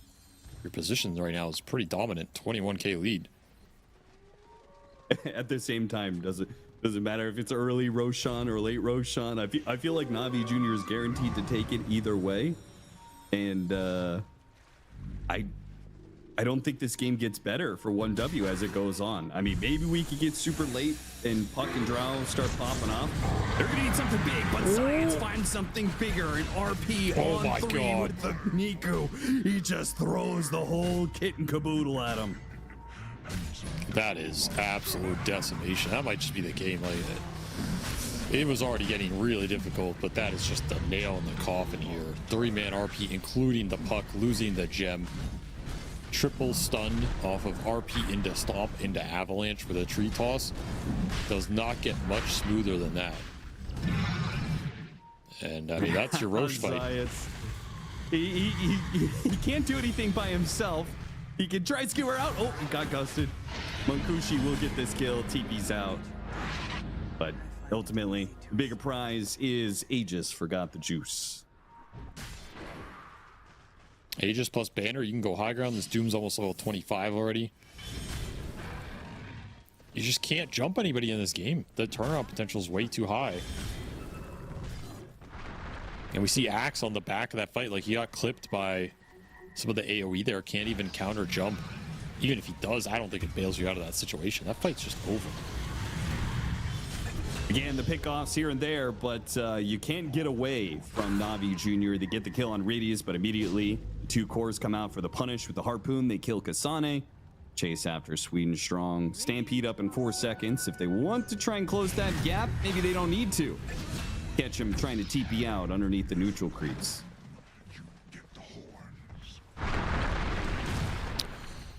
So much damage in this lineup. It is absurd. I will say this Doom Tiny combination's pretty nice. You just have so much scale between the 2 cores. You have so much HP as well.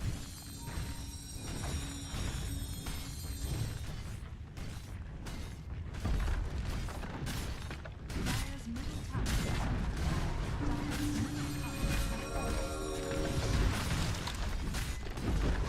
Say goodbye to your base.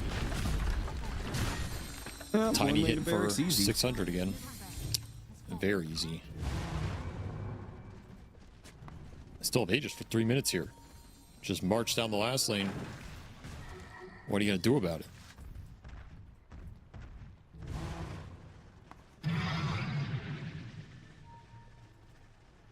Dire are scanning.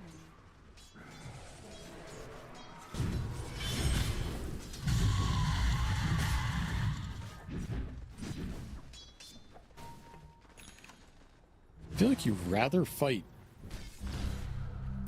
a little outside your base if you can catch Na'Vi Jr. off guard and like flank them or something. You're gonna need some ridiculous axe call into Tombstone drop, because if the fight starts on you, you're just dead. It's overwhelming damage now. That's why these smokes are oh so dangerous. 5-man smoke up from Na'Vi Jr. pushing up through the top lane. And it breaks. He spots supports. Get the skewer back on the top, who doesn't even make the end of skewer. Now the stomp. It hits on the Monkushi. Monkushi's trying to back away. He does so much damage to himself. And now he's just getting run down by Got the Juice. Draw Ranger dead. They can play for buybacks here. They are all in. They have to get something amazing out of these buybacks. These coil underneath tier 4s, but these heroes just aren't dying easily. They're so damn tanky, man. Monkushi can hardly do any damage. He's just poking at them. It does nothing. Oh, nice call. It was a beautiful call. Managed to take down the Aegis for 1, but half HP on PMA, a full HP Niku, a full HP Got the Juice, and Zions is still waiting in the wins here with his RP. Yeah, just secure the Megas here. Don't mess around. 1 dub on their last legs.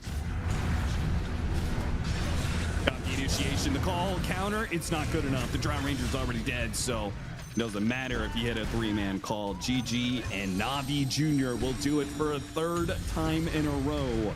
They will take down 1W. Once again, pulling off the 2-1 victory. Navi Jr. just seemed to have this team's number. They seem to have a lot of people's number right now. I mean, they're just playing well together, and they made some adjustments going into game 2 and 3. They recognized that 1Dub were not able to take the tempo too effectively. They went for the scale. They went for the greed. They got this Doom tiny lineup with the Magnus twice. That's just incredibly hard to beat as it goes late. And it works damn well, man. I mean, you got to respect this Doombringer. Like, I don't know how many times I have to say it, but I feel like there's just some random bans in these drafts that, like, I don't know how you ban, you know, random Nogs and stuff over this hero. It just doesn't add up to me, but obviously teams have different plans and stuff goes awry. I think there is a window to win this game as 1Dub, but the execution has to be better. And the second you lose like one fight or one little skirmish, like even this play bottom, it just feels like you're on a clock. It feels like you're getting outscaled. The Empower Doom's hitting for 500. The Empower Tiny's hitting for 600. There's Pack Leader Aura in there as well. I feel like you denied the Venge Mag combo, but you didn't deny the rest of this lineup synergy that was working really well in game 2. It just, we saw it on display again. You are not going to outscale this lineup. You're not going to outdamage them.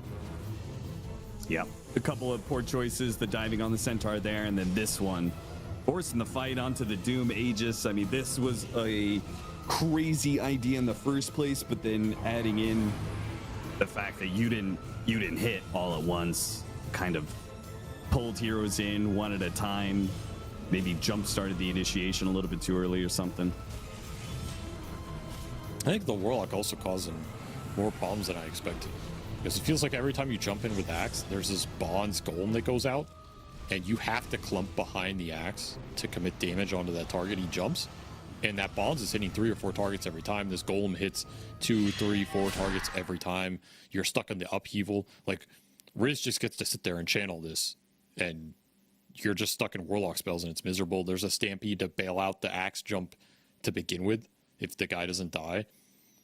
Just seems like a tough game, and this Puck only died once, but he also didn't really get to do too much aggressively because he's playing into a bunch of stuns, so he has to play ultra safe. And the one fight we did see him try and commit the damage in, he just got caught in the RP and obliterated.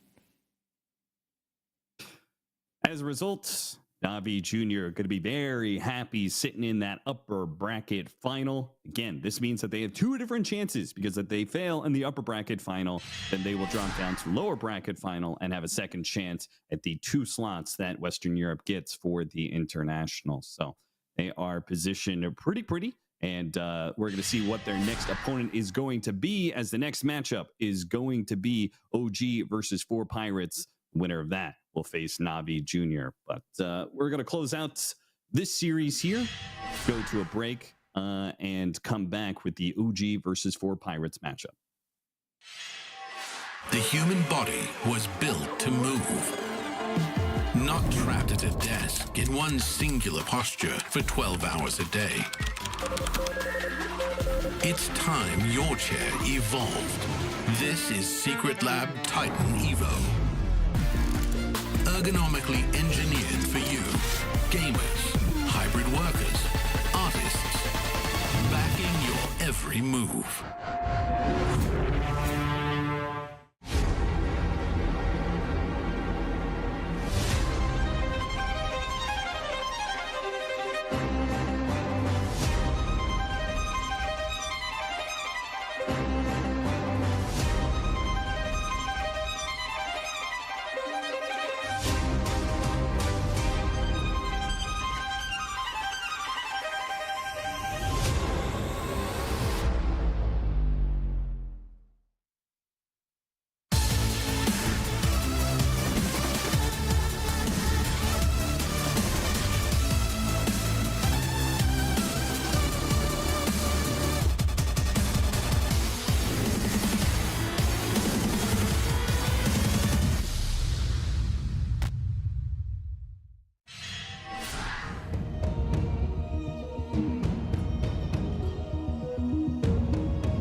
Welcome back to our last series of the day for the Western European qualifier. It is OG versus 4 Pirates. One of these two teams is going to move on and match up against Navi Jr., who is currently sitting in the upper bracket final waiting. And the other one will get knocked down, Avery. Someone's got to go down there. You know, that's life of these qualifiers. There's only so many slots. There's only so many teams that can make it. Getting into crunch time, it's do or die. Got to show up or go home. And this is going to be a big series as well, because Navi Jr. is not an easy team to beat, as we've seen, and they're waiting for you. So you really need to have a good series here so you can have some confidence on your ideas and go into that next one with some good threats and strategies and all of that, right? Yeah. And we've seen this team right here, 4 Pirates, have been popping off. Their last 2 series, they have a very clear idea of what they want to be doing in the drafting table.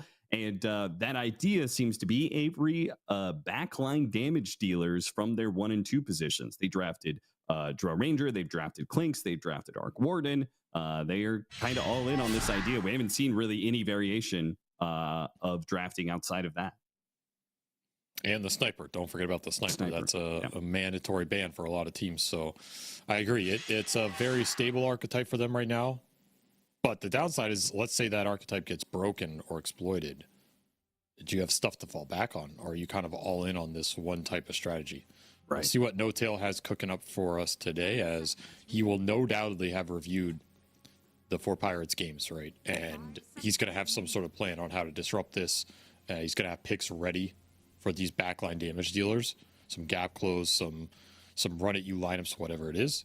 And he's familiar with these kind of archetypes because he's been around so long. So this is a tough guy to go up against here if you're 4 Pirates. It's going to be a true test conceptually of their idea behind what's working for them.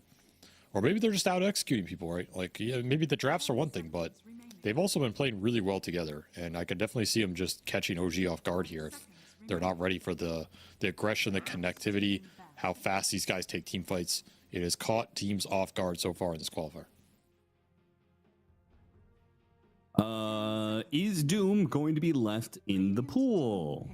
Batrider, yes. Templar Assassin, okay, and 4 Pirates immediately take up the Undying, which is a very strong support for what they like to run for their 1 and 2 position. So I don't blame them for ignoring the Doom. It feels like maybe the Doom is just not their hero. In fact, if the enemy team picks Doom, I almost feel like their idea of what they've been drafting works pretty well. But it's Timbersaw is the pickup from OG. So I kind of like this on both sides. The fact that OG don't just default to an expected pick. Grab the Timbersaw, which is a great matchup against Undying, obviously, and could be good to get to the back line and on top of this sniper, Drow Ranger, whatever it's going to be. I also just don't think OG value the Doom that highly. And we've seen Mixa pop off on this Timbersaw before. So it's kind of like a signature hero for him.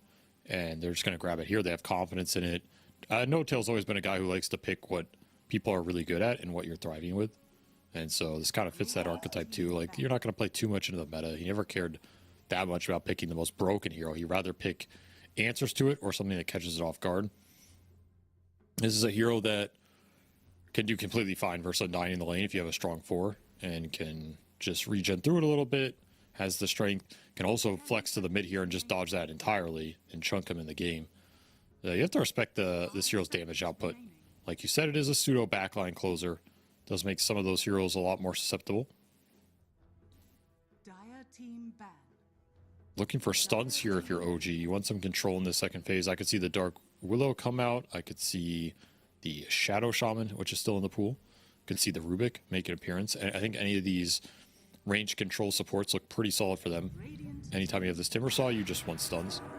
They will grab another core straight out the bat. No Tail just don't care. He's like, you can see our draft. I don't give a damn. What are you going to do about it?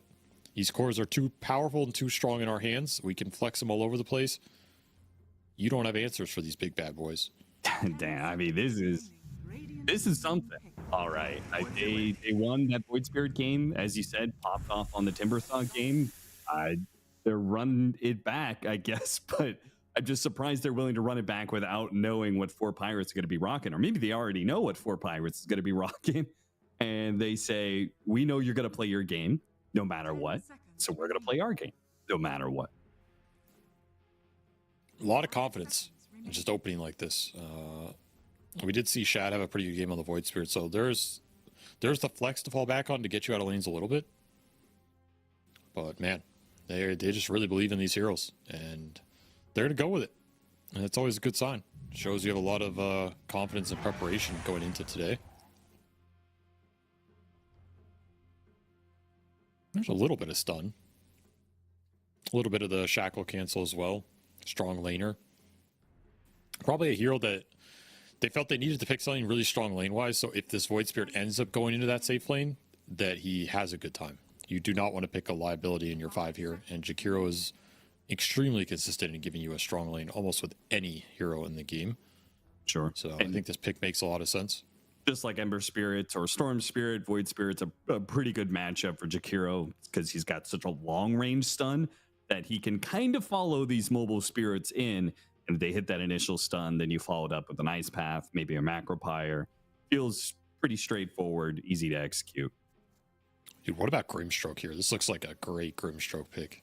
I know we don't see this hero a lot, but it's a really nice combination with the Timber and the Void Spirit. And then you get this Link going through the fight for the Pangolier. It's a long-range silence for the Shaman or the Undying as well. Yeah. I like the Grim here. They would have nothing to throw into his ultimate, but I get what you're saying. It's more about being swell for that hero than it is the combo of double spells. Yeah, I don't think you always need to play off his ult. Like, I think the ult leashing the Pango is enough value here on its own. And you have a lot of damage to just throw in targets that are clumped up, right? Like, Timber's going to shred him. Jakiro is going to macro Ice Path him. I think sometimes you can just play off the fact that these linked heroes are close together as opposed to we're throwing double spells in. And I think the hero synergy is really nice. I also know this Grim Void combo was a combo that No Tail really liked on some of the past versions of OG. So I know he thinks about that. Shattered even would be the other hero that they like to combo with this hero. Which I don't think it's the greatest Shattered even game, but it is a hero we've seen them play, and it can just be strong in a general sense. It's a strong disruption going into the Shaman as well. Radiant team pick. The Bane. It came into my mind as another hero to deal with the Pango, Yeah, me but I too. didn't think they were going to go for it here because it didn't seem the highest synergy with their lineup in a sense. Like there's nothing you're setting up with the sleep. 10 seconds. It might make your laning a bit awkward if you want to play this Bane 5 instead of the 4. Though I'm sure they'll consider either. It's an interesting pick. I mean, it does give you something to deal with the Rolling Thunder very directly. But I don't think it poses that much threat in this game outside of that. Yeah. There are little things like the Nightmare stops the shackles, right? So you can kind of save a hero from that. But I was in agreement. I thought of Bane because we were obviously thinking about Pango rolling boulder cancels. And most of them come from core, but Bane is the one support who could do that. It's just like, I don't know if you feel good about it mostly against Undying, Shadow Shaman. Now, Drow Ranger, going to be the pickup. As long as he can stay in the back of the fight and just grip the Pango, this pick will work out. But if he gets caught in the middle and dies early or something, then you're pretty dependent on him to control the Pangolier. So that's the other downside. Still have a flex core to pick here if you're OG. That's the real upside of going into this ultra last pick. Is it's kind of hard for 4 Pirates to determine exactly what the lanes are here. The 2 supports can go either lane. The 2 cores can go any of the lanes as well, pretty much. If I'm OG, I'm probably thinking about mid-timber, safe lane, Void Spirit, and an off-laner into the Drow. That will really punish this Drow. We saw the Centaur last game. Could be the Brewmaster again. Could be the Lycan. Honestly, doesn't look too bad here either. Though, I don't know. I think that lane can be a little rough, but the in-game is just super good.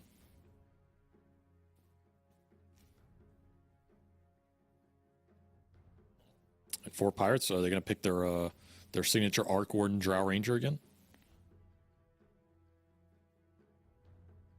10 seconds remaining. Sniper still in the pool too, by the way. Yeah, they've got both options in that regard. They want to double down on the backliners like they've been doing.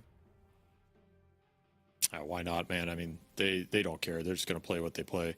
I guess it's just I feel like it's just going to be the sniper here, dude. Like, when you already see the Timber Saw, you already see the Void Spirit, you already have so much gap close. I'm fine with one backliner. I just don't know if I'm down with two. well, that way when one of them gets gap close, the other can't get gap close. I guess. That's the secret that's one way to sauce. think Like, about it. you pick so many ranged backliners, they can't gap close them all. One of them carries the fight.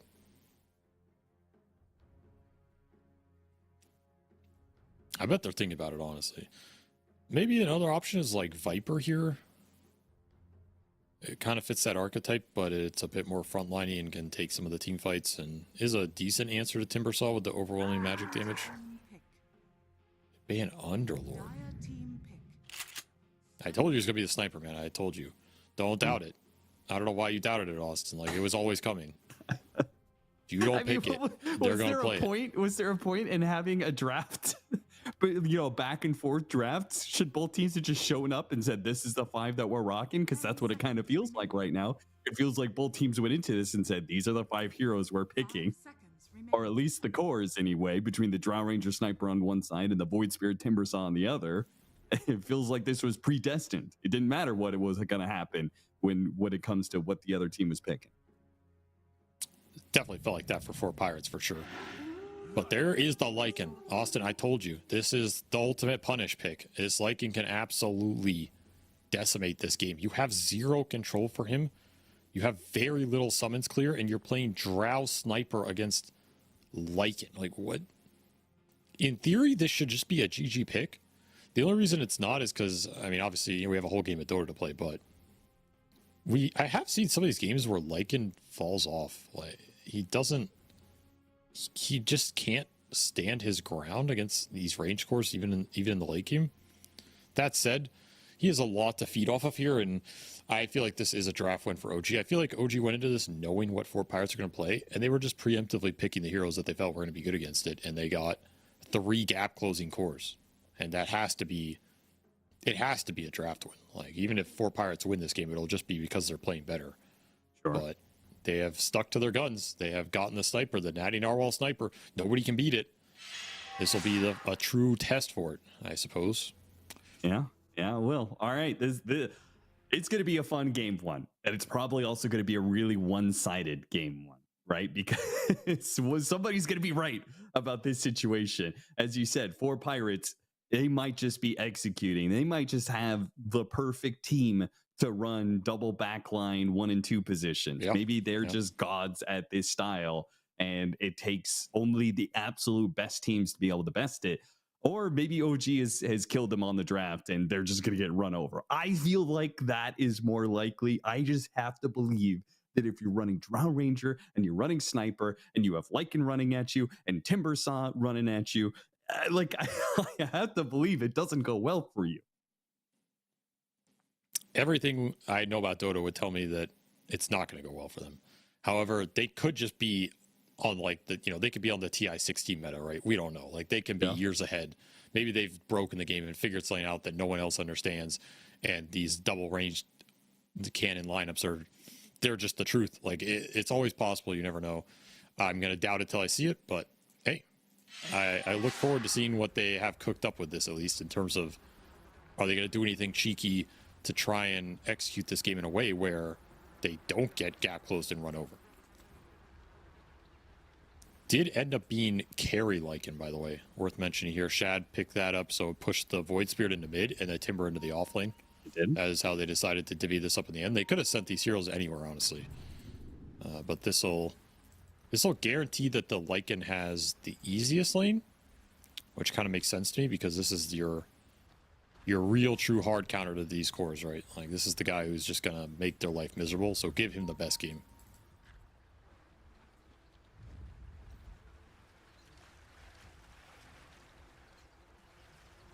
Seconds to battle. Little preemptive smoke. Where are you going with this one? I feel like it's always important when you have a setup like this for 4 Pirates that you win the lanes, and even better if you can win these initial bounty runes. But hard to do against the Lycan, right? Because he just throws us like the wolves. There's nothing that she could be caught up.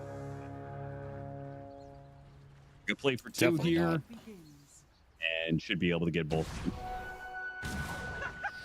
Ooh, little steal up top with the Pango. 3 runes going for Pirates away. Mr. Morale They did outclicks the not. Lycan. It's a big win here. It's a really big win. Extra gold for the sniper. The Natty Narwhal sniper that has been first phase banned in some series. Mm-hmm. Now let's see what kind of destruction he unleashes upon Stormstormer here. Like, I'm sure Stormstormer's played against snipers, but how many times has he played against Natty Narwhal sniper? That's a different beast. He just missed all the CS. Okay. It's not going well for him early. We'll look away from that lane. On our side lanes, Lycan and Jakiro versus Pango. I think Mr. Morale's pretty decently set up. Shadow Shaman's a good lane support. I don't know how much Lycan really gives you from those positions against what is Not a pretty lot. good off. I've always thought of Lycan. He's this hero that he goes into lanes and you can't really stop him farming, but he doesn't stop you. He's just a it's like lane worse neutralizer. Lycan, right? In that regard. Yeah, It's just kind like, of. how do we stop this guy from farming? Well, you don't really. Weak stuff. I'm dying for a ring. So I think both the side lanes will win before Pirates. It's looking good for them. At least this top lane will be a wash. And I mean, they should win it with the sniper versus the melee hero too, right? So they could be looking at a very nice laning phase, which could set OG's game plan back. Like, they have all this gap closed, but if your heroes are too weak and too far behind, it doesn't really matter. See how much of a gap they can open up in this laning phase as shrapnels are adding up. Level 2 now. There's a courier death. Unfortunate. The Undying. And CS lead starting to open up here for Narwhal. 11 and 4, 7 and 2. Stormstormer feeling the heat. Range creep. Denied even with the Resonant Pulse. Austin, this is some mental pressure right here. He's working them. He's working them. Nice high ground. Oh. Yeah, this is interesting. I think you just kill it though, right? It's a lot of gold. He tried to melee deny it from the low ground. Yeah, you can't do that. Not in the position it was in. Downside of putting it up on that hill. Wolf's gonna chase down the shaman. Now this is the one thing the carry Lycan can contribute, is he's just gonna jungle, he's gonna farm, but he can put these wolves around the map, and he did take the alpha wolves. So you gotta keep the pressure from these things in mind as they will fully chase out the shaman. These can contribute a lot to ganking the random sniper drow, putting pressure on the supports, being really annoying, even if Shad is just AFK jungling for some scaling items here. And he's thinking about Mask of Madness armlet build. This is the old school right click Lycan.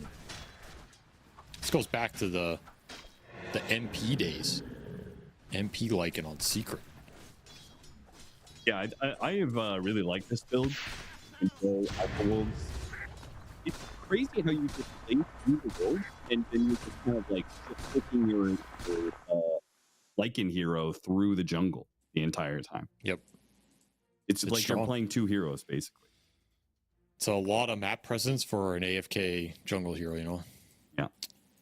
If only more people who AFK'd in pubs did this instead of the jungle Huskar, Ooh. could probably improve the community a lot. Tell that to save. Who's making that jungle Huskar work? Yeah, well, just don't do it in my games, man. So lanes being won perhaps in for Pirates. They're taking over mid, they're taking over bottom. And Tango is doing that.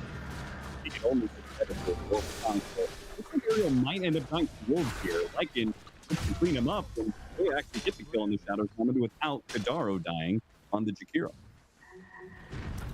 Not respecting how strong these summons are. Just getting caught off guard on the side. Not a fun experience for the shaman. But that's like a consolation prize in this laning phase that is still very much going for Pirates' way. Stormstormer is getting real beat up now. He's getting doubled up. This is no longer a contestable lane. This is a, I'm trying to survive it. You should have banned the sniper. That's what we're learning in this game 1.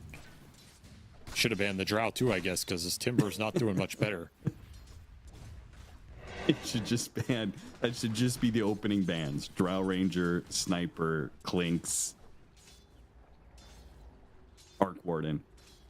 Yeah, that's a good set of bans right there. And then what do they do? There's nothing left. They're done. They're done. They concede.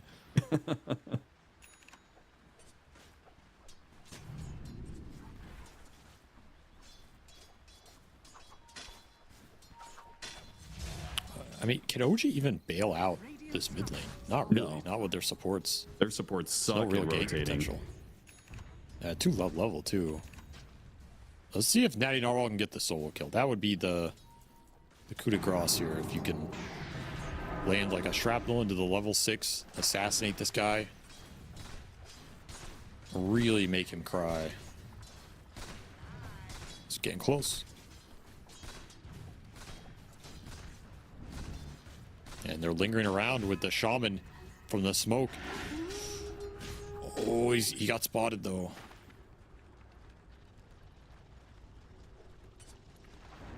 Man, Stormstormer's feeling the pressure. He is. These lanes are feeling the pressure in general, man. And he's not going to get any help. Not for the power Hope he rune gets anyway. spotted. Ariel going in. Where are you hiding? They're like sharks circling him, man. They're circling him. He's gonna get the rune here. He will get the rune. It's an Invis rune. He needs an Invis Oh rune. my I think it's the only way he survives. He's gonna go back in the sentry though. Oh, he knows, Oh my God, he if can't go. dies- No He's way. going back in. Oh my Not like God. this. He gets sentryed. He's like, what is my life right now? He does get off the pulse. Maybe he survives Yo, the off the sniper's shield. dead. It's close. Oh. He does manage to get the kill first on the Void Spirits. Natty Narwhal will be traded out for it. I mean, honestly, that's worth it for OG. This Chikiro just catapulted ahead of the Void Spirit in XP. He's almost level 6 now. You got to take what you can get in this laning phase because you're not getting a lot.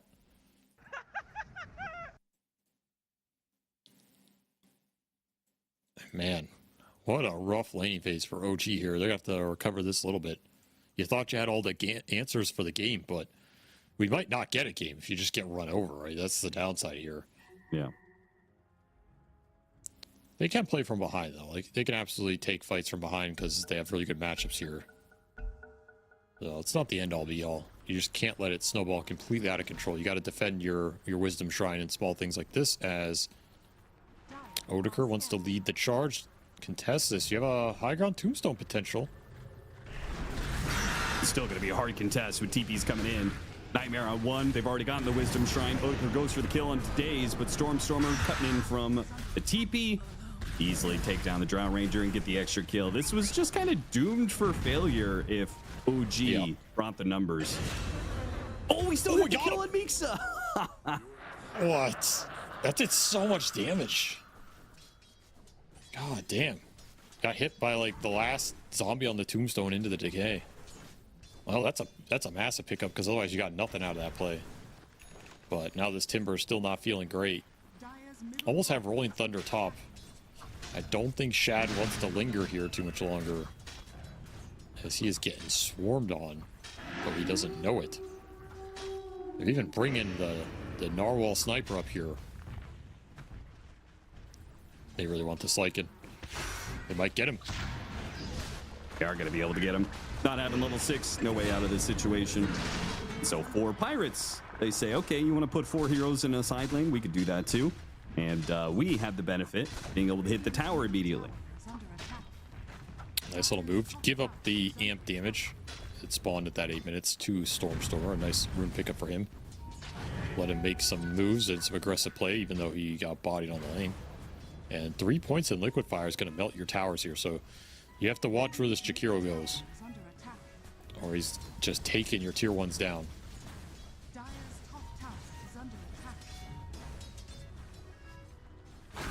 Want Mixa again. They're going to have him again. Drop the tombstone on him. Trying to give him a nightmare save, but the Shackles was being held the entire time. Think good read by Ariel.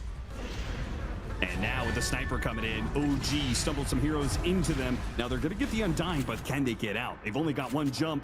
The assassination, it's not going to be there. Maybe they could still catch Daze. No, Daze is far enough down the river. So 2 for 1 in the end.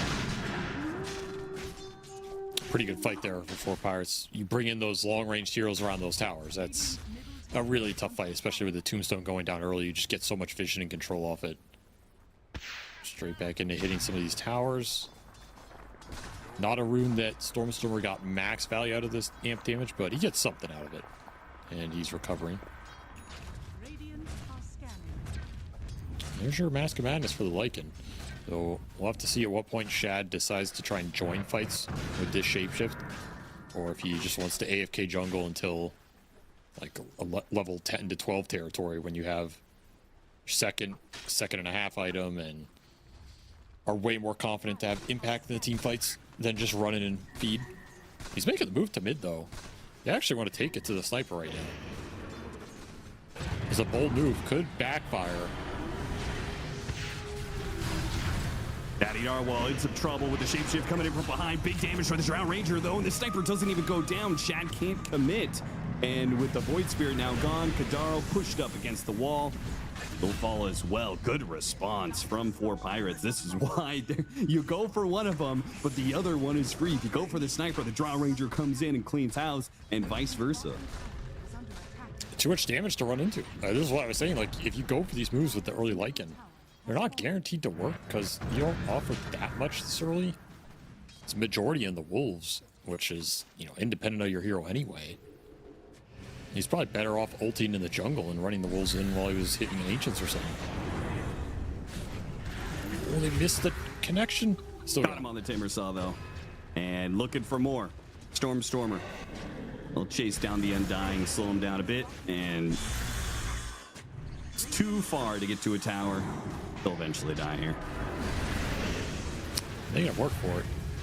That's for sure. They eventually find it, and that is the kind of fight that OG want. Just start with some stun connection on one of these cores, run them down. Very little turnaround potential. Radiant's bottom tower. Once the Drow or the Sniper gets gap closed by the big bad cores here, even this game out a little bit.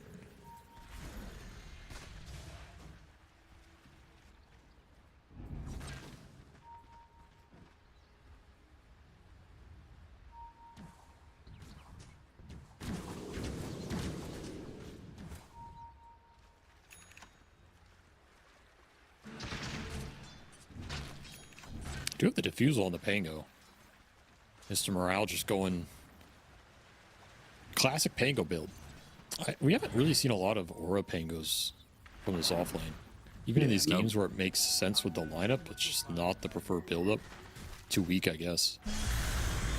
Sniper sneak in from behind. There's no way you saw that one coming. That was a crazy smoke play. Nice response though. Ariel does TP fast enough that they catch the Jakiro. This is like a classic tale, right? You kill one of these guys and then the other one shows up and gets the rebuttal. There's 2 snipers in this game. Really is. This game evened out a lot though. OG stabilized it. I found some pretty good core pickoffs. You got the drop bottom, you get the sniper mid. It's time for the Lycan to farm back up, time for the Timber to recover off. Some camps in the triangle. This is exactly what you want. You just want to even this game out and then take it over in that mid to late game. Just start running people down.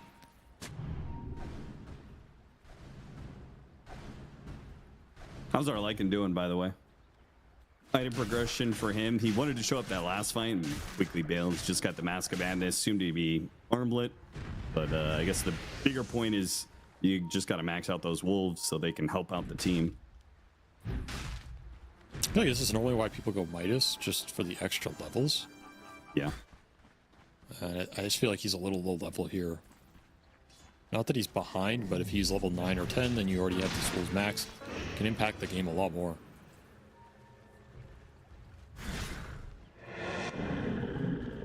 I'll hit the 9 now. And that's armlet done. So he is really strong if he joins the fight. If you can just ult in, armlet mob, hit one of these cores, you will chunk them down pretty fast.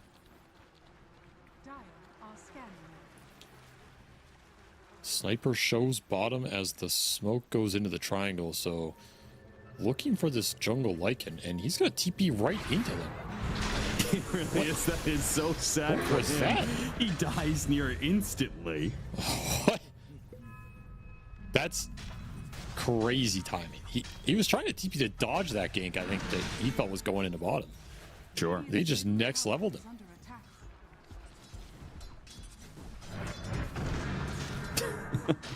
Oh, man. Oh, that's so sad for him. Well, that is not a gank dodge. That is a gank met. And he is blowing up. Sad life for this Lycan. That's going to set him back considerably.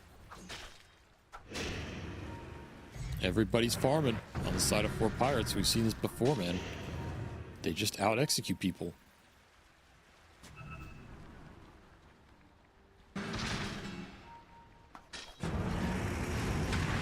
Hit the grab on Topanga. No, he got the Rolling Thunder before the Remnant hit him. Oh, that's rough. That would have been a really sick pickup for OG. They would have gotten 2 kills for that. They still get the Undying, though, and the Rolling Thunder is on cooldown.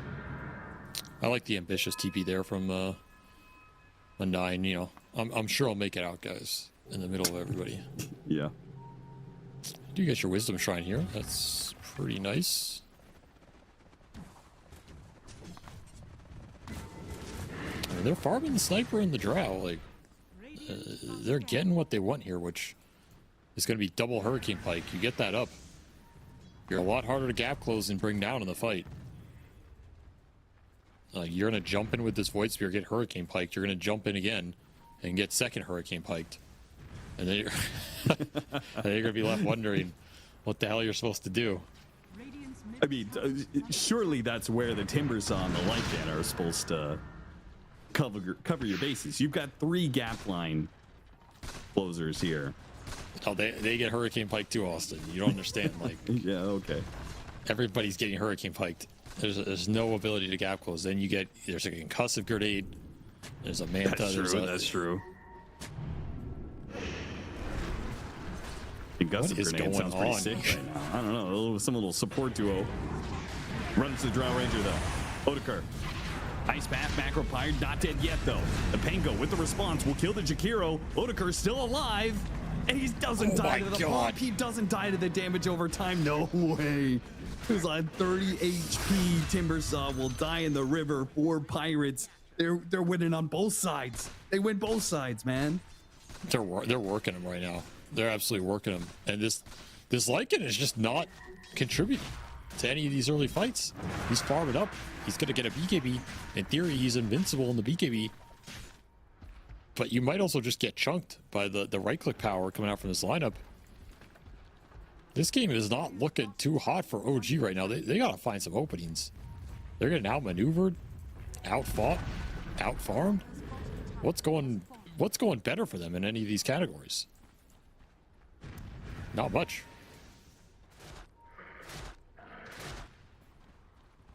There's your level 6 on the Wolves.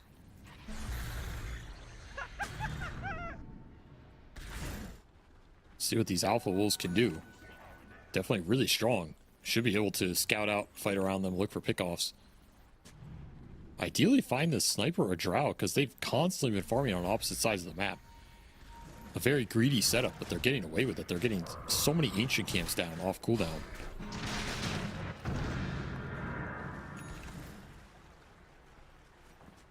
And there's Axe for the Void Spirit. So this is as good as it gets for OG for a little while. Like, you're not going to get too many more big items here. Timbersaw Ags would be another BKB for Lycan. These are a little bit away.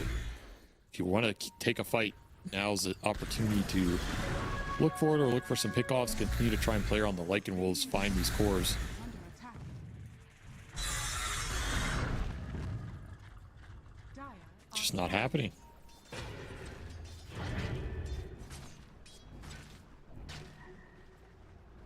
Top net worth 9K. Sniper, Bingo, and Drow Ranger.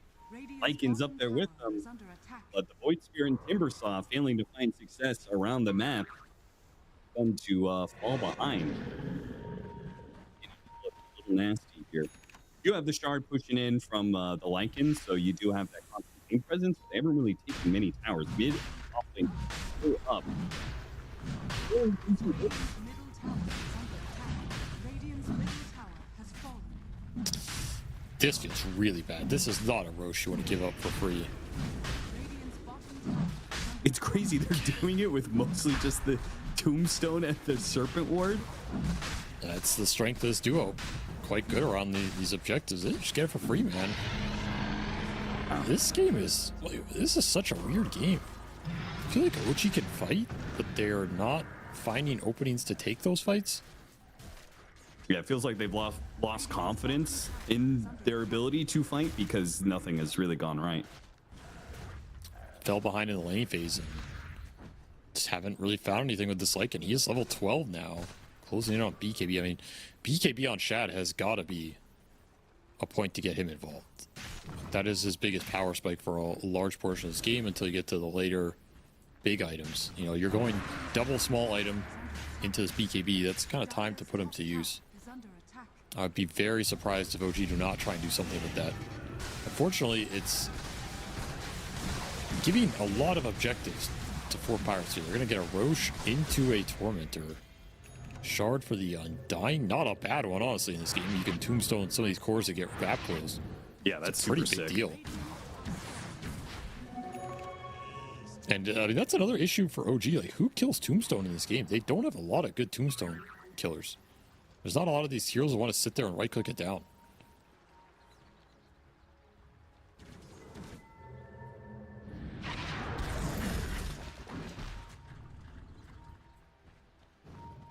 Bane of your existence. Better luck next time.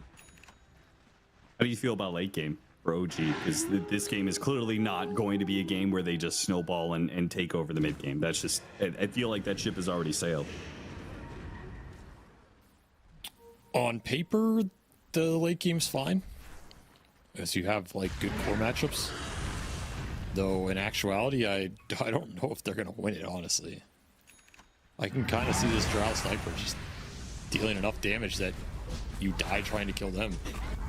Hidaro turns around, tries to get the Shadow Shaman kill, but no.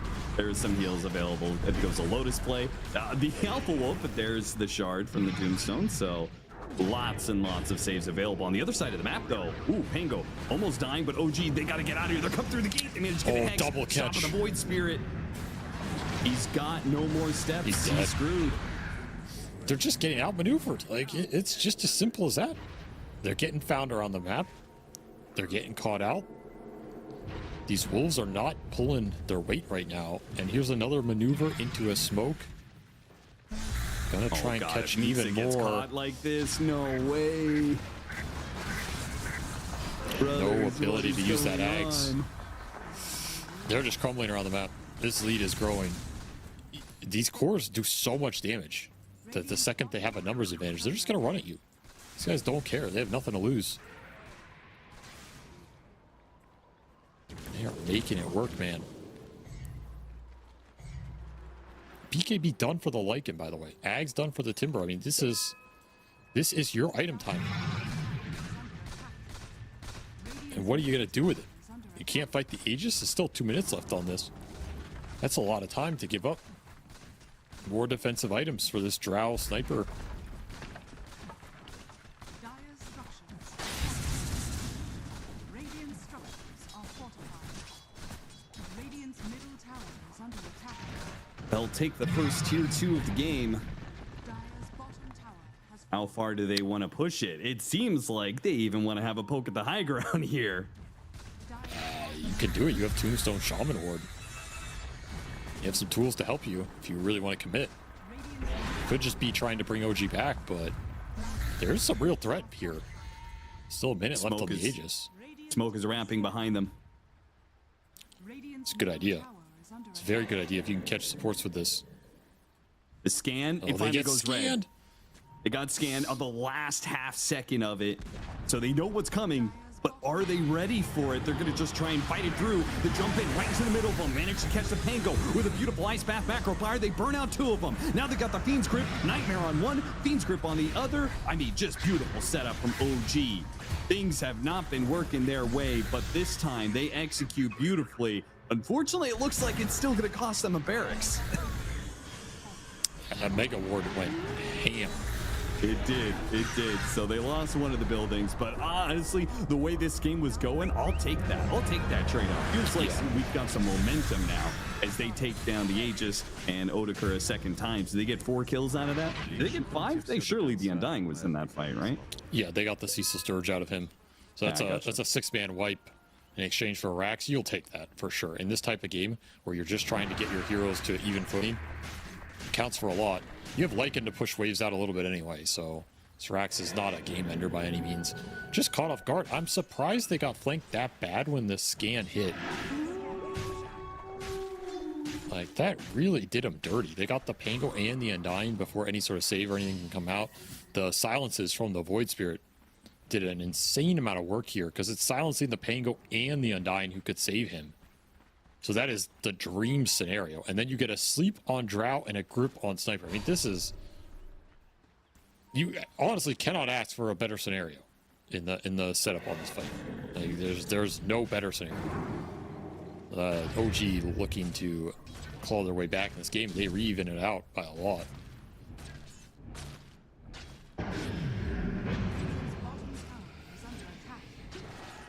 Did they just not see the scan hit at the last moment, or felt like they were hidden in that little tree alcove better? Because it felt like they just let OG walk up to him and do that. I'm not sure it should have happened that way.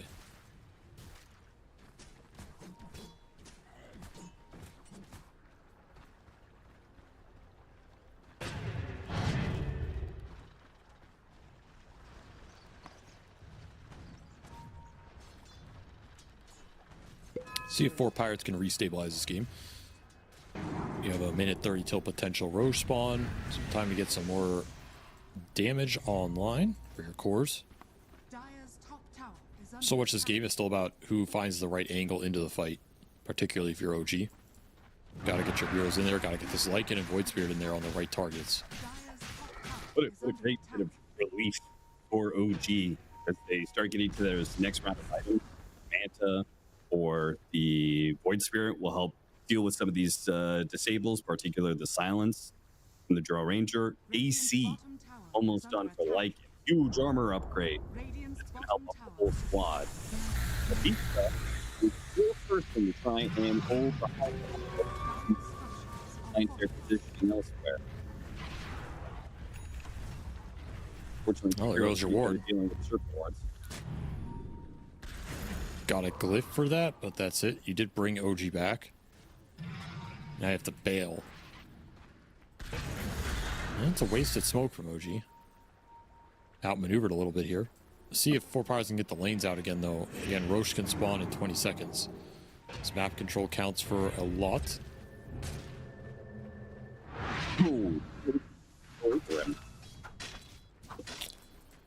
Missed him the first time, and you don't have a lot of stuns to play with.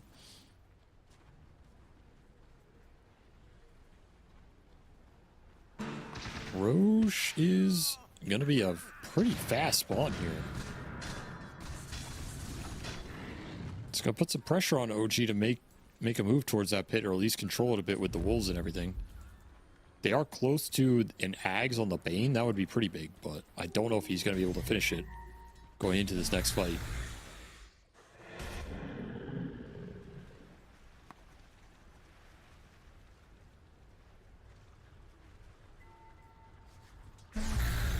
Really want to find a pick off with this smoke. Would guarantee the Roche. But are you willing to push into these high grounds with Drow Sniper? It's pretty spooky. You get flanked, that fight's just over like we saw. OG are giving him a lot of space. They're gonna let 4 Pirates get that jump. Oh, if they found Shad, but you got the ult.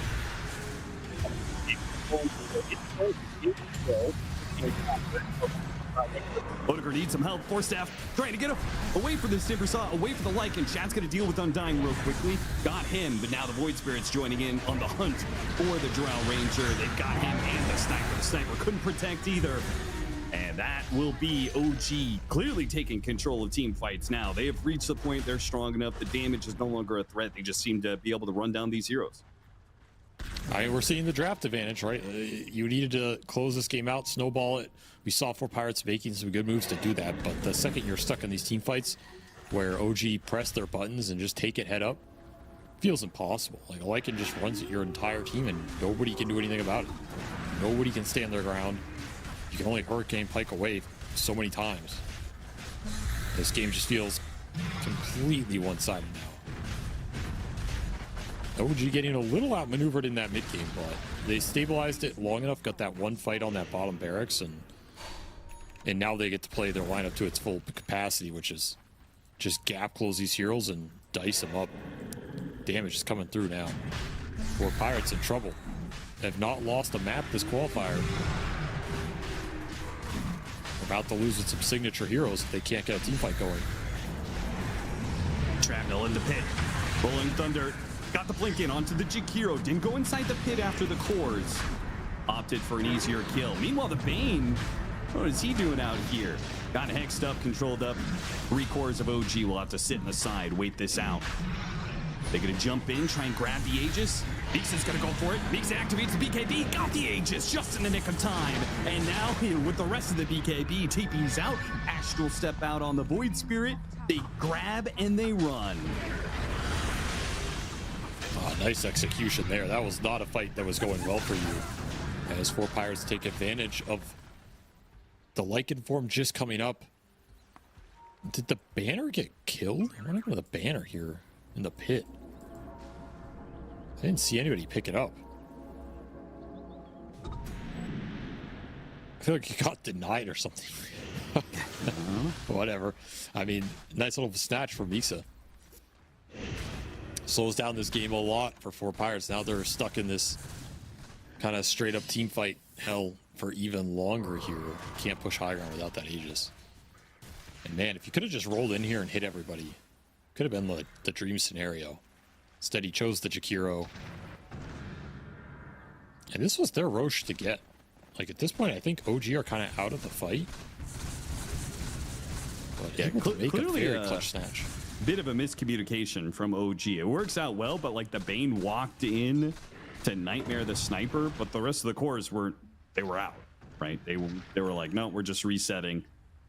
And then they decided to go back in and get the grab on the Aegis, which was sick. Very well played, but it did seem like there was a bit of dysfunction at the start. That's the biggest factor. Shad does not want to fight without that ultimate off cooldown, and it was coming up just as that fight was breaking out. So you missed kind of the first half when OG are trying to go in. He doesn't want to go in. Makes for a really awkward situation. Ends up working out though. So no harm, no foul, I guess, as they continue to scale and ramp up this game. There's a lot of scale to unlock in this lineup, though they lose Tormentor again. They do. That will be the Shard for the Shadow Shaman. Nothing major. Can you go high ground against Drow Sniper? That's do the you real need question. to? No, you don't. But can you? I mean, you could just keep scaling up on the Void Spirit. That hero's a monster late game. I mean, I do think you don't want to go super late, right? But I think for the time being, you could probably just secure more and more of an advantage.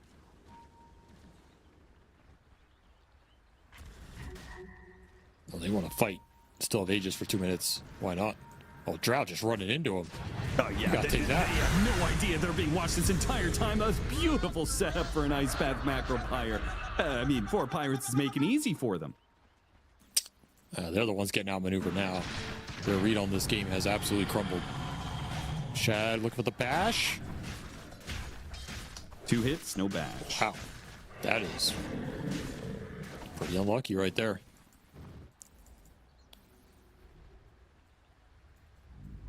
His ult will be back up in 70 seconds here. Not the biggest downtime, but Will coincide with this Aegis running out, so if you want to try and go high ground with this Aegis on the Timber, yeah, now's the time to do it. What's that jump from Timbersaw? Oh my god. They actually kind of in a weird situation where Rolling Thunder, they can kill the Stormstormer. Stormstormer? He doesn't have a step. He doesn't have a step. He's just dead. Oh my god, what was that? I don't know. Like Miksa went in, and I think the go was fine, but Stormstormer tried too hard to follow him in. Yeah, that is not an okay team fight to commit to with other heroes, because I mean, you're giving a fountain fight to Drow Sniper. Like, you have to respect that. And that's a big kill to give away. He lost the gem too. Oof, you do not want to throw this game into a situation where Radiant starts scaling their damage up so much that you can't take the fight with the Lycan anymore. Like, that's the one part that could become dangerous.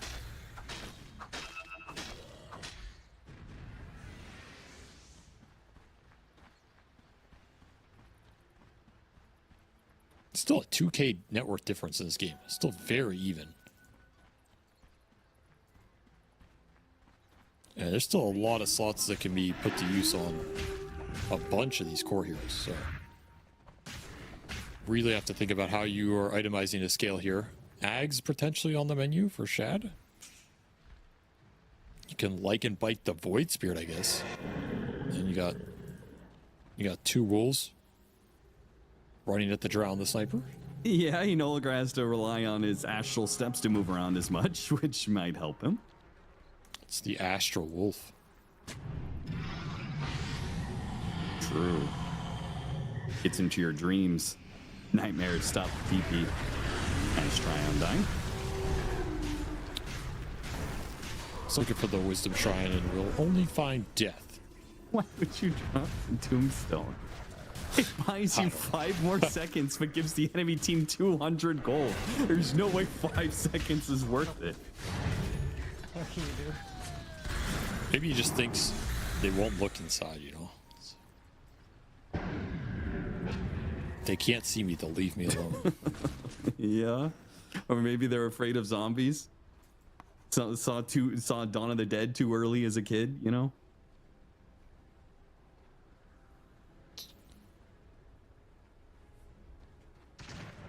Well, that is more time for OG to set up around the map. Lost their gem, that hurts the map control a little bit, but they are going to get all the lanes in here. And you look at the vision for 4 Pirates. They got 1 ward on that bottom gate, and that is it. They see nothing right now, despite taking that gem away. Rough spot. They're just stuck in base, man. Lycan pressure's adding up. Not a lot of information to go off of, especially when you're afraid of Lycan wolves scouting your moves out. And OG just hunting, looking for any kind of pick off that would open up high ground push here. Do not want to go high ground straight up against this Drow Sniper lineup.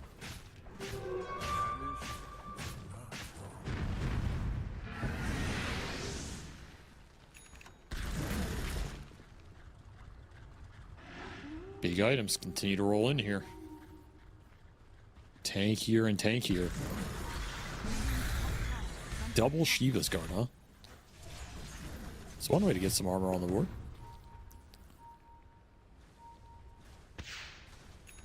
AC, but still needs a basher for Mr. Morale. Didn't mind the AC idea, considering how reliant they are on their physical damage, but Sniper is... He's begging to get run at, man. He does OG, have the don't grenade run plus out. the Shadow Blade now. So Yeah, it's he does. a bit more defensive capability, but yeah. If he gets gap closed and stunned or nullified, it's going to be a rough time. Who's got ground defense gem mode. on OG's side? Stormstorm. Okay, so Void Spirit, yeah. Got him another one here. Looking for the power rune, amp damage top. That's a nice one to bottle up. Illusions push up into the triangle, gets some idea of what OG is up to here, but this is not something that 4 Pirates are really trying to do something with. They've got a Sniper farming out the bottom lane right now. They almost have, I mean, they get BKB on the Drow Ranger. What's the sniper trying to finish? BKB as well. Okay, double BKBs. I don't know how much the BKBs help you here, though. Like, it helps you against the Void Spirit and Jakiro a little bit, but against this Lycan and the Bane Grip and all this, it's not doing a lot.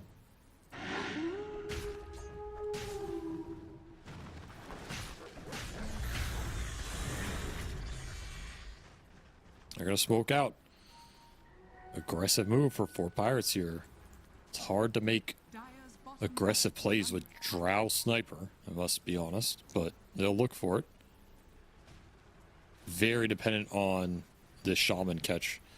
Does have a BKB, so it's a bit more reliable to put the shackle in, but of course the guy can get slept, you can get gripped. There's some bailouts here on the side of OG. Illusions popping in. Stormstormer positioned correctly behind the trees, popped his Manta and baits it out an illusion. So the smoke is not going to work for 4 Pirates here. So hard to push in. Have to take a more honest fight. As you see, swift blink done for Shad. He's really pulled ahead now. He is a right-click beast. I pray for anybody this Lycan gap closes. Holy crap, that's fast. Yeah, that Roshan dies pretty damn quickly. They need to get Wait, how? The Aegis, no way! How did he get in front of 5 fucking heroes? How did he pull that off? What are you He's doing? gonna die here, but coming back on the second life shot already after Drow Ranger in some trouble. Nullified up, he's not going anywhere. Wait. Okay, the Shivas, they'll catch him at the end, and they're running after the sniper. They've got them both. I mean, you take the Aegis away from this lineup. You group up in the pit like that. It's a disaster if you can't at least get the extra life. I don't know what's happening there. Like, there is no excuse for not getting Aegis in that situation. Just outplayed, outclicked. Stormstormer decimating the morale. That might have been your last hurrah. What a move from Stormstormer. 50 yeah. seconds on the deaths of both the sniper and the Drow Ranger. Does have a buyback on the sniper and probably gonna have to need it, but the Pango's already dead. You bought back off of the Pango, get initiated on, but you didn't do anything. He just died, and OG continue their push forward. Managed to hit an 8th remnant. Now the sniper's in trouble. Put him inside the tombstone. He pops out. Nice little grenade. Bumps him back here. Fiend's grip on the Shadow Shaman. Holds that one out. Shadow Shaman not dead just yet. Pushing out, trying to catch Stormstormer. Stormstormer. Oh no, he's stuck on the wall. He didn't quite make it to the other side and only had the one last step that was coming up as he died. So, all right, OG, they are still very much ahead, but losing a bit of control here. Will not succeed on their high ground push. Turn back around. Pango in the middle of all these trees. Oh, big whirling death hit and bursted down. God damn, that Lycan damage is no joke. In combination with Timbersaw around all those trees, he did the majority of it. That was your refresher shard used on the Pango as well. Feels real bad. You got nothing out of it. You also lost the barracks bottom, right? It was from the push. They got that range barracks early on, and then this push, the creep wave just built up. It took the other building. Lycan did take mid barracks for OG here, though, so I mean, OG is still happy with this push overall. You got big buybacks out of 4 Pirates. But there's a sequence here where you can potentially swing a lot of this back if you can find something. I doubt OG are going to give it to you. You never know. Dyer's courier has been killed. Oh, they got Chad's There goes courier. that. Yeah, that Aghanim Scepter's not going to be a thing for a few minutes. I just don't really see a scenario where you can win fights anymore outside of your base. If you're 4 Pirates, like, what is the condition? I guess it's jumping the Lycan with the Shaman, Hex Shackle killing Lycan, and then just BKBing through the Void Spirit damage. Like, I guess that kind of works. Your chances of finding this Lycan are incredibly thin. When he can scout with all the wolves, he has the +2 wolves summoned as well, so the whole pack is online.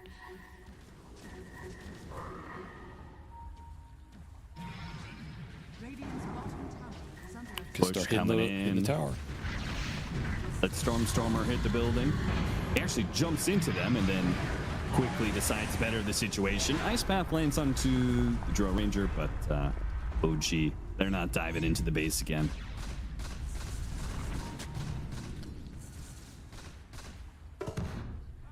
I wonder if they really want to wait for the next Roche.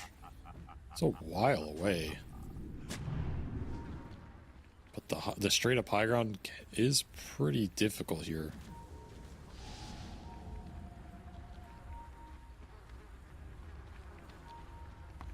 Divine Rapier queued up for Natty Narwhal. Okay, that's a dream. It's good to have dreams though. Sometimes they Yeah. become real. You got to have something to focus on in this bleak situation. Yeah, this feels like one of those pubs where you know you're losing, but you ping, I'm gonna buy Divine Rapier to give people hope. So they keep playing, you know, instead of giving up. And the enemy can always throw on the high ground. More likely in pubs than in professional play, but we've seen it happen in plenty of pro games. I don't even know if that's true, honestly. We've had some. I mean, you go back to that OG Secret series, there were plenty of high ground throws in that game. That's true. That's true. That one had probably a 10 times the normal amount in the series. It's not safe out there. Radiant's courier. Oh, there goes one of your gems on the Undying. Radiant's bottom tower is under attack. Out in the woods lurks a wolf. Gotta stay indoors, stay inside, stay in civilization. Is there any way to still win this game, though? Or just turtling? I don't know. It'd have to be a monumental throw from OG.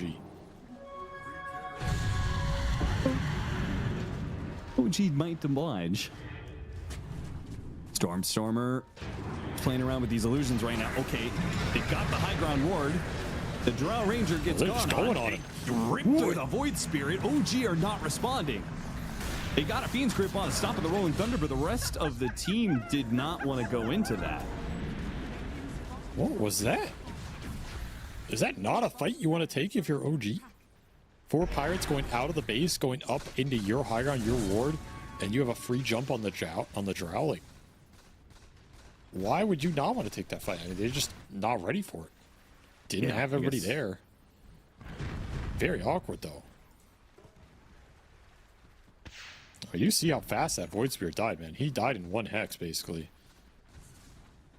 The buildings range are being cores. shipped away from this Lycan Rattingham with wolves, so There's not much you're going to be able to do about it this game, though. You're probably just going to have to sacrifice buildings to try and get that all-in push at one point if you want to try and win this game as 4 pirates. and the single target damage was pretty intense.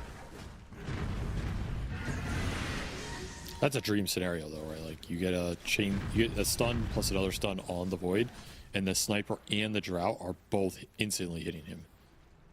It's pretty tough to get that positioning.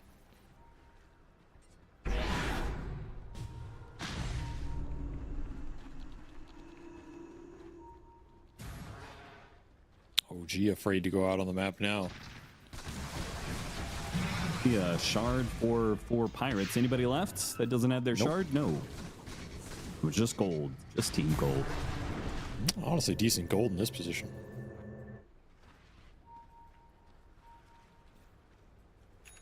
Do we have the Lycan Ags yet? Trying to hold buyback. And just needs a little bit more gold to have the completed Ag Synth and buyback. To be honest, I don't know if this Ags really does much in this game. Because I feel like you bite Stormstormer, he's either getting like hex shackled or he's not, and if he does, he's probably dead. But it's a way to keep scanning here. You're kind of capped on slots a little bit here. The high ground defense continues. Under attack.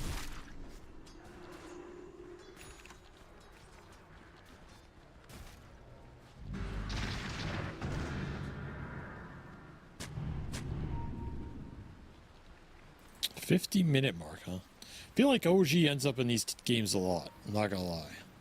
Yeah, they do. They do.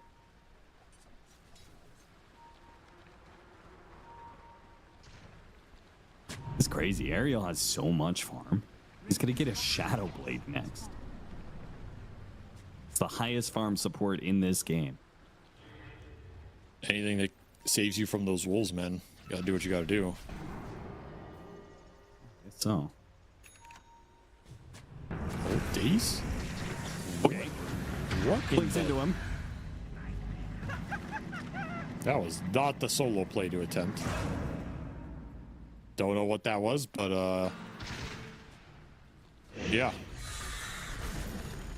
Well, good, I mean, good setup by OG to be in a position to punish in the first place.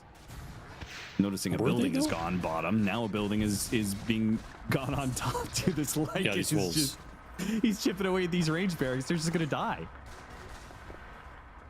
Unpreventable, man. Like, there's no way you can stop this, really. What is going on here? You know, it's just sometimes supports are in areas, and there goes the building. All right. Oh my god. Yeah, they're just getting waxed.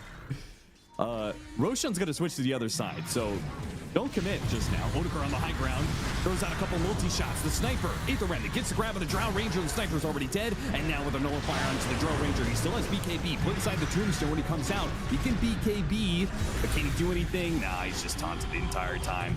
Just pulled in by Aether Remnant. They're going to play for buybacks here onto this outpost. They have to win this situation, but OG are just demolishing these heroes, man. The sniper die back there. It's up to the Drow Ranger now, but she can't do it alone. She can maybe kill a support. Nope, can't even do that one. Ghost Scepter goes off. Shad gets the bash on him. A Rolling Thunder to stop Shad. Shad, he's going to go down here. Odegaard, half HP, though. No longer having the BKB. The magic damage wipes him out. Let's die back on the 2. 1 and 2 positions for Pirates, leaving nothing left in the tank. It's up to Mr. Morale.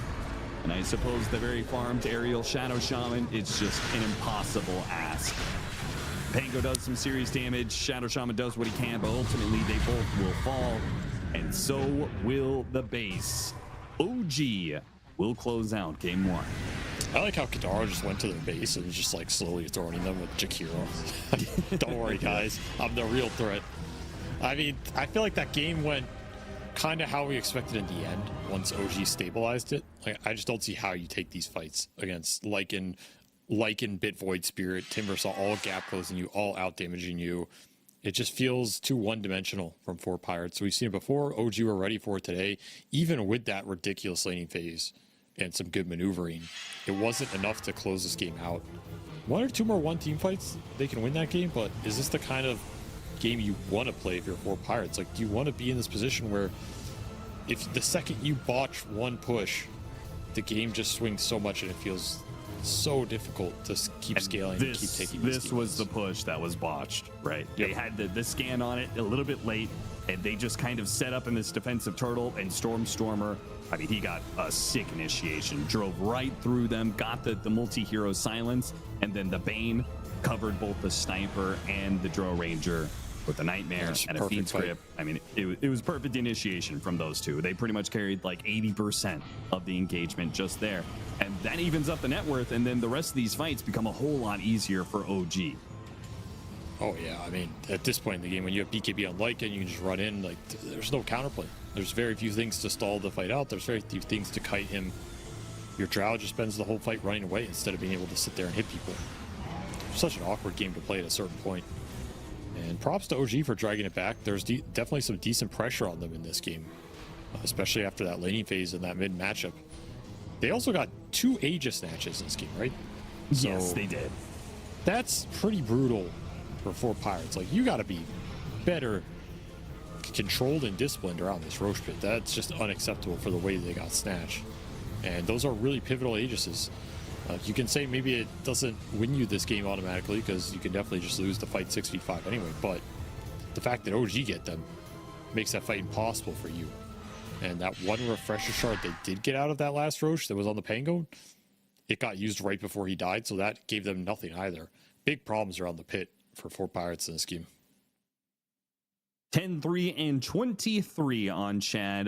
Miksa with another very strong performance on his Timbersaw, 14-5 and 13. I mean, we said it from the jump, right? The draft was set up for these cores to be able to just take over. And they eventually did. It took a little bit to get there, but they eventually did get there. And OG, once they had control of the game, they're also, I think, maybe they slipped up on some supports here and there, something like that. Maybe that one go where Stormstormer gets grabbed on that triangle and the team isn't ready to respond. But the one thing they did do, they made sure of, is that they did not just throw themselves into the high ground situation. They put 4 Pirates in a situation where 4 Pirates felt like they had to come outside the base to do something. And that's where they ended up losing the game, contesting that Roshan. So that is game 1, though. We're going to go to a break, come back with game number 2. The human body was built to move. Not trapped at a desk in one singular posture for 12 hours a day. It's time your chair evolved. This is Secret Lab Titan Evo. Ergonomically engineered for you, gamers, hybrid workers, artists, backing your every move.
OG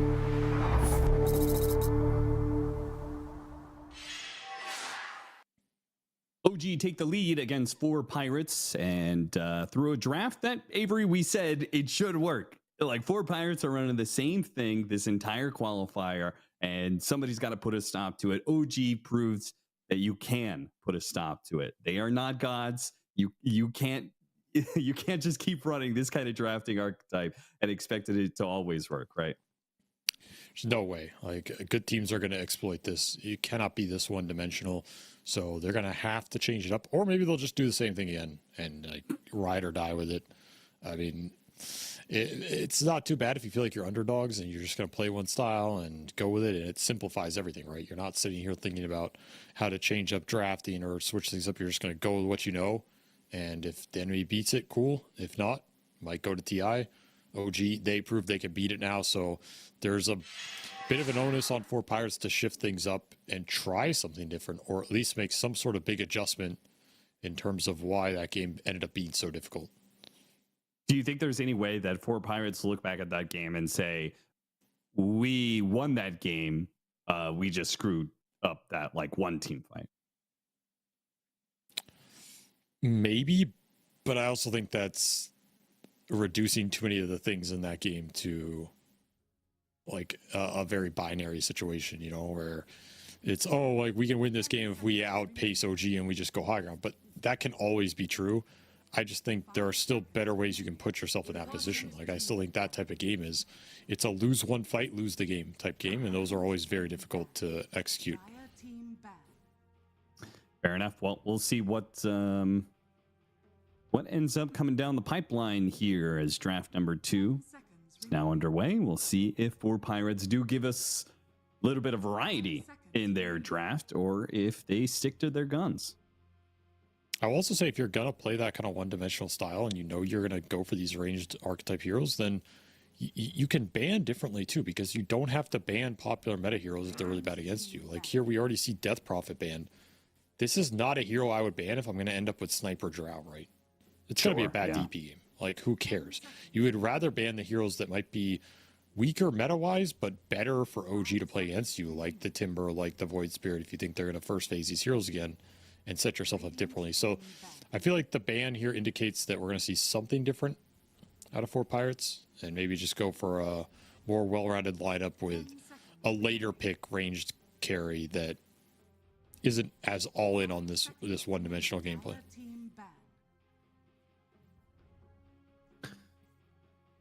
Take away the Lina, which I feel like is actually one of the heroes that would benefit 4 Pirates. I feel like they could take the Lina, right?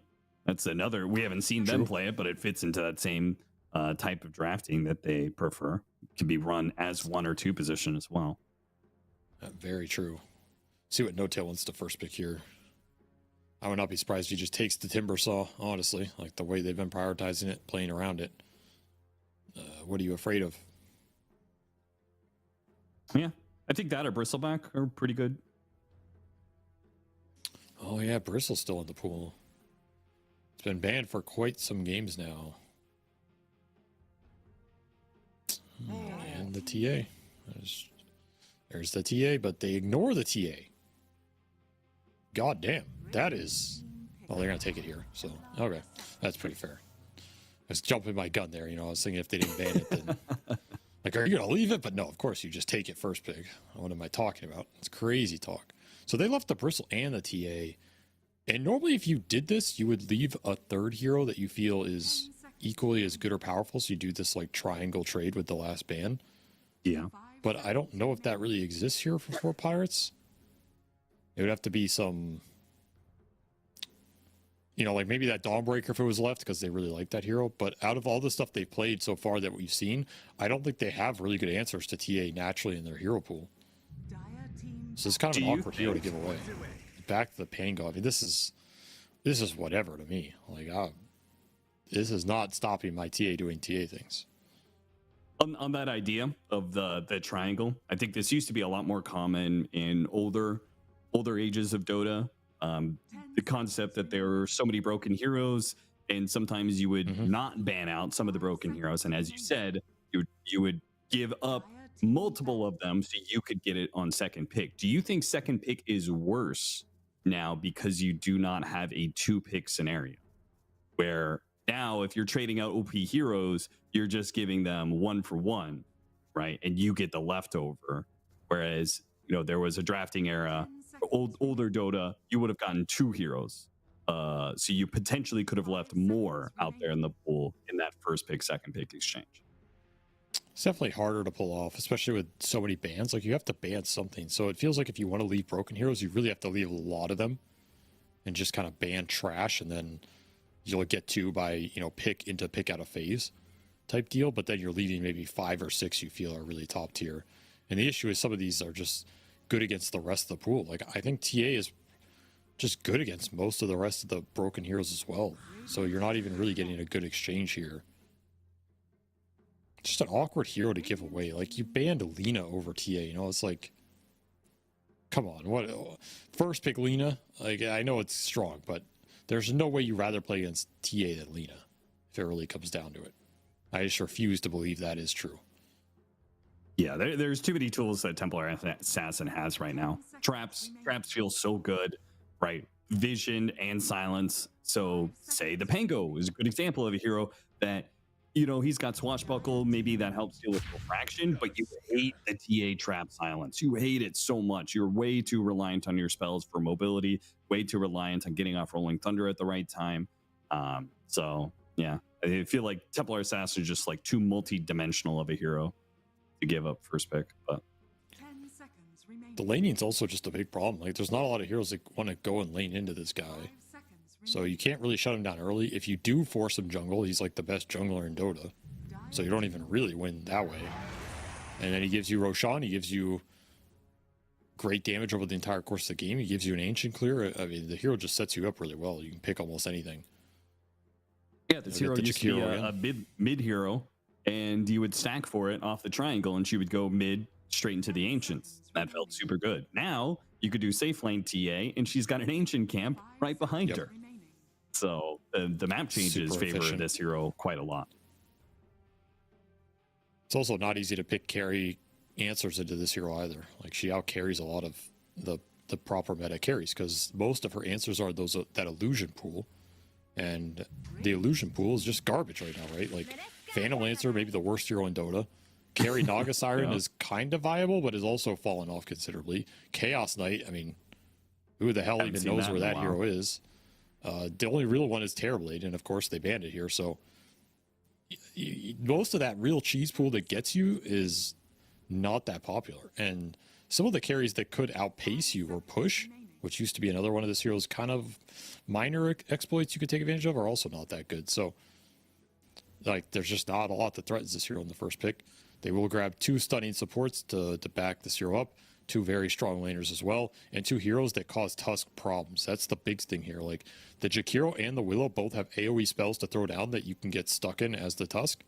And this is a really annoying support duo to try and go in and tag team punch, because one has attack speed slows and the other goes into the Shadow Realm. So honestly, a very obnoxious support duo to play the Tusk into. They've debilitated that pick considerably here. And again, for Pirates, like, you got to come up with something to put some pressure on OG in this draft, because they're not feeling it at all. Time for the big core reveal. Will it be a Drow Ranger, Sniper, Clinks-esque hero? No. I mean, it probably will, but I don't know if I believe in it here. 10 seconds. Maybe the Viper, dude. I feel like they've been wanting to pick the Viper, but I feel like this slot is also one slot too early to take that hero. I guess if you're willing to play it in 2 lanes, could be more viable. Just Viper, Tuskar, cheese lane this TA, force her in the mid. Razor's not exactly the same kind, because he really goes in, but still kind of a ranged hero. It's okay versus some of what OG got.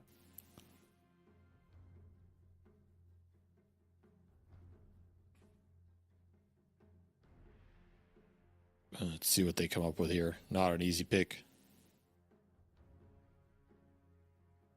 The Arc Warden can make an appearance. What about that? Dire team pick. Okay. Oh, A normal hero. Storm Spirit. I don't know if I even like it, but it's something. Yeah, it doesn't look amazing here. It's 2 stuns and the minor trap silence, but I do like it better with their lineup than if they had just forced some like sniper or drow. I think they would have just lost trying to do that. So at least this is a pretty strong hero that gives them a good source of initiation and can pair well with the supports here. And at least always make some plays happen. But the Void Spirit comes back again. OG, they just can't get enough of this hero. No Tail thinks he's still playing with Thompson. He's like, yo, Thompson, you gonna own this Void Spirit? I'm okay with it just because the flex to carry gives some openings, and it does feel like this Aghanim Scepter is hitting the mid game real hard. This AoE silence is messing with a lot of the meta heroes. Oh yeah, this is another great game for the Ags. Really screws over all these heroes a big time in this fight, and it makes the Ice Path and the Bramble way more deadly. You get caught in either of these, you're just going to get chain silence, remnanted, hit by the other one, terrorized. Like that instant silence sets up so much of the follow-up here. It's a really nice draft coming out from OG. I mean, this feeling like another draft win. Like, I just don't see how 4 Pirates have enough to push through all of this, including a TA, which has just been an absolute force in the meta. Tough game so far. At least that's what it looks like to me on paper. Gonna have to get some clutch last pick here that'll turn the tide, but how often can you get that this day and age? I'll take away the Clinks OG just in case. Just in case. I mean, you're pretty much just looking at some carry that would run this game over. So I kind of agree. Like, ban the Clinks, ban maybe... I don't know. I mean, you can ban the Drow if you really want to, but I don't even know how afraid of this Drow you are. It also depends on what you want in the off lane. You could just take any... I feel like any off lane team fighter / aura buyer is going to feel good here. 10 seconds remaining. Also, with all this like sniper, Drow Ranger and stuff, they haven't played against a Mars yet, right? Isn't Mars really good against those projectile-focused carries? It's pretty good, yeah, but sometimes the lane can be tough. Like, we've seen a lot of this like Drow and dying and stuff, and that's pretty tough to pick Mars into that, even if the game is really good. You can do it, though, if you're willing to be a bit more sacrificial. I would really like the Underlord here. I think if OG pick Underlord, like...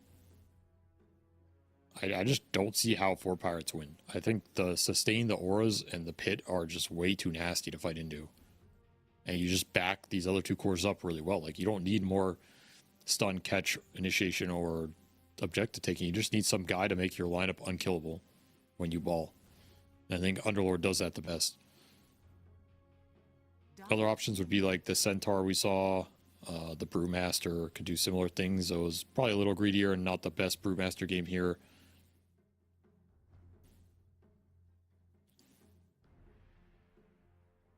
Just, I don't want to see Tide Hunter, please. No Tide Hunter. I hate that hero right now. 10 seconds remaining. Why? I don't know. The hero just sucks, man. Like, I'm just gonna say it. I think the hero sucks. It's too slow. There's no, dude. It's been picked way too much in professional Dota. You say it just. Oh my god. Why did I say it, dude? All right. 0% win rate. Yeah, there we go. It got picked one time and lost one game in this qualifier. I knew. Like, I what do you fucking mean? knew they were gonna pick it, dude. I knew. That's why I said I hope they don't, because like I could feel this tide coming. Weaver. Where the hell did Weaver come from, man? Is this a Weaver game? This doesn't look like a Weaver game, dude. Like, There's a lot of silences. There's a lot of silencers. I don't know about this one, Chief. I mean, look, I'm a big Weaver fan. I think this hero is really good when you get him later in these drafts where you can exploit a lack of control and just like run people down and win your lane and play aggressive. But like, what? Is he doing any of that here? It doesn't look like it. You're playing into the TA traps, the Ice Path, attack speed slows, Bramble Terrorize, Void Spirit catch, potential Ravage / anchor. Like, I don't know, man. I'm not afraid of this Weaver if I'm OG. Like, I'm like, oh, okay, whatever. You picked like a generic range carry basically because we have control for you. So it's the battle of the trash last picks from Avery's mind. Which is worse, the Tide Hunter or the Weaver? It's honestly close for me. Like I'll be honest, I hate Tide right now. I cannot fully explain to you why. I just have a feeling that this hero is. Can I explain why? A liability. Okay, you can explain. Tell me why I hate him. It was picked a lot in Dream League. Do you want to know what its win rate was at Dream League? It was not good. It was not. It was 40%. It was picked like 27 times. 40% win rate. For me, the hero, it just doesn't. He doesn't do enough over other heroes that can do some of his same things better to justify the pick. Like if you want an aura buyer, there's better aura buyers, right? The Underlord or whatever. If you want an initiator, there's better initiators who don't have to rely on such a long cooldown plus a later shard. If you want a frontliner, I feel like often there's better heroes to frontline. Like, you know, usually I feel like you would want one of these things, and therefore there's a better pick. And people generally pick him when they kind of want to little evolve it, and he ends up doing nothing. I also have not seen this hero really win lanes as hard as I think he needs to be really popular. Like the metas where people were picking him against Morphling with the Meteor Hammer build, for example, right? And he's owning the lane and kicking the carry out and taking his tower. Yeah, the hero's super good, but I feel like more often than not, we see this hero lose the lane, and then you have to stack for him, and he's not that good of a ancient clear when he's behind, and it's just, I don't know. I don't have faith in this hero, but he does fit the parameters that OG wanted from that pick, which was, you know, some front line, some team fight, a pseudo aura buyer if you get the Vlads. It's fine. Like, honestly, I think OG's draft was so good in the first 4, you could have picked anything there, and I would still have given them the draft one. Well, it's a Tide TA, so it does give you. That is true. That is true. It does give you everything. That is true. It gives you more than it used to, too, because now it gives you silence. Back then, I don't think Templar Assassin had the shard, right? I don't think shards were a thing. No. So now, also, you have Dead in the Water. Yeah. See, now it does even more for you. That's true. Well, but then I ask the question, Austin, if it does more things now, doesn't that mean that Tide TA didn't do everything back then? 30 seconds to battle. Wow. Because they didn't have silence. Maybe they were over. I mean, it clearly didn't do everything for you because it clearly didn't win TI for you. So well, that's true too. But I'm just saying, if we're discussing how many more things it can do now, I feel like that's some pretty big things that it obviously didn't have if we look back on it. So that's not good. I mean, okay. Anchor is like a stun. Obviously. This is just a mana. Oh, got the first blood. A natty narwhal. Stormer thought he could get it first, but all right. Well, trade off kill for kill. Storm Spirit's going to be super happy with that one. Fast ball for him in this matchup. Good Spirit. Super good start, and this Storm has to snowball a bit this game. I do believe in this hero a lot. He can do some work if he gets off to a good start, but he does have to play into a lot of disable and silence, so you want him to be ahead here. This mid matchup's going to count for a lot. Same with this Weaver Tide lane. Like if this Odoker Weaver can get some early kills or CS lead, it'll help his game tremendously, as he also has to play into a lot of little small disables.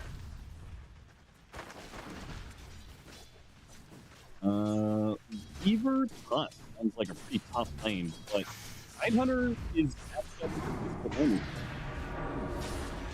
yeah. I mean, he's Tidehunter though, so you know. You can exploit this. You can exploit this hero. I think once he gets to like level 3, right? If he goes to level of dragon, he just stops. Early on though, maybe he does. I mean, Swarm is pretty good against this hero. That's one upside of this matchup. Like in the fights and stuff too. Maybe that'll come into play a little bit, but yeah, I do expect the lane phase to be kind of fine here for both teams. Oh, a snowball. Is that what you wanted to do?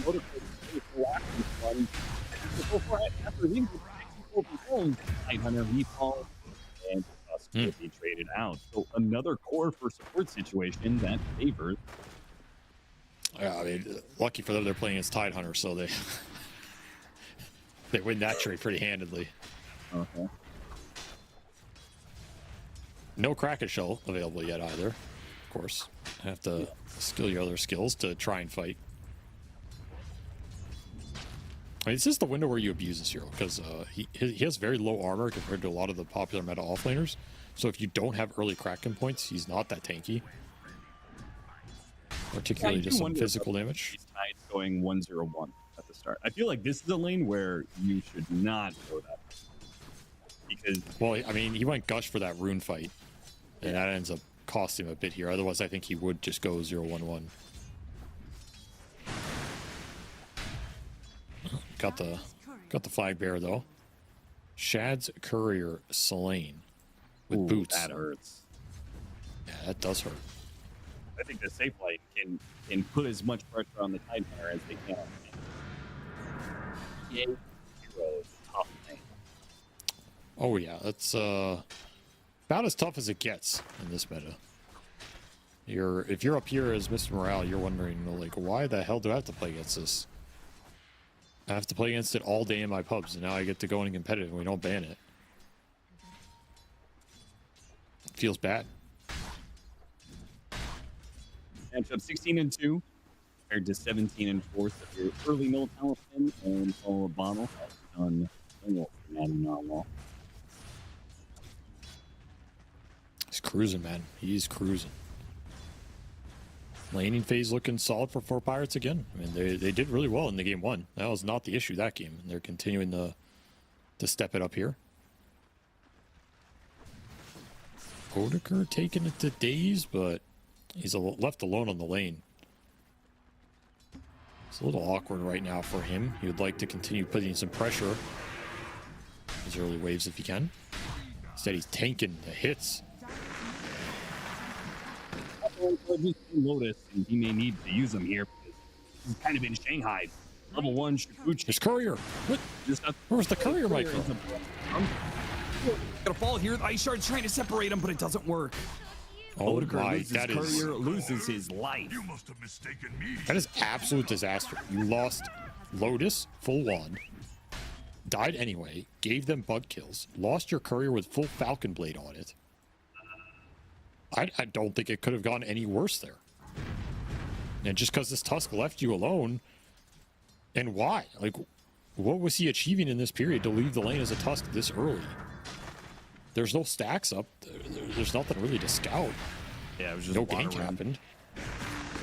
Shadow Realm, he holds on to it for so long. Takes a lot of tag team damage. Goes for a late TP and will survive. So drew a little tension away from 4 Pirates. It'll leave Tide Hunter alone, but getting to the point where Tide should be a bit more self-sufficient.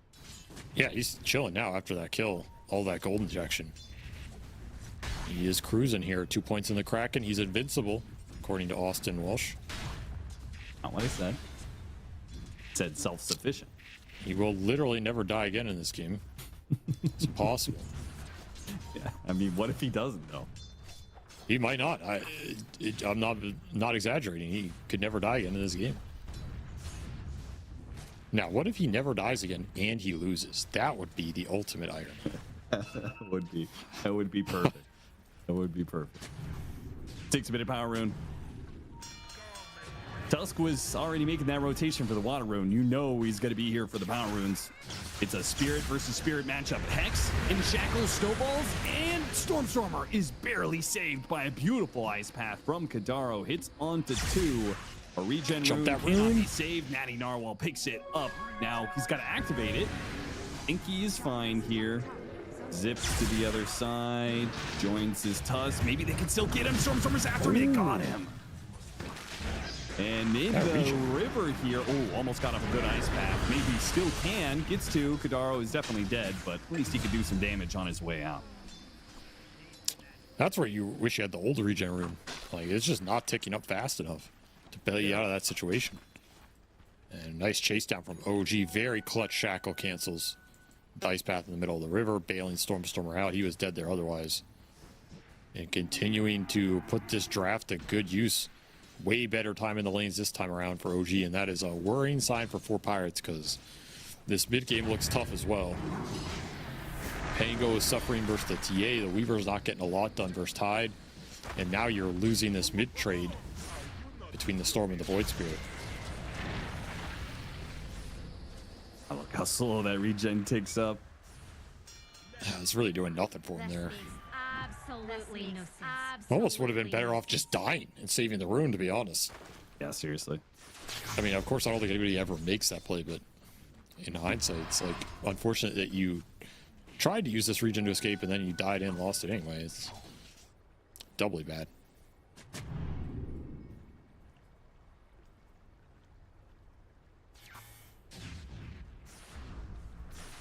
Well, tied level 6. Ravage potential online. Probably not going to make a play down here though. Regardless, you're trying to play through the Void Spirit. Maybe the TA top, get some stacks up or whatever, but Rolling Thunder is going to be up soon, so you have to be a little careful up there. There'll just be another fight for the power room. Got the ace room. Grabs it onto Kadaro, makes a run for it with the snowball chasing after him. The disables won't be enough. Stormstormer had a nice shield, so he's protected from any damage. Big kill on the Tusk. And accept that. Yeah, I don't know where that dual breath was going, but we'll take that overall. Another victory around the runes for OG. Is just such a tough support duo to fight into for this Tusk, man. The second you're in there, there's no way out and there's no fun times to be had. Tough early fights for 4 Pirates here. Nowhere to really go on the map. You can't gank this Tide. He is invincible, literally unkillable for the rest of the game, as Austin Walsh said. And you can't really go top because it's TA and she has traps up and is just jungling on the Ancients, has refraction, not an easy gank. So where do you go to make plays? It's only the runes, and those have not been working out for you either. We're really getting shut down here.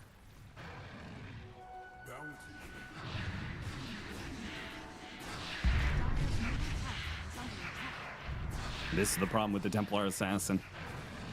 So efficient to have an Ancient in your backyard.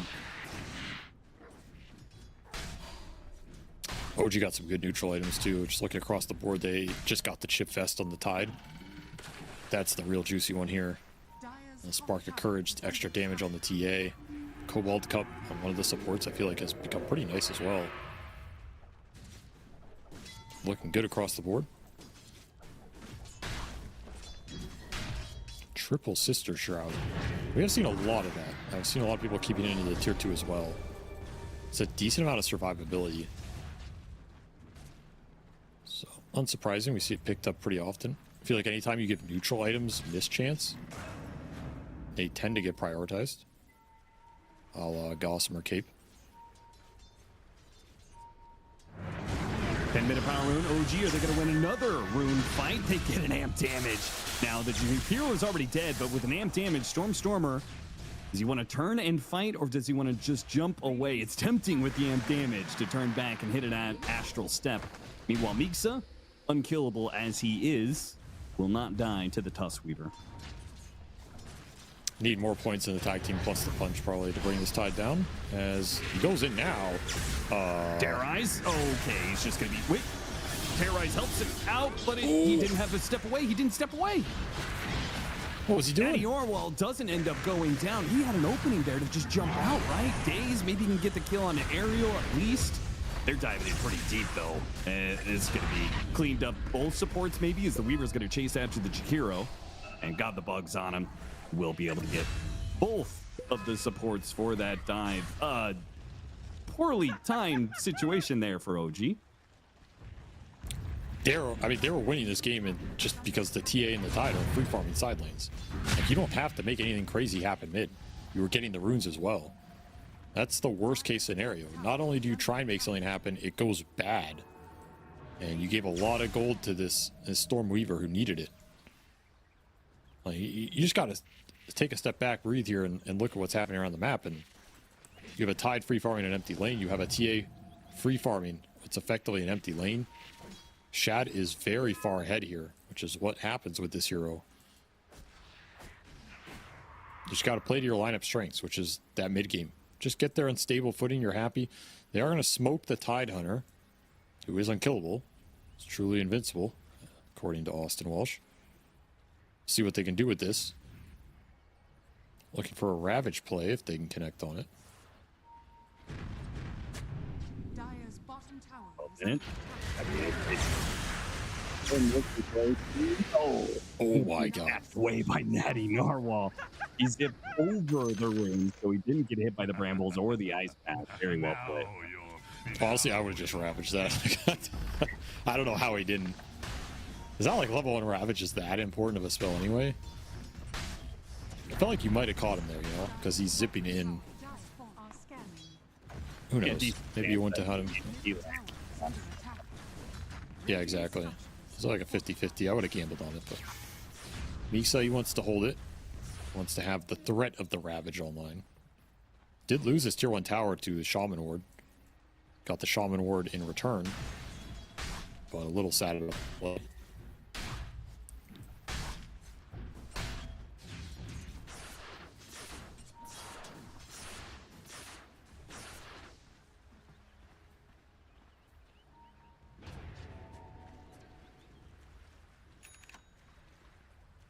Looking at this TA top, that's about all you can do to this hero, though. Like, you can look at him.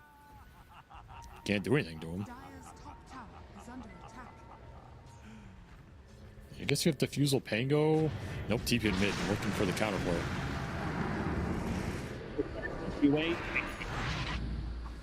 Thunder that'll allow him to Very nice. Continues to stall any sort of momentum for Pirates. At this point, you might have to just smoke this Pango back top. Look for the Rolling Thunder connection on the TA at least once in this early game. Just haven't seen it at all. They're going to look for another Power Rune. Wisdom Shrines also spawning. A lot of objectives to claim at this minute mark. They're hitting the tier 1 mid as well, but are they going to lose out on both Wisdom Shrines in exchange?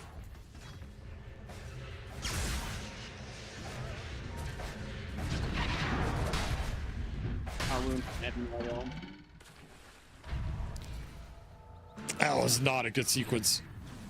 I mean, they lost their ward. They got an Invis rune, like not the greatest rune, and then they lost both Wisdom Shrines. And now they're going to lose their tier 1 to the Deso, newly done on Shad. Well, that was not what they were looking for. He's ramping up in a very scary way. 8,200 net worth is way ahead of the Weaver. 3,000 net worth. A solid position to be in, and a unsurprising position for the Templar Assassin. You just farm faster than everybody. Just gonna take bottom tower too. What's to stop OG in this game? I mean, can you team fight them? The answer seems to be no right now. Can you split push them? Not yet, at least. And you're not winning the Wisdom Shrine / Rune battles, so not a lot going for Pirates' way here.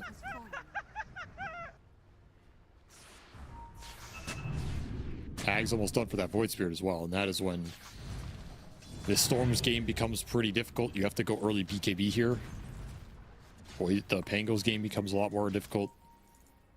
Blink Shard on the Tide will also aid that, so OG getting to the mid-game items that are going to let them take all the fights. Chad on the hunt. Wants to get some Deso charges going. Stormtear's going to try and help out, but I don't think this is the fight you really want to run into. It's a Tidehunter there, ready to go with Ravage. Mixa is yet to have to use that. Still holding on to it. Blink Dagger for him is going to be up soon. Blink Dagger for the TA is already done. OG getting everything they want. This might be another pickoff here. Daze burned out of its mana, had some one stacks to get off the Shadow Realm. Oh, the Ravage is finally used, and it does not connect on the Pango. Stormer, he jumps out. I think he spotted the tusk there. He knows he's in this corner. He's got the disable to stop him. So that will be another Desert Charge for Shad, even after the failed Ravage. He didn't get the one off the Shaman because of the, you know, the old cluster foul play, whatever they call it now. Yeah, foul play. So first charges for Shad. Unfortunately, it is still 4 Pirates getting routed off the map, which means more time for this TA to accelerate. And that is Ravage in a nutshell, man. I feel like this spell is just pretty useless till you have Blink.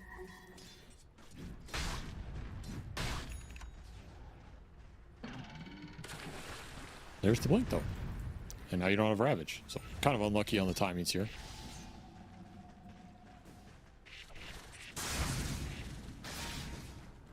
He also rolled Poor Man's Shield, which is a dead item selection for him. So also kind of unlucky. Smoke going in top for 4 Pirates. See if they can connect on a core in this game. It's felt like they haven't been able to find anybody in a while. Well, they found him. Jump in 1. Oh my. Barely got out.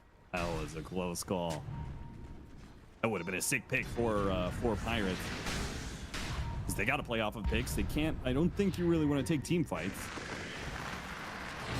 Oh, what a bramble. Hops over the brambles. Nicely played by the Pango, but again, the numbers are here. OG, as long as they have the numbers, it just does not seem like the Radiant can ever fight back. So anybody gets caught on a bramble or an ice path or something, they're just dead.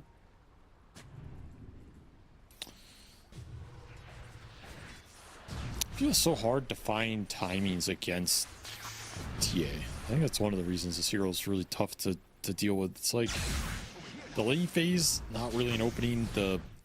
When she's jungling with Dragonlance and traps, it's not that easy to go into her. When she has Deso, you don't really want to fight her.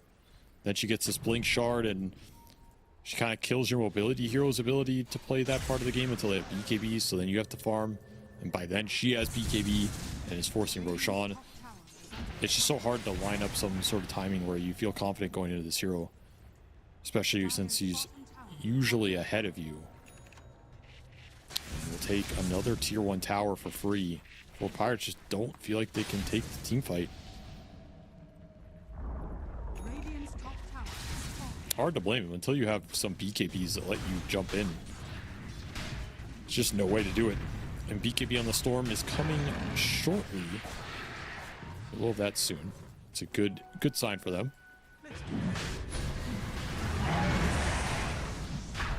But there goes Roshan. Not fast enough to contest this.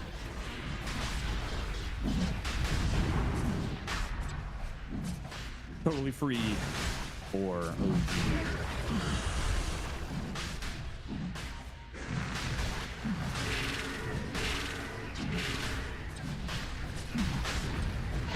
So if they give it to Shatter, Storm, they'll give it to Shatter. Yeah, why not? And straight into Tormentor, 20 minutes. Could be a smooth little sequence here for OG. Dire's bottom tower is under attack.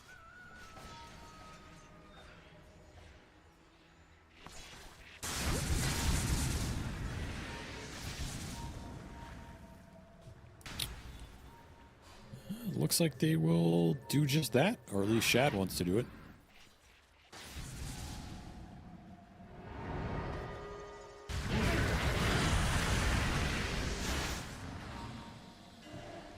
Is this actually a chase? There's no way, right? Oh, there's no other heroes besides these 2 supports, so if they can kill with just 2 supports, it would be nasty. He What? can't. Oh, man. Oh, no.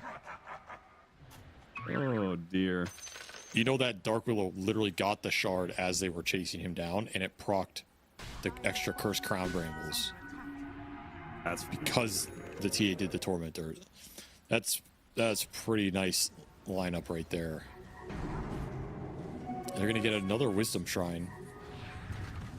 Though 4 Pirates will at least trade this one out on the other side. Radiant structures are fortified. Radiant's top tower is under attack. Losing a lot of map control right now. Giving this TA a lot of freedom. Just trying to get the Storm's timings. He has BKB done. You have Ags on the Pango.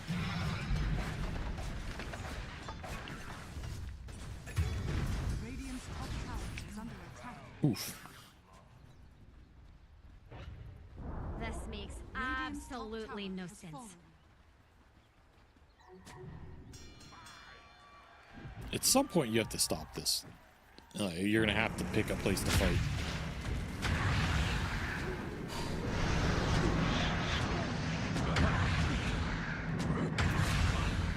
Got it. 3x streak. easy chain stun. Storm Spirit trying to help out this Pango. Storm is almost completely out of mana here. Ravage is going to go down and finish off the Pango and almost get the toss. He snowballs, but he's still coming back into a couple of Melt Strike from Shad. Nice block off. traps actually save him, though. Shad chases with the Force Staff, and eventually they will get him. And his courier, too. You and your little dog. Added a blink on it as well. That's a massive item for the Tusk. Delayed by another 2 minutes. Brutal stuff here. OG just taking the map over, getting a lot of extra farm for their supports, causing problems for these heroes. That was your Storm BKB, your 9-second one. Did not get a lot for 90 Narwhal there. Radiant's middle tower. Shadow take another tower as they are still hunting this Weaver, kicking him off the map. Just can't get the lanes in. Threat's too high right now. Yeah, I mean, he's always going to be slower than the Templar Assassin. Oh, they're going to try and go for the double kill. Bad. He got off another round of refraction. It's really messing now. Weaver's did it to try and take up. I'm putting the first light, but only oh my. He had the vision on it. Oh, yeah. I mean, yeah. This just felt like an outdraft. Like, I just don't see that many openings on the map in order to go for stuff. And you only have so many tries to jump people and make that work before this TA is just barreling down your base. And we're 23 minutes in and you're getting high ground. That was not a lot of time to make something happen. You might never get to BKB on the Weaver in this game. And he really cannot go in the fights without it. It's just too fast here. Too much tempo in this Desolator carry.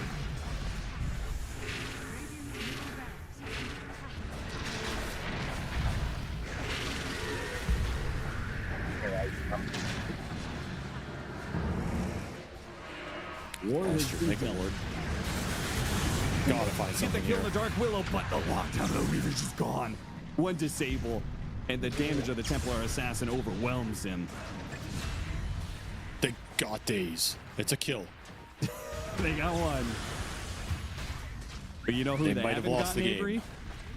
The Tide, I mean, they got The killed. Tide Tide Hunter, TA. baby. He's untouchable. The pick was too good. He's invincible.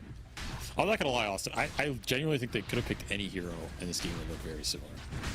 Well, they picked Tide, so I agree, they did pick Tide, but now could have they won this with Phantom Lancer off? Like that would have been the real test. I would have liked to have seen that. Not a bad Phantom Lancer game, honestly. Look at that. Could have been interesting. See what 4 Pirates can do here in the last hurrah. No Storm BKB, no Rolling Thunder. Looks pretty tough. oh, he jumped into an Ether Remnant. Oh, that's so bad. The Pango's already dead. They jump for the back line. Kadaro is the target here for the Storm Spirit, but they're walking into TA traps. They've been silenced up. A Ravage that still hits on 3. Got the Storm Spirit too. The TA trap silenced to Fallwood up. Almost killed him. Stormer, TH still jumps after, caught him at the end. He couldn't zip all the way back to Fountain. Just And over. that's it. I mean, they still have tier 2s up, so they're going to have to go through tier 4s, but 20,000 net worth lead for OG. Looking at another 2-0. Ty, I mean, if there's one guy who knows about Ty TA giving you everything, it's No Tail, right? He remembers it from the past. He steals it from his old pal Kuroki, and here he is using it against other teams on another road to the international. Cannot be stopped, Austin. It's too powerful of a strategy, even all these years later. I mean, it may not win you the TI Grand Finals, but it can get you into TI itself. OG will be just one step away if they can close out this game. Snowball save, nicely placed, but when he comes back in, it's still an ice path, and all else that the Jakiro brings to the table. Natty Narwhal, once again, they're just all in on a support, and they will be able to get it eventually, but you're just running out of heroes at this point to throw. They're running out of buybacks. A buyback from Kadaro as he wants to join in on this one. Shad almost getting a kill again on Natty Narwhal. Tusk jumping in, does manage to blink away off the snowball, but now the grab onto the Weaver. And again, so many times this silence from the TA traps. The 1 second silence is all it takes to secure the kill onto the Weaver or the Storm Spirit. Everybody's getting diced up by the Templar Assassins. Huge amount of physical damage. Again, jumped into another Ether Remnant. This time it's the Tusk who jumps into it. Pre-set up by Stormer. Caught them time and time again. The Brambles in the end will allow them to farm out the Storm Spirit, and Mixa still doesn't die. Oh, he dies. He finally died to the Rolling Thunder. Got him. It wasn't the Fountain, it was the Rolling Thunder that gets him in the end. Game He was over. not unkillable. He was not unkillable, Austin. You were wrong. OG were right. Tide TA still gives you everything. And for Pirates, their onslaught is stopped cold as they run into an OG train that had no time dismantling their double range strat, forced them into an awkward draft, beat them in that draft too.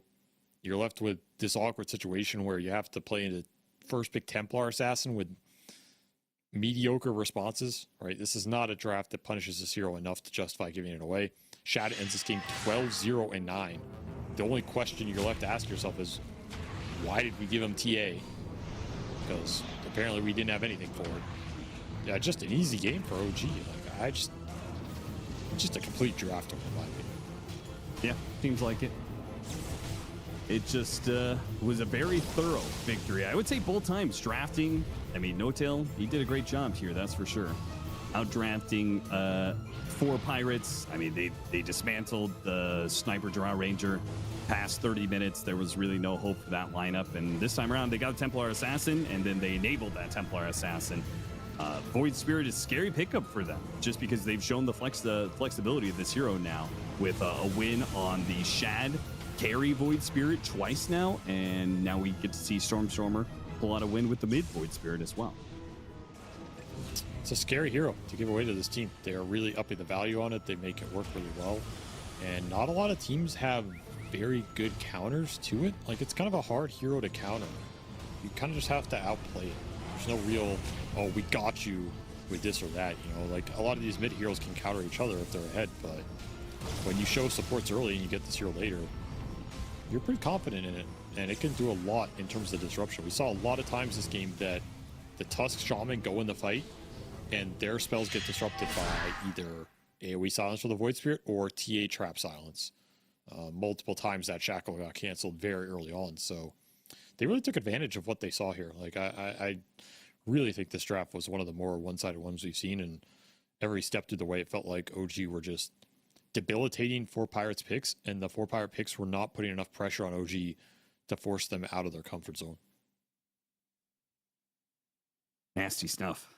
12-0-9 for Shad. I think 4 Pirates are going to rethink ever giving up Templar Assassin again. Problem hero most of the time in that instant banned category for most teams. 4 Pirates took a risk, left it out, and it did not pay off whatsoever. I like standout player, you know, it's Mixo on this Tide. You got to give it to him. He only had those 2 deaths. Truly unkillable. I'll tell you one thing: when you win this handedly with Tide, like, you know, you were just playing better. You had the better lineup because it looked pretty good this game. I mean, it is a good Tide game in some ways. They even had double Vlads. You know, the Jakiro ended up building a Vlads because he knew his Tide was useless, so he had to rebuild the same aura item, and that tells a tale that I think is greater than the series. But hey, OG, they are now very close to a TI qualification. Yep. For an organization that has had a rough year, right? We've seen this org go through like 3 or 4 rosters this year, 3 or 4 versions of Seb joining and leaving. Maybe finally finding something that's working for them and getting some momentum. A nice 2-0. They are now up against Navi Jr., and that's going to be a tough match for both teams if they come in full force. Yeah, absolutely.